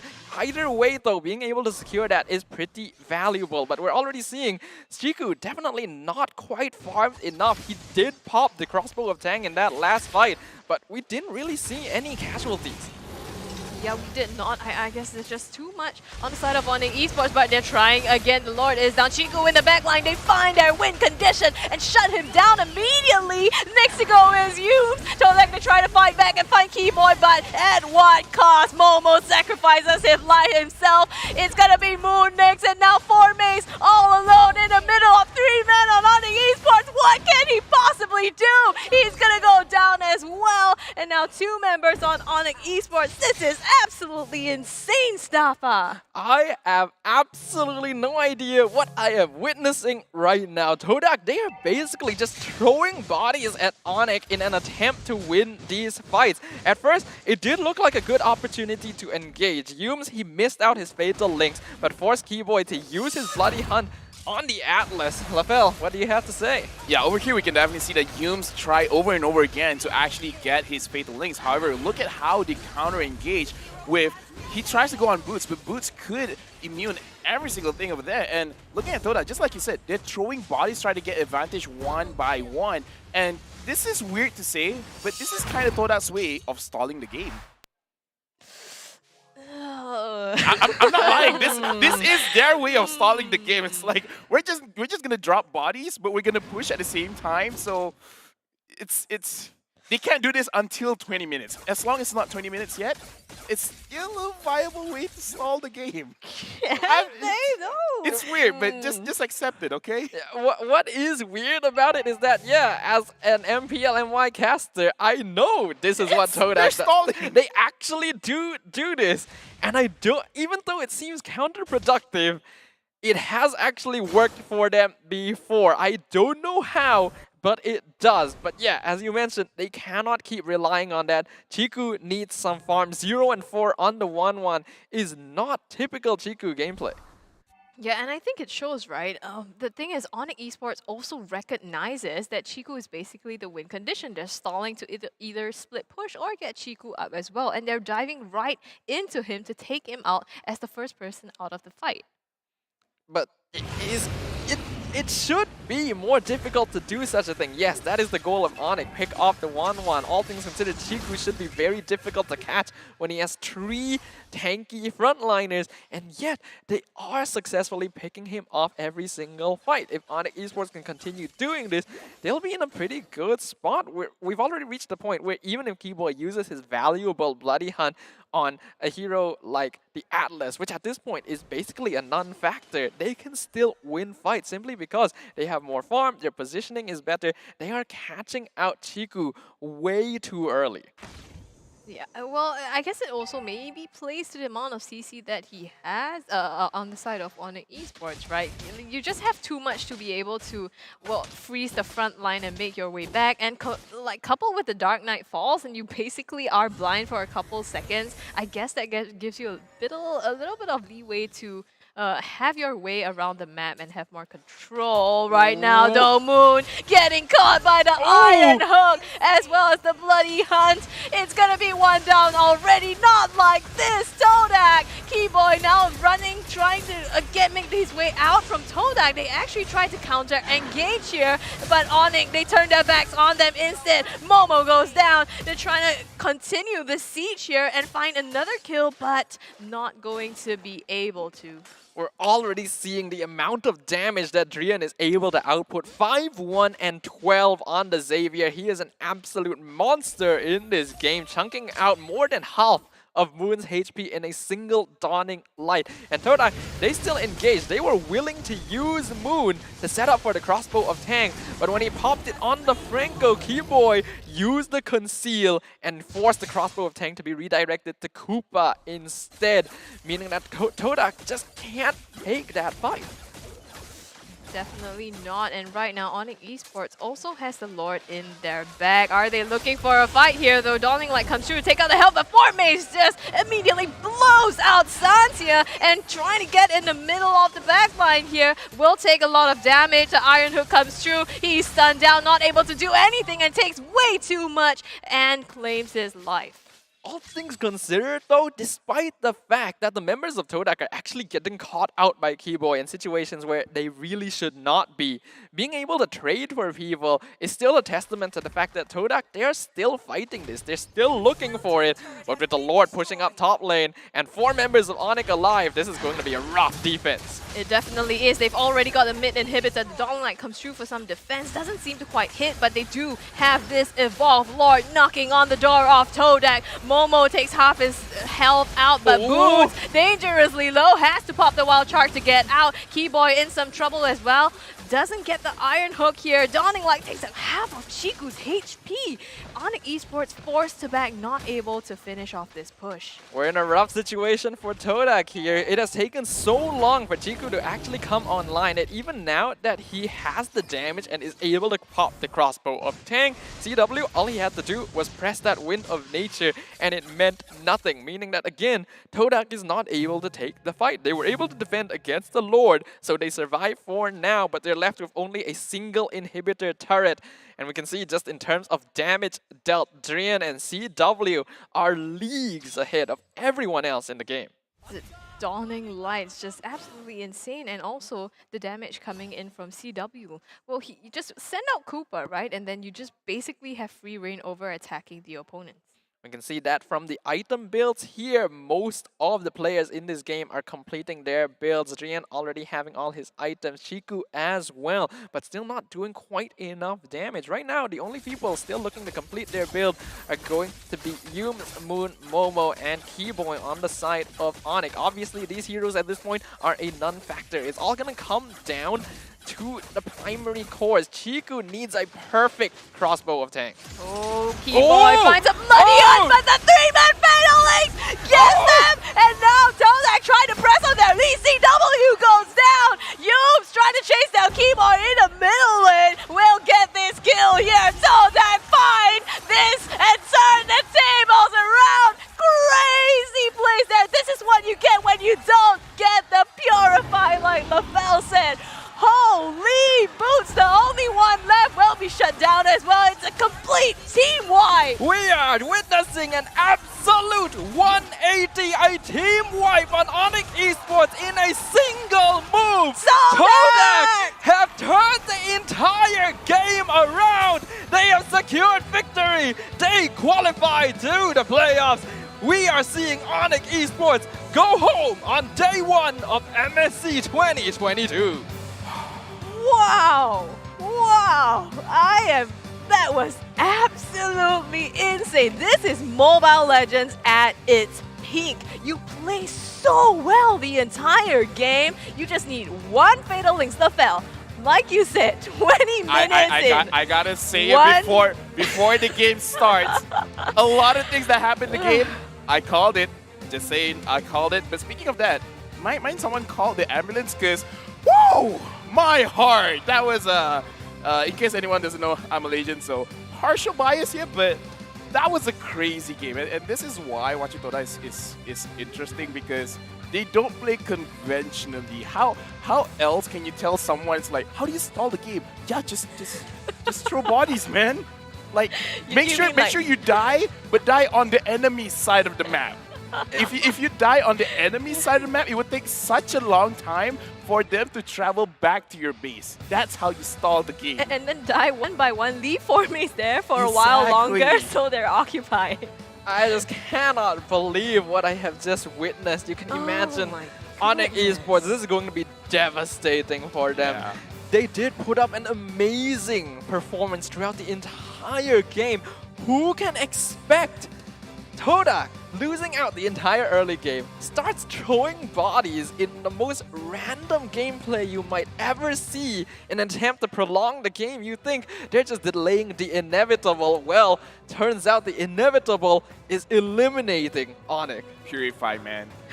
We called it Purify. Like, the moment you disrespect an Atlas, like, oh yeah, throughout the entire game, you're not going to look good. Well, it just takes one Fatal Link at like over 20 minutes, right? So that's actually a lot that we can actually take from the highlights, because a lot of things did happen, but at the end of the day, what really changed the game?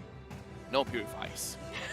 Respect We were just the Atlas. talking about, you know, like how the entire game, Atlas couldn't quite pull off the ultimates, and like it wasn't really working out, and I was starting to doubt it, but he managed to do that.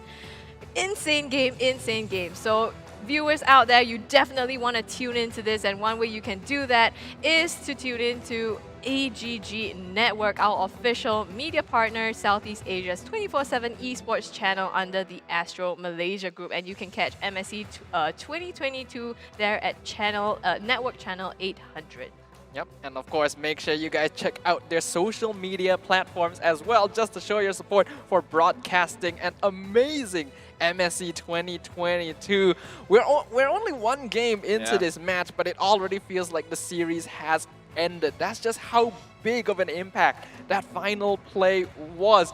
You always say that we just need one big play and we'll turn this around. Usually in those cases, it's very difficult to believe it, because you watch the entire game, it doesn't look like that's what's going to happen. But yeah, this is MLBB. Things can change in the snap of your finger. You know, Scrubby Chicks, this is a situation that is very difficult for me not to be a bit smug. Yeah, you look at the camera zoom right on the Fel's face. You know, it's not because Toda. It's just that I you know, it's like I'm just proud of myself, Mom. I'm your son. I don't know what I don't know what to shout out to my mom. I hope you're proud. But yeah, looking at the game, as we said, you know, Toda, they tried to draft where they have multiple win conditions, and the win condition that I said was number 1, in case Chiku could not get online, then we're gonna see Formay split push on the Masha. He did that. That was number 1. Number 2, he's gonna use his ult to just delete anyone. He did that as well. And number 3, if that fails as well, he's just gonna be a body. He's just gonna absorb as much damage as he can just to stall, and then wait for the rest of Toda to actually come and deal the rest of the damage. So that's why I'm feeling smug right now. Looking at the itemization as well as the draft coming in from both these teams, you will not expect this game. Like, let's collect the kills. Right now it's 36 kills in total in this game, and that is crazy. So looking at the game, what is so scary from the side of ONIC is just their insane burst damage. Suns, CW, Boots, all of these players, they can eliminate anyone at a moment's notice, and that is why Chiku had such a hard time to actually deal with them, and that is why Formays could actually survive for a very long time, because they're bursty heroes where Masha is really good in long fights where she can just keep on healing and healing and healing. And right now, let's look at the damage numbers coming in from both these teams, and look at that damage coming from the Xavier. 100,000 damage. By contrast, though, that the highest damage is Chico, 60,000. Like, that's a big difference, Tafa. I think you have to note as well, Chiku did the most damage on his team, but he ended that game 1-4 on a 1-1. The only kill he got was after that play by Yums in the final few minutes. So this was an incredibly unorthodox victory. And yeah, we pointed out in the middle of the game as well, the damage dealt by Xavier, CW as well, was just leagues ahead. But Todak, they just did this. It doesn't seem smart, but it was pretty smart. And the MVP of the game gonna go over to Moon from Todak. Well, I mean, Moon did so well. All respects to Moon, but I'm gonna give a personal MVP. No, okay, number one, I gotta give it to Yums, because come on, that Fatal Link was the game-winning Fatal Link, but I also have to give it to 4Maze. And we're gonna look at the highlight and see what really happened. But I'm gonna say, Moon, without his damage, that was not possible. So let's look at the highlights from both these teams. And what happened throughout the game is actually, Toda, they had an idea of what they wanted to do. But it looked like their calculator was broken because the damage numbers that they calculated were wrong, Stafa. Yeah, absolutely. And in the early game, they just kept trying to fight and look for an opportunity to gain an advantage. Because Todak, they're a snowball type team. They play around momentum quite heavily, so they want to go for these kills. They want to play off these kills, but I think it's quite smart the way they take these fights. You see, in this fight specifically, even though the rest of his team is dead and 4Maze knows that maybe he should go back and defend the base, he decides to use his life to take down CW so that ONIC cannot push after winning a fight. And in this final engagement, Yums not able to get a single catch the entire game, and in this one moment, a 4-man Fatal Link secures the game. That's like the epitome of a one-hit wonder. Like, it was truly a one-hit wonder. It's like, yeah, whatever happens after this, I'm good. Like, Yums will sleep well tonight. Like, imagine his team saying, like, you know, out of 20 Fatal Links, you only did one. And it's like, but that was the one that won the game. But speaking of which, because Moon was the MVP, I do want to touch on him a little bit more. And the thing that was very impressive was his positioning of the Seimei Umbrella, because it's kind of overwhelming with having a lot of bodies from the side of ONIC Esports to just spam your first skill and then combo with your Yin Yang Overturn. But we can see that he was very patient. He's always waiting for CW as well as Jian to actually get together to use his combo and making sure that they take a lot of damage. Yeah, absolutely. I can agree with you right there. But before we move on with the next game in the series, we have to tell all of you at home that right now we are having a Transformers bonus event. Make sure you guys log into the game from June 11th to June 13th and complete tasks to claim Transformers passes. You can then use these passes to draw amazing prizes, including brand new skins, recall effects, and battle emotes. Definitely want to get some of that. As they say, right, when you have skins, you win the game. So, yeah, so they maybe do I'm say the that. only one They do say that. When you have skins, you win the game. That's actually that's actually part of the tips. You get more skins so you can win the game. Yeah. Okay, here's the thing. Even if you lose, you feel good about yourself. That's true. I mean, you get a little bit of flex too. Like, honestly, that's a lot of dopamine boost. Yeah, I checked. Yeah, even if you lose, at least you lose while looking pretty. You know? yeah. I did the science, right? And it's okay. Most people won't believe me, but I'm actually quite a clever person. So I did my research. You know, I took the database of everyone that played ML, and based on my research, people who have more skins are 70% more happier than those without. Is that so? I think that's also usually because they have the money to buy the skins. That's a really good point. 40% of those got those skins for free through Mobile Legends event. So for you guys that is watching MSC, make sure you guys vote for the team that you guys feel is going to win. Get your coins, do your daily tasks. You will get the Farsa skin. So that's a shout out for the MSC Battle Pass. So yeah, get it. Be part of that 40%. Be part of that 40% that is happier than everyone else. That being said, though, now we've concluded one game between ONIC and Todak. Yeah. ONIC is unfortunately not going to be able to continue in the tournament, but we do still have one in the bag. What do you think we're gonna see now this time? It's a pretty tough game to play. That is a good question. You can imagine that this is really rough for ONIC Esports, because not only do you get the news that you're already eliminated on day number 1, you still have to play one game to finish things off. So I think what's important for ONIC right now is to just play their hearts out, do what their heart desires, play pocket picks, play pocket strats, do whatever they want to just leave a lasting mark on the MSC stage. I think Todak, they're going to be doing the exact same thing. Yeah, I like it when players listen to their own hearts. It's just so awkward when you listen in and it's just like...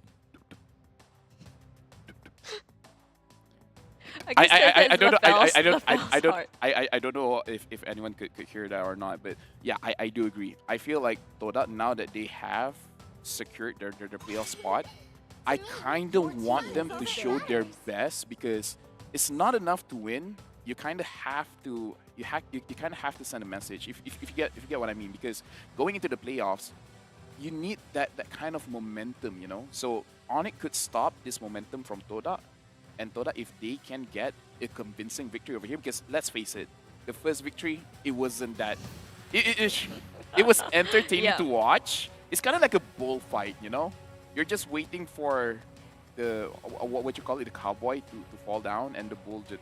I don't know where this analogy is going, but it's just like a bullfight. It was one big fight. Yeah, it was one big fight. But well, the entire game ONIC was doing so well, but the fate of that game just landed on that one fatal link. So yes, I think Todak here would probably want to at least pull through a 2-0 and be able to win this series a little bit more convincingly. And I think if we know Todak, if they're more relaxed, maybe they do play a good, when they're having fun, they might play a better game as well.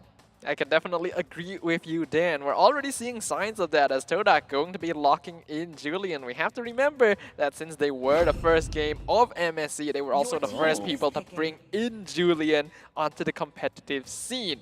On the opposite side, ONIC Esports definitely going for something a little bit closer to home. Going for the Esmeralda, which so far has been a very successful hero pick in MSC, and the Cho going to be making his debut on the physical stage. Yeah, no, I like the Cho pick because it's very proactive. Because at this point in the game, you can dictate when you want to start a fight, right? So I feel like having that could really push their own advantage forward. And right now, looking at Toda, now because there is a die-off, I'm not too sure whether this Julian is going anywhere, but look at this. Esmeralda pick rate is 100% and 77% win rate. And for those of you like, hey, there's one game that Esmeralda was not there. No, it was banned. So technically it was picked, but picked to be in a ban stage. Exactly. So it's still 100% win rate, pick rate, and 67% win rate. That's amazing. Esmeralda must be so proud. Like, her mom watching this, like, that's my girl. You always go back to the parents. Right? I love my mom, man. I don't know what to say. I think it is definitely important. ONIC Esports, actually, Esmeralda and Thomas. So this might be a Thomas jungle. Oh, yeah. I don't think we've seen that today, actually, Thomas jungle. So this should be it might be first. yesterday. I feel like Lafelle is having some issues right now. That we, I think we're having some technical issues on the caster's desk right now because Dude, I think my medicine wore off, man. A little bit, but it's fine. I think people do enjoy that side of Lafelle a little bit. So yeah, we'll just roll with it. But either way, yes, we have only seen Tamas one time today, and that was being played by Formaze himself, definitely doing a very good job. We've already seen that the hero is having some really intense regen. Obviously, his dueling power still the same as it always was. So we'll see if this is enough for ONIC Esports. I just look back at Todak's lineup, and this reminds me of their Viking style, the Todak Langar, where all three of these heroes technically could be played as an EXP laner, and this is one of their signature strat, where it's kind of like using EXP laner style of heroes, and even though they're playing like EXP gold and whatever, but they play a very headstrong diving composition. And right now, looking at the power spikes for Toda, especially with having the Estes, they're once level 4, that's the power spike. Immediately go in front. Forget about farming. Forget about your friends, about your family. Just go in front. Just go. Go. I like how you were talking about your respecting your mom earlier, and now you're saying to forget your friends and family. Wait, what? Really Yo! Chiku locking in that last as well. So wow, well, I guess they're really experimenting. Producer, here. have we hit the 40 unique hero picks? Because Yi Sun Shin, Estes, Leslie, have we hit the 40? Maybe this was like if not 40, it's 39. I do feel like we've hit 40, right? I feel the like we've hit Cho, 40. we haven't seen Cho yet. I think we have. Wait, have we? I think we have. I think my mind is getting messed up as well. Or I It could was- have seen that yesterday. No, I feel like it was today. I feel like it was today. I feel like I saw a show. Well, there are a lot of heroes that we haven't seen, right? Yi Sun Shin, for Yeah, Yi Sun example. Shin, yeah. Sans on the Yi Sun Shin as well. So a signature pick there. And Oh, we yeah. haven't seen him in very, very long. I mean, the hero itself. So I don't know what to expect from this draft. It's pretty experimental, I think, from both sides as well. But as we said, this is a game that both teams, there are less stakes on the table now, if we can put it that way. So there is room for such experimentation. Ladies and gentlemen, this is game number 2 between ONIC and Todak. I think it is a very rare opportunity to be able to play a game with absolutely no pressure, just like no expectations. So you can just do whatever you want. And we're already seeing some pretty notable bits of chaos on the map. SCW trying to steal the buff. Yeah, doesn't quite get it, unfortunately, and now being chased down by Momo, actually has to back himself into that turret, and first blood goes the way of Todak. I actually didn't realize it until I said his name, but that is CW playing on a gold lane, high and dry. Cho, I guess if there's any time to bring it out, now is the time. Sans, of course, going to be playing on a very signature Yi Sun Shin pick, but a fight already breaking out in the center. Moon taking a lot of damage. He as well is going to be playing on the Grok with Pull Yourself Together. So both these teams, they're just going all out today.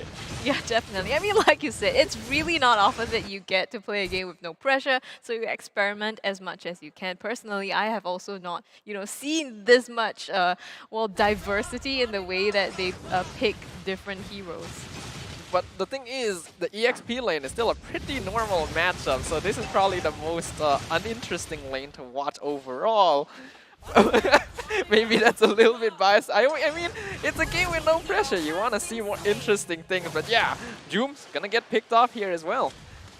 Keyboy and Moon, a little bit of brawl here in the bottom side jungle. Moon getting too much damage, but pulls up the Guardian's barrier to save himself, and Keyboy backs away. Keyboy on the Selena, though, also a signature pick, so I guess we can expect some good setups here for the team fight. But San's going to be able to get the turtle here on the bottom side. Formaze looking for some constellation prize here.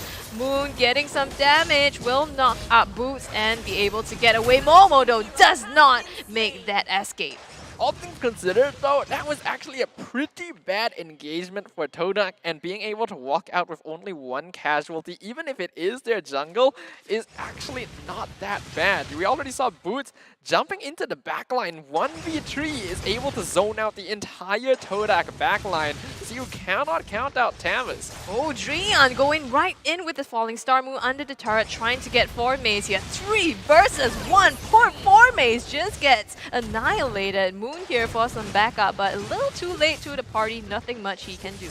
An interesting wall from Moon, attempting to block off Boots under his own tower, but he also ends up blocking himself off as well, so there's not too much he can do to follow that up. But just trying to delay the Tamas a little bit, buy some time for Formaze to come on back. Though Boots 2 levels up on the Daroff already. Moon again in the mid lane here, taking too much damage. Falling Star Moon gets, but the shields are enough to save him for now. Flame Shot misses the mark, doesn't manage to close it, and here comes the healing from Yums as well to keep him alive for another re-engage, potentially onto Drian here, but it looks like they will not do so. For those of you who may not be aware, Moon playing on a tank hero like Grok is actually not unprecedented, because there was a point in Todak's history where Moon played quite regularly in the tank position. So while it's not his main role, he can still do stuff. Formaze, though, not getting a lot of chances. The Tamas being very oppressive. I mean, he was recently buffed, so it's understandable that he can do that, but the enhanced chains here and the knock-up Keyboy has to dash away to safety, but the damage continues to be piled onto him. Momo shuts down Keyboy. Very well played there. I do really like the use of the enhanced chain to stop the Selena mid-path, knowing that he's definitely going to want to engage onto you. ONIC already on top of the turtle as CW is trying to take out Momo, but the rest of Todak is there to back him up. They do get this objective, so right now ONIC Esports sitting at a 3k gold lead ahead of Todak. Definitely will be able to press the advantage, looking to do that on the top side as well. Yeah, looking at this game, but hold on, this game is going on to Chico, and I don't think he can run away from this. Yeah, it's a free kill going over for Keyboy. And ONIC Esports right now, they're really trying to push their advantage, and Todak, they're not having a lot of opportunities to actually counter-engage against them. Yeah, we can definitely see that ONIC Esports is playing very aggressively right now, and Todak, they're just kind of responding to it, but it's understandable. Right now, Yoom's gonna be caught out by himself. Keyboy versus Drian as well. Flicker allows him to escape. They definitely need to find a way to shut down Yooms here. I mean, this healing has been just insane, keeping Moon alive to be able to keep the fight just going on, or to reignite them again. And now the Way of Dragon coming out onto Formaze, and they get a revenge kill onto CW, but not quite enough to close the gap at this point. I think this is also a good time to kind of explain why the damage show is not quite as effective as the tank show. We can see an engagement up here as well, but the blessing of the Moon Goddess is just keeping Yooms and Chiku so topped up that ONIC, not much they can do about it. Moon is here to join the party though, gets the Guardian's Barrier to block off Drian's pathway out, finds Momo on the way out, and they're just collapsing onto him at this point. Shield's not enough to save him. Momo closes off that kill. Yeah, but even though Todak are managing to secure kills on the opposite side of the map, Formaze is now getting hunted down by CW, already not having a good EXP lane against Boots, and now getting targeted by the rest of ONIC. Todak, they're winning out in top lane, but they're losing a lot of structures on the other two lanes instead. Yeah, across the map, ONIC now has gotten 4 turrets compared to Todak only 1. So ONIC definitely has the advantage in terms of the map space. They're pressing that as well by going into the jungle of Todak now, just to strip them of the possible farm and buffs that they can get. But the healing coming from Momo keeps that fight alive, and Boots is the one that's in trouble instead. Formaze flickers in to continue the aggression, not going to be able to close that out. Sans is still safe, but they find Drian instead, and Hans chains to knock him up. He is tanky though, so not going to be able to take him down. Yep. Oh, but CW gonna be able to find another one. The High and Dry Cho having a lot of fun here in this game. It's a risky style of the hero to play, but can be very rewarding in the sense that it's quite easy to execute these squishier heroes as long as they are caught off guard. Because of that, ONIC Esports gets another turtle. That puts them even more ahead now, and they are trying to, well, push their lead in terms of objectives. It looks like ONIC just wants to close out this game as soon as possible, and understandably so. I think they also don't have too much to look. Well, they do have Sans for that damage as well, so probably better scaling in that sense. CW bottom side getting caught out, puts out the Way of the Dragon, but still going to get taken down. Top side, Formaze in trouble, takes damages and stuns to the face, will not be able to get out. The engages continue in the mid lane as well. It's just relentless. Todak trying to go on to Drian here, but nothing else is going to happen to him. This is just an example of absolute chaos on the Land of Dawn, as both these teams are just playing their hearts out on the stage. Formaze obviously knowing that he's not getting out of that situation, even putting out a few friendly recalls to his opponents before they are able to take him out. ONIC Esports obviously still have the lead, and they have a pretty solid scaling composition as well, so Todak needs to be careful. Yeah, and honestly, looking at this game, if I will describe this game, I would say it's a battle of testosterone. That's all I have to say. On to you guys. It rages on. I mean, Keyboy now getting taken down by Todak, and they're trying to... The heals coming from Yooms is just too much. Nobody on the side of Todak has fallen, but they've taken out Boots as well as Keyboy. Trying to find Drian now. The enhanced chains gets the knockup, but no damage coming through at the moment. Chiku follows up the shots. Will it be enough to close off the kill? Not just yet. Yep, looks like Drian will be able to get away, but CW and Sans in a little bit of trouble here. CW trying to get the stun for the reset on Shunpo. Blink forward, Abyss of Strike followed up by the charge from Moon, secures that kill. Yeah, and now they can continue. They get the mid-tier 1 turret as well, so Todak, they're starting to fight back now. 3 turrets secured on their side. This gives them the opportunity to contest for this first Lord of the game. Right now, they're going to be doing a lot of damage, but Rian jumps in. A massive falling star. Moon Yoom's going to be keeping them all topped up. Moon somehow still alive. Boots going to be fixing that very quickly. San getting targeted in the backline, but he's able to secure the Lord. Double kill going over the Boots as he picks off Chiku. Looks like Formaze is caught by himself as well. A shutdown going on to the Dira, forcing Momo and Yoom to retreat, but the falling star Moon makes sure that Estes isn't going to be walking away scot-free. Now being chased by 3 members of ONIC Esports. Momo can only watch on in terror as he is forced to flee from his oppressors.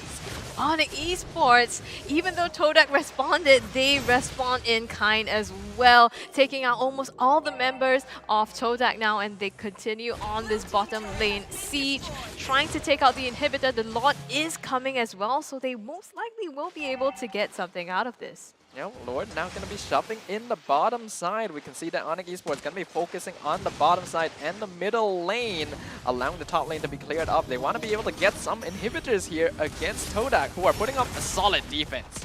The Guardian's Barrier has just been insane in stopping that Lord from making any advances at all. So unfortunately, ONIC Esports couldn't make the best use of that objective. Have to back out now, clearing the jungle of Todak. CW get the knockup as well as the Way of Dragon onto Momo. It's 1 kill for them. Looks like they're pretty happy with that pick off. Way of the Dragon combo from CW at this point is going to be enough to take out pretty much any member of Todak, perhaps with the exception of Moon. So they always have to be quite cautious when the show is within striking range. Todak now, they've basically been forced to stay in their base, but Forme is not happy with that arrangement, finds 1 kill. Drian in a bit of trouble.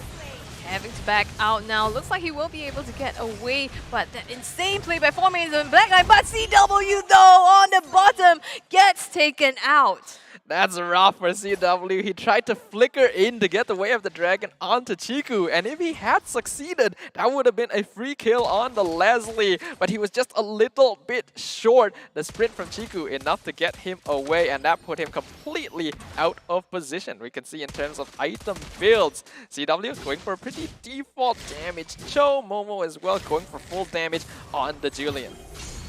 Sans chasing down Moon here in the jungle. Puts out enough damage to chunk down half his HP, but unfortunately doesn't look like they can close off that kill just yet. Mountain Shocker being popped now, but it's just going to help in providing vision. Vision might be what they need right now, though knowing where Todak is on the map will enable them to do something. Boots tries to go in on Moon, who he sees is low on HP, but Todak, they have an Estes. That's not going to matter too much as they're able to disengage again. Ooh, the Abyssal Arrow coming from Keyboard actually got Moon in the back, but the heals from Yooms just kept him up, and the Flame Shot wasn't enough to seal the deal. Right now, Todak Esports, well, they're actually pretty even. I mean, they're about 4k gold apart, 12 to 15. So honestly, it feels as if it still could be anyone's game. It definitely can still be anyone's game, especially with CW. He actually does escape from that with just a sliver of HP. Well played to the man right there. Drian now gonna be delaying for the rest of his team to take the Lord. Yep, definitely going the way of Sans here. Gets a free Lord. ONIC pressing their advantage. Finds Momo the knockup too, but nowhere for him to go except back to the base. And now ONIC Esports trying to push this up. Yooms tries to get away from this fight. Ooh. Manages to do that and instead pick up CW on the way out. ONIC Esports, they have 1 member advantage. Drian looking to push that, going all the way in the back line. And now Formaze is jumping in. He wants the kill on the Tamas, but misses the Abysm Strike. It gets taken out by Keyboy. Instead, we now have the Lord pushing in for ONIC Esports. 4v2, Abyssal Arrow finds the Moon, while Charge won't keep him alive. Yooms not going to be able to do anything to defend against this, and ONIC Esports will secure a victory against Todak. 1-1, 1 game apiece, so ONIC Esports at least walks out of this series with a victory. Yeah, and like I said, looking at the game, it was a battle of testosterone. They were just fighting and fighting and fighting. It's almost like ONIC took some pieces off from Todak's book. It's like, you know what, we're gonna throw bodies as well, and then we'll see what happens. And I feel like in this game, it's definitely good just because Sans on there using Chin. Chin is super good, going into the later stages of the game. Once he has the Blade of Despair to end this battle, it's going to be looking very good. And we can definitely see, in terms, I feel like in terms of damage, the Yi Sun-shin is going to look very solid. It's going to be looking very, very good. And for the side of Todak, I feel like this is like, let's give him the benefit of the doubt, right? So I feel like it is a legit strategy that they're pulling off. It's just that they're not actually showing the heroes that they specifically want to use. So they're just subbing out certain heroes to make sure that they don't give too much for the playoff. However, based on the things that I saw, we can definitely see the Estes can make sure that they can sustain for a very long time in the fight. But certain decisions was very poor, like Chiku's positioning, because he angled himself like a 90-80 degree angle. I feel like if he had more of a 45-degree angle, he would be able to avoid a lot of things, because with that 90 degree, he got kicked by CW quite a few times. Mathematical precision. But technically a 90-degree angle is the right angle. No, well, snap! Well. Mic drop. There you go, folks. We're live here for one more game, so make sure to catch this shit. But yeah, going back into the game, what ONIC did well is, again, capitalizing on the mistakes from the side of Toda, and the way that they play is actually super dangerous. It's very risky. If they win, it looks explosive, and I think that's the best way to describe Toda as of right now, where it's good and bad. Where every time they play, I feel like, if we really want to call it, we need a coin. Probably gonna win. It's always a 50-50% chance. And ONIC, I feel like they won. They use, arguably, they're the best heroes, the best draft, going up against Toda. And I feel like Toda, in a way, did actually show a lot to all the other teams that will be going to the playoffs. Well, it was kind of experimental, I guess, but it is still heroes that they could actually use, especially the Julian. I think it's a great, at least, platform for them to try that out. And Todak, as we know, tend to go for surprise, unpredictable picks as well. So this does play, you know, in the range of their usual playstyle. I do also think that, in a way, this game was a bit of training for Momo on that Julian, because that's not really the type of hero he would usually play, especially in the jungle as well. So giving him a little bit of stage time against ONIC Esports with no strings attached is always helpful.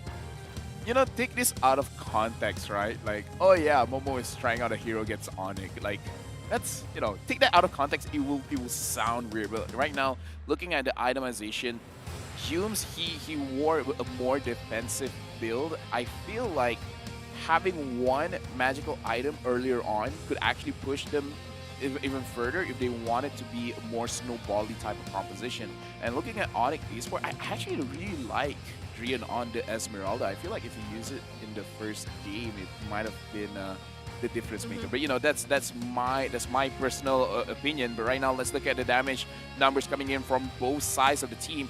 I think Sans will be the highest, but I'm actually really curious on CW's damage. And yeah, Sans over here with 81,000 damage, and apparently CW only hit 31,000. But you know, logically, Leslie doesn't have the highest HP pool, so he doesn't need to deal that much damage. I think what's important to note about damage style Cho is that overall, he's not going to be doing a lot of damage because his damage is concentrated into very specific bursts. He always wants to get the Jeet Kune Do way of the dragon combo, kill one person, and then that's it. He's not going to be standing in the fight, auto-attacking people, because that is just inviting death. An interesting thing here is that Toda, they have the Estes, but ONIC Esports, their total heal is actually higher than Toda, just because of the Esmeralda as well as the Tamu. So it's a small thing, but it's a very interesting thing how the enemy team has a Estes but still get out healed by the Esmeralda and the Tamus, and the MVP is of course going over to Sans on his Yi Sun-shin.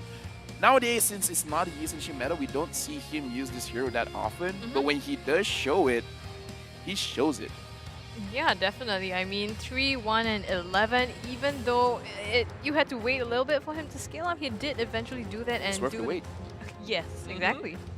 Yeah, absolutely. This is a classic Sans hero, as you highlighted, LaFell. It's not the meta for it, so we haven't seen it in a while. This is probably one of the few situations we can actually get to witness it, and once again relive the glory days of this hero being a notable pick in the jungle. But we can see that from the highlights of this game, this was just a very chaotic match, a bit of a send-off for ONIC Esports. Yeah, and honestly, if we want to really look at it microplay-wise, I would say Momo on the Julian is actually pretty solid. I feel like he hit a lot of his combos, and the real mistake is the macro calls, where we can see that every once in a while, one person from Toda is out of position. You can make the argument they were trying to split push. I feel like split pushing is fine. However, there is a way of the chaos to really use the resources that they have to push more effectively, and I feel like in this game specifically, they didn't really pull off the split push mechanics well. Yeah, there was not enough distraction in my opinion. Unfortunately not, but actually to what Dafa said earlier, I also think that's a good way to look at this game in totality. Like, it did feel like a send-off, you know, a little bit for ONIC Esports, unfortunately. Seeing them pick on their signature heroes like Keyboy on the Selena, Sans on the Yi Sun Shin, I mean, seeing that, it made me feel, honestly, a little tug at my heartstrings, a little bit sad. But of course, not to forget that Todak fought very, very hard for this game as well. So one apiece, unfortunately, ONIC Esports not going to be able to continue, but Todak has gotten the victory for themselves. I don't think any of us would have expected ONIC going home on day one, but with the Land of Dawn ever shifting and the meta ever evolving, it's always... you always have to expect the unexpected. That's what happened today. But of course, we're going to be having another match. It's going to be RSG-SG versus RSG-PH. So if you guys want to catch that, make sure to come back after this short break.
Saya lahir di Palembang dan besar di Manado.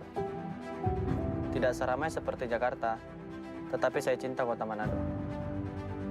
Serasa di rumah itu yang membuatnya istimewa. Ang probinsya ko ay Naik, Cavite. Maliit lang na baryo na bandang dagat. Sobrang ganda. Natutunan ko ang halaga ng buhay. Atin to. Untuk saya berasa tenang apabila saya berdoa dan tetap fokus pada kepercayaan saya. Hindi naging madali ang buhay ko. Sobrang daming paghihirap at sagabal. Kaya gusto kong nasa taas, sa ibabaw, at natutunan ko na laging tumungo pataas. Itu adalah bagian dari budaya bangsa kita. Tidak pernah berhenti untuk bekerja keras tanpa melewati batas.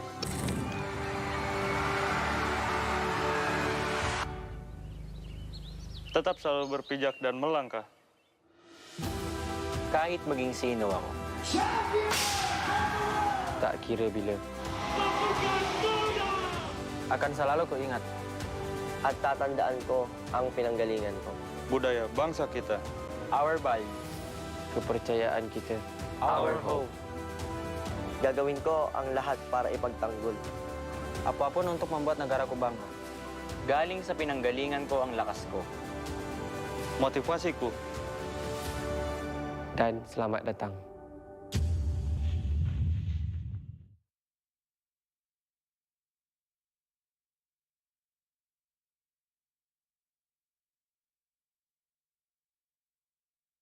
It is time for us to talk about the MSC, the origin, and what it has become. Let's roll back to the very beginning. The Mobile Legends Bang Bang Southeast Asia Cup, or MSC, was established in 2017, regarded as one of the first official MLBB major tournaments hosted by Moonton. The first MSC was held in Jakarta, Indonesia, featuring a total of 8 teams. IDNS of Thailand took home the first ever MSC trophy. The MSC 2018 was refreshed with a brand new format and the participation of 2 more countries, Myanmar and Vietnam. Now featuring 10 teams, the crown was once again snatched away from the home country, Indonesia. The Main ended up sweeping the countrymen Digital Devils Pro 3-0. In the following year, MSC 2019 has shifted its host country to the Philippines. There are a total of 12 teams from 9 countries in Southeast Asia. And it was ONIC Esports that defeated fellow Indonesian representatives Lure Esports to claim the championship. Nonetheless, MSC continued on in the following year. Though it was fully online, the tournament achieved a record-high concurrent viewer count for MSC. MSC 2021 saw another all-Filipino grand final between Blacklist International and Execration. And it was Execration that ascended to be the new king of the sea. With MSC 2022 returning to a live tournament setting in Kuala Lumpur, Malaysia, there are a lot of wonderful stories waiting to be written. For instance, can Smart Omega, who inherited the MSC 2021 champion roster, defend their title this year? While ONIC Esports and IDNS could increase their MSC trophy tally to 2. Will the home country curse continue in MSC 2022? Can the Philippines representatives claim the MSC title for the 3rd time? Or will there be a new victor? The next king of the sea? Let the new legends unfold. See you at MSC 2022 for the supremacy!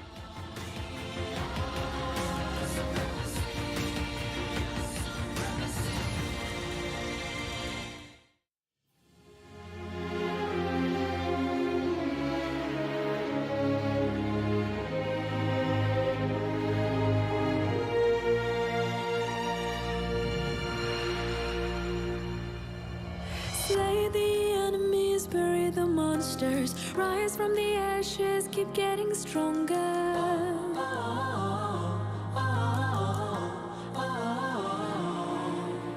Race is run, hit it hard, giving the best shot, going in for the kill, let them bite the dust. Let it all out, our superpower head with the crown. Sorry, not sorry, but before us they won't bring us down. We are legendary. We are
monsters rise from the ashes, keep getting stronger.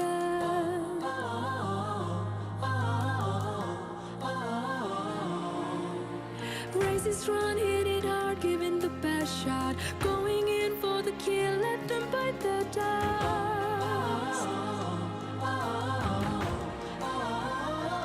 Let it all out, our superpower head with the crown.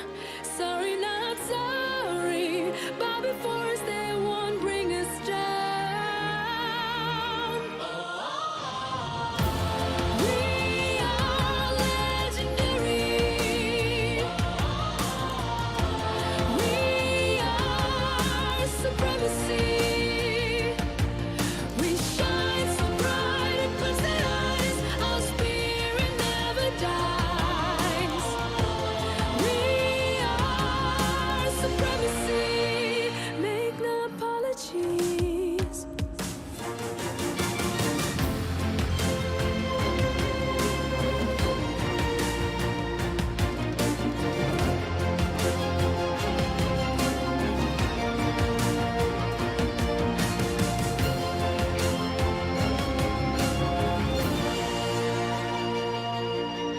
Fight on to the last drop of blood. Fight on to the last beat of heart.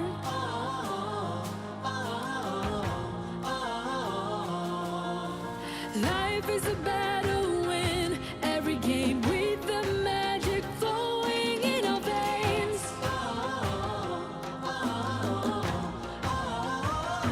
Let it all out, our superpower head with a crown. Sorry, not sorry, but before us they won't bring us down.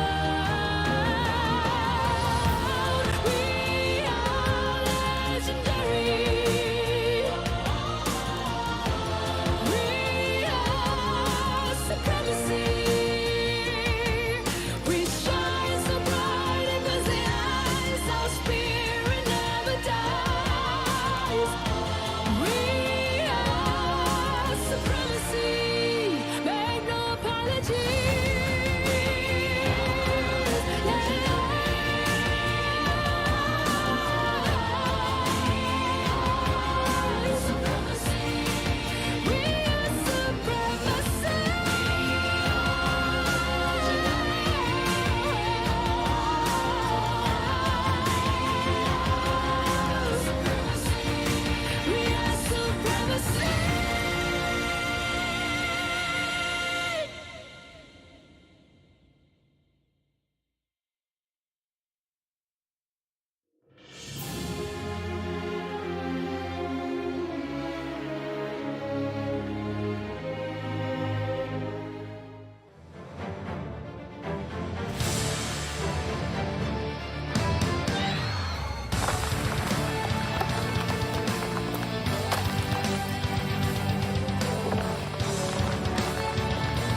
Welcome back, ladies and gentlemen, to MSC 2022 Group Stage Day 1, powered by Moonton and presented by TikTok. Also, shout out to our partner in esports, Secret Lab, as well as media partners EGG Network and MediaCorp. My name is Scrubby Cheeks. Here with me is Lapel and Staffa. Yes, welcome back once again, ladies and gentlemen, and perhaps for the last time today. It has been a long day 1 of MSC 2022, but we are now finally down to our final series of the day.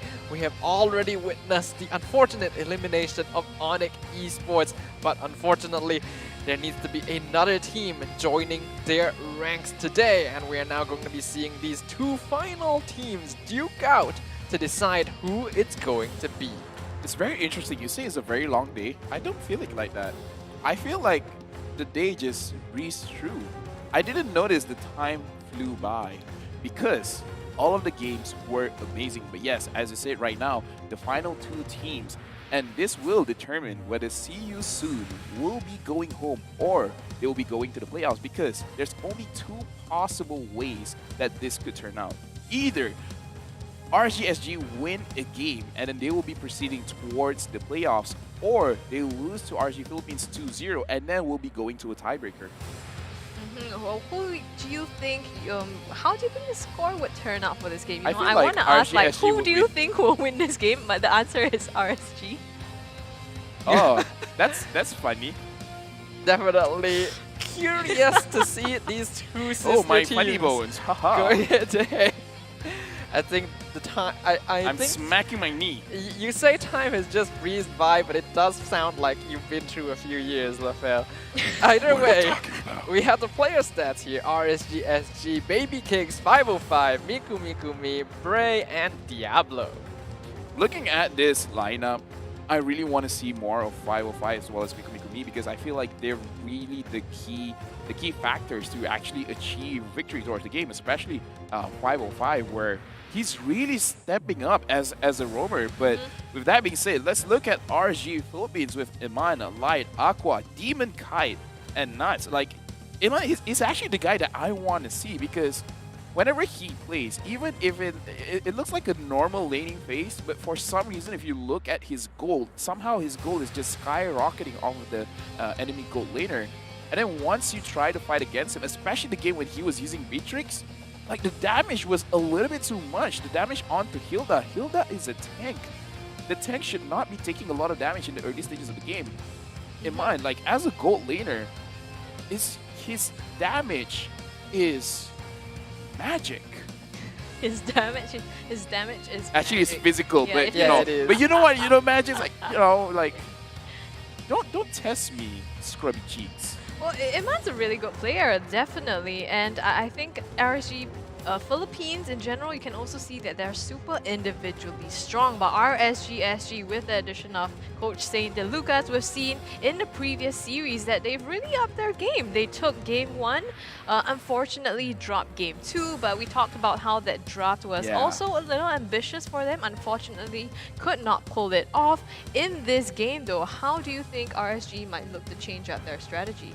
It's quite interesting because I do feel like both these teams have pretty similar play styles. But if we're looking at RSG-SG, of course, they just recently won their first ever MPL-SG title. And a lot of that can be attributed to the addition of their new coach. You already pointed him out earlier. Saint De Lucas has been helping out RSG a lot in sort of adding more discipline and methodical gameplay to their overall strategies, enabling them to really be able to adjust to anything that their opponents may throw at them. On the other hand though, for RSG Philippines, Coach G, well, new coach, change of coaches as well, because Coach Panda is no longer with them. That being said, RSG Philippines obviously very strong showing earlier with that 2-0 as well. Yeah, and coaches really change. Coaches are also a game changer for any team, honestly, because I've spent time talking with Coach Panda as well. That was like, what, 3 or 4 years ago? Okay, you guys are making a face that you guys don't believe, but I legit, I spent time with him, all right? So we hang out, we talked a lot, and like, the way that he looked at the game was different. And I feel like that was the impact with RSG-SG, with St. Lucas coming in as a new coach, giving a new perspective, because I feel like everyone plays Mobile Legends, but not everyone look at the game in the same way. For example, Toda, as we saw in the previous game, the way that they see the game, KDA really doesn't matter. Just trade your own life for other objectives, right? And looking at RSG-SG, the way that they played against CU Soon is they have an eye for opportunity. So I feel like with all of the coaches, it's really attributed to how they're playing the game that is really making them look that much stronger than other teams. That being said, we're gonna go into the drafting phase now. Picks and bets are ready for us between these two sister teams, RSG Philippines and RSG Singapore. Now, we all see RSG Philippines as the stronger team, right? But, I mean, these are sister teams. Both are champions. Yeah, and they probably know each other's playstyles really well, so I think we can expect to see them, going up pretty competitively as well. Yeah, it is pretty interesting because I do think that both these teams have a similar style of play. They're both quite methodical. They can be aggressive in the early game, but don't push their lead too far and want to take advantage of enemy mistakes and opportunities. Not to mention the fact that both teams have proven that they are capable of adapting on the fly if they find themselves in a disadvantageous position. So now that we're pitting them up head to head, I think this is going to be a very interesting series. Right off the bat, the bans are going to be Eve as well as Ling on the side of RSG Philippines, and RSG-SG choosing to ban out the 1-1 and Valentina. Yeah, I'm looking at this right now. Looking at the drop coming in from RSG Philippines, I find it quite curious that they banned the Eve that early on, which kind of does identify to me that whatever they're going to pick, especially for the roamer position, is going to be a hero that's going to be very susceptible to slows. And I feel like that's kind of showing that they want to be a little bit more aggressive around mid, or at least roaming into the jungle. So with that being said, I want to see RSG Philippines, the first 3 picks of their draft, one late game hero and the other 2 is a potentially strong mid laner to really push their advantage in the jungle. At least that's what I see just from this one ban. Okay, I can definitely see where you're coming from there.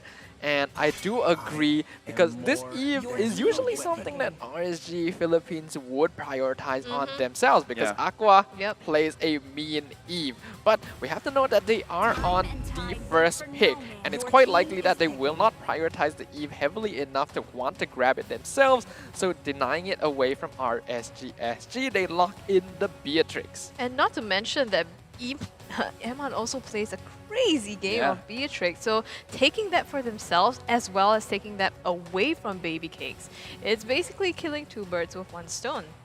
Yeah, I feel like the way that they're going to be playing the game, we have to look at the Riverside. I know it's just the first part of the draft, but sometimes with just a few bans, you can really see what's going on. And like you said, Iman on the Beatrix is going to be so crazy, especially the most annoying thing about the Beatrix, just because there's no minion doesn't mean that she cannot push, right? She is the type of hero that never says no, that never gives up. Despite the odds, will still keep on pushing. But with that, having the Xavier could kind of do the same thing with the Dawning Light. You could clear off the minion before the minion even manages to meet your own minions.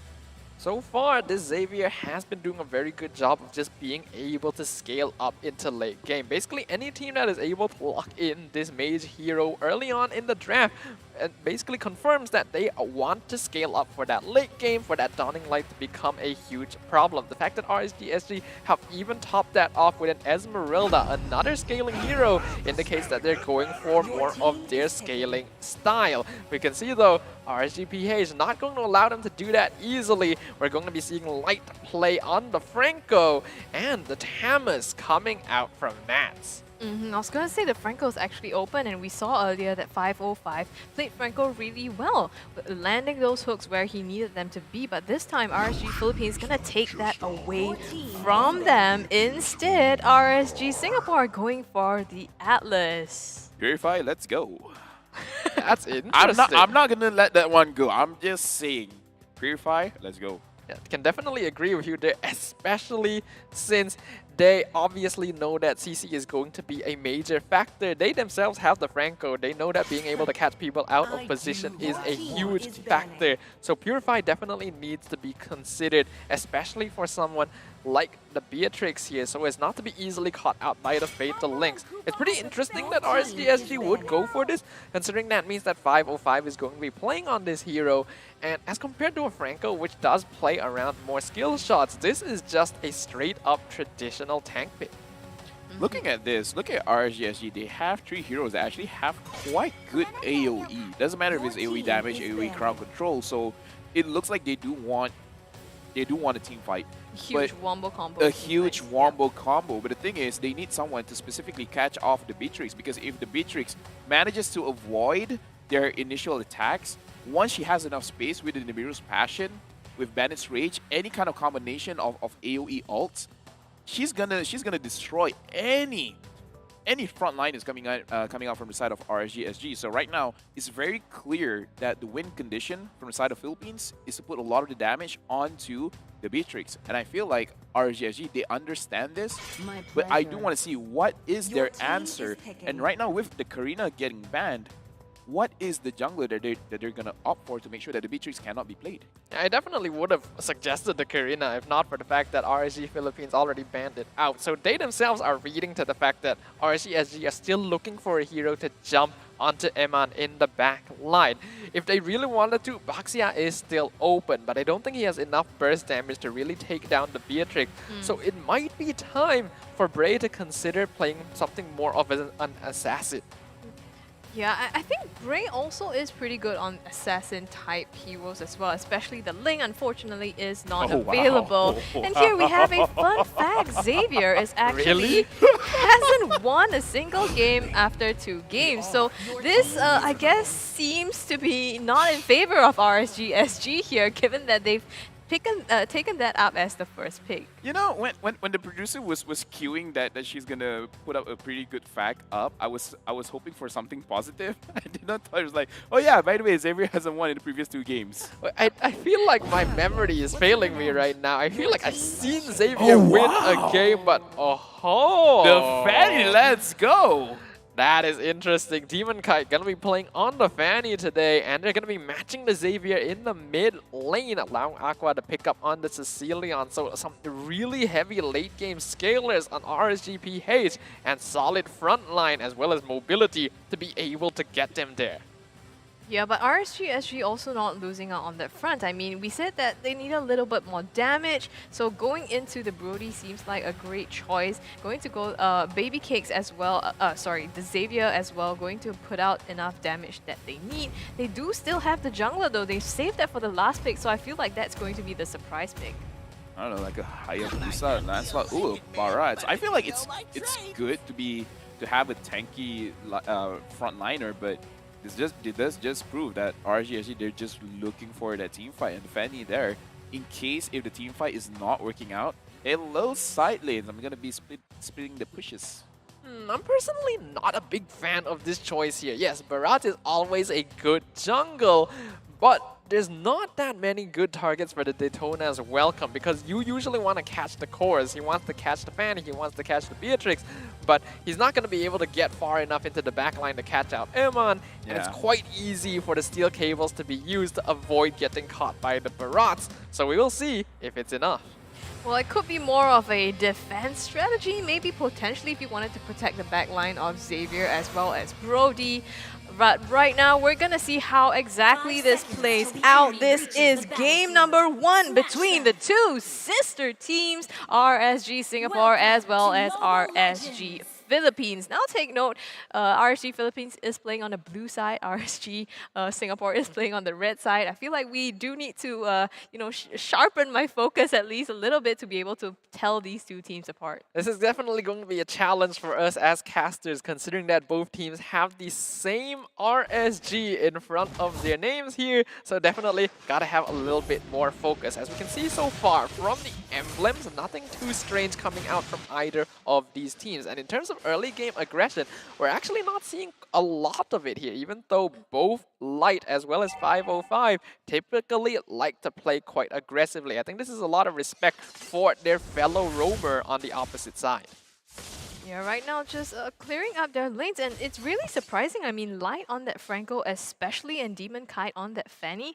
I feel like I would expect a lot more to come, but that being said, they are still clearing up their jungle as well, so not to say that that isn't going to happen. On the bottom side, Nats getting a little bit of a natural advantage over Diablo with the Thomas. A long time ago, when Tamas was still a very solid pick in the meta, before this recent update, he was always considered to be a solid counter towards heroes like the Esmeralda. So a little bit back to form here, but Bray in a lot of trouble. Oh, doesn't he manage to get the death in us welcome actually, but will it be enough? The answer is no, as he falls as first blood to Demon Kite. And Demon Kite able to escape from Diablo as well. Nat's gonna be following suit. Light not quite getting the Iron Hook, was a little bit greedy, wanted to walk closer to the tower before pulling him in and allowing the Esmeralda a little bit more time to be able to juke him out. The Turtle has spawned on the bottom side, but right now RSG-SG trying to set up for that. Going on to Nafsia. Light is here for the backup, but he jukes out the Iron Hook. Diablo gets away with that. Yep, the sprint being used to avoid these hooks from Light is going to be very effective, but we can already see the fact that Nats is able to hold his own 1v2 against both Diablo and Miku at this point is a testament to how strong that Tamas is right now in the EXP lane. Though, you do have to consider both those heroes are late game scalers, so not enough damage to deal with Nats just yet. Nats now going into the depths, but it's gonna be Bray that steals the turtle from RSG-PH. Unfortunately, 505 sacrifices himself, but Light gets the bloody hunt onto Diablo. Is he going to fall? There's a lot of damage, but he is tanky. Survives for the moment, but it looks like they will be able to close out the kill. Nats with the credit. Yep. He was just caught out in a bit between a rock and a hard place there, Diablo. You might think, why would he walk back towards RSG Philippines rather than back into his jungle? That is because he wanted to kite out the Iron Hook. But because his health was too low at that point, even if he did so, he would not have been able to survive. At the very least, though, buying a fair amount of time 1v4 versus RSG-PH. Diablo now doing his best to hold his lane. Nafs is really abusing this hero here and getting the better of Diablo. Demon Kite so far has 2 kills to his name. I haven't seen him quite really exert that advantage yet. Yeah, it's kind of surprising considering that RSG-PH will usually like to start deathballing pretty early into the game, roaming around with his team. But I think in this game specifically, Aqua... Oh my goodness, that is a huge hook! Did not see that coming. Well, Bray definitely didn't see that coming as well. Well, he was standing in the open, to be fair, I think. So an easy hook there for Light. Manages to get him right into the depths of the tower. Unfortunate for Bray, he already has 2 deaths now to his name. Yeah, I already highlighted earlier that this Barrage didn't really seem like the answer RSG-SG needed to complete their composition. And yeah, 0 and 2 right now. Not ideal. Demon Kite, we mentioned, he's not really participating with his team right now, but is still able to offer damage in these situations simply because of how much mobility the hero has. Yep, and that also is going to help him take down the objectives. Right now, Turtle is spawning. They are prepping themselves, primed to take this one together as well, away from RSG-SG. First one having gone the way of the red side team, but the suppression comes out onto 505, and there is no more frontline for them. Miku gets taken down as well, and Nas looking for the next target. Diablo, don't think he will be able to take them down though, a bit too tanky at this point. Nats is having an absolute whale of a time down here, zoning out both Bray and Diablo at the same time, even after picking off a kill for himself. That gives a free turtle over to RSG-PH. And we have to note, Eman has been left alone up here in lane the entire time, already breaking down the very first tower of the game. Yeah, RSG-PH slowly, well, not as aggressive, but they're still, you know, gradually picking at the defense of RSG here. Nas and Diablo, I feel like we're just watching this all day, you know, them brawling it out. But slowly but surely, Nas is probably going to fall off, and Diablo will get that lead as he gets into the later parts of the game. Nats almost taking out Diablo here as well, as Eman finally getting targeted, but a nice timing on the flicker gets him away. In the backline, Demon Kite wants to hunt down the Xavier, but it's Bray that's going to be taken out by Light thanks to the group up from RSG-PH. They're now looking for 505, who gets hooked backwards. Another stack goes the way of Aqua. Great plays by RSG Philippines there. Aqua actually popped the bat speeds there, enough damage to take down Bray, even though he's really tanky, and well, unfortunate for 505 on that hook as well. Nas capitalizing on this even further by pushing his lead on the bottom lane. Not only does RSG get 2 kills, and top that out, they might just get 3 here in the form of Diablo. It's gonna be able to seal the deal, and RSG Philippines extremely dominant now. I think anyone who has watched MPL-PH knows how well Nats is able to play on that Esmeralda, so he knows exactly what the hero's limits are since he's playing against it. And right now, RSG-SG really feeling the brunt of that pressure. Demon Kite trying to look for an opportunity here. Doesn't quite come through. He has to be careful though. I mean, Miku Me with the stuns potentially could stop him in his tracks. Well, not forgetting Baby Cakes as well. So there are a few, well, routes or counters to be able to get at Demon Kite.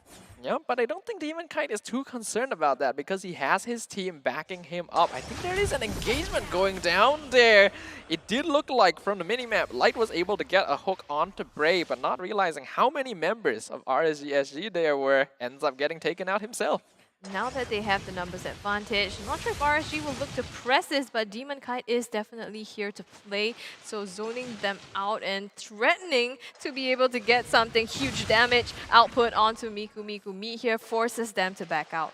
Nats now continuing to zone out the backline of RSG-SG. This Tamus is an absolute monster at this stage of the game, and his presence is more than enough to just prevent RSG-SG from engaging at all. Oh, Bray in some trouble. Bat Speed's being popped. A full retreat on the side of RSG-SG. Nothing they can do to contest that turtle, and it's going to go the way of RSG Philippines again. Slowly but surely, the advantages are stacking up for RSG Philippines, and now they're invading the enemy jungle. Oh, Demon Kite gets caught out though with the Fatal Legs, gets eaten. Detona's welcome catches him out. They take out the Fanny. Bray will be happy to give up his life for that. Well, trading out 1-for-1 between the junglers here. I guess RSG-SG does manage to find one after all. A little bit of, well, overextending, I guess, trying to get the jungle buff away from RSG-SG. Yeah, I can't fault them for that. But, ooh, Dawning Light doing a lot of damage to Nat. Oh my goodness! That burst coming from Aqua onto Baby Cakes. Insane. Already at this stage, almost 9 minutes into the game. Yeah, he is 3-0 on the Sicilian. 505 pops the conceal, looking for something, but gets taken out. Wesker right in the face. Eman doing a lot of damage as well. Yeah, we can see right now, in terms of the players go, Eman is right on top. That's not where you want Eman to be, followed by Nats and Aqua. This is not looking good for RSG-SG. What is notable about... Oh, hold on. They find Bray again. He's just not having a good time here. I wasn't going to mention, the thing about the RSG teams is that they're capable of adapting to situations. If they are behind, they will play calculatively to make sure that they don't stay behind for too long. But when they're going head-to-head, that advantage kind of becomes null. Well, I guess we can't count out the Atlas, you know, they still have that and we've seen what that can do. But right now, Demon Kite going right into Baby Cakes. The burst comes through onto 505 as well. It's 2 kills for Demon Kite now. He is just shredding through RSG-SG. If there wasn't a reason to ban Fanny against RSG-PH before, there definitely is now. Demon Kite, an absolute mechanical monster on this hero. Diablo trying his best to split push to create space for his team, but the Lord already getting taken down by RSG-PH. Yeah, nothing RSG-SG can do about this. Diablo, well, I like that, you know, at this stage, there's nothing much they can do. So yes, they go play the macro instead, find other places on the map that they can potentially claw their way back into the game with. But RSG-PH, they're setting up for something here in the bushes. Yep, they're trying to find them, but 505, he knows they're there, right? It doesn't look like it. He gets taken out just like that. Mega kill. And now, RSG-SG 1 man down as the Lord pushes up the top lane. RSG-PH want to try and get an inhibitor with this. A hook onto Bray again. Doesn't get enough damage. Actually, no, the Bat's Feast is coming through now, and they do manage to take him down. Unfortunately, Light gets traded out for that as well. On the bot side, Diablo, another kill, so 3 down as well as an inhibitor. On the top side, Emma burst down Baby Cakes. That's 1 more added to the death of RSG. What is that reaction timing from Eman, being able to perfectly time the flicker to escape the fatal links. 505 despite respawning straight into the conceal, not able to catch them out, and they're able to take 1 inhibitor, the bottom tier 2 as well. Demon Kite now has full control. Oh my goodness. Oh, that is really hard. You know, it just blinked 1 second and Miku just disappeared. That's how much damage Aqua is putting out at this moment. Even Bray not going to be able to survive it for long. And now RSG-PH, they're just going to constantly break down these towers. Again, this is the power of Renner. RSG. Beatrix able to take down turrets even without a minion wave. And there's nothing RSG-SG can do about this. None of them are tanky enough to even try to block these shots. And I think the thing about RSG-SG is, yes, they are tanky, but even then, that's not enough. At the same time, it's not like they have a great composition to adopt a plan B, for example, to push on the other side of the map. They kind of have to play together here. Yeah, that's all they can really do when they've been forced into their base. We can see that the net worth lead for RSG-PH now already 10k. In terms of item builds, Demon Kite nearing the end of his build as well. Emma looking pretty comfortable. He only has 100 Strike, Malefic Roar, and Blade of Despair, but is already wrecking shop. And Aqua especially, one item away from completing his build. In comparison, you just see the number of empty slots on the side of RSG-SG, and that's instantly enough to know how well this game is going for them. Yeah, this is really rough for RSG-SG. They do get a Fatal Links onto Nets, but is that the right target though? Bray gets hooked on the left side. The Mystic Field comes into Sentry, but it's not enough. Demon Kite jumps into the back to take out Baby Cakes. RSG-SG, they're down to the last 3 people. There are minions charging, so RSG Philippines likely will be able to siege the rest of their defenses. RSG-PH right now are basically a passing storm to RSG-SG. So much damage coming out of them from the most unforeseen places. It's gotten to the point where they're so far ahead that even the best reaction timing you could possibly have isn't enough to escape from their clutches. RSG-SG, they're still alive for now, but now that we've reached this point, 22 kills to 3, RSG-PH will be looking to close out this game pretty soon. Yeah, they definitely are. And right now, RSG Philippines are trying to set up for something here. In the meantime, Nats actually found Diablo on the back and stopped him from recalling, having to walk all the way back to base, just delaying that time. It's insane plays here by Philippines. Luminous Lord now pushing in the mid-wave. This is going to be the final push from RSG-PH. The hook does not land, gets stopped by the Mystic Field. Diablo trying to stop the inhib from falling, but it will go down anyway as Me almost drops to the bat impact. Nats now 1v4. He's absolutely fine though. He's just going on top of 505. Baby Cakes gets taken out by the bat impact. Demon Kite in the background. Daytona's welcome. Not gonna matter too much to Nats as Bray is taken out by Eman. Diablo is still trying his best to delay RSG-PH, but that's gonna be a double kill going over to the Beatrix. They're just falling one by one by one. Now Dawning Light comes through, but is that going to be enough? Me falls and the Crystal is getting chunked down. RSG Philippines take game number 1. Absolutely convincing victory from RSG-PH, showing their sister team from Singapore how it's done. And with 1 game down, there's now only 1 chance remaining for RSG-SG if they want to preserve their hopes of moving on in the playoffs alive.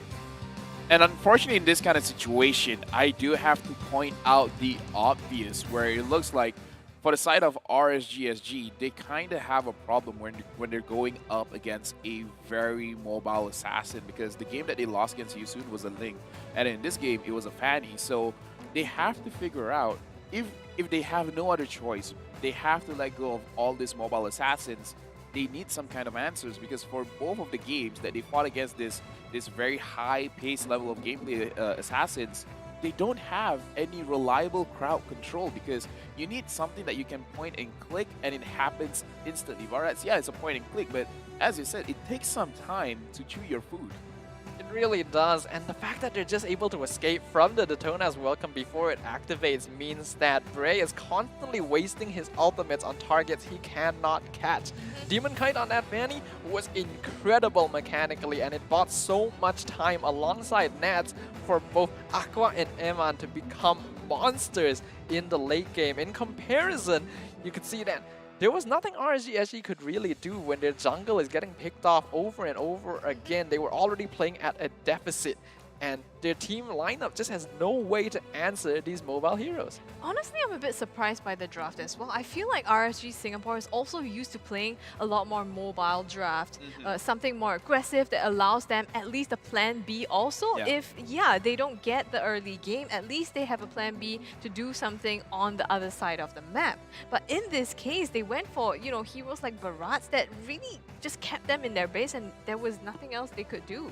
Yeah, and before we actually move on to more analytical side, we do have to say if RSG Philippines, they win 2-0, then it will go to a tiebreaker. And according to our rules, we'll be looking at the game difference. So for side of SYS as well as RSG-SG, who has the fastest game end, and then we will know who will be proceeding towards the playoffs. So for the side of RSG-SG, if they don't want to take the chance, they do have to win this next match. And like you say, I feel like it's all a part of the draft.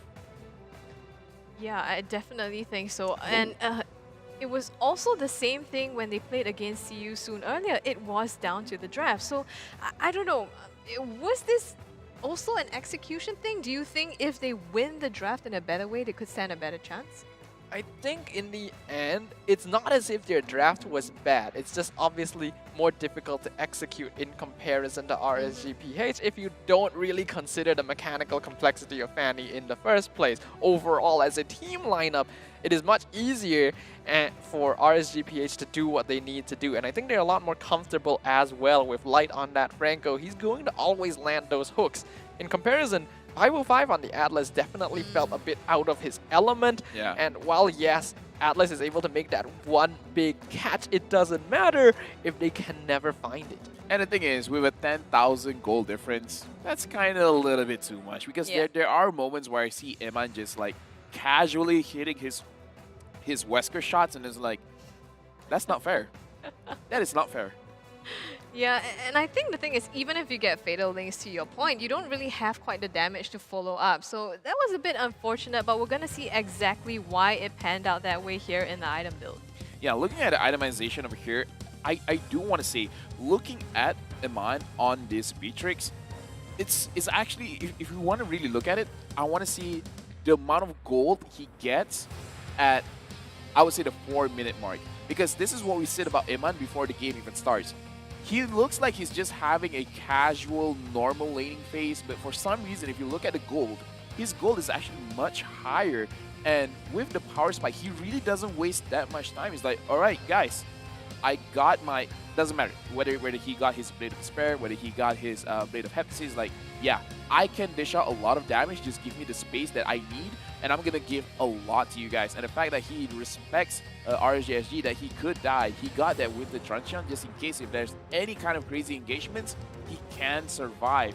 And the thing that is very, very scary about a Fanny is in the early stages of the game, if Fanny has a Blade of Heptasis, it's very easy for you to use your cable, go to the back line, and then use Cutthroat, your ultimate, and then just hit your basic attack.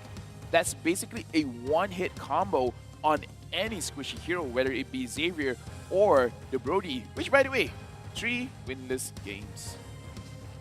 I have to bring it up. Yeah, it's rough. You would think that Xavier would be able to do more here, but it is understandable. I think RSG-SG, again, this is just to highlight the problem with the draft. They already see how much late game RSG-PH is drafting with the Beatrix. The Sicilian did come a little bit later, but they need ways to be able to jump the backline. They need heroes that can really snowball their momentum early on if they want the Xavier and Esmeralda to come online. I just don't know why they didn't do that. They went for the Atlas, which already has difficulty setting things up, and then they follow it up with the Barats. It just doesn't work. And right now, we got to look at the MVP of the game, the guy that really made everything work out. And I don't think it's going to be a surprise when Eman is the MVP of the game with 839 gold per minute, the KDA 808. He only took 27,000 damage in this game. That's a testament of how his positioning, and as you said, I hope it is in the highlights about how fast his reaction time was when the Fatal Link was coming onto him. Like, it was an instant Fatal Link. It's not like he was waiting and then... It's not like he was charging. Instantly flickers out. Like, that kind of speed is... Wow. you need to really on point as well. You need to know the timing perfectly, because ordinarily Fatal Links is designed to be an ability where if you flicker away, you get pulled back anyway. So having that knowledge and the reaction timing to be able to do it is just incredible. And we can see in these highlights here how aggressive RSG-PH was right from the very beginning, playing off Demon Kite, playing off of Light. I think Eman and Aqua got so farmed so quickly simply because all they had to do was stand at the back and get free assists. And honestly, looking back at this highlight, I do have to point out that the games that they lost are the games that they do not have the Franco, where when it was See You Soon, the Franco was banned, and in this one, the Franco was being given over to RSG Philippines. So in the next game, I do want to see they prioritize the Franco a little bit earlier, because looking at this highlight, it's all about the same thing. Demon Kite comes in, dish out damage to the main damage dealers, and then Eman just clean it up. So I feel like in terms of the draft, we already see the weaknesses. Number one, if the enemy has a fast-moving jungler, and if RSG-SG does not have the Franco. I think The Franco sounds like a good drink. The Franco. The Franco. D-E Franco. De From Franco. which country? Argentina, why not? I feel like that's a last name from somewhere as well. Yeah, that sounds it sounds more familiar like it. somehow. Yeah, exactly. But yeah, I can agree with you there. The Franco seems to be a really big factor in determining the victory of RSG-SG. But it also does make me worry for this team a little bit, because obviously 505 is not their traditional roamer. We already saw him play an excellent Franco, so we thought, oh, he's doing a good job. But then in this game, on the Atlas, we saw the complete opposite. Is this a situation where he can only really play one hero? I really hope not. Well, I definitely hope not, but considering that he was a player in the mid lane, maybe it's because the hero pool is a little bit, out of their comfort zone. But that being said, it is uncharacteristic of them to be picking a different draft, like a very slow-moving, not as aggressive kind of draft. And I feel like that's not what I'm used to seeing on RSG Singapore. Yeah, I feel like they just have to find a way for them to readjust their priorities. I feel like that's the thing. They have to readjust their priority. Once they do that, it should be fine, because as a coach, I kind of don't like it when my weakness is starting to be a little bit more apparent. The weakness of don't give me Franco, as well as the enemy side choosing an assassin. So we just really need to see the draft. It could be more or less the same. I just want to see other heroes being the first pick, because Atlas, again, we talk about the same thing we thought out. Perhaps in the second stage of the draft would be better. Yeah, so we'll see exactly how they are going to adjust that in the second game as we go right into the drafting phase. Now, RSG Singapore, they have a second chance at this, and they really want to grab this to be able to secure their spot in the playoffs. Right off the bat, they are actually going to ban out the Franco for themselves. So just as we say they need the Franco, they're deciding that they don't. This also shows that 505, he has a different hero. It's just like, you know what? This is the time. There's no other option. Saving it. I will show my strongest hero, my secret strat, my Ogi. Ogi means ultimate, right? Ultimate hero. It I'm could not be. sure, honestly. Does it mean that? I mean, I don't know. If RSG could get Akai, Akai might be his hero. That's true. I don't think Akai will be let off of the ban. I feel like he will be banned out. So other than that, I don't know. Well, there could be other. Can he use the choke? He potentially. Honestly, I haven't really seen him play a Roma, so it's hard to say. But maybe he doesn't have to play a tank. He could play more an Enchantress style. Angela, especially if they can get the Ling. Right now it's not banned out yet. It could be RSG-PH's last ban, but Bray does play Ling pretty well. I can definitely see where you're coming from with that. Considering that usually when you see mage players swap over to a more roam position, it's a lot easier for them to make the switch with enchanter style supports as compared to just straight up tanks, because they do play very similarly to mages, just being more durable. So I do hope that we get to see something different from 505 here because, yeah, as you guys highlighted, it's do or die for RSG-SG right now. Winning this game is the difference between making to the playoffs or going home. I want to see Akai getting prioritized. I'm just not sure. Yep, it's gonna be the Akai. It was led through the ban phase. I mean, they chose the Ling as the last ban here, so Akai jungler probably. Yeah, that's the thing. I'm just not sure whether it's going to be an Akai roam, EXP, or a jungler. I think it is most likely going to be the jungler. This is a hero that we have seen Bray play on before, and he's not bad with it. I can potentially see Diablo playing it. I don't really feel like it's a 505 hero, but who knows? I could be proven wrong here. If it's time for RSG-SG to pull out a surprise, now is the game to do it. On the opposite side, RSG-PH now will make their picks. Well, Light does have a white Beatrix hero is still pool as open. well. Oh, that's true. Beatrix is open. Surprised that RSG-SG didn't take it, but I guess Baby Cake could also opt into other things. But in the meantime, like we said, Aqua quite synonymous with Eve here, so going to be priority picked together with the Julian. Yeah, the Julian is...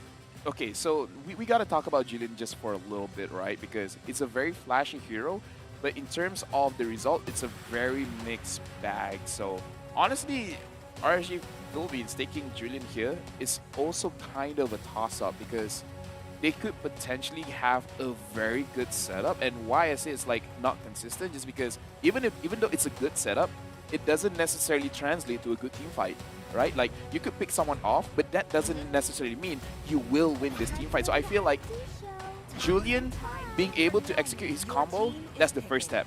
The second step is to have that decision making to be like, that setup is good enough for a team fight, or that setup is actually a trap for ourselves.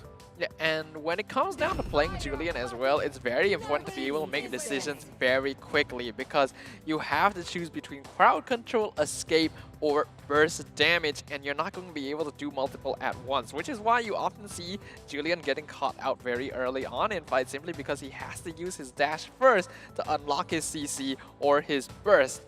You can see here, RSG-SG, they're going to be locking in the Lilia straight away, which is something I very much agree with. Will usually win lane against the Eve and has a way to escape from the Julian burst damage. Yeah, also the Beatrix is top with that, so it looks like RSG-SG having a really comfortable draft for themselves here. RSG Philippines on that side, second banning phase here, going to opt to take out the Uranus, so targeting Diablo's hero pool here, and RSG-SG doing the same by removing the Cho from Light. Interesting. Getting rid of the Cho from Light definitely makes sense here since we haven't seen RSG-PH reveal their roamer yet. I'm not too certain where this Masha is going to go, but I assume it is going to be a Nats hero here. As we go into the final bans from both sides, we have to note Angela is actually still open and would still be a solid pick, I think, for RSG-SG if they want to supercharge either the Akai or the Beatrix. Right now, looking at the draft coming in from the side of RSG-SG, they have one way to play the game, which is a siege composition where Akai could just push everyone away, and then Lilia as well as Beatrix could just siege the turrets. That's one way to play it. However, in this kind of situation, I feel like just to round out RSG-SG's draft a little bit better, you need someone to zone someone away, which Akai can't do, but you also need someone to actually peel for the Beatrix. So Akai can do that as well. I'm just saying, whoever is going to be their EXP laner has to be the one to either zone or protect the backline carries. I think that's precisely what RSG Philippines has recognized, and hence the ban on Yuzhong. Don't want to be able to enable that disengage immediately in that Black Dragon form. That really narrows the options for them here though. So RSG, they're going for a really bursty composition. On the other side, RSG-PH, they have a lot of options, a lot of CC, a lot of damage. What do you think they are going to choose to go into these last two picks? Oh, well, firstly, they're going to be the ones to take the Angela away, recognizing that it is still in the pool and something that RSG-SG might want to go for. We're going to be seeing the Heart Guard on the side of RSG Philippines today. As for RSG-SG, as you mentioned, they do need an EXP laner that is able to peel. But Diablo's usual picks, the Uranus and the Esmeralda, have both already been banned out. Is this time for RSG-SG to be the ones to pull out the Tamus? Yeah, I feel like Tamus is honestly a very good pick here. but it looks like, all right, we talked about Matilda, so they are going for the Enchanter style of support here. So a little bit squishy, so I am looking at the Thamus. If they're not going to pick a Thamus, then... we have... I completely forgot this hero exists. And Paquito, yeah. Diablo plays a mean Paquito as well. He does great flanks on it, and it's also a backup strategy. If it doesn't work out, he can split push, he can flank through the team fight. So I feel like this disappointed Paquito. in myself. We completely forgot the Paquito. Has the Paquito been picked throughout MSC? I don't think so. It's definitely not common, but I think if anyone was going to pick it, it was definitely going to be Diablo. This is a very signature hero for him. I am a little bit worried because Paquito doesn't quite heal as well compared to Thamus, but if he's able to jump into the backline and pick off some people himself, he doesn't need to. Either way, before we go in the game, I just have to say, I like RSG's draft. All right, you LaFell use signing the off. same joke twice, LaFell. It only worked once. I don't think he's going to answer you anymore. You guys still laugh, so Well, apparently it still ladies works. and gentlemen, this is game number 2 between RSG Philippines and RSG Singapore. In case you missed it, RSG Philippines has taken game number 1. This is RSG-SG's game to prove, and also they need this to secure a spot, or at least have a fighting chance to be able to proceed with the tournament. Yeah, make sure you guys shout out your support for your teams here, because as you know, if RSG-SG wins this game, they go on to the playoffs. If they lose, see you soon. We'll be heading on into the playoffs. So depending on this, we have 2 teams' lives on the line. RSG-PH definitely respecting the heavy spin from Bray quite a lot. 4 sprints on their side. Wow, this is, 4 sprints on this side. I wasn't actually expecting that. So I don't know if that will help them get out of the team fights. Hopefully so. Eman actually in the last phase of the ticks and bans went for the Claude. What do you think of this pick? Claude is certainly an interesting hero because so far I think he's very hit or miss. And unlike the old days where Claude getting farm basically guaranteed you winning the game, nowadays he doesn't actually do that much damage even after getting all of his items. So this is going to be a test of skill for Eman to see if he can really execute around his team for those intense blazing duets. Bray here getting a little aggressive in jungle, trying to zone out the members of RSG-PH. Unfortunately, of course, not being able to close out any kills yet, but that's going to create some space for them. And with the objective coming up in the top side in just under 11 seconds now, it's probably going to be in their advantage to do so. I think we didn't manage to highlight this, but this is going to be a Julian jungle as well. Demon Kite going to be playing on the new hero here. Very interested to see how he will build. So far, we've been seeing most people go for full damage on the Julian simply because of how much burst it outputs, but the turtle is now being contested. Yeah, Bray in some trouble here, trying to get knocked up and will get the heavy spin, but the turtle does go the way of RSG Philippines instead. Just as you mentioned, the Julian, it does go his way, but I'm not sure if he wants to build full damage because it's a bit squishy, I think, so maybe a tank build would make some sense. Yeah, but in this game, he does have an advantage Julian usually would not have, and that is the Heart Guard. Even if he does go for full damage, he does have a pretty solid shield coming out from Light if his timing is on point. And we know that this is a hero Light does play. So I think they can definitely hedge their bets on that unless they really want Light to go onto Eman instead. Right now, RSG-SG, they're not playing super aggressive at this moment, but it's pretty about time, you know, they're all level 4 and 5 now, hitting their spikes and ultimates. It should be time for them to set up a few fights here. Do you think we're gonna start seeing that?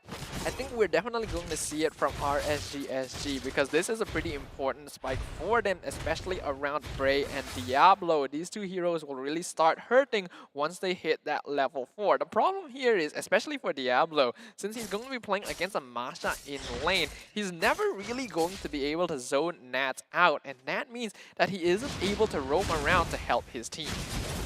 Right now, Diablo in some trouble, getting 2v1 here by Nas as well as Demon Kite, trying to run away now, but will not be able to make it alive. It is first blood drawn by Demon Kite. RSG-SG though, not letting up. They're putting up the same aggression down bottom, but 505, he's all alone, burning that circling eagle, not managing to get anything, but instead a death and make that 2. Bray goes down as well. Unfortunately, RSG-SG didn't manage to pull that off.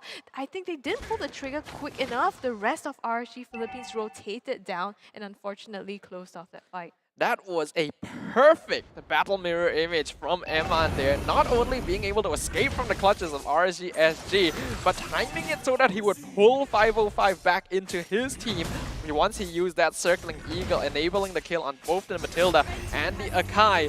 Another turtle going the side of RSG-PH. Definitely having that lead now. They're about almost 2k ahead of RSG-SG. It's still 0 kills on their side here. So even though, yes, they pick, you know, potentially heroes that could dominate their lanes like Miku Miku Mi, somehow it hasn't been working out for them. And that's because right now Baby Cakes and Diablo basically cannot leave lane. Yes, even if Miku Miku Mi is able to gain control over the mid lane, it doesn't really mean too much if the rest of the team isn't there to back them up. And we know that Bray is already a little bit behind, 1 level behind Demon Kite because he got picked off earlier protecting his support. Now in trouble again. Well, the enhanced chase onto Bray. Doesn't look like they're going for the kill, but Bray actually was counter jungling there a little bit, so trying to at least farm their way to catch up in terms of the gold here. But Eman going to be able to close that down with 1 turret on the bottom side. We can see that RSG-PH is putting a lot of focus onto Eman's lane. After all, we know this man can really carry the game on these marksmen once he gets the farm to do so. So why wouldn't they? We can see up here Diablo really cannot leave his lane because of Nats. Eman being targeted with a heavy spin. Hardguard still keeping him alive. Blazing Duet still keeping him up. He gets a kill on 505 in return. Insane! Hardguard really clutched there to be able to save his life, and the damage was enough. Unfortunately, RSG-SG wasn't able to get that. But that was just, you know, impeccable timing. I'm just really impressed. Yes, Hardguard normally is a very strong ability, but I thought that it wouldn't be enough since he was pinned down by the heavy spin. There were so many members of RSG-SG around him. Being able to survive that and get a kill in return, not to mention the fact that Diablo was picked off by Demon Kite again in the top lane. The net worth lead now already 3k for RSG-PH. Things not looking too swell for RSG Singapore. Yep, it's not. And now with the next turtle spawning, RSG Philippines definitely has the upper hand here. Gonna get it completely for free, and there's nothing that RSG Singapore can do about it. This is a little bit of the problem with the draft from RSG-SG. Yes, they have a strong team fight around the heavy spin as well as Diablo on his signature pick, but not enough peel for the backline, making it difficult for Baby Cakes to kind of walk forward and dish out his damage. Yeah, it's looking really tough for them at this point. I mean, how does RSG-SG need to start thinking about taking fights from here? I think they do need to kind of group up now. They have to play around the heavy spin cooldown to try and pick something up. RSG-PH, they're already comfortable enough to invade into their jungle with Eman himself. He knows he has a free ticket out and is able to time it well. Oh, the chase coming from onto 505 manages to get him down. Miku Miku Mi pops the black shoes, will be able to reset his HP there, and Diablo comes in with the flank, but the hard guard saves Eman once again, and they only managed to take off 1 kill in the name of 505 so far. Yep, and the battle mirror image gets him out yet again. Just free engages by RSG-PH, making it very difficult for RSG Singapore to put up a fight at all. They're going to be able to steal the purple buff away as well. Right now, all RSG Philippines is doing is using their additional bulk thanks to Nats on this Masha to use up cooldowns and get pickoffs. Oh, they know that the RSG-SG is all out of cooldowns and pulled the trigger onto Bray as well as Diablo. Nothing they could do about that to escape or mitigate any of the damage.